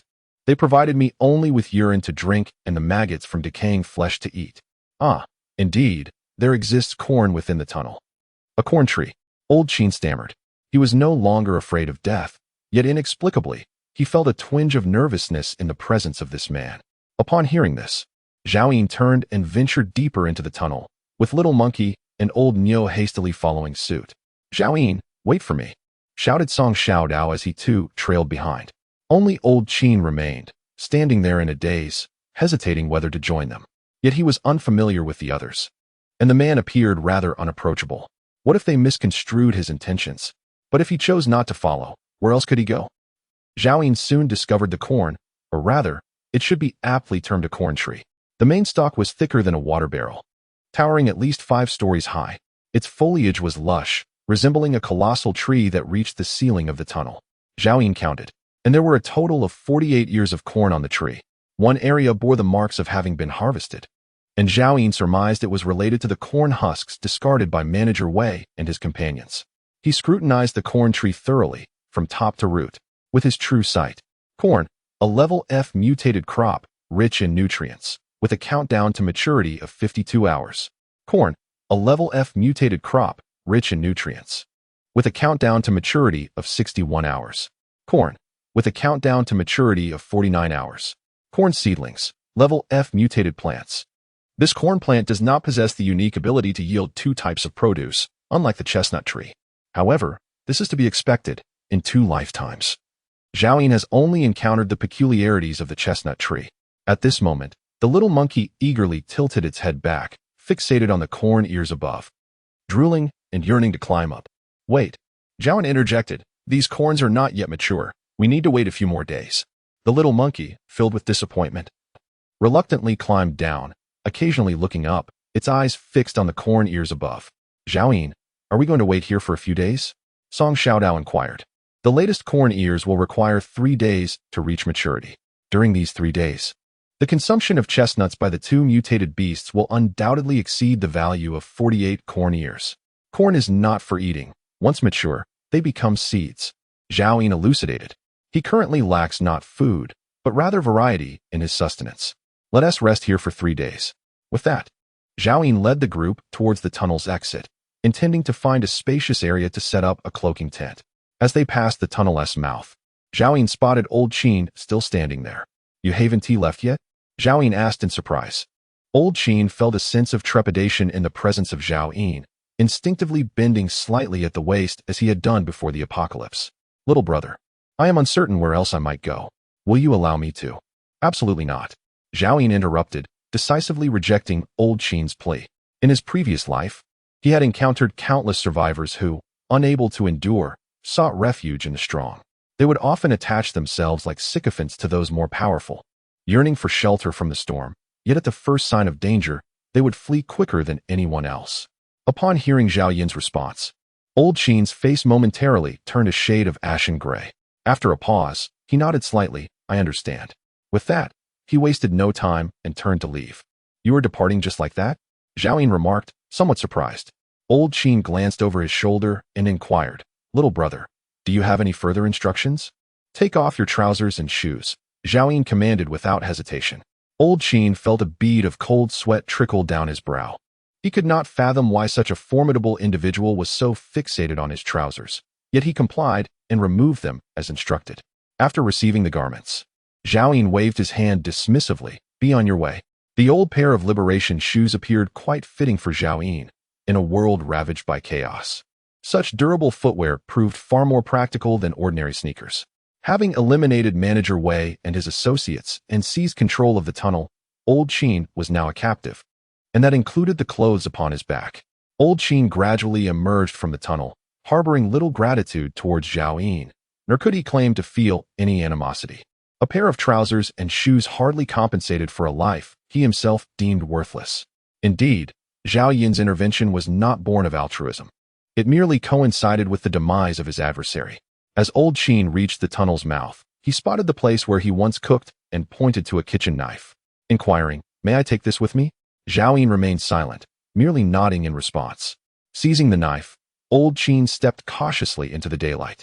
Clad only in a pair of briefs, his legs starkly pale under the dim sun. Squeak! Master, he is a good person. I wish to share some of my chestnuts with him, suddenly piped up the little monkey, tugging at Zhao Yin's garment. Your chestnuts are barely enough for yourself. Why give him any? Zhao Yin furrowed his brows and questioned. Give it to him. He has helped me, the little monkey asserted with certainty. Despite being rendered unconscious during Old Qin's assistance, its heightened senses as a mutated beast allowed it to perceive certain events. In truth, Zhao Yin did not seek to claim the tunnel for himself, nor did he intend to drive old Qin away. His primary concern revolved around the possibility of this outsider pilfering his corn. After a moment's contemplation, Zhao Yin retrieved 5 chestnuts, a handgun, and 50 rounds of ammunition, handing them to Song Xiaodao. Take these to him and inform him that the gun is meant for dealing with survivors. Firing it indiscriminately will attract zombies. Song Xiaodao accepted the items and hurriedly dashed outside. Zhao Yin selected a flat expanse at the tunnel's entrance and effortlessly unfurled an invisible tent.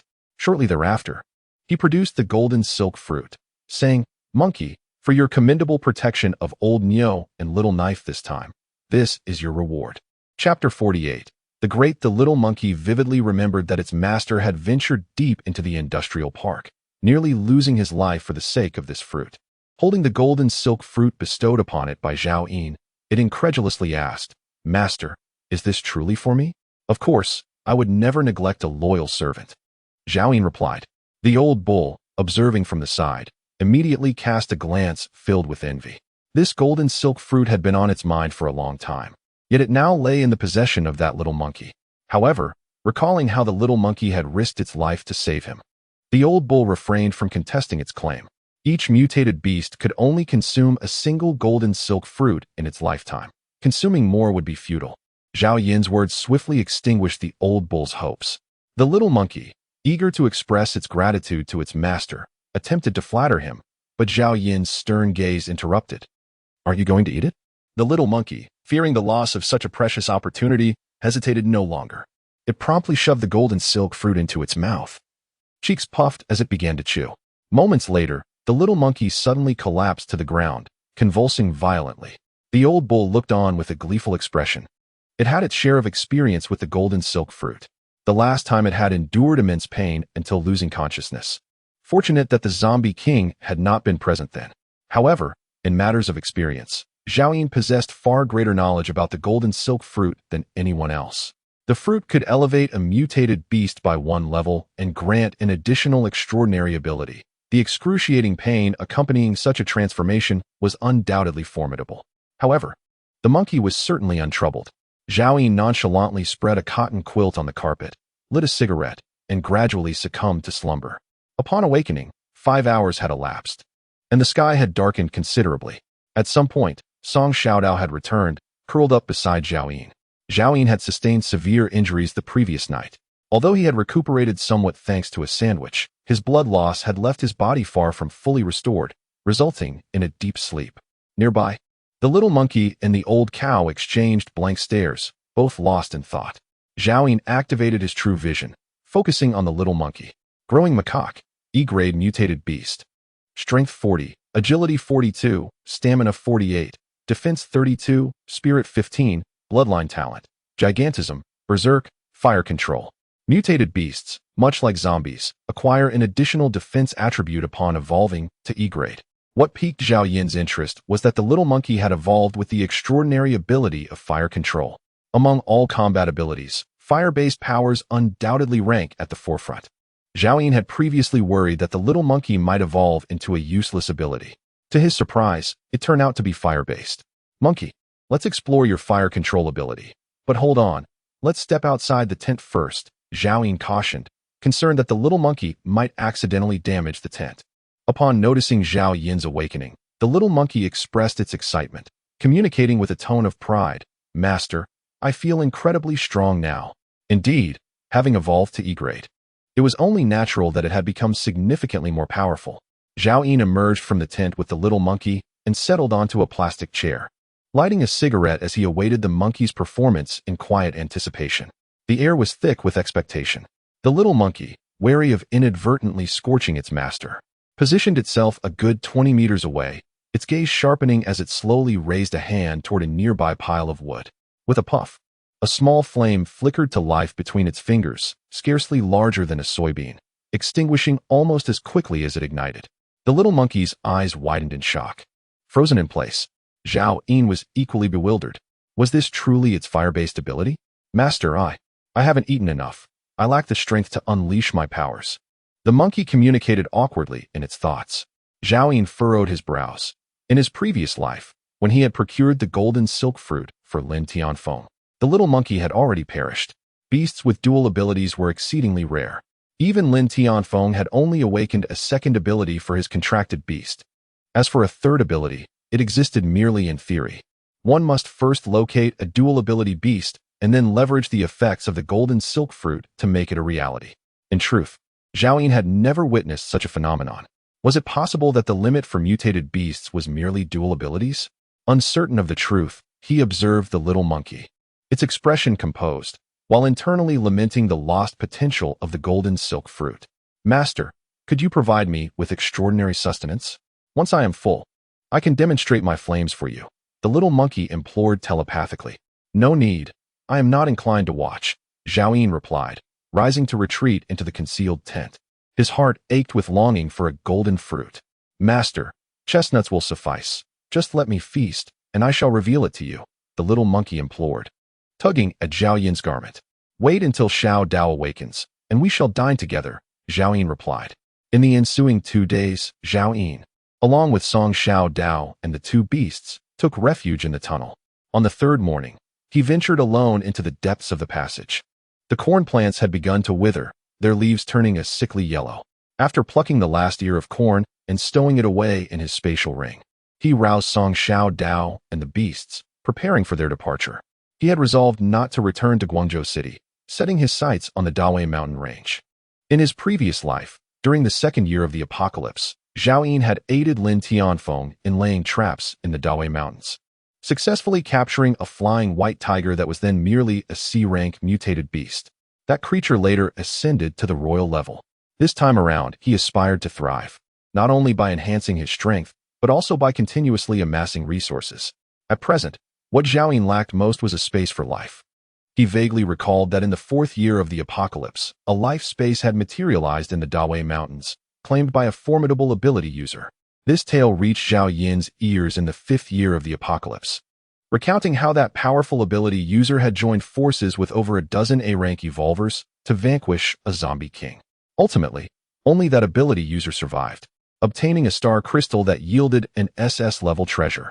An SS-level treasure, sufficient to incite desperation in any survivor of the apocalypse. It triggered a blood-soaked tempest, drawing even the most formidable SSS class abilities into the fray. The individual who obtained the coveted life space ultimately met a bloody fate in the mountains. Zhao Yin meticulously packed the concealed tent, leading Song Xiaodao and 2 beasts out of the tunnel. Zhao Yin, look, what is that? Suddenly, Song Xiaodao pointed in a particular direction. Whoosh! Old Qin sprinted forward, his lungs gasping for air as if they were being squeezed in a vice, while a dozen zombies relentlessly pursued him. In his frantic flight, the horde of zombies multiplied, soon amassing hundreds in relentless pursuit. Dear God, if you have allowed me to survive, why must you subject me to this? Old Qin lamented inwardly. He realized that if this continued, his demise was imminent. In that moment, memories flooded back, of old friends, of bygone tales. All vanished, leaving him alone in a desolate world, struggling for survival. In truth, it was rather absurd. Dying did not seem so bad. After all, he had been an orphan since childhood, unaware of his parents' visage, raised by an old soldier from the war. As he grew, Old Qin heeded the call to arms, serving in the military for a decade. During a visit home, a man blinded his foster father in one eye, a figure of considerable influence, forcing the old man to endure in silence. In a fit of rage, Old Qin took up a blade and sought vengeance. Thus, the prospects within the military were irrevocably shattered, leading to a 15-year sentence in forced labor. Upon his release, all that remained of his adoptive father was a desolate grave. This way, he squandered half of his life, never even finding a wife. Now, in the midst of middle age, burdened by the stigma of being a former convict, he found himself rejected by respectable employment opportunities, ultimately relegated to the role of a cook at a construction site. Little did he anticipate the arrival of the apocalypse. Chapter 49. Who is apologizing? Old Qin gripped the kitchen knife tightly, his long legs propelling him forward in a frenzy. Suddenly, ahead on the only path, a horde of zombies emerged, completely obstructing his escape. Glancing back, he beheld a dark mass of undead, all drawn to him in his moment of panic, an unfathomable number. He collapsed onto the ground, gasping for breath. In that instant, the fear in his eyes gradually dissipated, giving way to a profound despair, followed by an eerie calm. He lacked the strength to slay even a single zombie. Among the throng of corpses, it was utterly impossible. So he resigned himself to a quiet death. Ideally, he wished to be devoured whole, with not a single bone left behind. He had no desire to rise again as a zombie, nor to rot alone in the wilderness. Clang! Old Sheen cast aside the knife, watching as the horde drew ever closer. Come on, feast upon me. If you can't finish the job, you'll be the disgrace. He laughed heartily, cursing, as he struggled to rise and approach the advancing mass of the undead. He limped forward, only to be engulfed by the swarm. The air thick with the stench of decay, countless hands reaching out for him. The nearest zombie opened its mouth, lunging for his neck. In that moment, Old Sheen closed his eyes, tension returning to his expression. He wished to meet his end with some semblance of dignity. Yet he could not suppress the surge of terror within him. It turned out, he was still afraid of death. However, he felt no pain at his throat. Immediately, he opened his eyes and beheld a multitude of zombies, frozen in place as if, in an instant, they had all been transformed into wooden sculptures. At that moment, the wind itself seemed to have stilled. Lao Qin observed the fine sand, lifted by the breeze, suspended in the air as if time had halted and the years had crystallized. Let us go. A cold little hand grasped Lao Qin's wrist, pulling him away from the heap of corpses. Regaining his senses, Lao Qin saw a petite woman, clad only in a bra on her upper body and filthy jeans on her lower half, leading him forward, leaving behind only her gaunt silhouette. In an instant, Lao Qin felt a surge of strength, his long legs propelling him forward. Amidst the swirling sandstorm, the man was bare from the waist down while the woman was exposed from the waist up, both racing desperately for their lives. Once they had distanced themselves from the mass of bodies, the woman released her grip, turning to scrutinize Lao Qin with a piercing gaze. Thank you, Lao Qin stammered, only then realizing that despite the grime on her face, she was quite beautiful. She appeared to be in her early 20s, reminiscent of a star from the world before the apocalypse. At that moment, the woman tucked a fist-sized copper lamp into her pocket with her other hand, licked her cracked lips, and said hoarsely, "There's no need to thank me. You should thank him." Him? Lao Qin asked, puzzled. He did not kill you. He provided you with food and a firearm, which signifies that you are a person worth saving, the woman replied. At her words, Lao Qin recalled Zhao Yin. It was due to that man that she was able to save herself. The woman continued, I lack a partner who will act on my behalf. He has demonstrated through his actions that you are the suitable individual. Are you interested? Old Qin nodded immediately, saying, regardless, you are my savior. I am willing to do anything for you. He had witnessed her extraordinary ability to immobilize those terrifying zombies. By aligning himself with her, he could not only repay his debt of gratitude, but also extend his own life. After all, he had nowhere else to go, so why not work for her? Suddenly, the woman swayed unsteadily, nearly collapsing. Old Qin quickly reached out to support her, asking, Are you injured? I'm fine, she replied, steadying herself with a shake of her head. She found a large meteorite and sat upon it, retrieving a handful of red berries from her pocket, sharing half with Old Qin while she slowly consumed the other half. Yet, her other hand remained tightly clasped around the copper lamp in her pocket. Old Qin did not notice that her hand only had 4 fingers, with drops of blood gradually seeping into the lamp's shade. Zhao Yin gazed in the direction pointed out by Song Xiaodao. In the dim sunlight, a vial of potion rested steadily on a meteorite.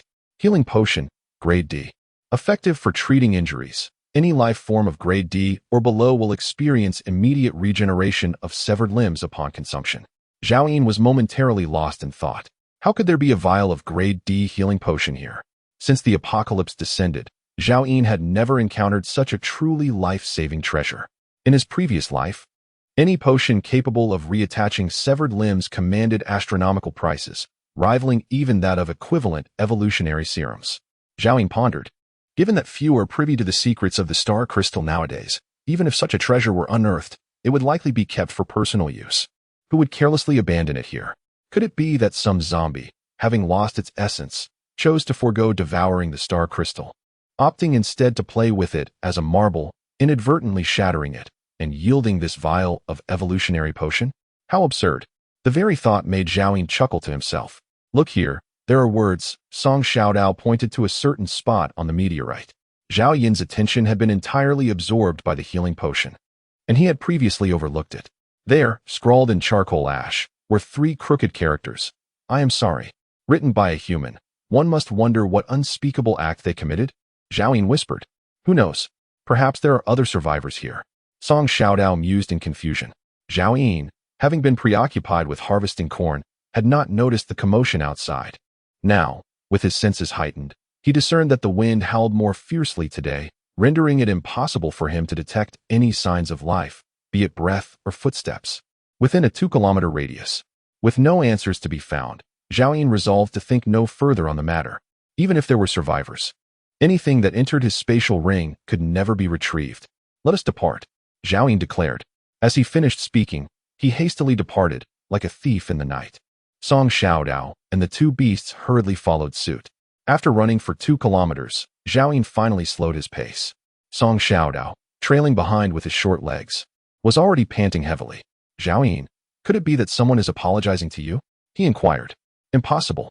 Apart from you, I do not know any other survivor. Zhao Yin replied with certainty. Observing Zhao Yin's conviction, Song Xiaodao fell silent. Zhao Yin noticed that the vegetation flanking the damaged highway had grown even more lush than 2 days prior. Although this ordinary flora did not qualify as mutated plants, it exhibited a vitality surpassing that of the pre-apocalyptic era. Amidst the ruins, weeds and vines thrived, taking root directly in the concrete, while countless concrete slabs began to crack. Zhao Yin understood that it would not be long before these ruins vanished, entirely consumed by the encroaching greenery. Years hence, people might no longer recall the visage of their former homes. The world of that time would resemble a reboot, entering a cycle, reverting to a primitive age. Once, Zhao Yin had read an audacious article proposing that, prior to humanity's dominion over this world, there had been countless cycles of civilization's destruction and rebirth. No one knows the reasons behind civilization's demise or the timing of its resurgence. Perhaps that article was not merely a hypothesis, but a truth. The current apocalypse reflects the obliteration of technological civilization and the ascendance of extraordinary civilizations. Zhao Yin is oblivious to the ultimate role humanity will play in the end. Will the zombies evolve into sentient beings, supplanting human dominion, or will humanity eradicate every last zombie? Yet, none of this concerns Zhao Yin. His sole focus is on amassing resources to fortify himself. He has no intention of establishing any camps or becoming ensnared in the trappings of power. All he desires is to possess ample supplies, to grow formidable, and then, to live well alongside those he cherishes most, both human and beast. At that moment, a fierce wind swept through, howling and wailing. It tousled Song Xiaodao's long hair and clung her dress tightly to her form, accentuating the innocence of her youth. Guangzhou is approximately 500 kilometers from the Great Wei mountain range, necessitating a journey northward. Zhao Yin opted for a shortcut, gradually immersing himself in the once verdant forest. As he distanced himself from Guangzhou, the scattered zombies along the way became increasingly scarce. In the aftermath of the apocalypse, all forests lay in ruin, with only a handful of mutated trees having sprung up overnight, while most areas remained choked with weeds. The post-apocalyptic world has seen no rain, and the winds carry a relentless grit.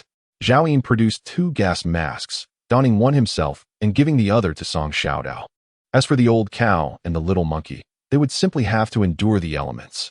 3 days later, Zhao Yin and his companions had gradually entered the Great Wei mountain range. Zhao Yin, we cannot go around. There are zombies blocking the path, Song Xiaodao exclaimed, pointing ahead. This was once a popular tourist area, and at last, zombies emerged into view. Monkeys, eliminate them, Zhao Yin commanded directly. At this moment, on the only path ahead, lay an overturned minibus with 20 zombies wandering nearby. Among them, 3 were surprisingly classified as Grade F. Chapter 50. The ordinary F-class zombie upon hearing Zhao Yin's command. The little monkey's eyes sparkled with excitement. It was no longer the timid level 0 mutant beast of its early days. Having scarcely dispatched any zombies recently, it feared losing its significance in the presence of its master. Grasping a wolf fawn club, the little monkey charged towards the 20 or so zombies. Roar! The zombies immediately detected the little monkey and surged towards it like a wave. 2 F-class zombies, the swiftest among them, quickly distanced themselves from the ordinary zombies trailing behind. Unfortunately for them, they were about to encounter an E-class mutant beast. With a mighty roar, the little monkey sprinted forward, its body rapidly expanding, clad in resounding heavy armor. Its speed doubled, transforming its large figure into a whirlwind. Bang! Before the first F-class zombie could close the distance, it was struck down with a single blow to the head. The mangled corpse erupted in a shower of dark brown blood, hurtling away at great speed. The second F-class zombie had reached the little monkey, attempting to bite down. In a swift maneuver, the little monkey pivoted. Crack! The edge of its heavy armor lashed across the zombie's face, stunning it momentarily. Seizing the opportunity, the little monkey brought the wolf fang club crashing down. In mere 3 seconds, 2 F-class zombies were dispatched. The remainder of the ordinary zombies posed little challenge, unable to even approach the little monkey. Soon, they were all eradicated. The little monkey stowed away the wolf-toothed club, swiftly shrinking back to its normal size, and scampered back to Zhao Yin, hugging his knee. "Master, I finished the task." "Well done," Zhao Yin said, patting the little monkey's head and rewarding it with a chestnut. Reflecting on several days prior, when he first arrived in the southern suburb village, those 2 F-level zombies had given him quite a bit of trouble. He had even resorted to using a pistol to dispatch them. "I shall go slice some watermelons," Song Xiaodao volunteered. In truth, even had she not spoken up, Zhao Yin would have instructed her to do so. Such trivial tasks hardly warranted his direct involvement. She produced a butterfly knife and approached the nearest F-level zombie's corpse, delving into the rancid, blackened brain matter, quickly locating an F-level zombie crystal.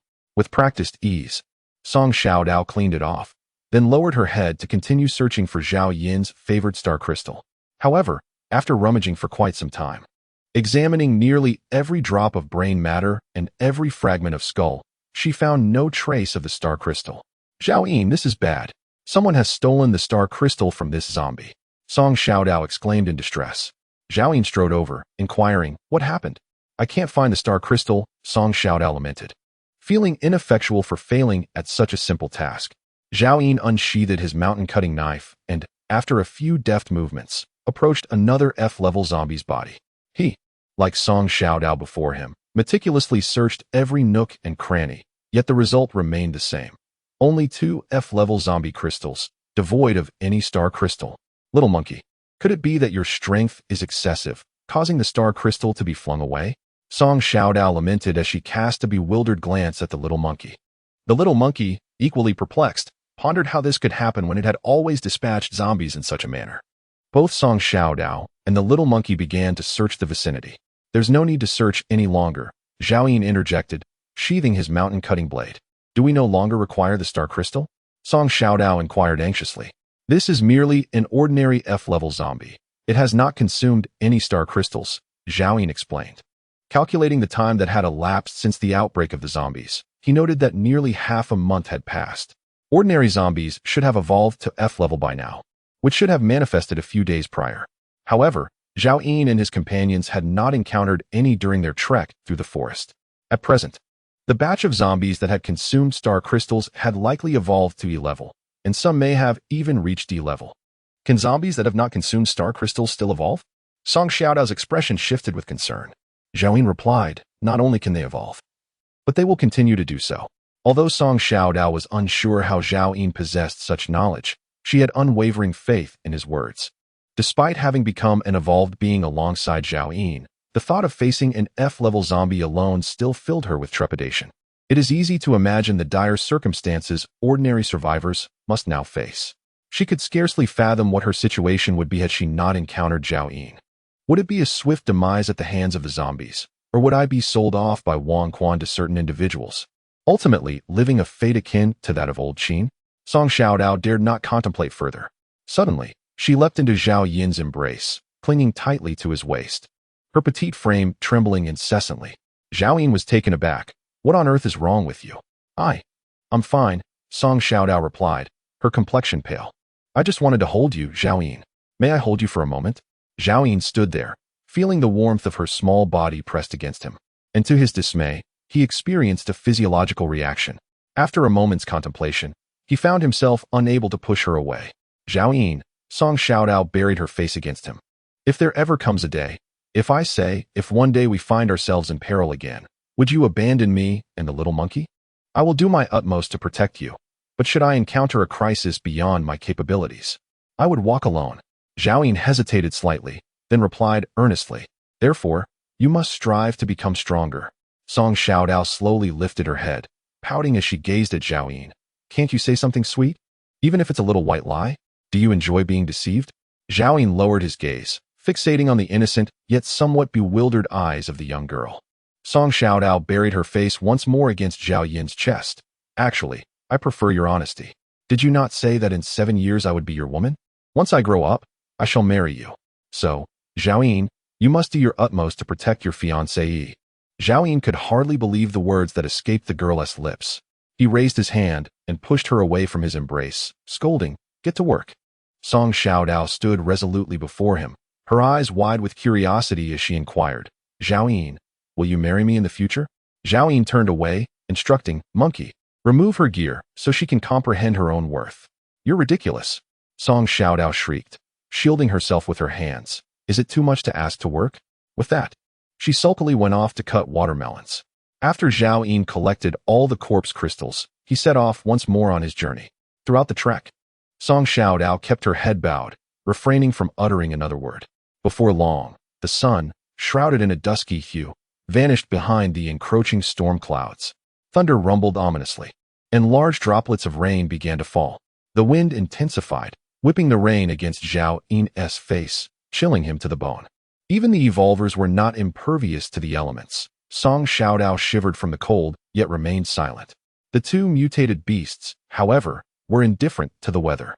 The little monkey frolicked joyfully in the rain, darting forward only to return, then scampering ahead again, seemingly finding amusement in the game. The old cow dutifully followed behind Zhao Yin, occasionally seizing the opportunity to nibble on the grass by the roadside, its mouth slowly chewing. "We shall rest here tonight," Zhao Yin declared. He discovered a vacant plot of land and promptly cast out an invisibility tent. Song Xiaodao hurriedly burrowed inside, taking the initiative to kindle a fire and prepare a meal. Zhao Yin sat beside the flickering flames, reminiscing about his past life. After the first rain in the post-apocalyptic world, the flora would erupt in vigorous growth, and the variety of mutated crops would proliferate. Many survivors who had endured a grueling month and a half would find relief from this downpour. Concurrently, the surviving fauna would also begin to stir, as the jungle became their paradise. They would slay zombies to consume star crystals or hunt living creatures for sustenance, rapidly augmenting their prowess, leading to the emergence of numerous pseudo-mutated beasts. In essence, this rain infused vital nutrients into the shattered remnants of the world. All life, save for the zombies, finally found a semblance of hope for survival. Zhao Yin's thoughts wandered extensively, and before he realized it, the night had deepened. Suddenly, amidst the sound of the rain, he discerned a series of urgent footsteps rapidly approaching. Chapter 51. The pseudo-mutant rodent swarm. Zhao Yin immediately discerned the sound of human footsteps and glanced back. Song Xiaodao was sound asleep, while the little monkey and the old ox opened their eyes, both displaying a vigilant demeanor. "Old ox, remain in the tent. Monkey, accompany me outside to investigate." Once Zhao Yin completed his mental communication, he stepped out of the cloaked tent with the little monkey. A thunderous roar erupted from the horizon, followed by a torrential downpour that drenched Zhao Yin in an instant. The little monkey's metallic armor glistened under the rain. Zhao Yin squinted into the darkness ahead, where 4 figures were sprinting wildly, approximately 300 to 400 meters away. 2 men and 2 women, all appearing youthful. The women were empty-handed, while one man wielded a shovel and the other brandished a crowbar. Their expressions were fraught with panic, and occasionally, one would trip over a vine, only to be swiftly aided by a companion. The direction they raced towards was precisely where Zhao Yin stood. "There are zombies ahead." As the group drew nearer, a girl with disheveled hair and black-rimmed glasses pointed at Zhao Yin and the little monkey, shouting, "Quickly, take a detour." Another short-haired girl exclaimed in distress, "It's no use. The ground is too slippery.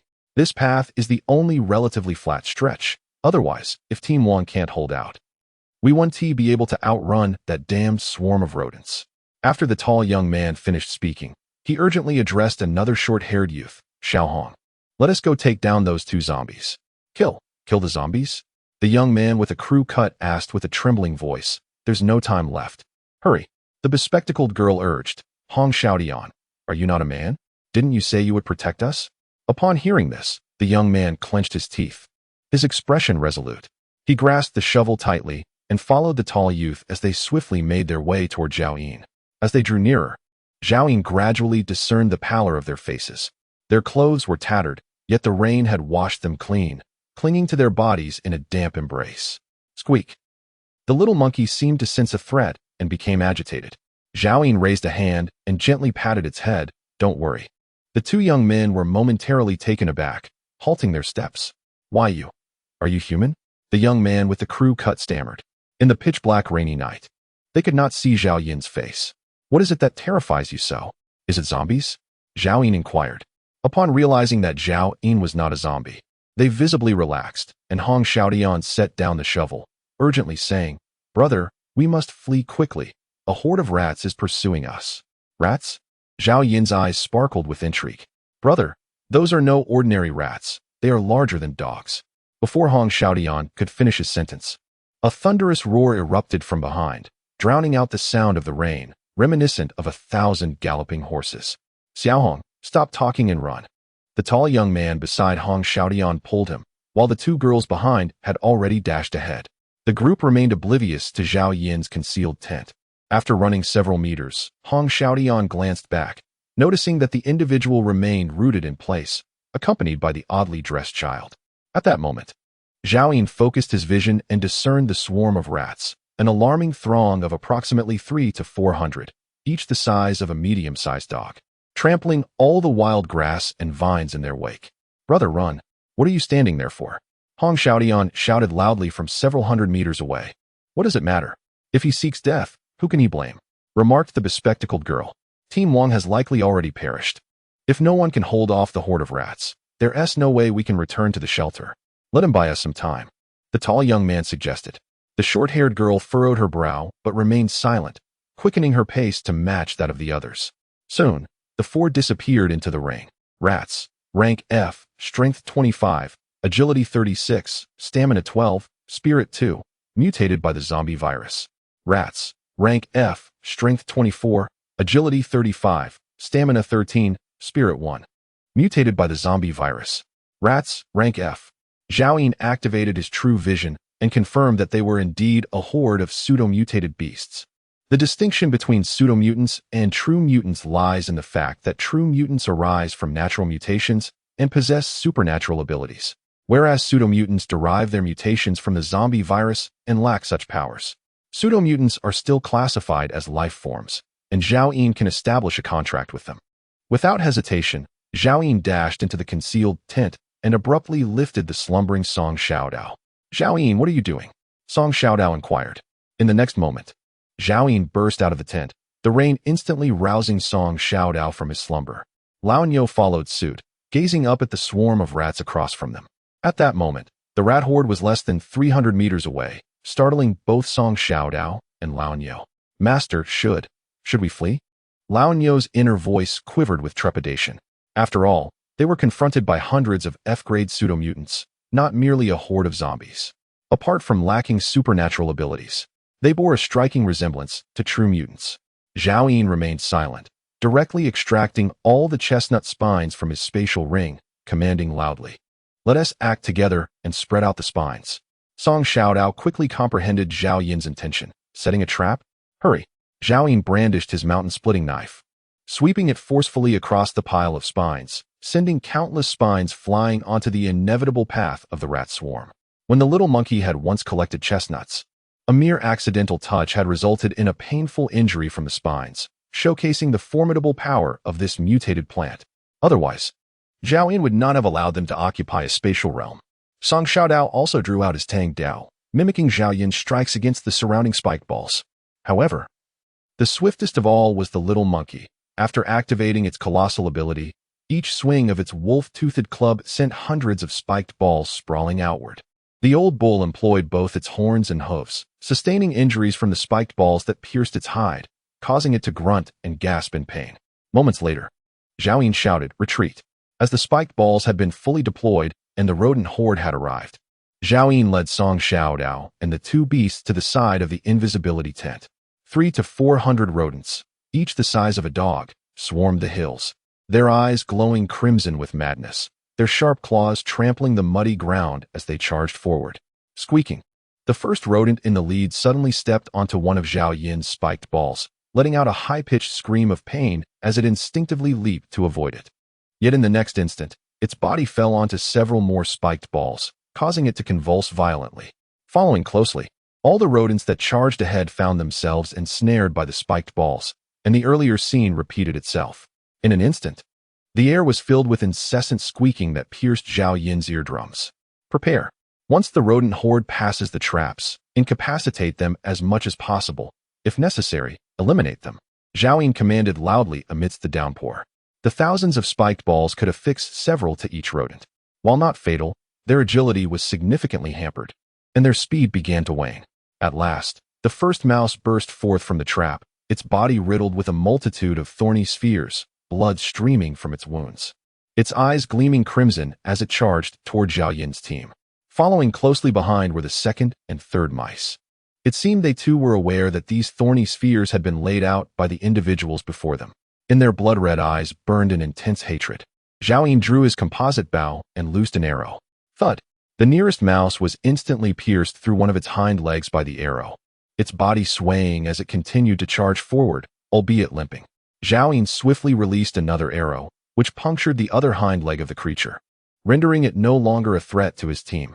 Without a moment's hesitation, he aimed at another mouse, and with a flurry of swift arrows, several projectiles flew forth in rapid succession, striking down 4 or 5 mice that now struggled to crawl on the ground with their front legs. Chapter 52. The giant rat. The old bull snorted loudly, this time seizing the moment before the little monkey could react, awakening its extraordinary abilities. Its muscles bulged, and scales resembling fish skins swiftly enveloped its entire hide. The old bull trampled through the muck, charging directly into the swarm of rats, sending one flying upon impact. Upon landing, the rodent's innards spilled forth, a gruesome sight. "Could you please be a bit gentler?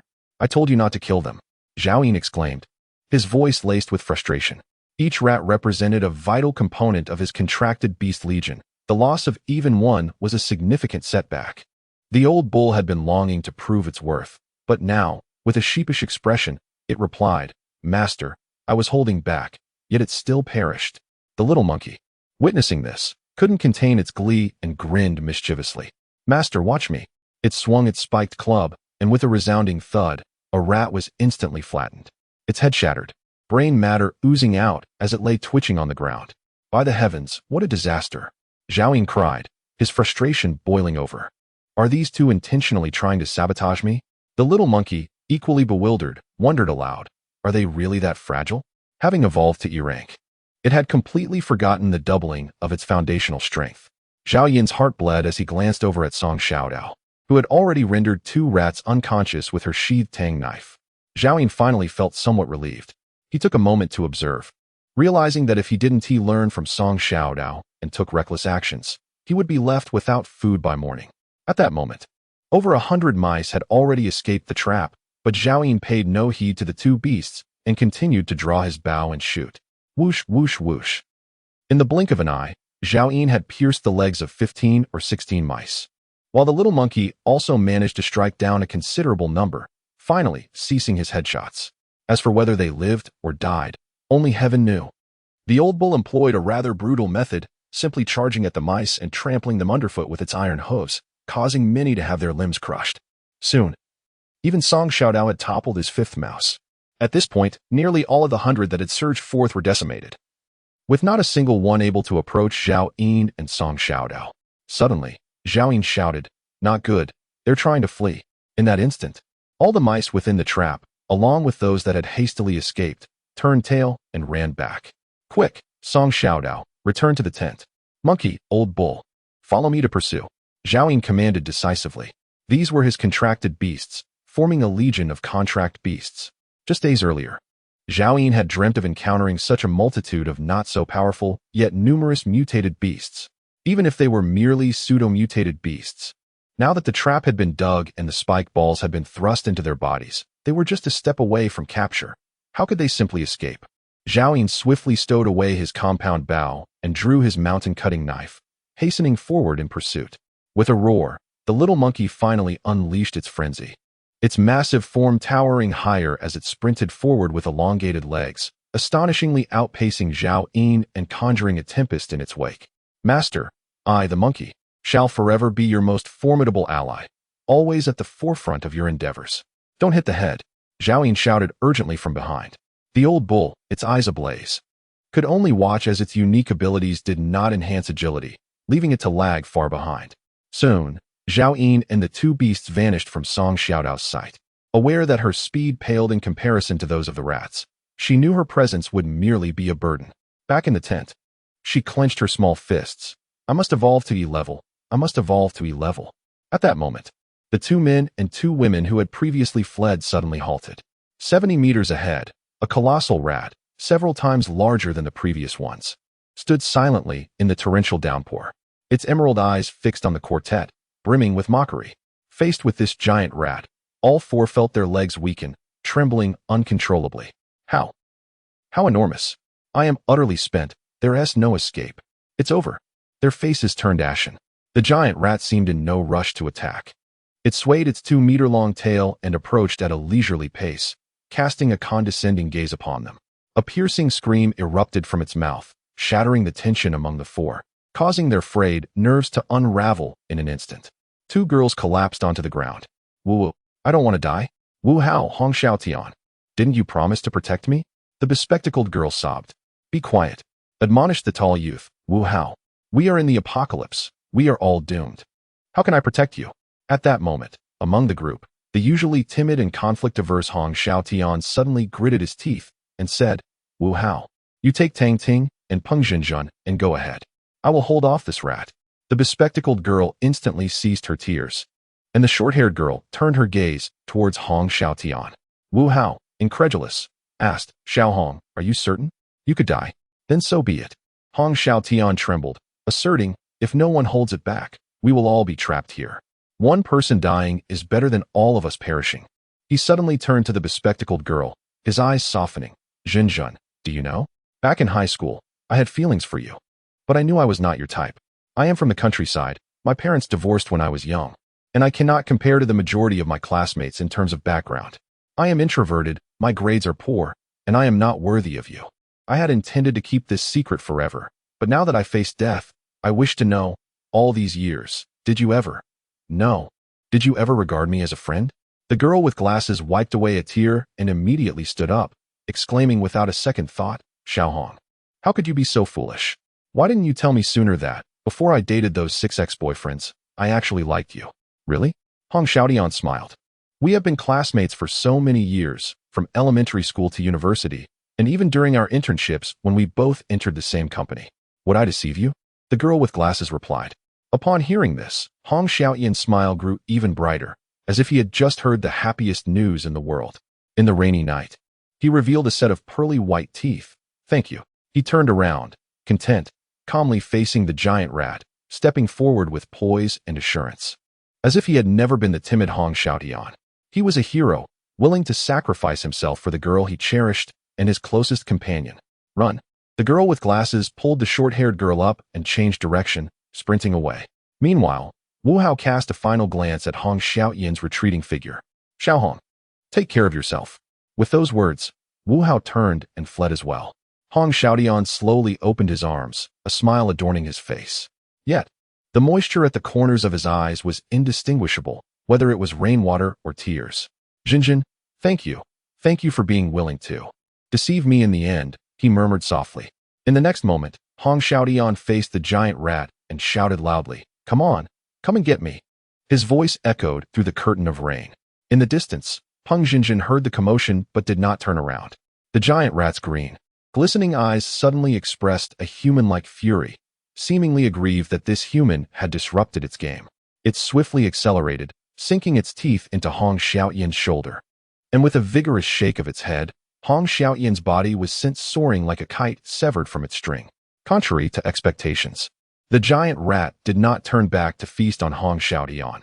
Instead, it surged forward with incredible speed, transforming into a streak of black lightning as it pursued the fleeing trio. Moments later, from a nearby hollow in the mountains, the sounds of a woman's wailing and a man's anguished cries echoed. At that moment, 2 shadowy figures swiftly emerged from the nearby underbrush, approaching Hong Xiaotian's location. In the dim light of night, only the silhouettes of one tall and one short figure were discernible. The taller figure bent down to assess Hong Xiaotian's vital signs. There's still a pulse, came the voice of a middle-aged man. Carry him on your back, hurry, urged a youthful female voice. The man stooped to lift Hong Xiaotian onto his back, and the three figures quickly vanished into the curtain of rain. Shortly thereafter, the giant rat returned, its belly round and swollen, clearly indicating that Wu Hao and Peng Zhenjin had become its meal. With a series of frantic squeaks, the giant rat, upon discovering that Hong Xiaotian had disappeared, let out an enraged roar towards the heavens, then sniffed the air, instantly locking onto the direction in which the tall and short figures had departed. However, it did not have the opportunity to pursue them. Suddenly, a more piercing rat's cry rang out from afar. The massive rat abruptly halted its forward momentum, swiftly pivoting to retreat with a speed akin to lightning. At this moment, the horde of rodents in front of Zhao Yin had dwindled to a mere 200 or so. Together with the nearly 100 that had fallen victim to the traps previously set, nearly half had been eradicated. In this instant, Zhao Yin and the two beasts left behind a trail of 100 or 200 wounded and incapacitated rats. The remaining horde consisted of those with lighter injuries, moving with greater swiftness. Just then, a vast thicket appeared ahead, and the rat swarm, as if seeing a beacon of hope, hurriedly burrowed into it, vanishing from Zhao Yin's sight in the blink of an eye. The monkey and the old bull fanned out to encircle the area, seizing whatever they could. Chapter 53. The King of Mice. After Zhao Yin communicated with the two beasts, he swiftly plunged into the thicket. The two creatures immediately sprang into action, burrowing in from two different directions. Bang, bang, bang. Soon, a dozen more mice were knocked unconscious by Zhao Yin. At that moment, a shrill squeak pierced the air, and before Zhao Yin could react, darkness enveloped him, sending him flying. He tumbled out of the thicket, dazed and disoriented, feeling a dull ache in his chest, as if he had been struck by a locomotive. The thicket quivered, and then emerged a colossal rat, its size comparable to that of a calf. While all the previous mice had been gray, this giant rat was gleaming black, impervious to the rain, which left no trace upon its sleek body. Its blood-red eyes fixated on Zhao Yin, radiating a ferocity and cruelty that sent shivers down his spine. As the giant rat emitted a series of screeches, it revealed two massive tusks, each measuring over a foot in length, with viscous drool dripping from them. Zhao Yin's alarm escalated, but the true horror struck him as the thicket continued to tremble violently. Following the first, another identical black giant rat emerged. Then came the second, the third, and the fourth. In total, 12 black giant rats burst forth. Mouse, Grade E, Strength 36, Agility 44, Stamina 27, Spirit 9. Mutated through zombie virus infection. Mouse, Grade E, Strength 39, Agility 43, Stamina 31, Spirit 8. Mutated through zombie virus infection. All 12 are E-grade pseudo-mutated beasts. The giant mouse that just knocked over Zhao Yin achieved an agility of 44 points, surpassing even the speed of an old bull. Monkey, old bull, come to my rescue. Zhao Yin called out urgently, without a moment's hesitation. Boom. The old bull, closer to Zhao Yin, was the first to charge out from the bushes, forcefully toppling a giant mouse that was approaching Zhao Yin. The bull's horn pierced a large hole in the giant mouse's abdomen. Being an E-grade pseudo-mutated beast, rather than retreating from its injuries, it became enraged, biting down on the old bull's front hoof. Fortunately, the old bull had activated its armored ability, causing the rodent's teeth to spark against its scales, failing to inflict any harm. With the enhancement of its immense power ability, the old bull flicked its hoof, sending the injured giant mouse flying, knocking out one of its fangs. Squeak, squeak, squeak. All the giant mice became enraged, instantly surrounding the old bull. The intelligence of the giant mice seemed to rival that of humans. They had witnessed the old bull's armored ability and refrained from recklessly attacking. Instead, they encircled the old bull, evading its strikes while seeking its vulnerabilities. The old bull charged recklessly, yet it could not even graze a single hair of the rat, panting heavily in frustration. Suddenly, a loud swish echoed as a giant rat seized the opportunity, its sharp claws aimed at the bull's lone eye. In the next instant, the bull closed its eye, the scales on its eyelid deflecting the rat's claw, sending sparks flying. The giant rat recoiled from the blow, but while the bull was distracted, it had already circled behind. Almost immediately, another giant rat seized the chance to strike at the bull's vulnerable rear. The bull, hindered by its solitary eye, remained oblivious, continuing to charge at the first rat. Be careful, old bull. Zhao Yin urgently transmitted his thoughts, leaping into action. Everything transpired in the blink of an eye, but alas, Zhao Yin was a moment too late. Blood spattered as the bull was suddenly wounded, and Zhao Yin felt a sharp pang in his heart. Without time to mourn for the bull, he suppressed the pain in his chest and swung his axe down. Crack! The rat's claw, which had aimed for the bull's rear, was severed by Zhao Yin's strike before it could make a second attempt. Yet, Zhao Yin soon found himself besieged by a horde of rats, forced to wield his axe relentlessly. In contrast to the bull's armored resilience, Zhao Yin faced an even greater peril.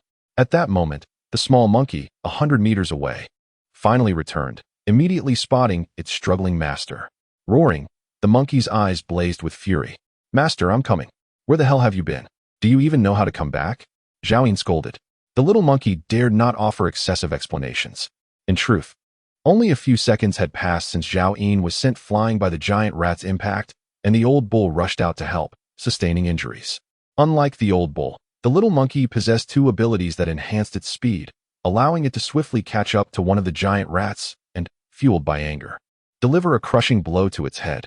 Zhao Yin finally exhaled in relief, deliberately positioning his body to shield the old bull. He was about to instruct the little monkey to be gentler when, in the next instant, a deafening boom resonated. The little monkey's considerable form was flung away. The piercing screech of the rat was enough to shatter the eardrums of an ordinary person. The entire forest trembled, the roar echoing relentlessly in Zhao Yin's ears. A larger, snow-white giant rat, nearly 2 meters tall and measuring 7 to 8 meters in length from head to tail, stood where the little monkey had been struck. Simultaneously, the remaining 11 black giant rats ceased their assault, swiftly forming a protective circle around the snow-white giant rat. The expression on the face of this snow-white rat was akin to that of an ancient emperor on a royal procession, arrogant, disdainful, cold, and utterly invincible. Rat King, D-grade mutated beast, strength 74, agility 89, stamina 57, defense 82, spirit 12, bloodline talent, rapid. Upon discerning the attributes of the Rat King, Zhao Yin's complexion turned ashen. Was there no way to survive this? The Mouse King is no mere mutated beast. It is a genuine D-class creature endowed with extraordinary abilities. Even disregarding its supernatural powers, with a defense score of 82, Zhao Yin's mountain-cleaving blade can barely graze its surface. After being flung aside, the little monkey quickly regained its footing, shaking off the weight of its armor, its eyes ablaze with fury. "Master," it launched a sneak attack. The little monkey silently complained to Zhao Yin, "I want to crush it." "Do not act rashly. This is a D-class Mouse King." Zhao Yin cautioned hastily. Given the speed of Zhao Yin and Old Bull, it was likely that they could not even touch a single hair of the Mouse King, relegated instead to trailing behind. Currently, the only one capable of contending with the Mouse King was the little monkey, provided the Mouse King refrained from activating its rapid abilities. Once it unleashed its powers, how swift could the Mouse King become? Zhao Yin speculated. Even the little monkey with dual abilities would be rendered ineffective. What should be done now? Zhao Yin's mind raced with thoughts. If only he had a bottle of iced tea, the little monkey could match the Mouse King. Alas, the iced tea had long been consumed, and he had not acquired any star crystals recently. Within his spatial ring, the remaining extraordinary food and beverages included only a bottle of glutinous rice wine, which could enhance strength. However, it was a double-edged sword, capable of boosting strength by 80 points for 10 minutes, yet leaving one's thoughts disordered for the subsequent 3 hours. Moreover, in their confrontation with the Mouse King, what they lacked was not strength, but speed. Having been granted a second chance at life, must he meet his demise today?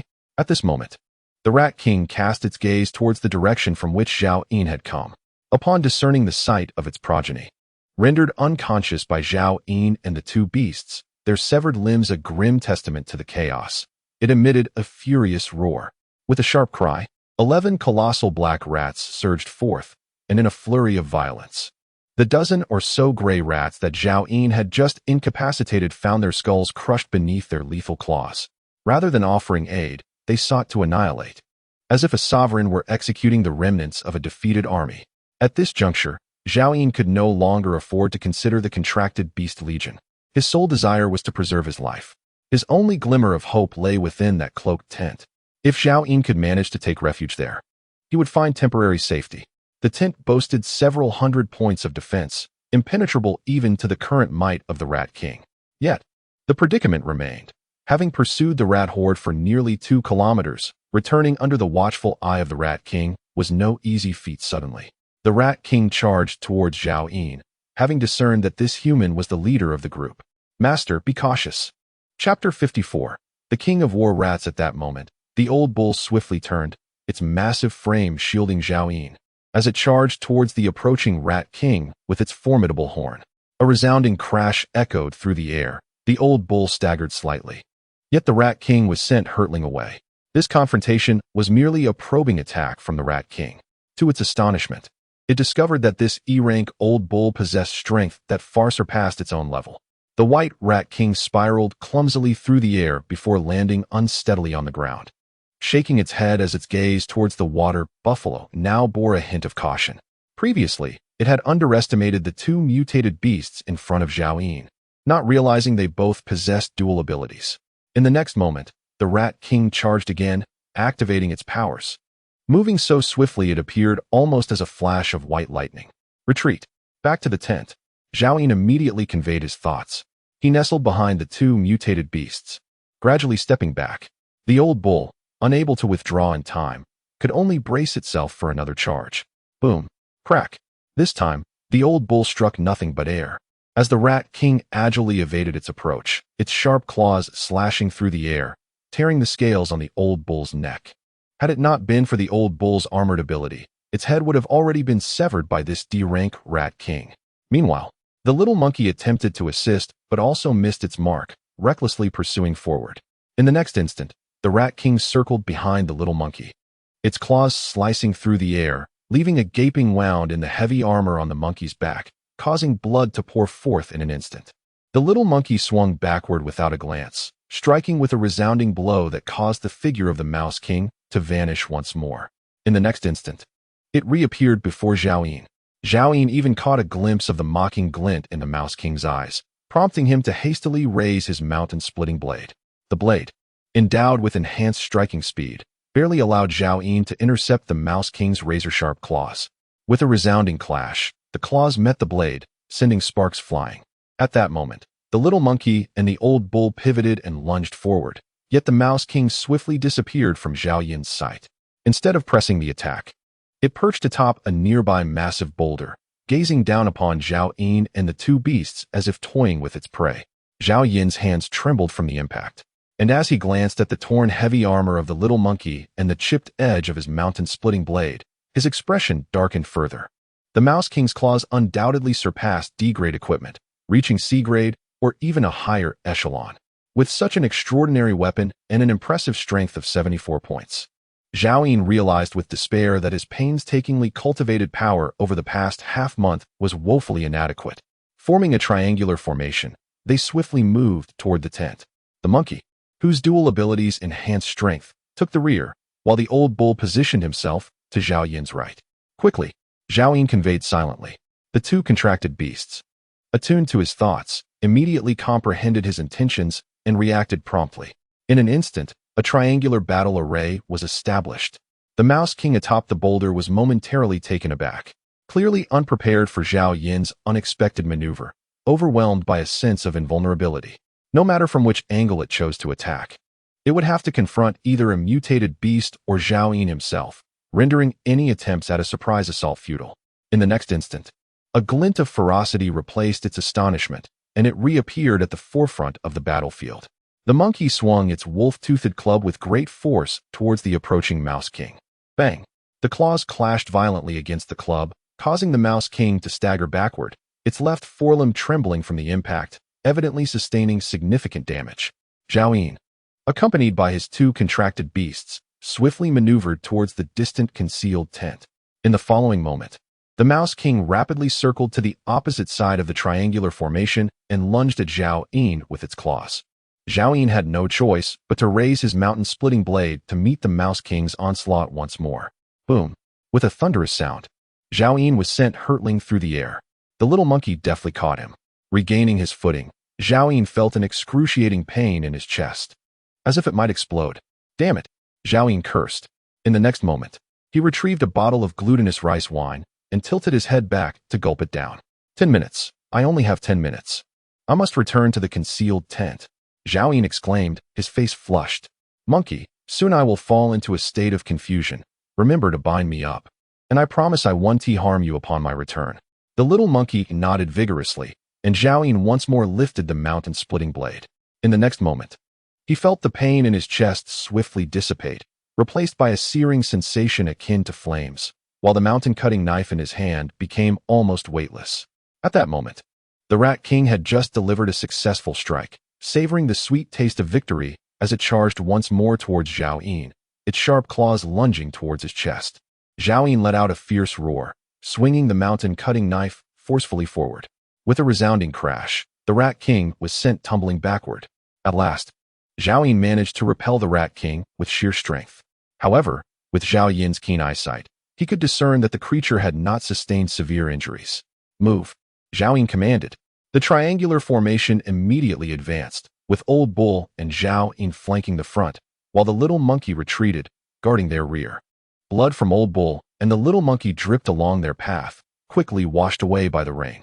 After a moment, the Rat King rose from the ground, its snow-white fur now muddied, and its forelimb trembling more violently. Yet, it remained composed, gazing at Zhao Yin with a look of confusion, seemingly unable to comprehend how this human strength had suddenly surged. Soon, the Rat King made a decisive choice, rapidly pursuing the triangular formation once more.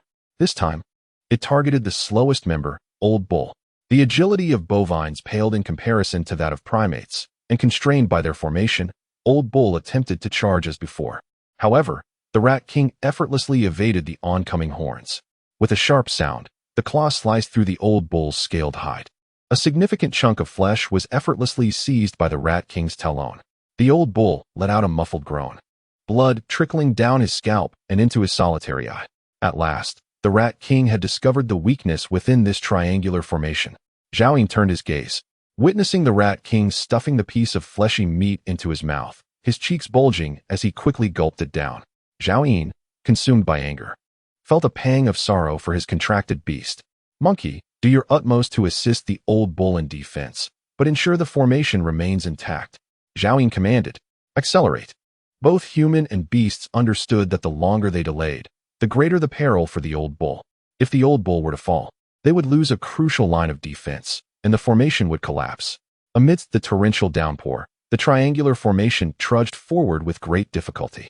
The Rat King relentlessly assaulted the Old Bull. At times, the little monkey and Zhao Yin managed to intervene in time to shield him, while at other moments, the Old Bull suffered direct cuts, watching helplessly as pieces of his flesh became the Rat King's meal.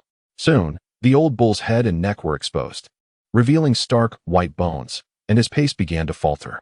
Were it not for his mutation, he would have perished countless times already. 5 minutes later, they were less than 500 meters from the concealed tent. Just a little longer, we're almost there, Zhao Yin said, his eyes reddened. In the next instant, the Rat King charged once more.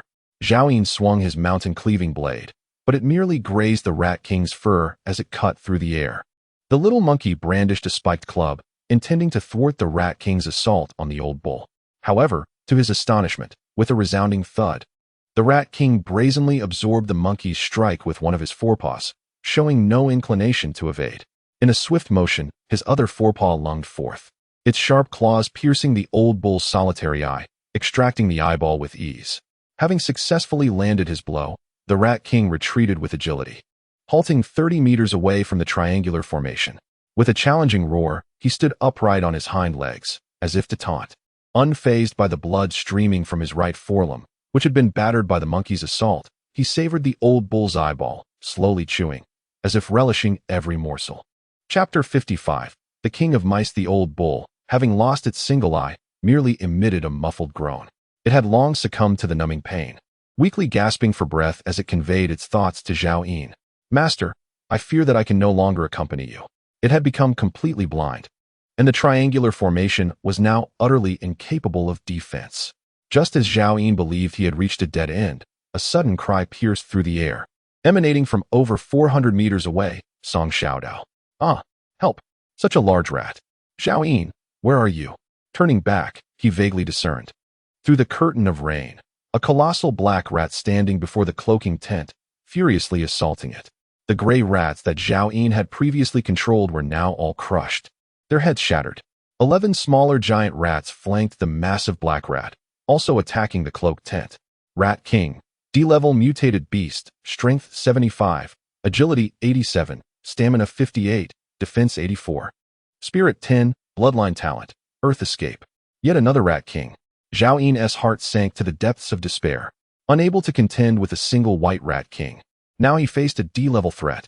The only solace lay in the fact that this black Rat King possessed a non-combat type of ability. If confronted with the little monkey, it could easily overpower it using its dual combat abilities. However, with the white Rat King present, Zhao Yin could only entertain such thoughts. The current situation was a cruel twist of fate, with all avenues of retreat severed. At this moment, there exists no method to alleviate the imminent crisis.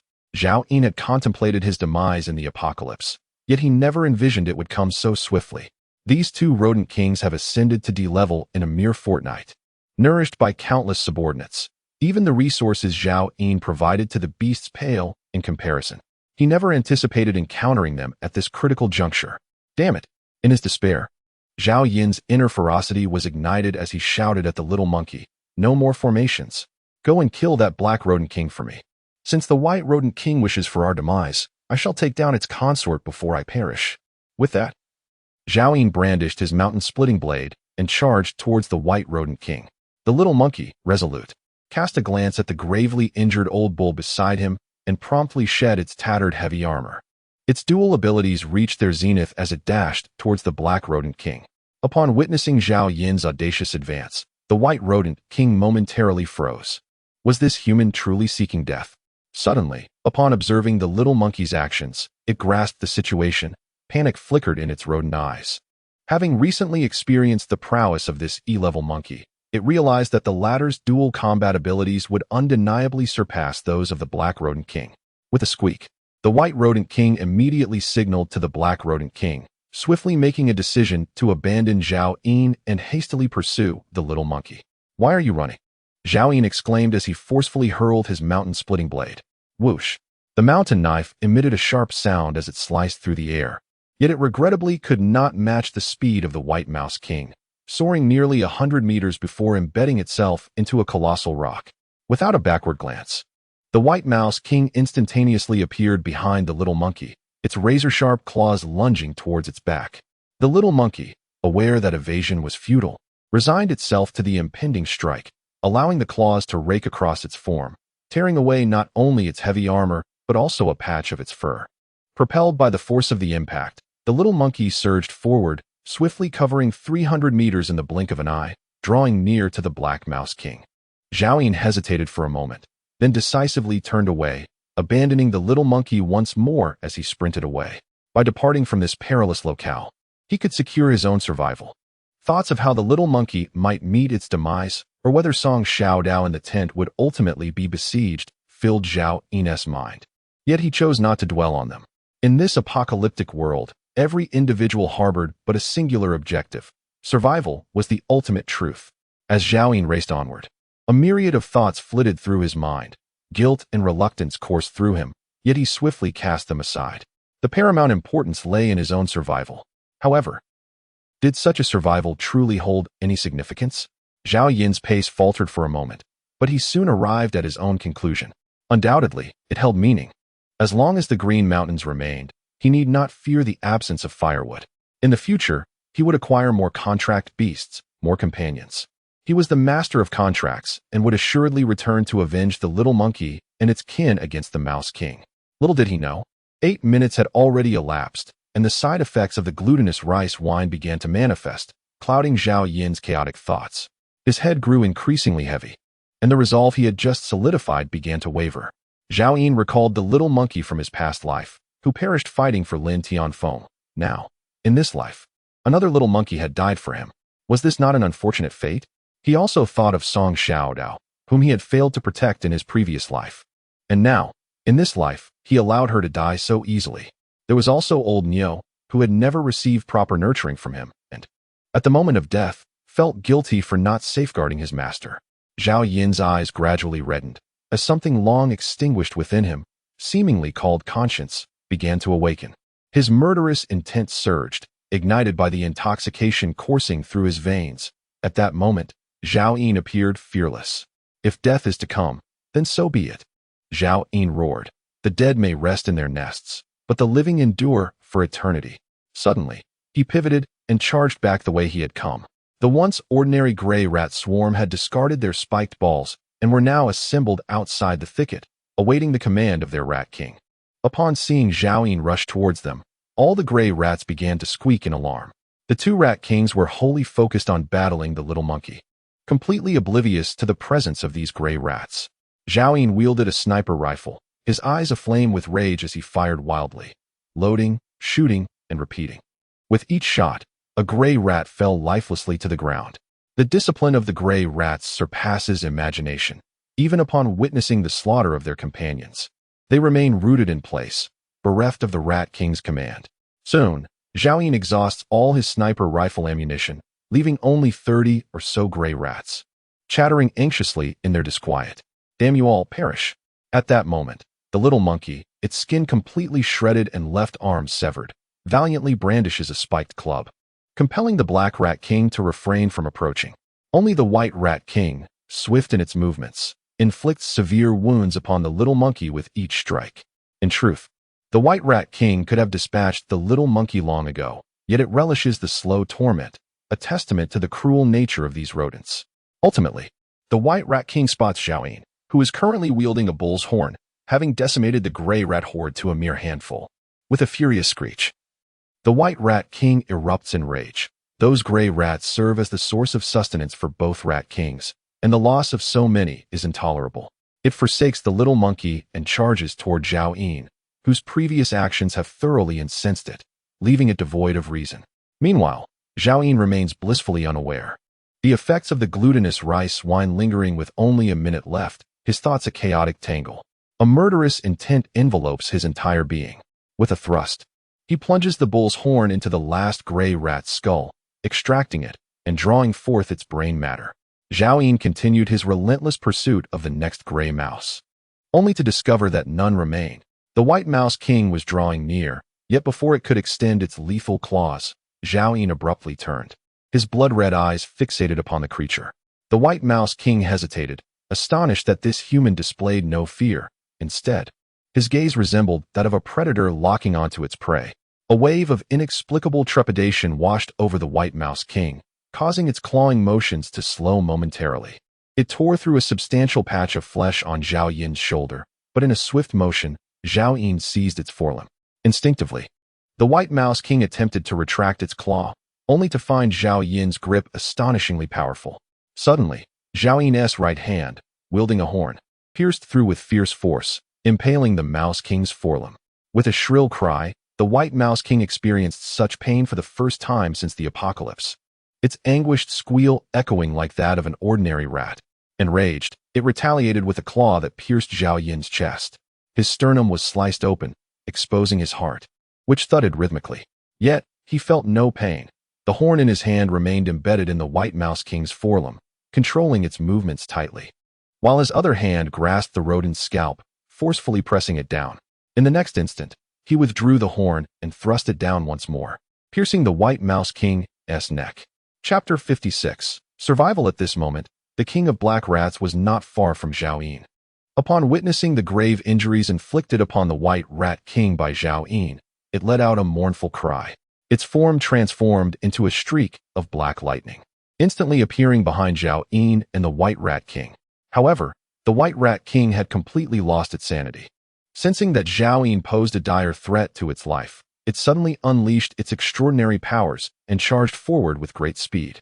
In a desperate attempt to shake off Zhao Yin, the White Rat King was met with resistance as Zhao Yin seized its neck and mounted its back.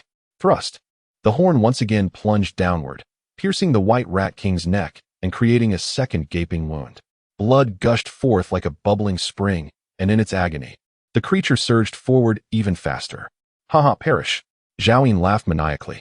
Meanwhile, the unfortunate King of Black Rats could only scream in frustration, helplessly trailing behind.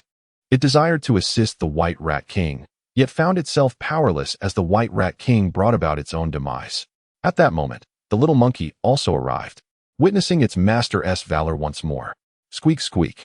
Master is incredible, it exclaimed, dragging a wolf fang club, and though it had but one arm remaining, it still enthusiastically shouted, "My master is the greatest. My master is the most formidable in the world." Without delay, the little monkey forcefully heightened its energy, activating both of its extraordinary abilities to their fullest extent, and swiftly pursued the king of black rats. The agility of the king of black rats was rated at 87, while the little monkey's base agility stood at 40. However, the amplification of his extraordinary abilities had doubled his fundamental agility, while the frenzy ability further multiplied it, enabling him to surpass the D-grade mutant beast, the Black Rat King. In terms of strength, the Black Rat King was, in fact, inferior to the little monkey. This exemplifies the formidable might of a mutant beast endowed with dual abilities. Had it not been for the encounter with the White Rat King, whose powers conveniently counteracted those of the little monkey, Zhao Yin and his companions would never have found themselves in such a dire predicament. Upon noticing the little monkey in pursuit, the Black Rat King was instantly gripped by fear. In that moment, if it had chosen to flee using its earth-shifting ability, no one would have been able to detain it. Yet, its concern for the White Rat King prevented it from utilizing the earth escape. Completely disregarding the approaching little monkey, it desperately continued its chase after the White Rat King.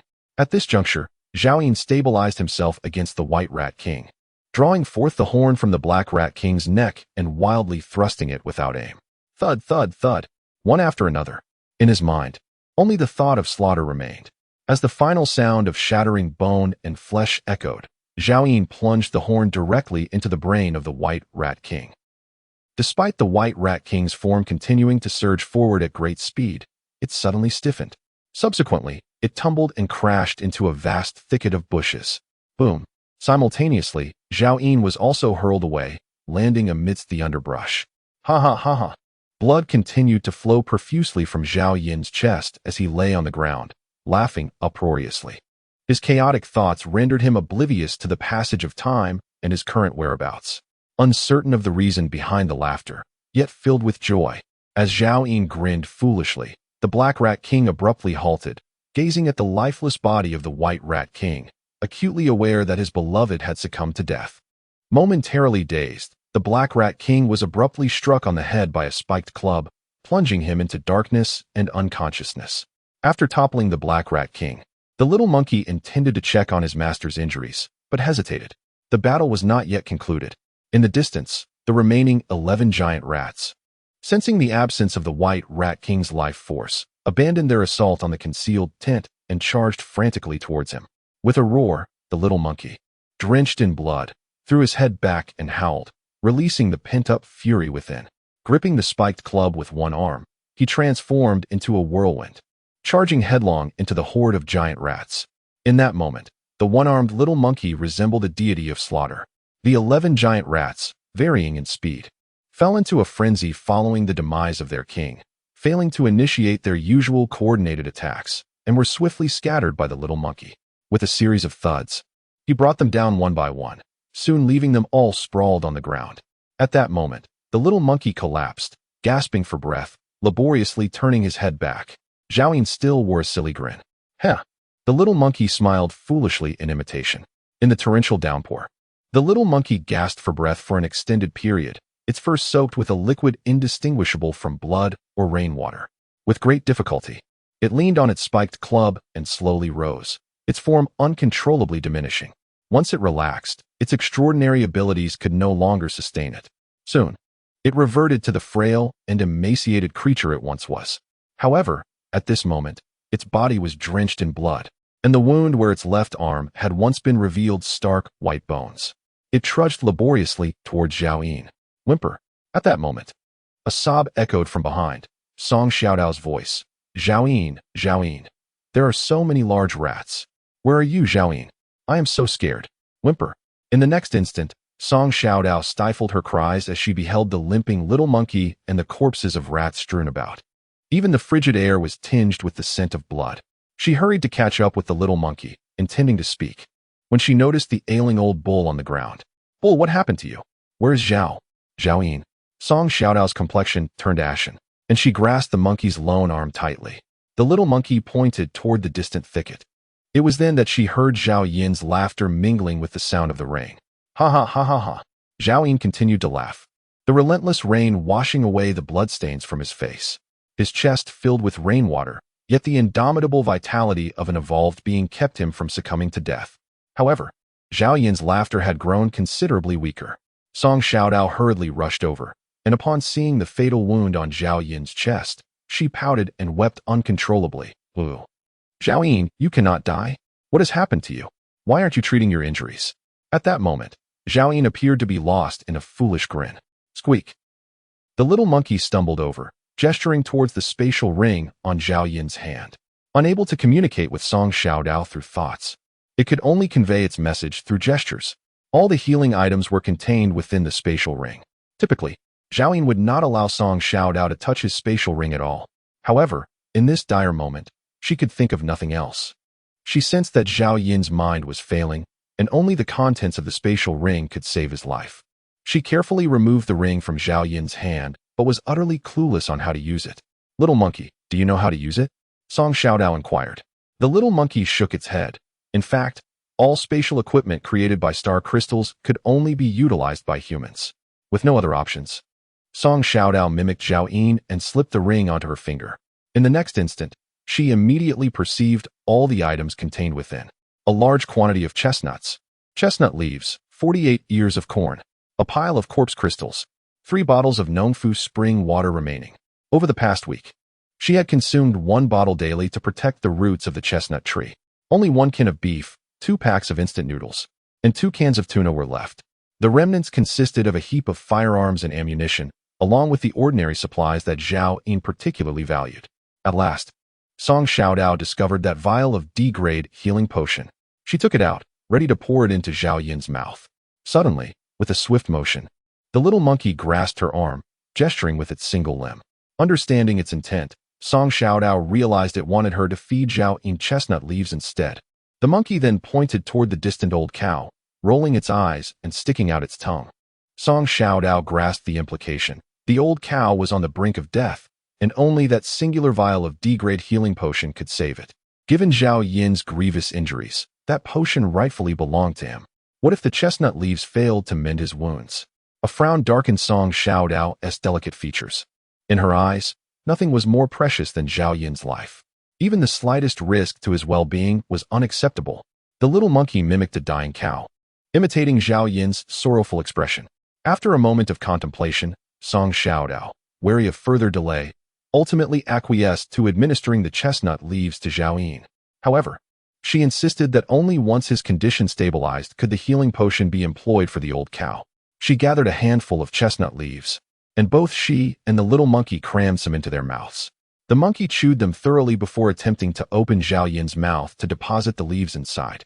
Song Xiaodao swiftly intervened, rolling her eyes. You tend to your own wounds. I will take care of Zhao Yin's. The little monkey, perplexed, could not fathom why humans would find such a notion taboo. However, after some contemplation, it ultimately plopped into Zhao Yin's mouth. Chapter 57. The Black Mouse King is not dead. Song Xiaodao realized it was too late to intervene. Zhao Yin, taking advantage of the rainwater, smacked his lips and swallowed with gusto. Little monkey, you scoundrel, just wait. Zhao Yin will deal with you. Little monkey, however, remained unfazed, grinning mockingly at Song Xiaodao's shock, as if to confirm something. He chewed another leaf and spat it directly into Zhao Yin's mouth. Gulp. Zhao Yin swallowed it down, his gaze becoming hazy, a silly laugh escaping his lips. Song Xiaodao glared angrily at little monkey, noticing that its severed arm was still bleeding. This creature had saved her life multiple times, and now, instead of tending to its own wounds with the leaves, it was enduring pain to feed Zhao Yin. In the end, Song Xiaodao said nothing further. She chewed the leaves in her mouth until they were pulverized and pried open Zhao Yin's lips. Tui. She too spat the mixture inside. Zhao Yin smacked his lips, and after swallowing, he seemed to savor the taste. Soon, the gaping wound on his chest began to staunch its bleeding and heal. Though not entirely recovered, his condition had stabilized. With a bit of time, he would be completely fine. Only then did little monkey turn to the leaves for its own healing. Song Xiaodao approached the old ox with a vial of medicinal remedy, only to find numerous areas of exposed bone on its body, its eyes completely blind. A wave of guilt washed over her. No, I'm so sorry. I was solely focused on Zhao Yin earlier and nearly squandered this vial of medicine. The efficacy of the chestnut leaves had become insufficient to heal the old ox. The old ox huffed and puffed, its ears twitching slightly. Song Xiaodao bent down, pried open the ox's mouth, and poured the healing potion down its throat. In the next moment, a shimmering white light enveloped the old ox, its bones sprouting fleshy buds, which were soon covered by hide. Even its blinded eyes rapidly regenerated, complete with irises and eyelids. Ultimately, even the lashes on its eyelids emerged. A lump formed atop the ox's head, and shortly thereafter, a gleaming black horn sprouted forth. The severed limb was reborn. Song Xiaodao gasped in astonishment, having only heard Zhao Yin mention that it was a healing potion, never imagining it could restore severed limbs. Before long, the old ox rolled over and stood up, completely healed of all its ailments. It nodded in gratitude to Song Xiaodao before hastily making its way towards Zhao Yin. "Master, it is all my inadequacy," the ox communicated silently. Though Zhao Yin could not hear it at that moment, the expression on the ox's face did not betray joy at its restoration. Rather, it was steeped in profound despondency. Today, it realized that it was the most useless of all. It had endured beatings while its master and the little monkey protected it. As Zhao Yin's body recovered, his spirits lifted as well. "Mom, Dad, you have returned?" He suddenly sat upright, speaking to the air. In his mind's eye, he seemed to see his parents, who had perished in a car accident when he was 15. He also beheld the bustling life before the apocalypse, witnessing the throngs of vehicles and the vibrant world that once was. Upon witnessing towering skyscrapers, an array of delectable cuisines, and a multitude of enchanting beauties, I believed I would never return. Little did I realize that the apocalypse was merely an illusion of mine. Zhao Yin chuckled foolishly as he exclaimed, "Boss, bring me another dozen beers, 10 skewers of grilled kidney, 50 meat skewers, a grilled fish, and 1 grilled eggplant, with extra chili." Immediately thereafter, he scooped up a handful of soil from the ground and began to munch on it, exclaiming, "How delightful." Zhao Yin's thoughts were in a frenzied whirlwind. As if chaos was the essence of reality, those unfulfilled wishes and unresolved regrets vividly materialized before him. "Mom and Dad, I don't want any compensation. I just wish for your return." "Dad, Mom," sob. Zhao Yin suddenly cradled his head and wept. His tears mingled with the rain, cascading down in torrents. Some obsessions, even across 2 lifetimes, are difficult to erase. Then, he laughed again. "You've returned. From now on, I shall be a good child. No more nightclubs, no more lottery tickets. I will diligently pursue my studies. Suhuan, do you know? I fell for you when I was 16. Why did you leave with that foreigner? He is as dark as a lump of dog excrement. Are you off to Africa to feed mosquitoes? Or is it his gigantic cucumber that attracts you? From this moment on, I shall love no more. I, Zhao Yin, am blessed with wealth and charm. Ha. Life is but a fleeting journey. Let joy be my guiding principle." Lao Zi yearned to indulge in every night spot of Jiangzhou, to embrace all the women. Ha. Zhao Yin erupted into laughter, suddenly springing up from the ground, hastily tearing off his tattered women's suit and military jacket.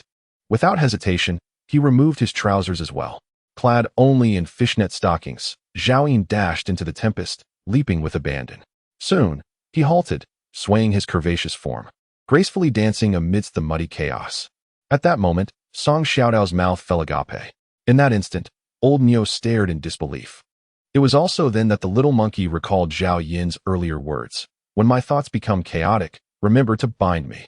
The little monkey sprinted forward, seized a vine, and swiftly approached Zhao Yin from behind, binding his hands and feet.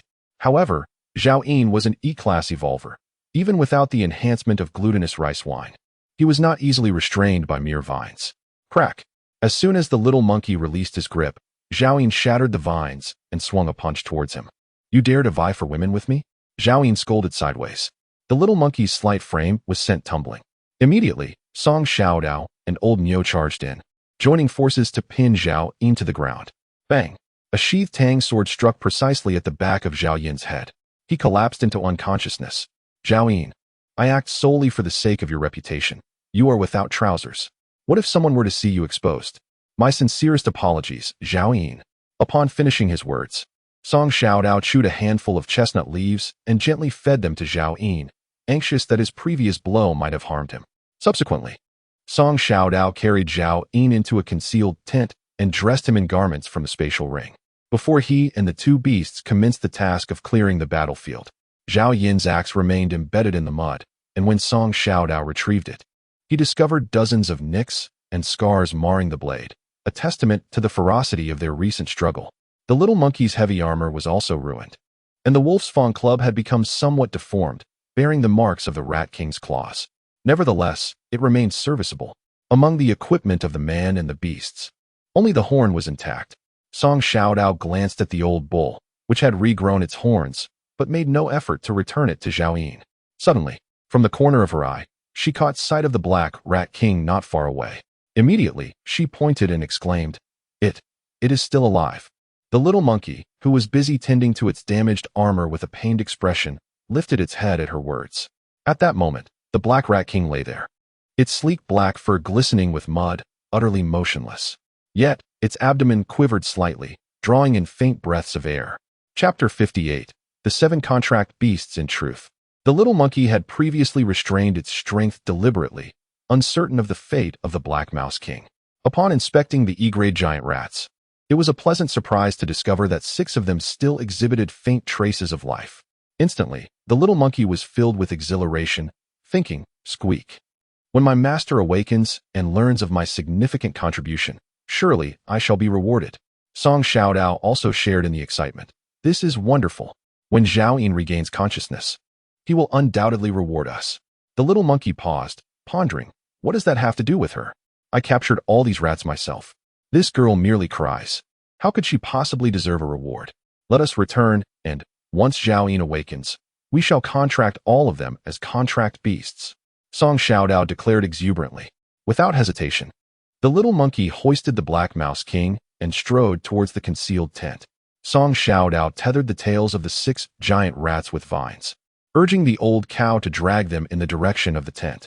Before long, the Black Mouse King and the 6 giant rats were all brought to the tent's entrance. Song Xiaodao produced a bucket, collecting rainwater to cleanse the 7 rats thoroughly, then took her position alongside the 2 beasts. Whenever one of the rats exhibited a waning life force, she promptly supplied it with a few chestnut leaves. And when the life energy surged too strongly, the little monkey would swiftly intervene with a well-placed strike. Meanwhile, Zhao Yin found himself immersed in a lengthy dream. In this dream, his parents had returned, allowing him to savor his mother's warm meals each day and to hear his father's good-night wishes every evening. Originally, he too could relish the affection of his parents, receiving gentle reminders to dress warmly when the chills set in, and finding companionship during moments of solitude. As someone would set aside their work to be with him, he was no longer alone. Nor was he compelled to sever ties one by one with those who were preoccupied with material gains, including his own grandparents. He was no longer the neglected child, left to fend for himself since the age of 15. No longer was he the one who, amidst loneliness and a lack of love, gradually liberated himself, becoming a free spirit, often referred to as a dandy by others. He was no longer that individual who squandered his nights in nightclubs, awakening each morning to find a stranger beside him, their names forever unknown to him. Zhao Yin dreamt of being 22, in a world that had not descended into chaos. He married a woman named Su Huan, and after their union, she bore him a pair of children. He envisioned himself in his prime, a successful entrepreneur in Guangzhou. Much like many accomplished individuals, maintaining 3 female secretaries in his office, Jiang Xina, Ningyu, and Song Xiaodao. He once purchased a monkey from the zoo and a water buffalo from the slaughterhouse. These 2 animals were Zhao's cherished pets. Ha! Ha! 3 hours later, Zhao Yin finally awoke, still chuckling to himself. As he opened his eyes, he beheld the familiar azure ceiling, a look of bewilderment crossing his face. A sharp pain throbbed at the back of his head. It turned out, it had merely been a dream. Zhao Yin forced a bitter smile, and in that fleeting moment, he came to terms with reality, swiftly turning to sit upright. Vaguely, he recalled the scene that unfolded after the side effects of the glutinous rice wine took hold. He glanced down to find the scar on his chest had yet to fully fade. He had survived, undoubtedly aided by the monkey and Song Xiaodao. As Zhao Yin emerged from the tent, he beheld the old cow standing steadfast in the torrential rain, while Song Xiaodao and the little monkey huddled beneath its ample belly, seeking shelter from the tempest. A row of enormous mice lay quietly nearby. Squeak! The little monkey, ever perceptive, immediately spotted Zhao Yin and bounded towards him, exclaiming, Master, Master, you have finally awakened." Zhao Yin, overwhelmed with emotion, was met by Song Xiaodao, who emerged from beneath the old cow and leapt into his embrace. Zhao Yin, why did you put yourself through this? Do you have any idea how frightened you made me? She cried, her small fists pounding against his chest. Perhaps she merely sought to express her affection, or perhaps it was in this moment that she truly grasped her fear. Holding Song Xiaodao close, Zhao Yin inquired, why didn't you go inside to escape the ring? Song Xiaodao, unaccustomed to hearing Zhao Yin speak so normally, looked up at him, momentarily stunned. Master, these mice are still alive, and I caught them, the little monkey proclaimed, pointing at the 7 mice. Song Xiaodao released Zhao Yin, brushed aside her damp hair, and wiped her tear-streaked face, responding softly. Concerned about unforeseen circumstances, I refrained from bringing the mouse into the tent, opting instead to guard it alongside the little monkey and the cow. Zhao Yin then meticulously surveyed the surroundings, only to find numerous mouse carcasses scattered about. Among them lay the remains of 6 E-rank giant mice, as well as that of the White Mouse King. The little monkey was left with but one arm. Zhao Yin gently patted the monkey's head and assured, next time, I shall concoct a healing potion for you. The little monkey gleefully leaped around Zhao Yin, singing praises. Master will surely create a healing potion. Master is the greatest. Zhao Yin's gaze shifted to the old cow, and noticing its eyes and horn had returned to their former state, he realized that his D-rank potion had likely been rendered ineffective. Yet, he said nothing. The cow's survival held far greater significance than that vial of healing elixir. He approached the Black Mouse King, slowly crouching down and placing his hand upon its head to initiate the contract. After a moment, Zhao Yin sensed the frail life force of the Black Mouse King within his mind. The contract was successful. This Mouse King possessed the unique ability of earth evasion, and though its combat prowess paled in comparison to the deceased White Mouse King, it would enable Zhao Yin to endure longer. One could argue that the value of this Black Mouse King surpassed that of the White Mouse King for Zhao Yin. Had it not been for the Black Mouse King's deep concern for the fate of the White Mouse King, capturing it would have been an impossible feat, even with 100 little monkeys. Next, Zhao Yin intended to heal the Black Mouse King's injuries, reaching for his ring, only to discover his fingers met with emptiness. Zhao Yin, this is your spatial ring. Song Xiaodao removed the ring from her finger and handed it to Zhao Yin, explaining, earlier, when you lost consciousness, the little monkeys were gravely injured, and I could only. Zhao Yin waved her hand to interrupt, saying, you did remarkably well. When I craft the next spatial ring, it shall be your reward. Instantly, Song Xiaodao, brimming with excitement, clasped her arm, exclaiming, really? Then please create it soon. This matter is contingent upon fate. Perhaps you should pray to the Bodhisattva more often, Zhao Yin remarked, shifting the subject. Without hesitation, Song Xiaodao released Zhao Yin's arm, pressed her palms together, knelt on the ground, and closed her eyes, her method of prayer remaining a mystery. Zhao Yin chuckled softly and commanded, monkey, go retrieve the corpse of the White Rat King for me. The flesh of advanced mutated beasts holds significant value for lesser mutated beasts, akin to how human evolvers utilize evolution potions to unlock latent genetic potential, thereby enhancing their strength based on their level. The sole drawback is the necessity for prolonged and copious consumption, which does not match the rapid development facilitated by evolution potions for human potential. Zhao Yin recalled the deep affection the Black Rat King held for the White Rat King. Now that it had become her contracted beast, it would be prudent to refrain from skinning and dismembering it in its presence. The little monkey squeaked twice before darting off in that direction. Soon, it returned, dragging the nearly 2-ton weight of the White Rat King by its tail. Zhao Yin promptly unsheathed her mountain-cutting knife and began the dissection, starting by carefully removing the 4 sharp claws of the White Rat King along the joints. The razor-sharp claws of the Mouse King are capable of effortlessly tearing apart D-grade heavy armor, nearly obliterating Zhao Yin's mountain-cleaving blade in the process. It is certainly comparable to C-grade weaponry. Zhao Yin solemnly stored the precious materials in his spatial ring and proceeded to skin the creature. The defense of the White Mouse King reaches an impressive 82 points, all encapsulated within this mouse hide. To put this into perspective, the heavy armor of the little monkey boasted a mere 60 points in defense, highlighting the stark difference in their respective tiers. With utmost care, Zhao Yin meticulously peeled off the entire hide.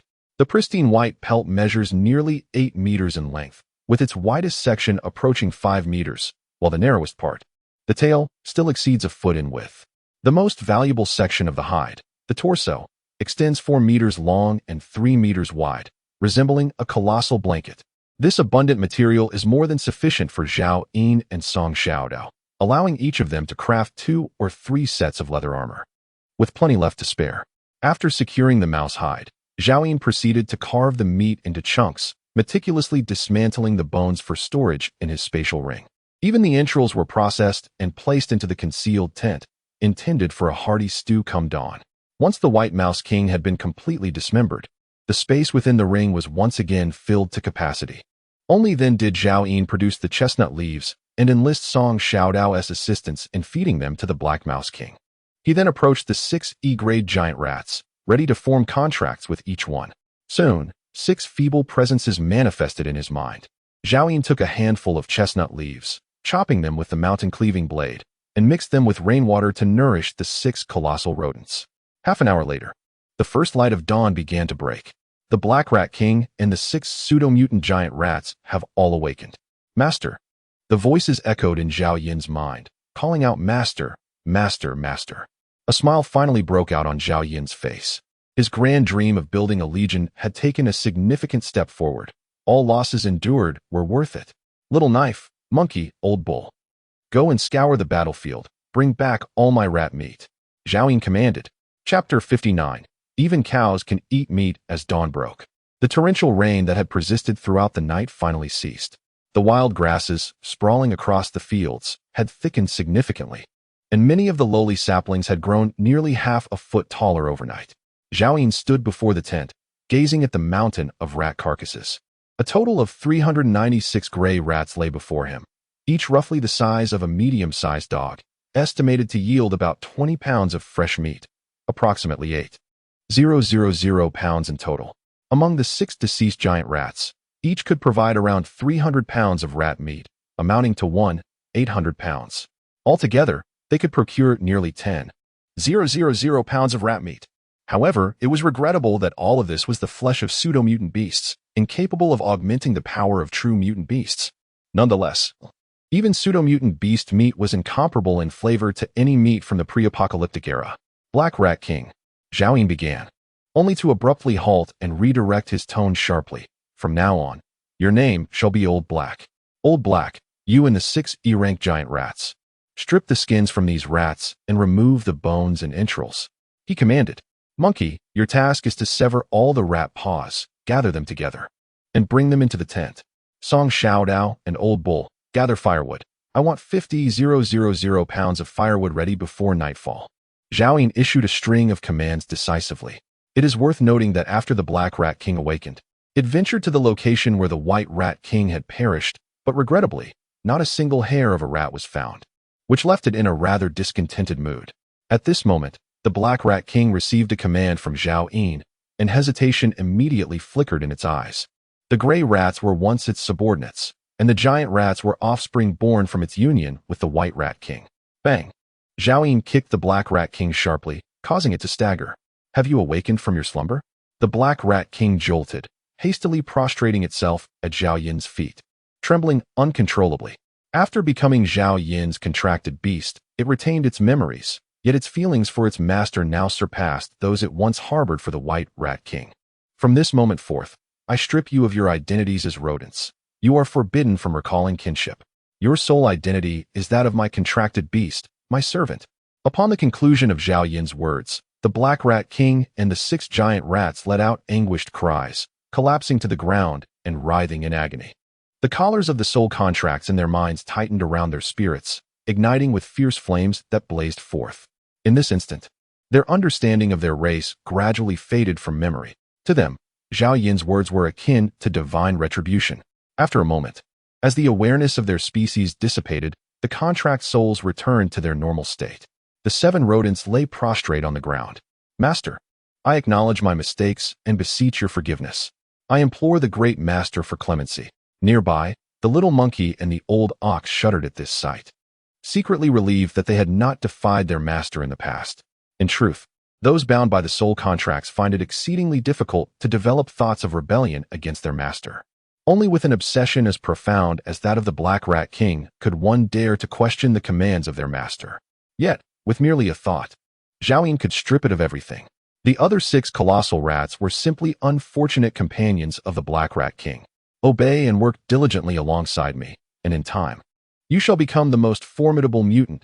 Zhao Yin began to weave grand promises for the Black Rat King, but suddenly caught sight of the little monkey and the old ox nearby, recalling that he had uttered similar words to them in the past. He swiftly altered his words. You will become the mightiest of rats. As a contracted beast, the Black Rat King harbored no doubts about its master's words and was instantly filled with excitement. Master, Old Black will work hard. I shall go and procure rat meat right away. Zhao Yin nodded in satisfaction. Go forth. The Black Rat King and its 6 colossal companions possessed remarkably sharp claws, and within mere moments, they had eviscerated a gray rat, extracting its entrails and swiftly exposing its skeletal structure. Finally, they stripped away the hide, yielding a complete set of rat meat. Even the gray rat's sharp claws were effortlessly torn off and cast aside without requiring the little monkey's intervention. Their skill was far beyond what Zhao Yin had previously exhibited. Observing this, Zhao Yin felt completely at ease and commanded the little monkey to accompany the old ox and Song Xiaodao to gather firewood. Returning to his tent, Zhao Yin kept himself occupied by igniting the wood and setting up a hanging pot. He then chopped the entrails of the White Rat King into pieces, adding them to the pot along with water and salt. Often, the finest ingredients require the simplest methods of preparation. Soon, an enticing aroma of meat wafted through the air. Outside the tent, dawn had begun to break, and the damp earth was starting to show signs of dryness. Many craters had been filled with mud washed away by the rain, rendering the world still desolate, yet considerably more even. At the very least, it no longer appeared riddled with holes. Song Xiaodao returned, bouncing with delight, followed by the transformed little monkey and the old ox, both of whom were dragging several thousand pounds of freshly cut timber. What is that delightful scent? Song Xiaodao inhaled deeply. Zhao Yin had not concealed the tent, allowing the fragrance to permeate the surroundings. Chirp, chirp. The little monkey swallowed hard and pointed toward the tent, prompting Song Xiaodao to dash toward it, with the little monkey hastily dropping the wood to follow suit. Only the old ox remained indifferent, however, contemplating. It realized that no one was there to assist in loading the firewood onto its back. Thus, it decided to shake off the timber it carried and followed into the concealed tent. At that moment, Zhao Yin was wielding a machete, fashioning a large wooden stump into a small table. Beside him, a hefty iron basin, typically used for bathing Song Xiaodao, was filled to the brim with a rich stew of offal, while a pot still simmered, bubbling with steam. What is that? Song Xiaodao's eyes widened in awe, as she gulped down her saliva. How much firewood did you gather? Zhao Yin inquired. Approximately 3,000 to 4,000 pounds, replied Song Xiaodao. Let us enjoy the offal stew first, Zhao Yin suggested. Zhao Yin gently placed the meticulously carved dining table beside the fire, arranging 2 sets of bowls and chopsticks along with 2 wash basins. I shall serve the rice. Song Xiaodao quickly seized the wooden spoon from the iron basin, filling a large bowl which she set before Zhao Yin, followed by serving generous portions for the old cow and the little monkey. Finally, she prepared a substantial bowl for herself. The wooden spoon, freshly crafted by Zhao Yin, bore a rough texture. Let us commence our meal, Zhao Yin announced. Previously, he had not been so particular, but perhaps due to the dream he had the night before, his perspective had undergone a subtle transformation. Song Xiaodao and the little monkey stepped forward, promptly lifting their bowls and devouring the food voraciously. It had been far too long since they had tasted fresh meat. Zhao Yin, too, felt an overwhelming desire to savor every morsel. Suddenly, he noticed the old cow still standing there and recalled that it was an herbivore. Old cow, perhaps it's time to embrace a carnivorous diet, Zhao Yin remarked casually. The old cow appeared bewildered at the thought of consuming meat. Yet, it dared not defy Zhao Yin's command, slowly ambulating over to take a sip of the mixed broth. In the next moment, the cow instinctively felt the urge to retch, but then its eyes widened in astonishment. Zhao Yin chuckled softly. Who said herbivores cannot eat meat? Before the apocalypse, many unscrupulous farmers fed their cattle and sheep with food waste. They merely lacked the adaptability. Moreover, as a mutated creature, your digestive system far surpasses that of ordinary cattle and sheep. This is your finest nourishment. Understood, master. The old cow seemed to finally grasp something. Eat. Zhao Yin gestured. Soon, the old cow began to devour the food voraciously, just like the little monkey. Seeing this, Song Xiaodao hurriedly competed with the 2 beasts for food, but unfortunately, she was still too slow, and the large iron pot of mixed soup quickly ran low. She only managed to snatch 2 bowls. Zhao Yin, they are bullying me. Song Xiaodao pointed at the 2 beasts, expressing her dissatisfaction. This girl was once again guarding her food. In truth, Zhao Yin was merely eating to a moderate fullness. The 2 mutated beasts had an insatiable appetite. He added more firewood to the blaze and handed the mountain-cutting knife to Song Xiaodao, saying, "If you wish to eat, you must cook for yourself. The ingredients are right there." After processing the entrails of the Rat King, which weighed around 200 to 300 pounds, Zhao Yin had only cooked less than 30 pounds previously. Since the spatial ring could not accommodate any more, he planned to consume everything over the next few days. Song Xiaodao directly placed the large iron pot over the fire, added water, and then chopped nearly 30 pounds of entrails, creating over 100 pounds of mixed soup. Zhao Yin added salt, and the 2 of them, along with the beasts, began to eat once more. Before long, both Zhao Yin and Song Xiaodao could no longer eat, while the 2 beasts continued ravenously. Until the mixed soup was entirely consumed, the little monkey still looked at Zhao Yin with lingering desire. "All right, let us take a break and then get to work. We shall continue eating tonight. Even though we are now prosperous, we do not have a mind. Where could they continue to indulge?"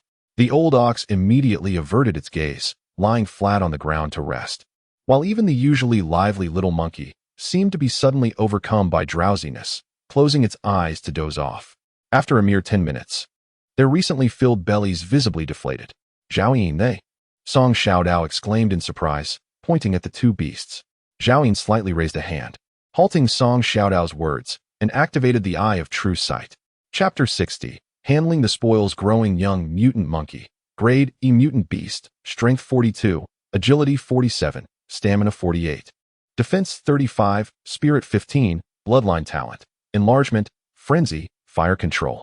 Adult Water Buffalo. Grade E Mutant Beast. Strength 45, Agility 44, Stamina 50, Defense 66, Spirit 8. Bloodline Talent.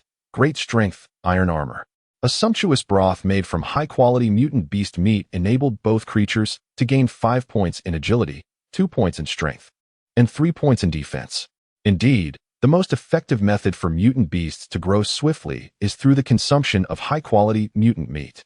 If the entire body of the Rat King were to be consumed in the future, it would likely be sufficient to elevate their grade E potential to its zenith. Zhao Yin then employed his true sight to observe Song Xiaodao. Her attributes remained unchanged. Everything was still as it had been in the previous life. Human consumption of mutant beast meat does not lead to rapid attribute enhancement. Half an hour later, both beasts awakened. "Let us commence our tasks," Zhao Yin instructed. He promptly rose to follow Song Xiaodao to continue gathering firewood, leaving Zhao Yin alone within the tent. Suddenly, he recalled that he had a can of beef. Thus, Zhao Yin retrieved it. With meat no longer in short supply, there was no longer a need to keep this can of beef. After opening and consuming it, he checked his attributes and found that his strength had indeed increased by a point. Subsequently, Zhao Yin tidied up the utensils and took out the rat skin from the White Rat King, cutting it into pieces to hang inside the tent to air dry, preparing to craft leather armor afterward. In the span of a single morning, the corpses of 400 gray mice and 6 colossal rats were meticulously disposed of by a handful of mice. Lao He entered the concealed tent and communicated silently. "Master, the task is complete." Zhao Yin responded with a brief acknowledgement, engrossed in the process of skinning a mouse. Upon closer inspection, Lao He realized that what Zhao Yin held was, in fact, the skin of his own wife. Momentarily taken aback, he felt little emotional upheaval. The once cherished obsession had been thoroughly stripped away by Zhao Yin. "Take me to see," Zhao Yin instructed, stepping out of the concealed tent. A veritable mountain of nearly 10,000 pounds of rat meat lay before him, resting atop banana leaves that had been washed clean by rainwater. Adjacent to it was an even larger heap of rat bones, accompanied by a collection of rat skins and claws. "Master, the flesh, hides, and claws of the 6 colossal rats are all here." Lao He gestured for Zhao Yin to navigate through the mound of rat meat. Behind it lay a pile of disassembled remains of the E-class colossal rats. "Well done," Zhao Yin praised, retrieving 30 chestnuts from his spatial ring and tossing them to Lao He, saying, "Share these with them." Lao He was immediately filled with exhilaration. Since the apocalypse, food had become a rare commodity. Even as the Rat King, the offerings he typically received were mostly comprised of zombie flesh and corpse crystals. It had been ages since he had tasted such delicacies. He cradled a chestnut, devouring it whole, skin and all, savoring the experience with squinted eyes.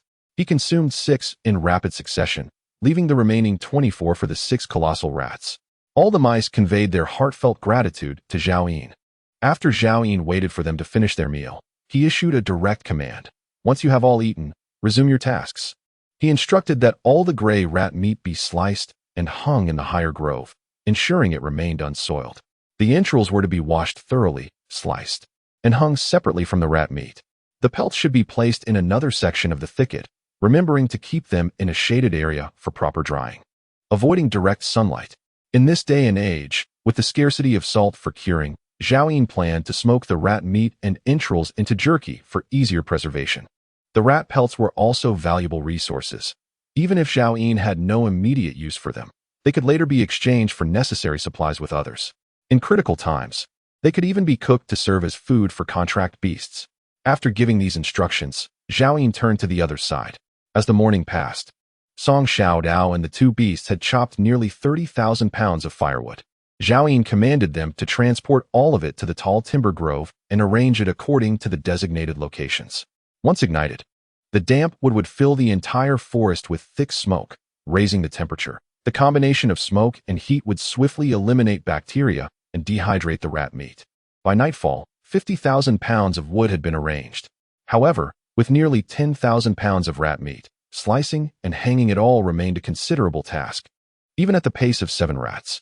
According to Zhao Yin's specifications, each gray rat's flesh was to be cut into hundreds of pieces. Moreover, the method of hanging the meat posed its own challenges, requiring the climber to sever slender branches first, then thread the pieces of rat meat onto the broken twigs. Having failed to complete his tasks by the afternoon, Zhao Yin resolved to work through the night. That evening, he found himself alone in the tent, having dispatched Song Xiaodao to assist with the preparation of rat meat. Upon rising the following morning, he was greeted by the sight of thick smoke rising from the direction of Jialinzi, where a fire had been ignited. To prevent the flames from spreading uncontrollably and engulfing the entire forest, Zhao Yin summoned Old Hay and the 6 giant rats, instructing them to keep watch over the fire. Should the forest burn and ruin my jerky, I shall use your flesh to compensate, he warned. The 7 large rats trembled at his words and swiftly scurried into the woods. The process of curing the jerky was a laborious one, and as Zhao Yin gazed upon the pile of rat bones, he noted that remnants of meat, tendons, marrow, and cartilage still clung to them. It was impossible to consume every last bit before spoilage set in. However, if they were to be smoked like jerky, the dehydrated bones would offer little to gnaw on. Though he was no longer in want of food, it would be unthinkable to let it go to waste, especially in a world where many suffered from hunger. Thus, Zhao Yin called upon Song Xiaodao, Little Monkey, and Old Nio, directing them to transport all the bones to the high woods for smoking. By the 3rd morning, the rat hides had dried in the shade, and the jerky was nearly complete. Zhao Yin instructed all his contracted beasts to gather the rat hides and meat, while he and Song Xiaodao remained in the tent. There, he removed the hide of the white rat king, skillfully cutting out 2 sets of armor components, one larger and one smaller. He then sliced off a small piece from the tail hide, fashioning it into leather thread. Song Xiaodao pierced the leather armor components with the claws of the Mouse King, creating a series of small holes, and then threaded them together with leather strips, tightening and securing them, thus crafting a complete set of leather armor. Although it appeared somewhat rudimentary, its defensive capability undoubtedly surpassed that of typical D-level protective gear. After completing 2 sets of leather armor, only a third of the Mouse King's hide remained. Zhao Yin contemplated for a moment and summoned the little monkey, instructing it to activate its dual abilities, so he could tailor a massive set of leather armor for it as well. In the end, only scraps of the Mouse King's hide were left. Zhao Yin decided to have Song Xiaodao stitch them together and fashioned a large pocket on the little monkey's leather armor, creating a backpack for Song Xiaodao. This would greatly facilitate their collection of corpse crystals and star crystals, as well as ease the transportation of supplies during battles. Next, he extracted all the claws of the Mouse King and, after some examination, discovered that although the 2 hind claws were quite sturdy, they lacked sharpness and he had yet to devise a use for them. However, the 2 foreclaws were undoubtedly formidable weapons. Each of the 8 claw blades measured 2 feet in length, glinting ominously like 8 short swords. Zhao Yin directly dismantled the 8 claw blades from the 2 foreclaws, distributing one to both Song Xiaodao and the little monkey as their future melee weapons. He then retrieved 2 segments of the Mouse King's foreleg bones and affixed them to the other 2 claw blades, transforming them into long swords, which he also allocated one each to the little monkey and Song Xiaodao. The Wolf Fang Club and the Chip Tang knife were promptly confiscated. Immediately afterward, Zhao Yin crafted 2 long blades for himself as a reserve, while the remaining 2 Rat King claws were repurposed as short daggers. All right, everyone, let us assist in collecting the rat meat. Zhao Yin gestured with his hand. The little monkey, having shrunk his form, carefully removed his newly acquired leather armor, treating it like a treasure, and meticulously bundled it with a leather cord to secure it on his back. The short Rat King claw was tucked into his belt, and he held the long Rat King claw in his hand. With a lively spring in his step, he followed Song Xiaodao out. After a busy morning, Zhao Yin was just about to take a rest when suddenly Song Xiaodao returned, exclaiming, Zhao Yin, Old He and the others have captured a few thieves. Chapter 61 Interrogation. Who dares to pilfer my possessions, be it man or beast? Zhao Yin inquired. There are several individuals. Song Xiaodao responded. Zhao Yin swiftly retracted the claw of the Mouse King and followed Song Xiaodao out of the concealed tent. In the distance, he beheld 3 men crouched by the towering trees, their hands clasped atop their heads, encircled by a pack of contracted beasts, all trembling in fear. Zhao Yin approached them with deliberate steps. Master, they just consumed a substantial amount of jerky and were preparing to pack more to take with them. Old Nyo communicated telepathically upon Zhao Yin's arrival. With a swift kick, Zhao Yin sent one man sprawling to the ground, followed by a resounding slap to his face. Damn it! The very horde of mice I fought fiercely to eliminate was not meant for your gluttonous consumption. Zhao Yin scolded vehemently. In his 2 lifetimes, his greatest disdain, apart from the mundane existence and meddlesome relatives, was reserved for thieves. The man, clutching his swollen, bruised cheek, looked up at Zhao Yin, and upon realizing he was human, his terror abated slightly. I apologize, brother. We truly had no idea the jerky belonged to you. No idea? And that grants you the liberty to feast indiscriminately? Does meat simply grow on trees? Zhao Yin retorted as he delivered another kick. Crack. Several of the man's ribs shattered under the impact. Speak. How did you come to be here? Zhao Yin barked. His ferocity was not a fade, but rather a habit cultivated over 7 years in his previous life. In the apocalyptic world, humanity can sometimes be more terrifying than the majority of the undead. Dried meat crafted from nearly 10,000 pounds of fresh flesh is sufficient to incite any individual or faction to resort to unscrupulous means. We reside in a cave situated a kilometer away. Earlier, our leader noticed thick smoke rising from this location and instructed us to investigate. Please, do not harm me. We did not intend to steal. We were simply famished, the man uttered, suppressing his agony. Are there others? Zhao Yin inquired. There are. A few more. The man seemed reluctant to divulge the full truth. How many more? Zhao Yin bent down, seizing the man's ear and applying slight pressure, causing it to tear, eliciting a scream of anguish. Please, do not strike me. I beg you, elder. I will tell you everything. Zhao Yin released his grip and instructed Song Xiaodao. Take the other 2 away and interrogate them separately. Whoever provides false information shall be turned into jerky for the rats. The 3 men glanced back at the imposing figures of the old black dogs, trembling even more violently. After Song Xiaodao enlisted the help of the little monkey to escort the 2 men away, Zhao Yin settled onto a stone, extracted a cigarette, ignited it, and inhaled deeply. Speak. The man, now devoid of any pretense, divulged everything. Before the cataclysm, they were employees of a lending company, and on the day the world fell apart, they were engaged in a team-building retreat at Dawei Mountain. During the meteor shower, the hotel where they resided happened to be in close proximity to a natural cave. Ultimately, a significant portion of the company perished, leaving only 45 young souls who managed to flee and seek refuge within the cave. Inside, there was a small pond teeming with ornamental fish, allowing this group of youths to survive.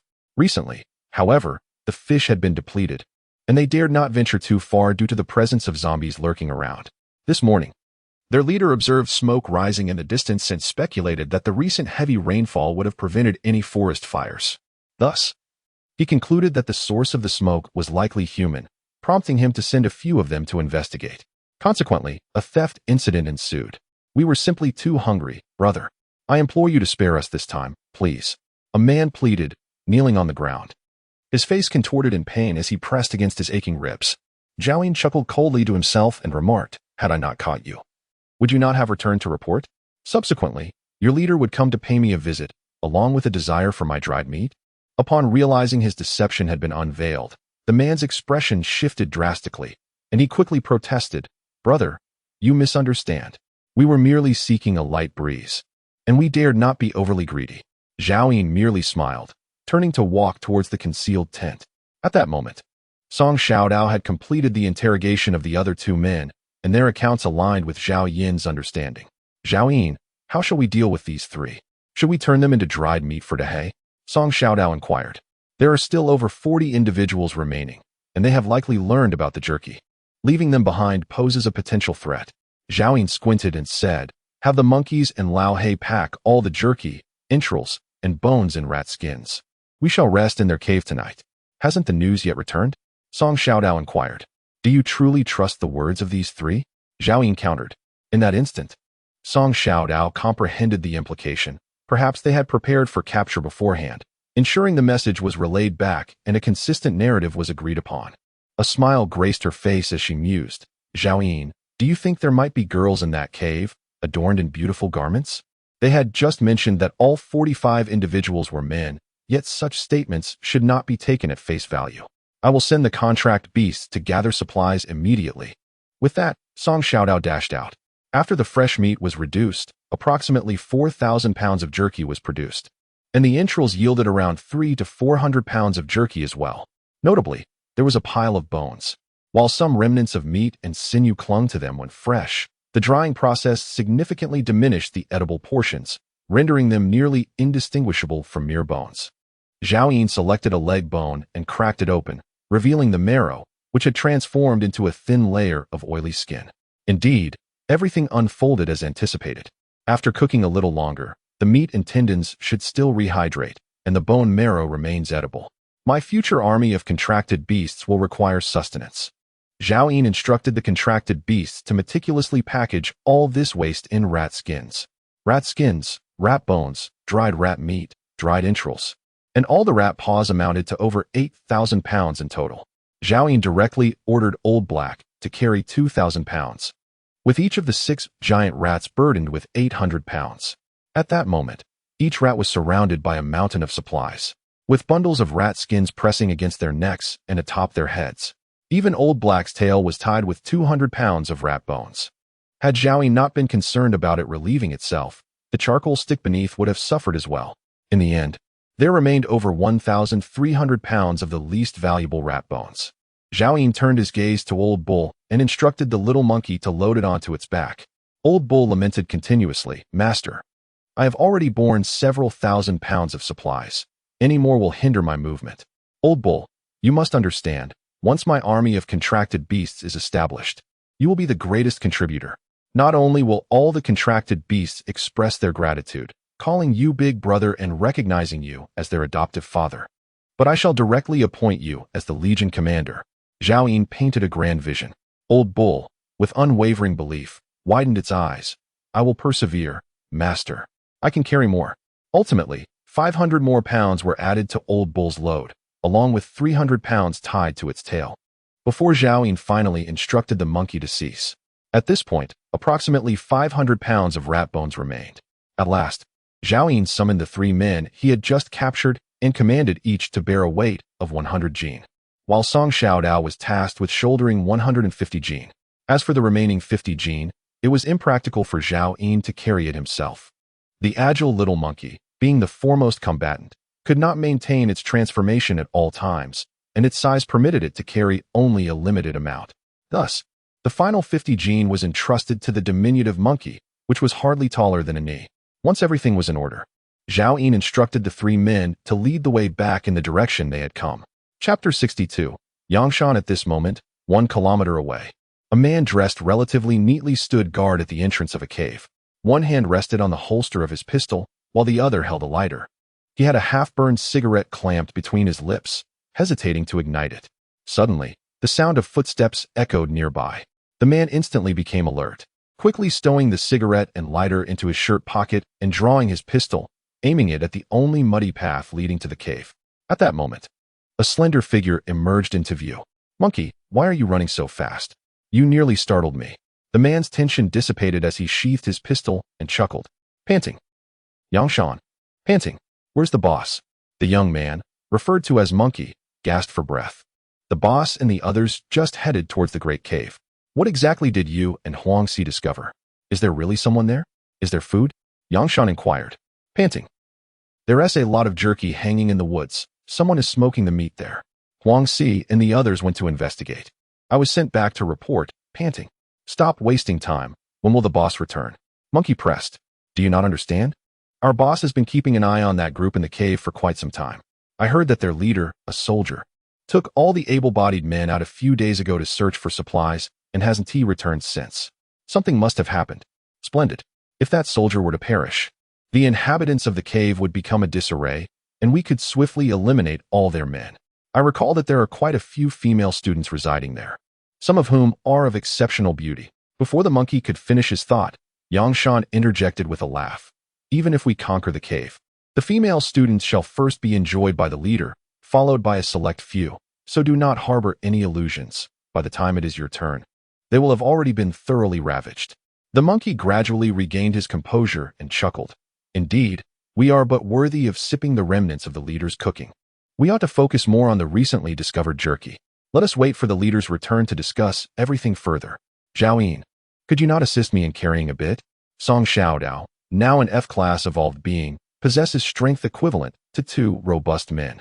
Yet, at this moment, she pouted, feigning difficulty. "If I were to assist you, I would also have to help old Nio and the others. How could I be partial? Would I not be crushed under the weight?"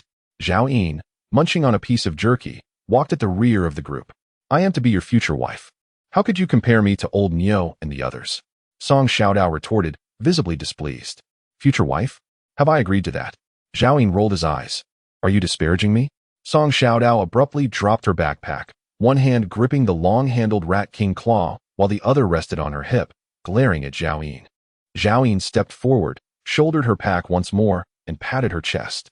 "You see, even a man would find such a burden taxing." Song Xiaodao's delicate face flushed instantly, and she bit her small teeth. "Zhao Yin, once I become stronger in the future, I will surely beat you until your backside blooms." Zhao Yin, indifferent to the increasingly audacious girl before him, quickened his pace to the front of the line.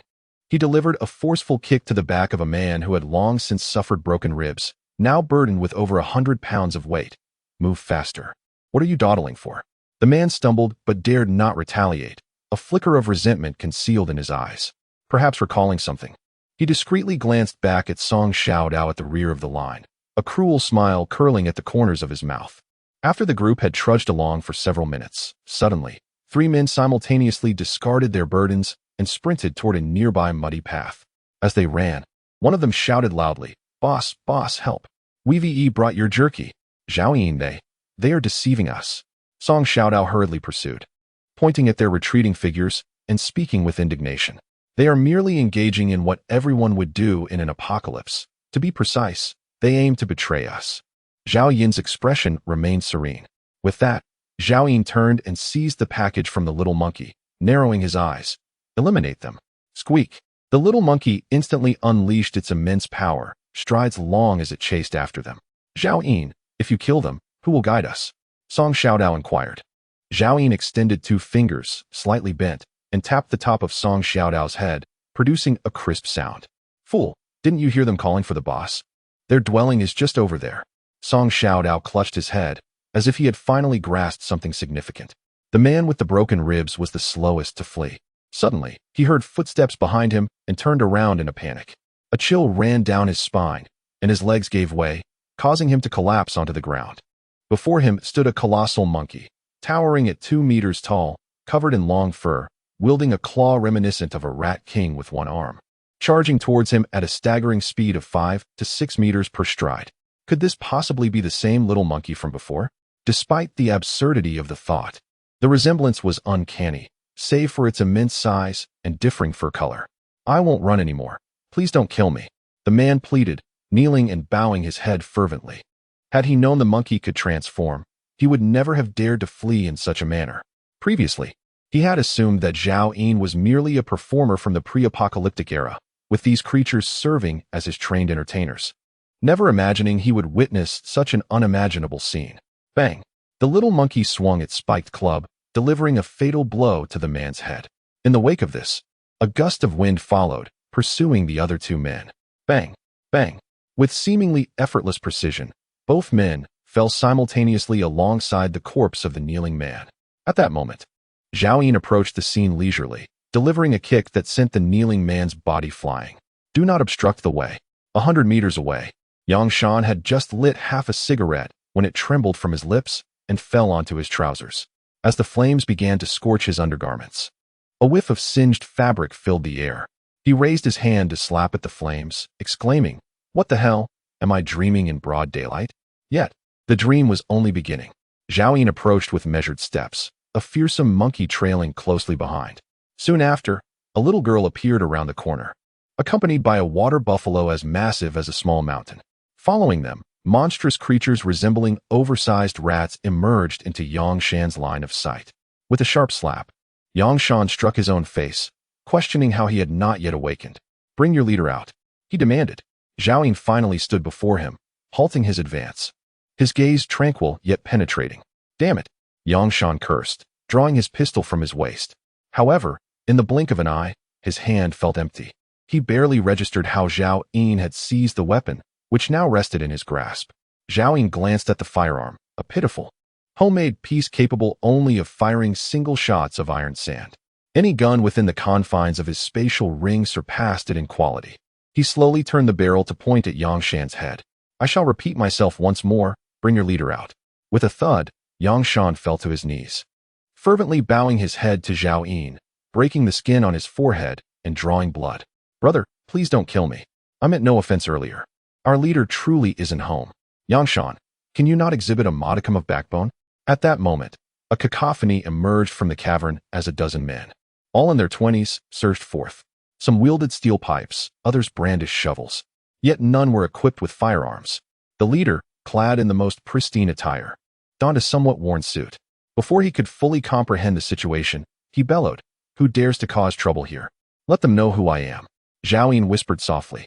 Upon finishing his words, he procured a cigarette, placed it between his lips, and ignited it with a lighter. Song Xiaodao set down her bundle and, alongside the little monkey, charged toward the opposing crowd.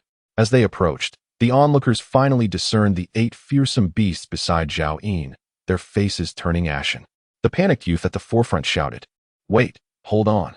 In the next instant, the little monkey plunged into the throng, sending the leading youth flying with a single swipe. It refrained from using its wolf fawn club, rampaging through the crowd, and in the blink of an eye, a substantial number lay dead, some with crushed chests, others with their bodies mangled. Ultimately, only 5 individuals remained. Sensing Zhao Yin's intent, the little monkey ceased its lethal onslaught, delivering blows that resulted in severed limbs. By the time Song Xiaodao reached them, all had collapsed to the ground. Pouting in dissatisfaction, she remarked, "I came out here, and not a single one was left for me." The little monkey, shrinking in size, sheepishly scratched its head and emitted a few chirps. Zhao Yin, with a cigarette dangling from his lips, forcefully yanked Yangshan up from his knees. "You ought to know what I wish to hear." Yangshan's trousers were soaked, a pale yellow liquid dripping down the fabric, his body trembling like a leaf in the wind. "BB brother, which faction do you belong to? How many factions could there possibly be?" Zhao Yin was momentarily taken aback. However, as Yangshan elaborated, clarity dawned upon him. Chapter 63. The Great Cavern. In the vicinity of this cavern, several smaller caves exist, where survivors sought refuge after the apocalypse. Following the cessation of the meteor shower, a group led by Yangshan ruthlessly eliminated the men residing within these caves in their quest for supplies, while the women were captured and subjected to torment.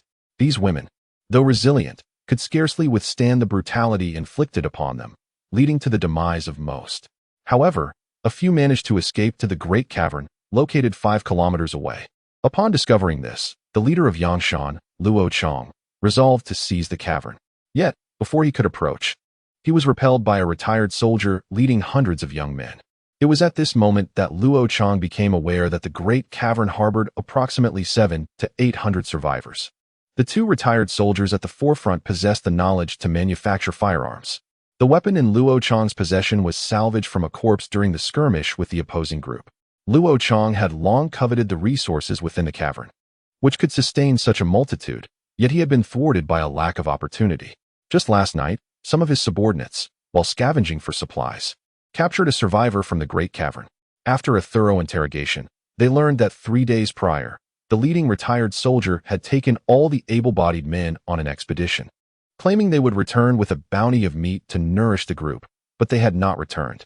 This morning, as Luo Chang prepared to lead his men to the Great Cavern, he noticed smoke rising from the forest where Zhao Yin was located and instructed a few of his men, including Monkey, to investigate.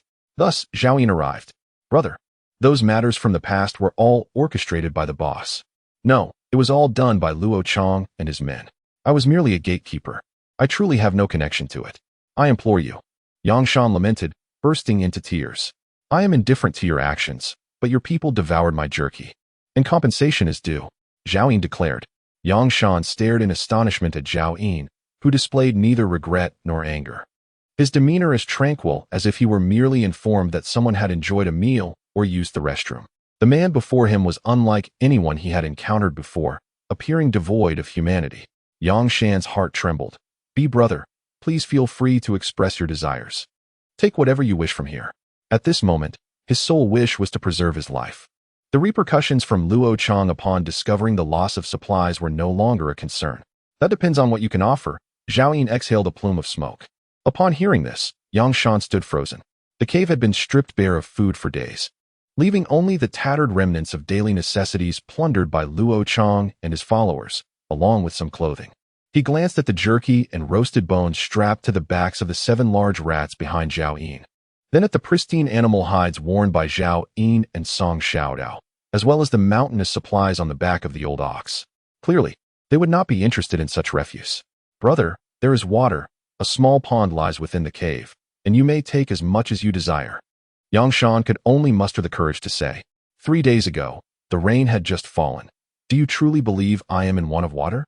Zhao Yin, finally losing his patience, proclaimed loudly, "Whoever can present me with satisfactory supplies shall live to see another day." Among the fallen, the few who had survived the onslaught of the little monkey were initially wailing in despair, but upon hearing his words, an eerie silence enveloped them. "Brother, spare us. There are still plenty of garments in the cave." One pleaded, "Brother, I know Luo Chang has 2 fish hidden away. Though somewhat spoiled, they are still edible." Another chimed in, "Brother, there are 2 taels of salt and half a barrel of vegetable oil in the kitchen." They all spoke in haste, akin to participants in a rapid-fire quiz, yet none of their offerings seemed to catch Zhao Yin's interest. Zhao Yin turned to Song Xiaodao and declared, "These individuals hold no value. Eliminate them." Understanding his intent, Song Xiaodao approached the remaining few with the Mouse King's claw in hand, and with a swift motion, she severed a head from its body. The sharpness of the Mouse King's claw was such that it outperformed an ordinary blade in slicing through flesh. Instantly, Song Xiaodao's eyes sparkled with joy, feeling it was far superior to that wretched Tang sword. Without delay, she continued her grim task, swiftly dismembering several individuals. Zhao Yin observed with satisfaction, pleased to see the child had matured. She had become remarkably efficient in her lethal endeavors. Finally, Song Xiaodao approached Yang Shan and remarked to Zhao Yin, "Please step aside. I am about to splatter you with blood." Zhao Yin took a step back, shaking off the dust from his pristine white mouse fur. Though it was destined to be soiled eventually, he appreciated that new garments could remain clean for at least a day. "Wait, I've remembered something else," Yang Shan suddenly exclaimed. The claw of Song Xiaodao's Mouse King had already descended, and in the blink of an eye, Zhao Yin seized her slender wrist. Coldly addressing Yang Shan, "You would do well not to deceive me." Yang Shan felt as though he had locked eyes with the Grim Reaper. This group comprised grotesque beasts, twisted little girls, and the man before him was the leader of these aberrations, the old pervert. Anxiety churned within him, uncertain whether the item in question would even pique the other's interest. "Brother, please follow me," he stammered, rising to his feet and trembling as he stepped through the steaming blood, making his way into the cave. Zhao Yin did not follow but instructed Song Xiaodao, "You and the little monkey go inside." Song Xiaodao rolled her eyes, as an E-level evolver. She could effortlessly annihilate everyone present. Was such caution truly necessary? Zhao Yin stood still, observing as Song Xiaodao and the little monkey ventured into the cave. The cigarette in his hand had dwindled to a mere stub, which he discarded, extinguishing it beneath his shoe. Soon, Yangshan emerged, cradling a tattered cloth bundle, with the little monkey and Song Xiaodao closely trailing behind him. "Brother, here is the item." Yangshan forced a smile as he extended the bundle to Zhao Yin. "Open it," Zhao Yin instructed in a hushed tone. Yangshan promptly understood. The other party was wary of a trap, and he hastily placed the bundle on the ground, peeling it open layer by layer. As layers upon layers were peeled away, the packages diminished in size to that of a human head, until only one remained, no larger than a walnut, enveloped in a layer of tissue paper. Zhao Yin gradually furrowed his brow, while Yangshan's legs began to tremble. Ultimately, he hesitated to unwrap the tissue paper, saying, "Brother, this is the only thing I can present." "Open it," Zhao Yin urged. Yangshan could only brace himself and unveil the tissue, revealing a blood-red crystal glistening in the sunlight. Zhao Yin's gaze sharpened. A star crystal. This was what I had discovered in front of the cave during the meteor shower, nestled among the fallen meteors. Fearing Zhao Yin's disbelief, Yangshan earnestly asserted, "I witnessed it fall from the sky with my own eyes. It is certainly not a mere artifact." "Are you unaware of what this is?" Zhao Yin inquired, directly grasping the star crystal in his hand. "Brother, although I am uncertain of its purpose," Luo Chang insisted, "it is an extraordinary treasure, possibly linked to the apocalypse." Yangshan fervently expressed. Zhao Yin nodded slightly upon hearing this. They remained oblivious to the secret of the star crystal. After a moment's contemplation, Zhao Yin asked, "Do you know where that cave is?" "The one belonging to Luo Chang, who, at the onset of the apocalypse, commanded a group of people and acted with ruthless cunning. Zhao Yin would not feel at ease until he was eliminated." Yangshan promptly nodded. "Yes, brother. If you wish to go, I will guide you. Lead the way." Zhao Yin led his team directly towards the vast cavern. Along the way, he crushed the star crystal, producing a bottle of iced red tea. Had he been able to provide the little monkey with a bottle of this attribute-enhancing beverage while dealing with the rodent horde 2 days prior, he might have secured a contract with a white rat king. Alas, time cannot be reversed. At that moment, 5 kilometers away, outside a massive natural cave, SSS was perched atop a stone wall, addressing a group of 30 armed men below. "Boss Luo, the last time you begged on your knees, our Captain Wang spared you. What gives you the audacity to return and seek your demise now?" Chapter 64. The farmer and the snake. Luo Chang stood at an imposing height of nearly 6 feet 3 inches, a striking contrast to the gaunt men surrounding him. At that moment, he positioned himself in the midst of the crowd and proclaimed with a grin, "Thank you, Brother Xia. I have come specifically to express my gratitude to Captain Wang for sparing my life last time." "Where is Captain Wang? Why does he not come forth to greet me?" "He has no time to see you, so be on your way. Otherwise, even though Captain Wang possesses a good temper, should you provoke him, I fear you. Big Brother Luo may find it impossible to leave this time." "Huh." Luo Chang erupted into hearty laughter, and the throng of onlookers joined him in raucous mirth. At that moment, confidence surged within Luo Chang, and with a wave of his hand, 2 of his subordinates promptly brought forth a man in his 50s, who was bound and bloodied, to the forefront of the gathering. "Brother Xia, is this your man? He Jinping? Pray tell, how did you find yourself in their clutches?" The countenance of Xia Leshan shifted dramatically. "Vice Captain Xia, I had no desire to betray the cave, but they beat me mercilessly. I simply could not endure it." He Jinping's body was a canvas of bruises, both arms hanging limply at his sides. In that instant, Xia Leshan comprehended that the truth regarding Captain Wang and the disappearance of all the able-bodied men could no longer be concealed. "Luo Chang, even without that group of able-bodied men, there remain 500 to 600 individuals within the cave. You possess merely 30 subordinates. Do you truly believe you can seize the cave?" Xia Leshan admonished. "Heh, 500 to 600 individuals?" Luo Chang laughed nonchalantly, remarking, "With 500 or 600 women, children, and the elderly now bereft of their guiding spirit, it is only natural for them to be filled with trepidation. I fear they have lost their trust in you." Xia Leshan fell into silence, for Luo Chang had struck at the very heart of his concerns. Ever since Captain Wang and his group of able-bodied men had gone missing, dissenting voices had begun to arise within the cavern, casting doubt upon both his and Captain Wang's capabilities. "Even if you still possess some charisma, That group of delicate women and children has been coddled by you and Captain Wang to such an extent that they remain blissfully ignorant of the perils of this apocalypse. A collection of elderly folks who once enjoyed yielding their seats on public transport, a throng of female students adored by men, and a number of infants still reliant on milk. How many among them would dare to take up arms? By the time Luo Chang finished speaking, Xie Jinshan's complexion had turned ashen. Brother Xie, consider this. Open the doors and allow us entry.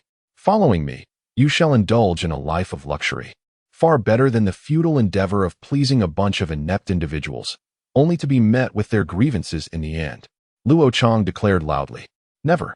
Xie Leshan retorted, his eyes glistening with fury. Unless I am dead. He had once been a soldier, having served alongside Captain Wang in the same unit. After their discharge, due to their shared hometown, they decided to venture into the pharmaceutical business together. This year, their company had turned a profit, and Xie Leshan, along with Captain Wang and several senior executives, had come to the Daiwushan Mountains for a team-building retreat. Little did they expect to encounter that meteor shower, after which the world transformed entirely. On that fateful day, he and team leader Wang, accompanied by their group, sought refuge in a cavern, which had already become a sanctuary for hundreds of displaced individuals. Many bore injuries of varying severity. Fortunately, Xie Jinshan's team was well equipped with medical supplies. And embodying the soldier's spirit of protecting the populace, he and team leader Wang deliberated and resolved that saving lives was paramount. The meteor shower persisted for a month, and in the prolonged proximity of countless strangers, numerous issues inevitably arose, prompting the assembly to elect a leader. Due to the humanitarian efforts of Xie Jinshan and team leader Wang, they garnered considerable support and were naturally chosen as the leaders within the cave. After the meteor shower subsided, additional groups of survivors sought refuge in the cavern. From their accounts, they learned of a gang of loan sharks residing in a cave 5 kilometers away, led by a man named Luo Chang. This gang, notorious for their ruthless plundering of resources, had taken many lives. Upon receiving this alarming news, team leader Wang and Xie Jinshan promptly convened all able-bodied men to form a protective militia for the cavern, with Wang as the captain and Xie as the vice-captain. Xie Jinshan, adept at weapon crafting, fortuitously discovered materials for gunpowder within the cavern. Seizing the opportunity, he melted iron to fashion a rudimentary single-shot pistol. Soon thereafter, Luo Chang and his band approached, only to be repelled with great force, further elevating the esteem of Xie Jinshan and team leader Wang within the cavern. 5 days prior, several young men ventured out in search of supplies and returned with a colossal dead rat. They recounted that the creature had still been alive when they first encountered it, albeit wounded by some unknown assailant, and that numerous signs of other rats were evident in the vicinity. Captain Wang ordered his men to boil the flesh of the deceased rodents into several large pots of broth. The others, tasting the flavor of the pseudo-mutated beast meat for the first time, eagerly clamored for more. Unfortunately, the quantity of rat meat was insufficient, allowing each person only a sip of the soup. Consequently, some urged the guard team to capture more rodents, and the calls grew increasingly fervent. Observing the emaciated children within the cave, Wang and Xie Jinshan eventually acquiesced. Xie Jinshan decided to remain in the cave to continue crafting firearms, while all the able-bodied men followed Captain Wang outside. In retrospect, Xie Jinshan considered this a grave mistake. He should have retained some of the young men, then perish. Luo Chang suddenly raised a makeshift iron bow, aiming it at Xie Jinshan, and released the arrow. Xie Jinshan swiftly recoiled, and the arrow embedded itself in the crevice of a stone before him. At that moment, behind Xie Jinshan, over 100 men aged 60 and above had gathered within the enclosing walls. The elderly men displayed expressions of tension. These were the few who could still be deemed capable of combat within the cave. Everyone to the walls, prepare for defense, Xie Jinshan commanded, swiftly drawing his pistol and firing towards Luo Chang. The homemade firearm had an effective range of less than 50 meters, and its barrel was uneven. Coupled with Xie Jinshan's lack of practice over the years, the shot naturally went astray, yet it struck a man beside Luo Chang in the thigh. What the hell? A piercing scream erupted from the man as he collapsed to the ground, clutching his blood-soaked thigh, weeping uncontrollably. Disperse. Fall back, quickly. Luo Chang commanded without a shred of concern for the injured man's fate. Over 30 individuals swiftly scattered within 100 meters, all vigilantly watching the walls, wary of Xie Jinshan's potential ambush. If only I had brought that gun from Yangshan, Luo Chang lamented. Boss, they have firearms. Today's situation is dire. One of his subordinates remarked. Fear not. The materials to manufacture weapons and ammunition in the cave are limited. Most were likely taken by team leader Wang. Xie Jinshan doesn't possess many firearms, so rest assured. Luo Chang replied confidently. In truth, as he had asserted, team leader Wang had mobilized all available resources in the cave for the sake of the rat meat. Over the past few days, Xie Jinshan had only managed to produce a single firearm and gather enough gunpowder for 3 shots. Having already fired once, only 2 opportunities remained. At that moment, cold sweat trickled down his forehead as he glanced back. The elderly men stood idly behind him, none willing to ascend the wall to assist in defense. What are you all doing? Xie Jinshan chided. Xie team leader, it's not that we don't wish to help, but our age makes it difficult. The wall is over 2 meters high, and we cannot climb it. Do you have any spare firearms to lend us? An elderly man with pockmarked skin inquired. All the guns were taken by team leader Wang. There are none left. Xie Jinshan gritted his teeth and exclaimed, if you do not come up, I will be unable to defend alone. Should they charge in, everyone inside the cave will suffer. Yet, everyone remained unmoved. They believed that even if the sky were to collapse, there would be a tall individual to bear the weight. For those of their age to risk their lives against the younger generation was far too perilous. Captain Xie, my legs are not in good shape. I truly cannot ascend. I shall stay here to defend for you. Old Lu, you have just turned 60, in the prime of your vitality. You should go up. Nonsense. I just underwent prostate surgery 6 months ago. My physical condition cannot possibly match yours. A cacophony of voices erupted. For everyone thought that if someone had to meet their demise, it should be someone else first. Their own lives took precedence over anything else. Meanwhile, Zhao Yin's mutated beast squad approached within a kilometer. He listened intently for a moment, unable to suppress a smirk of derision that crept upon his lips. Chapter 65. Faith Zhao Yin, what have you heard? Inquired Song Xiaodao with curiosity. I have heard the sound of a foolish pig, raising a pack of wolves, akin to someone from the past. Zhao Yin sighed. Once a person ascends to a position of power, they become easily blinded by authority, surrounded daily by flattery, making it difficult to discern truth from falsehood. Someone? Is that your friend? Asked Song Xiaodao. Zhao Yin pondered for a moment before nodding. I suppose so. You actually associate with such a fool. Scoffed Song Xiaodao. Humph. Idiot. Zhao Yin frowned and replied. Indeed, quite foolish. Meanwhile, outside the walls, a subordinate inquired, Boss. They have truly turned against each other. What should we do next? The events unfolding within the walls reached the ears of Luo Chang and his companions. With a grin, Luo Chang shouted toward the interior, Listen up, people inside. I have over 300 brothers who will soon arrive, armed with guns and cannons. When that moment comes, the cavern will surely fall, and Xie Jinshan will perish. You will all meet the same fate. The men will be turned into jerky, and the women will be played with before their demise. Upon hearing this, the group inside was instantly filled with dread, many of the elderly trembling uncontrollably. Having lived in a peaceful society for most of their lives and protected by a guard team after the apocalypse, they had never fathomed such a day would come. What? Over 300? This is the end. With cannons, how can we old folks possibly withstand this? It is over, Xie Jinshan. It is all your fault. Had it not been for Captain Wang's injury to Wang Chang, could he have been so ruthless towards us? In an instant, all the elder's ire was directed at Xie Jinshan. His face flushed with anger as he bellowed, Nonsense. Do not listen to him. It is mere bluster. If we unite our efforts, we can still defend the cave as we did last time. Yet, no one heeded his words. The elders continued to hurl their invectives, drowning out Xie Jinshan's voice. At that moment, Luo Chang shouted from outside the wall. Those inside listened, and I could only think of slaying Xie Jinshan alone. Should anyone dare to stand with him in defiance, once the wall is breached, do not blame me, Luo Chang, for being ruthless. I offer you a chance. Whoever can bring me Xie Jinshan's head shall be rewarded with 30 pounds of food and granted entry into my team. Inside the wall, the elders erupted in chatter once more. 30 pounds of food and entry into his team? Captain Wang and the others would not be returning. Even if we managed to fend off this assault, what about next time? How long could we, a band of elders, endure in this apocalypse? Joining Luo Chang's team and following those young ones seemed to be the only path to survival. Xie, you have pushed Luo too hard. It is not merely denying him a chance, but you are also leaving us with none. Zhao Yin had already reached 300 meters away, having heard everything. He chose not to reveal himself immediately, as though he were savoring a splendid performance. Human nature is thus, when faced with a crisis. Many will choose to sacrifice others for their own gain. They distort the truth, display ingratitude, and are capable of committing any act or uttering any words. In their desperation, this group of elders can no longer discern right from wrong. They only wish to envision a more idealistic outcome. Seizing the moment when Xie Jinshan was unprepared, one elder picked up a stone from the ground and struck him violently on the back of the head. Bang! Xie Jinshan felt a darkness envelop him.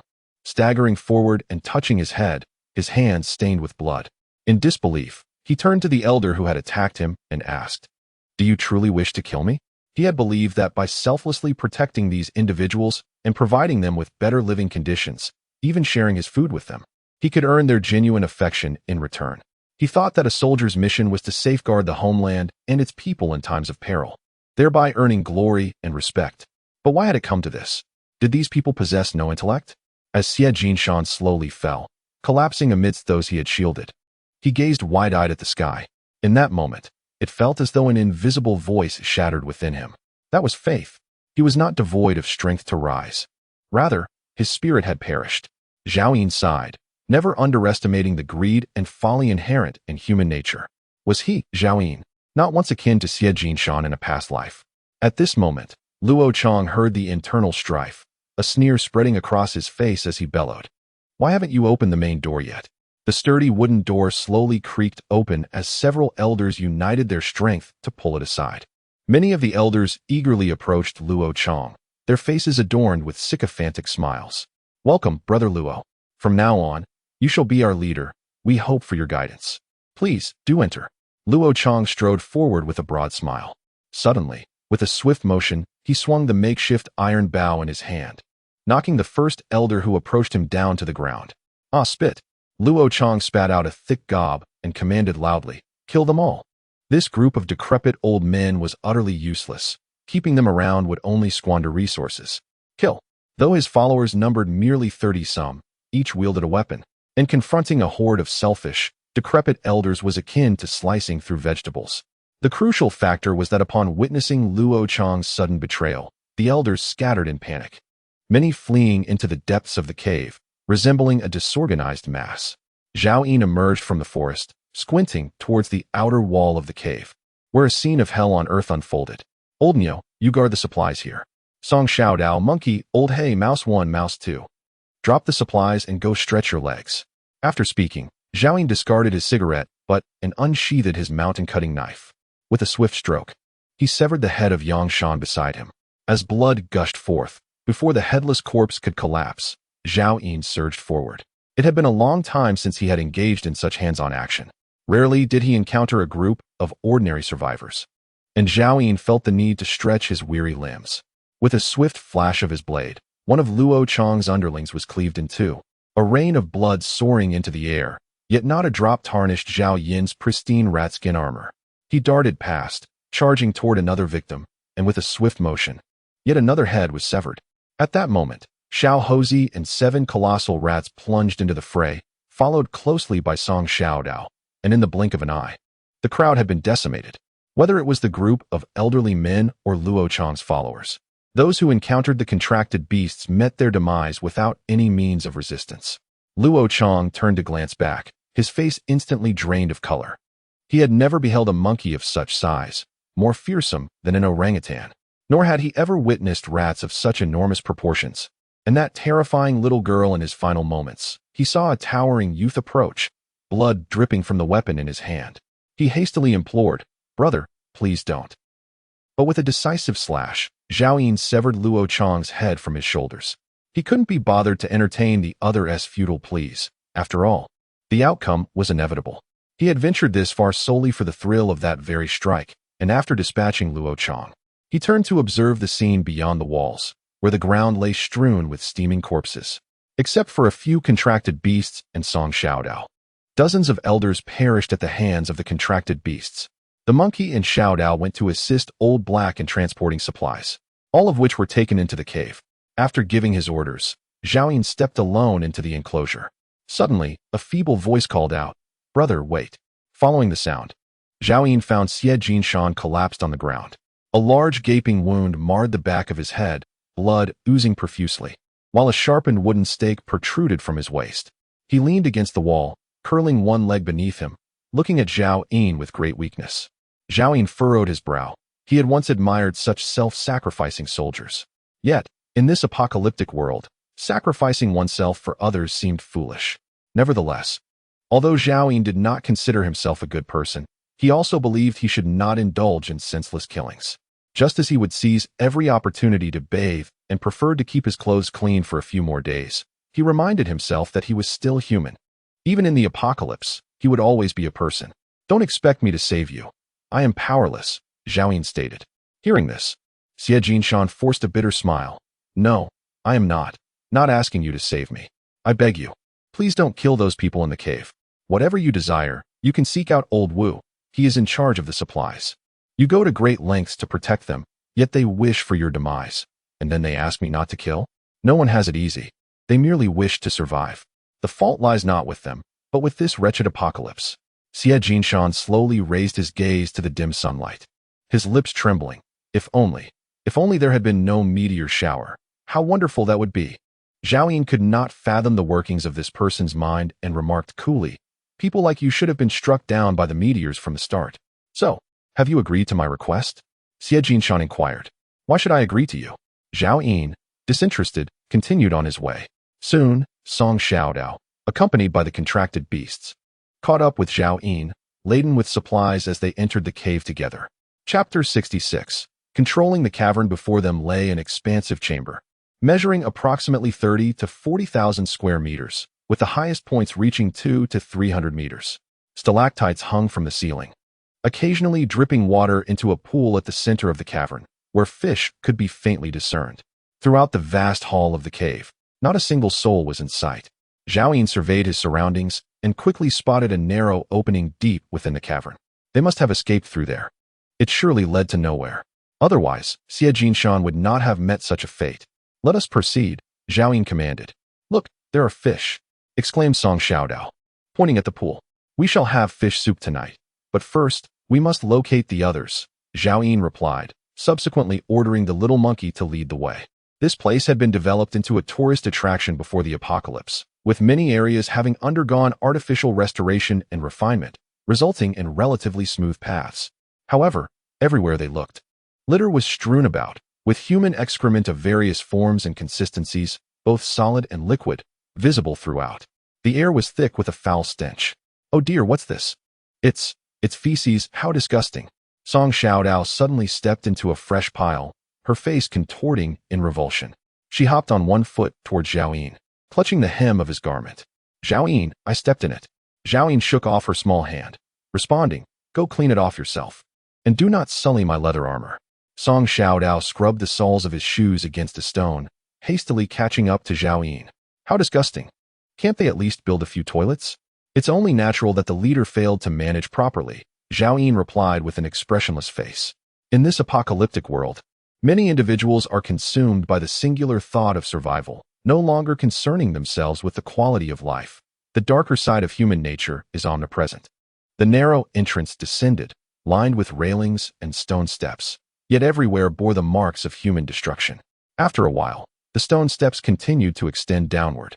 "Are we going to reach the depths of the earth?" Song Xiaodao mused aloud. Zhao Yin shook his head, having never been here in his previous life. He had no way of knowing. Soon, the steep steps gradually leveled off, and the passage widened. Eventually, they arrived at an even larger hall than before, where Zhao Yin finally beheld the crowd. Roughly 500 to 600 individuals, a mix of the elderly, children, and women, all clad in tattered garments. Their faces grimy and unkempt, were huddled together in a corner deep within the cave. Though the cave was not devoid of water, the squalid conditions led most of these individuals to neglect even the simplest hygiene, their faces often unwashed. Even the most beauty-conscious women from before the apocalypse appeared so filthy that their features were barely discernible. In truth, there was another reason. In the harsh realities of the apocalypse, beauty could be a liability. Sometimes, being unattractive offered a measure of protection.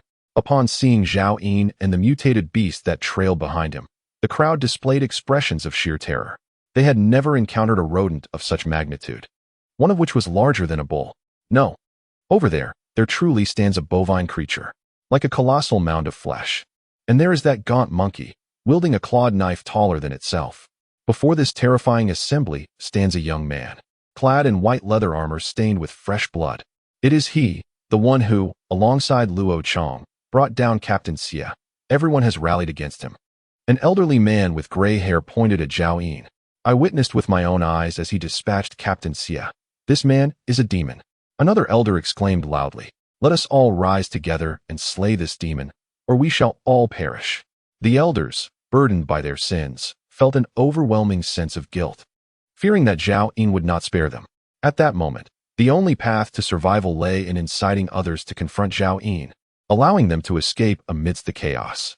Thus, the elders had already begun their incitement before Zhao Yin's arrival. Bang!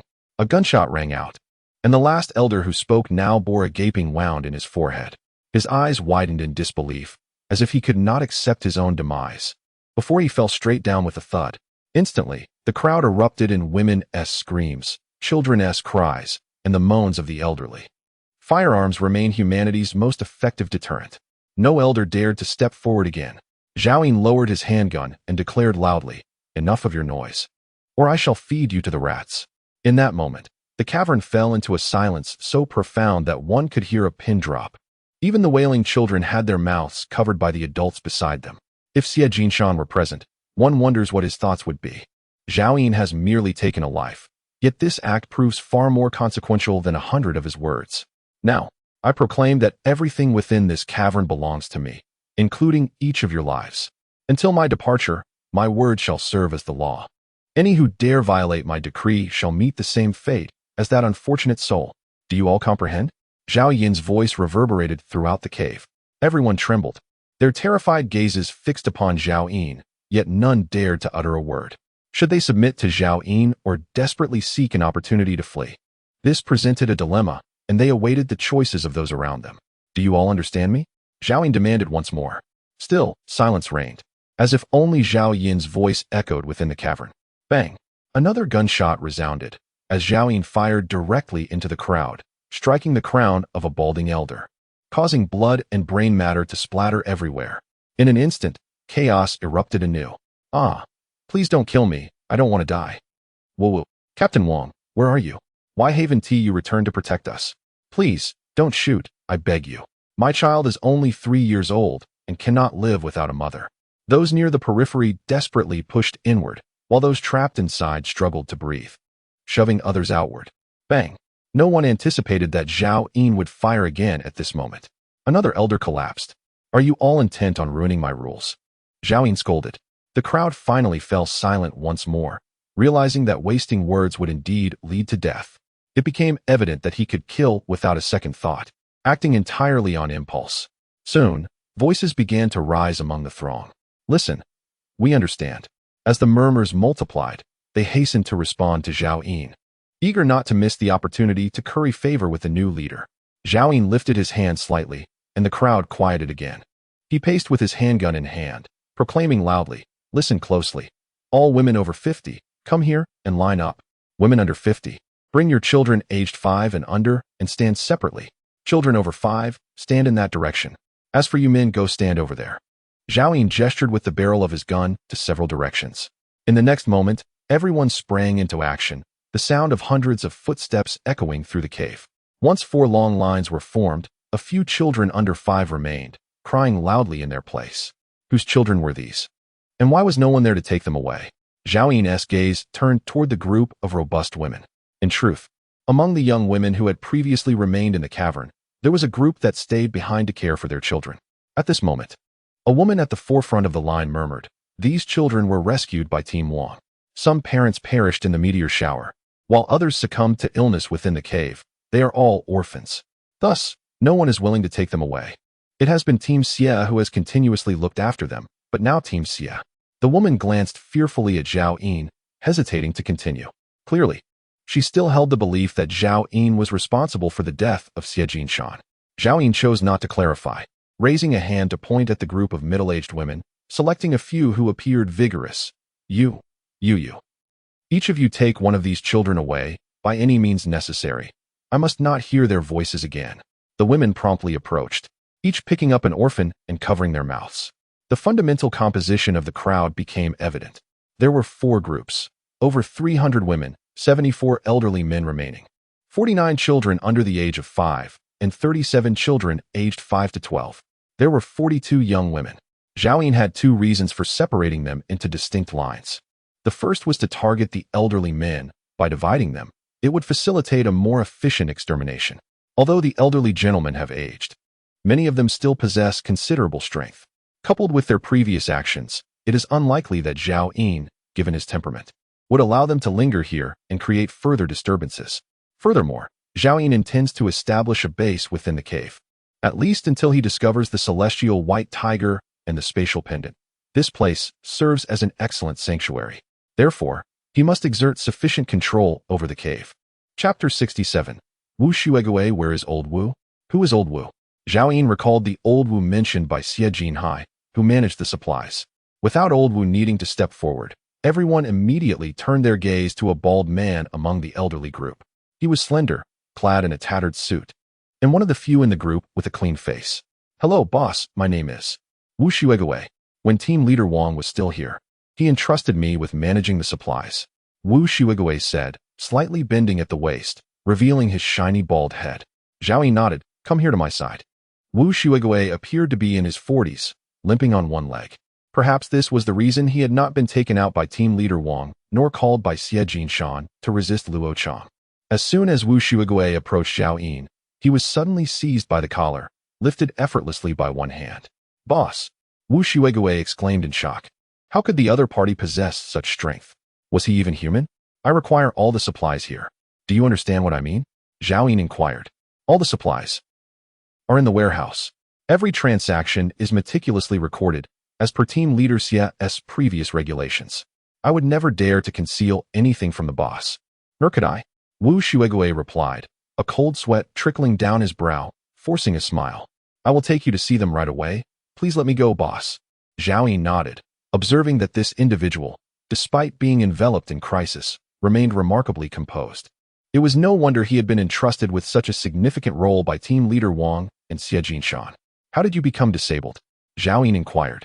During my service, while stationed at the border adjacent to the Asen nation, I sustained an injury in a skirmish, resulting in this prosthetic limb. Another veteran, indeed. Zhao Yin released his grip and followed Wu Shuegui towards the opposite side of the cave, muttering, it's still too noisy, lacking tranquility. As soon as the words left his lips, all the contract beasts instantly grasped Zhao Yin's intention. With a squeak, the little monkey surged towards the group of elderly men. In its stride, it transformed into a gigantic form. Witnessing such an enchanting spectacle, everyone's eyes widened in astonishment. Even the elderly men stared in disbelief at the suddenly enlarged monkey. Following suit, Lao He and 7 colossal rats, still burdened with a mountain of supplies, rushed forward, not to inflict harm, but to subtly encircle the group of elderly men. In the next moment, Lao Niu and Song Xiaodao also charged ahead. In an instant, the air was filled with the sounds of collisions, the piercing of blades into flesh, anguished cries, and the cracking of bones, a cacophony that was relentless. The scent of blood rapidly permeated the atmosphere. Heads with white hair rolled about, blood pooling everywhere. Among the other 3 groups, no one dared to utter a word, all trembling in fear as they beheld the gruesome scene. At this moment, the remaining elderly men were in a state of panic, fully aware that the contract beasts were under Zhao Yin's command. One of them shouted loudly, "You little rascal, what on earth do you intend to do? Boss, have mercy. I swear I won't dare again. It was Team Xie's fault, not mine. Boss, please don't leave. Make these beasts stop." Wu Shuegui's lame leg felt weak beneath him. He dared not turn back to look. He could only exert himself to appear more at ease, yet he faintly heard the words. It was Team Xie's doing, unrelated to Zhao Yin. Zhao Yin, unhurriedly trailing behind him, sensed something and calmly inquired, "Are you afraid of me?" "And no, I wouldn't dare. I mean, I'm not afraid. Please don't misunderstand, boss." Wu Shuegui's lips quivered. "You are not afraid of me?" Zhao Yin's voice turned icy. "Ah, I am afraid, no? I'm not afraid." Wu Shuegui hastily waved his hands, his speech tumbling over itself, almost dropping to his knees before Zhao Yin. You ought to say that you can only admire me and hold me in awe. Fear is not something that applies. With that, Zhao Yin stepped forward. Wu Shuigui limped ahead once more, no longer daring to speak. His ability to earn the respect of Team Wang and Xie Jinshan indicated he possessed a discerning mind. Yet at this moment, he found the man before him utterly inscrutable. It was not merely the depth of the other's thoughts that baffled him, but rather the complexity that eluded his understanding. Soon, they arrived at the entrance of a cave, blocked by 2 iron gates. Wu Shuigui stepped forward to unfasten the chains above and open the iron gate, explaining, "This is the storage room within the cave."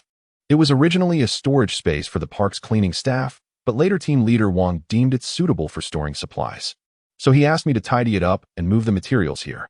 Please, come inside. The so-called storage room spanned merely 20 square meters. It was filled with discarded items, yet they were arranged with a semblance of order, indicative of Wu Shuigui's diligent oversight as the warehouse manager. The first thing that caught the eye was a pile of scrap metal, salvaged from unknown sources, weighing approximately 300 to 400 kilograms. Beside it stood a rudimentary furnace and a dozen molds.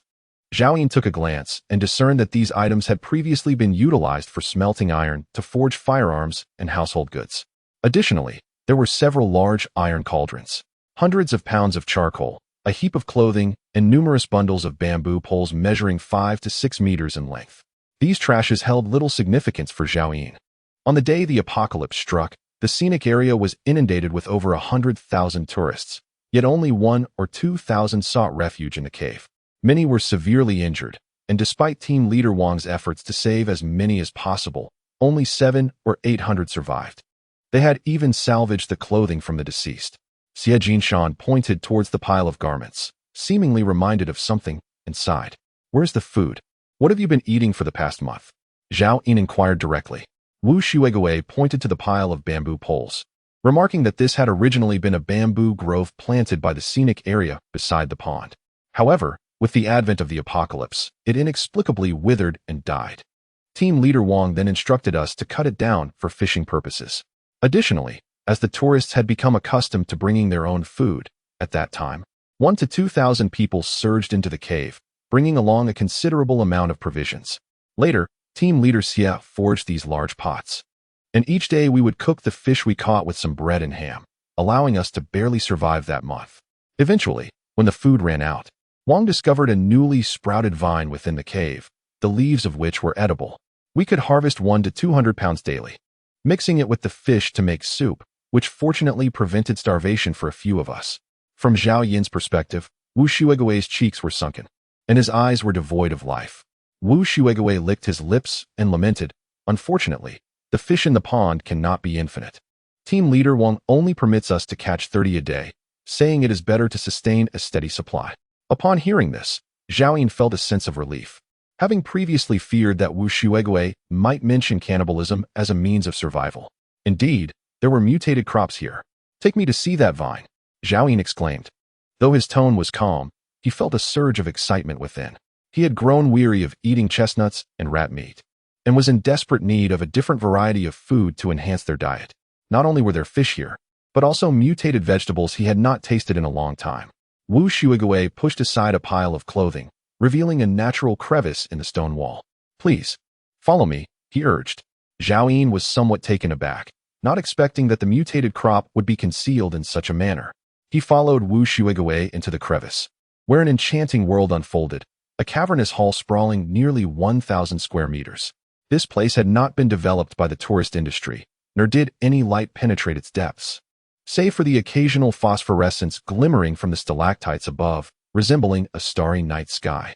A vine, as thick as a human thigh, rooted itself against a nearby stone wall. Sprawling across 70 to 80 square meters, its round leaves lush and succulent. The crisp ear vegetable, an E-grade mutated plant, rich in nutrients. Its effects, a remedy for stubborn ailments. Special feature, it regenerates after 24 hours of harvesting. Zhao Yin paused in astonishment. It was indeed an E-grade mutated crop.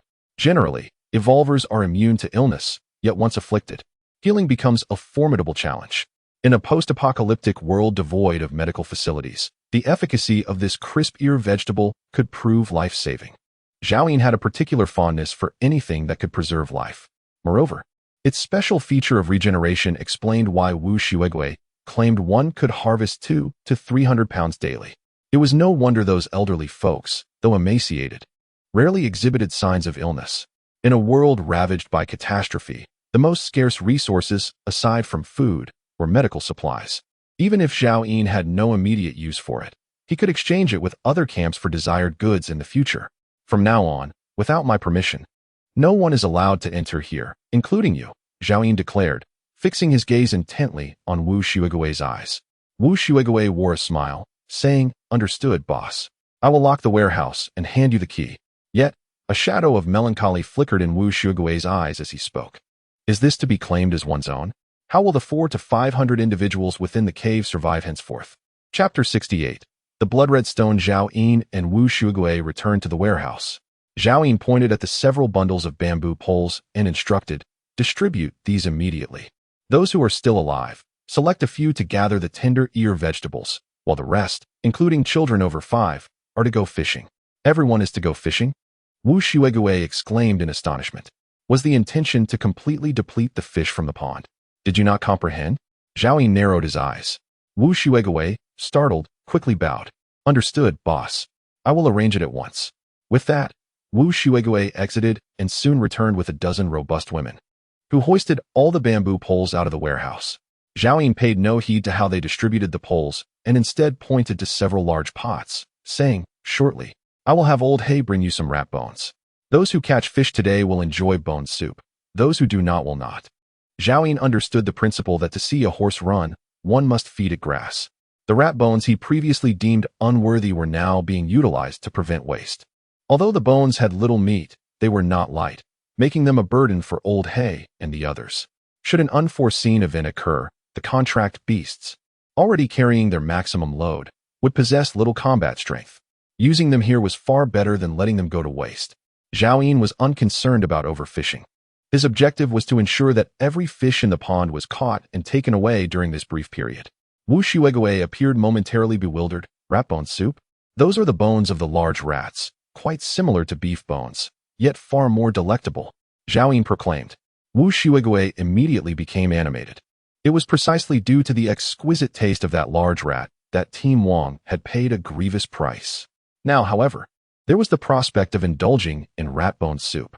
"Boss, I shall convey your words to them.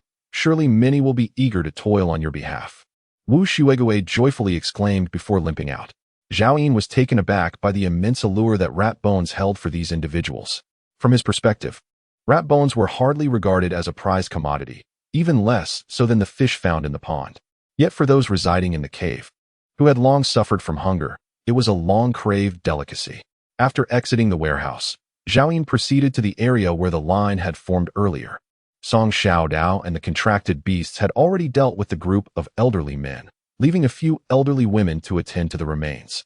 Not far off, hundreds of individuals wielded bamboo poles, many of whom had already unraveled the threads from their old garments, preparing to twist them into makeshift ropes.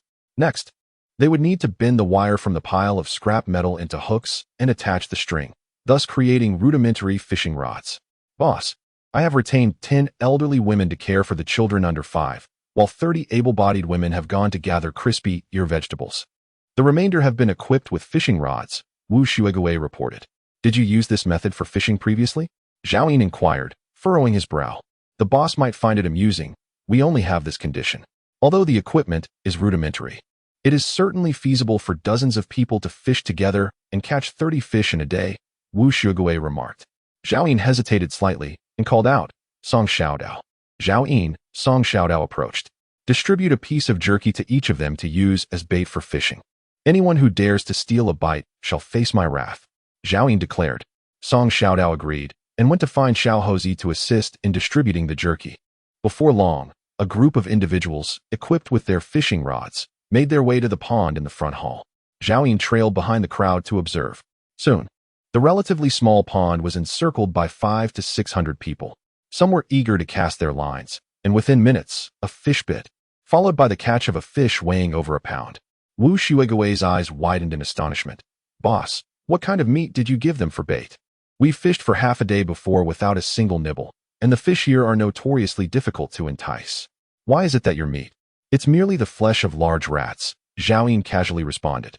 Wu Shuegaoei was taken aback, momentarily at a loss for words. The boss actually used rat meat for fishing? Such rat meat was considered a delicacy. Even in the pre-apocalyptic world, such extravagance was unheard of. Zhao Yin, feeling quite pleased, approached the elderly woman who had caught a fish, removed the fish from the hook, and examined the bait. She merely tore a small strip of meat and threaded it onto the iron hook, showing no signs of wastefulness. Zhao Yin nodded. Tonight, you may savor the mousebone soup. Grateful shouts erupted from the elderly woman, who bowed in excitement. Zhao Yin, with a smirk, proceeded toward the corridor. Swiftly returning to the hall in front of the warehouse, he handed the fish to Song Xiaodao, instructing her, prepare the fish soup. We shall have an additional meal at noon. Wonderful. Fish soup awaits. Song Xiaodao exclaimed joyfully as she skipped away with the fish. However, once out of Zhao Yin's sight, she retrieved a frying pan from the old cow's back and sought out several elderly women who were tending to their children. With a stern expression, she inquired, "Who among you can prepare fish soup?" "I can," came the chorus of voices. Nearly all the elderly women were adept at cooking fish soup. In the days before the apocalypse, they had been retirees, and those who could travel were in good health, with ample leisure to explore culinary recipes aside from their hobbies of playing mahjong and dancing in public squares.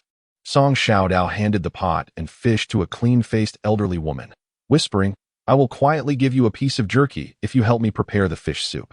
But you must not let Zhao Yin know." The woman eagerly nodded in delight. "All right." Meanwhile, Wu Shuegaoei cautiously approached Zhao Yin, inquiring, "Boss, there are women responsible for gathering the crisp ear vegetables who wish to know if they will also have mousebone soup tonight." Zhao Yin nodded affirmatively, replying, "Go tell them that those who work diligently will be rewarded with a meal. Should anyone dare to hoard even a morsel, I shall ensure that they all meet a grim fate, feeding the rats." Today, before the eyes of all, he cruelly slaughtered that group of elders, instilling a sense of terror that left no one daring to conceal any secrets.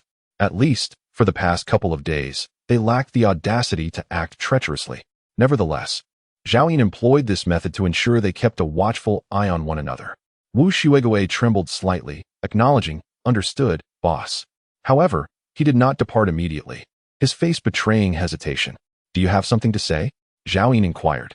His peripheral vision caught sight of Song Xiaodao in the distance, her subtle acts of idleness fully apparent. "Boss, there are still some items in the warehouse. I'm uncertain whether I should present them to you." Wu Shuegaoei hesitated, his voice wavering. Zhao Yin turned to regard him, his gaze growing colder. "Are you concealing something from me?" Earlier, he had been too eager to inspect the crisp ear vegetables and had yet to check the accounts.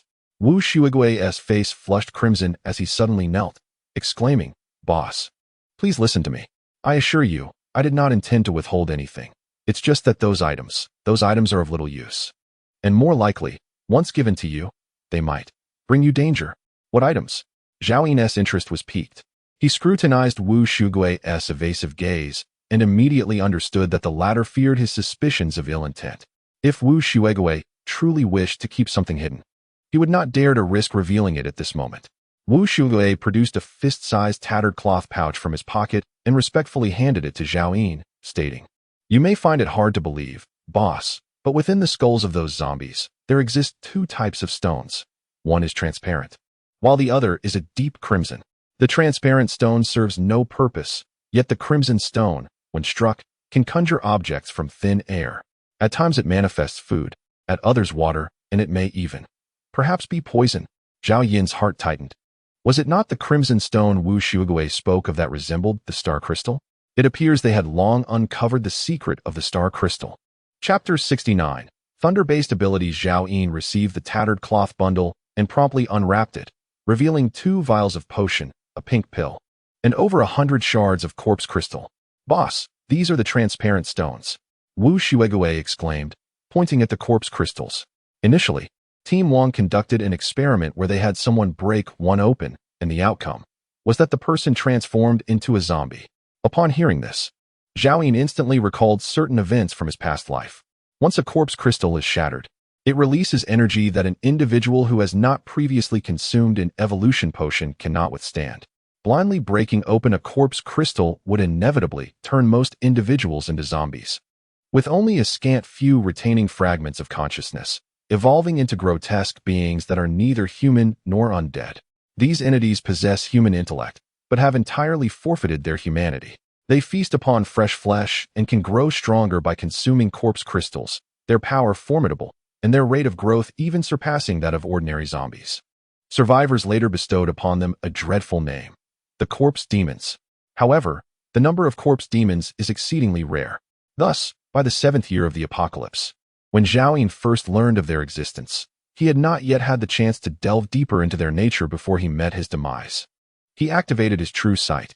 Evolution Potion, Grade E, Primary Category, upon consumption, unlocks the E-grade evolutionary gene for the user, granting enhanced power. Zhao Yin's hands trembled. This was precisely what he needed most at that moment. In his previous life, Zhao Yin deliberately lingered at the E-level for over half a year, seeking the elusive E-level evolution elixir, only to regretfully step into the D-level. Once a survivor surpasses the level of the elixir, no amount of consumption can compensate for it. He had anticipated a lengthy quest to locate the E-level evolution elixir, or perhaps a fate akin to his former life. Yet, fortune smiled upon him, granting him the coveted item through a serendipitous twist of fate. Zhao Yin forced himself to regain his composure as he turned his gaze to the next vial of elixir. The talent-enhancing elixir, Grade A, a high-level thunder-type potion, upon consumption, unlocks hidden talents within the evolutionist's bloodline, specifically the A-level thunder abilities. Instantly, Zhao Yin felt a constriction in his breathing, as the previously calm emotions surged once more. His complexion gradually flushed with excitement. In that moment, even Zhao Yin's formidable willpower wavered in a daze. What extraordinary luck was this? In terms of rarity, this elixir of abilities eclipsed the E-level evolution elixir by 1,000-fold. It was truly a treasure that one could only yearn for, yet never attain. In his previous 7 years, Zhao Yin had only acquired the B-level ability of True Vision. Even Lin Tianfeng only obtained a second ability, a mere B-level strength type, after becoming a contract master. This underscores the rarity of ability elixirs. They cannot simply be acquired through resources or influence, but are entirely dictated by fate. Anyone fortunate enough to possess an ability elixir would never consider parting with it. Zhao Yin had never imagined that in this life, he would so fortuitously acquire a third ability, and it was an A-level one at that. He hastily stowed away the 2 vials of potions into his spatial ring before turning his attention to the singular pill before him. The Crimson Powder Pill, Grade B. Classified as a mid-level auxiliary elixir, upon consumption, would instill an everlasting infatuation for the first opposite sex encountered. Was this not an upgraded version of the infatuation powder? In the pre-apocalyptic world, it would certainly have been revered by the lovesick, yet for Zhao Yin, it held no significance. Zhao Yin mused inwardly. He swiftly placed it into his spatial ring, his speed rivaling that of collecting the ability-enhancing potions. As for the remaining corpse crystals, they bore no classification. This led Zhao Yin to deduce that the cave guard team had ventured out to eliminate zombies at the onset of the outbreak, relying on their sheer numbers. Having approached from 5 kilometers away, he had not encountered any large hordes of zombies along the way. It was likely their doing. Otherwise, with the strength of the cave guard team, lacking any evolved individuals, it would have been exceedingly difficult to contend with zombies above Grade F, much less acquire star crystals. At this moment, Wu Shugui, noticing the sudden disappearance of the items in Zhao Yin's possession, was only slightly taken aback before returning to his usual demeanor. There was an air of mystery surrounding this young man that he had grown accustomed to. "Boss, those potions are highly dangerous. You must exercise utmost caution. We once possessed another vial, and after Team Leader Wang had someone consume it, that individual bled from all orifices and perished in an instant. Since that incident, Team Leader Wang has ordered that any further potions acquired be stored in the warehouse, with strict prohibitions against unauthorized usage." At this moment, Zhao Yin understood. That vial was likely an evolutionary potion, at least of Grade E or higher. That individual is not even an evolved being. It is nothing short of miraculous that he has not perished after recklessly consuming such a potent elixir. In truth, the evolution potions produced by the star crystal are predominantly of the F grade. Otherwise, how could those without the true sight I have survived? As Zhao Yin lamented the loss of that vial of potion, he secretly pondered whether to deem the guard squad unfortunate or extraordinarily fortunate. To describe their luck as defying the heavens would not be an exaggeration. However, they possess a treasure trove yet remain oblivious to its utilization, thus inadvertently benefiting Zhao Yin. Are there any other items? Zhao Yin inquired, promptly adding, "The items derived from the blood-red stones." Wu Shuegue handed a ledger to Zhao Yin, stating, "Not long after the meteor shower subsided, the provisions within the cavern began to rot and emit a foul odor. Team leader Wang organized a search for supplies, acquiring a total of 12 blood-red stones. The food and water extracted were distributed as prizes among the survivors. Only these perilous transparent stones and potions remained." "Did you consume all that food?" Zhao Yin glared, demanding an answer. "Indeed." Wu Shuegue nervously nodded, quickly adding, "It was they who consumed it. I did not partake at all." At that time, the guard squad had not yet been officially established. Team leader Wang distributed everything to encourage their hard work. And it is said that it tasted exquisite. Upon finishing, Wu Shuegue instinctively swallowed. Zhao Yin felt a pang of anguish. These scoundrels had the audacity to treat extraordinary sustenance as mere ordinary fare. They deserved to be poisoned by the elixirs. The individual known as Wang should consider himself fortunate to have perished outside. Otherwise, Zhao Yin would have subjected him to a gruesome fate. "Extraordinary food?" Wu Shuegue exclaimed in surprise. Zhao Yin, disinterested in providing an explanation, waved his hand dismissively. "Go. Check on the fishing haul. Once it exceeds 100 pounds, begin organizing a team to smoke it into dried fish. Additionally, prepare those crispy ear vegetables into dried greens." With that, Zhao Yin turned and departed. The crispy ear vegetables could indeed be transformed into dried produce. This had been Zhao Yin's initial intention. During his stay, he aimed to harvest and dehydrate as much as possible before ultimately uprooting the plants upon his departure. However, he found himself lacking farmer spring water at present. In recent days, to safeguard the life of the chestnut tree roots, he had exhausted the remaining supply of water. He planned to conclude his current tasks and venture out the following day in search of the flying white tiger, while also slaying zombies to acquire corpse crystals and star crystals. As for the spatial pendant, the only information Zhao Yin possessed was that it was located on a corpse king. Zhao Yin sought an open area to set up an invisible tent, instructing his contracted beasts to guard the perimeter before stepping inside. "Zhao Yin, the fish soup is ready. Come and see, it's a milky white color. Taste the culinary skills of your fiancée," Song Xiaodao exclaimed, carrying a pot of fragrant fish soup, swallowing hard. "Where is Zhao Yin?" The little monkey pointed to an empty space. Song Xiaodao instantly understood that it was the invisible tent and hurriedly felt around for the entrance. The little monkey tugged at her clothes, shaking its head vigorously. Song Xiaodao inquired, "What is Zhao Yin doing?" The little monkey chattered and gestured, indicating that it sensed its master growing stronger. "Is he evolving once more?" Song Xiaodao's understanding dawned upon him, and his eyes widened in astonishment. Hadn't he just evolved to E-rank? An hour passed, then two, until darkness fell. Zhao Yin finally emerged from the cloaking tent.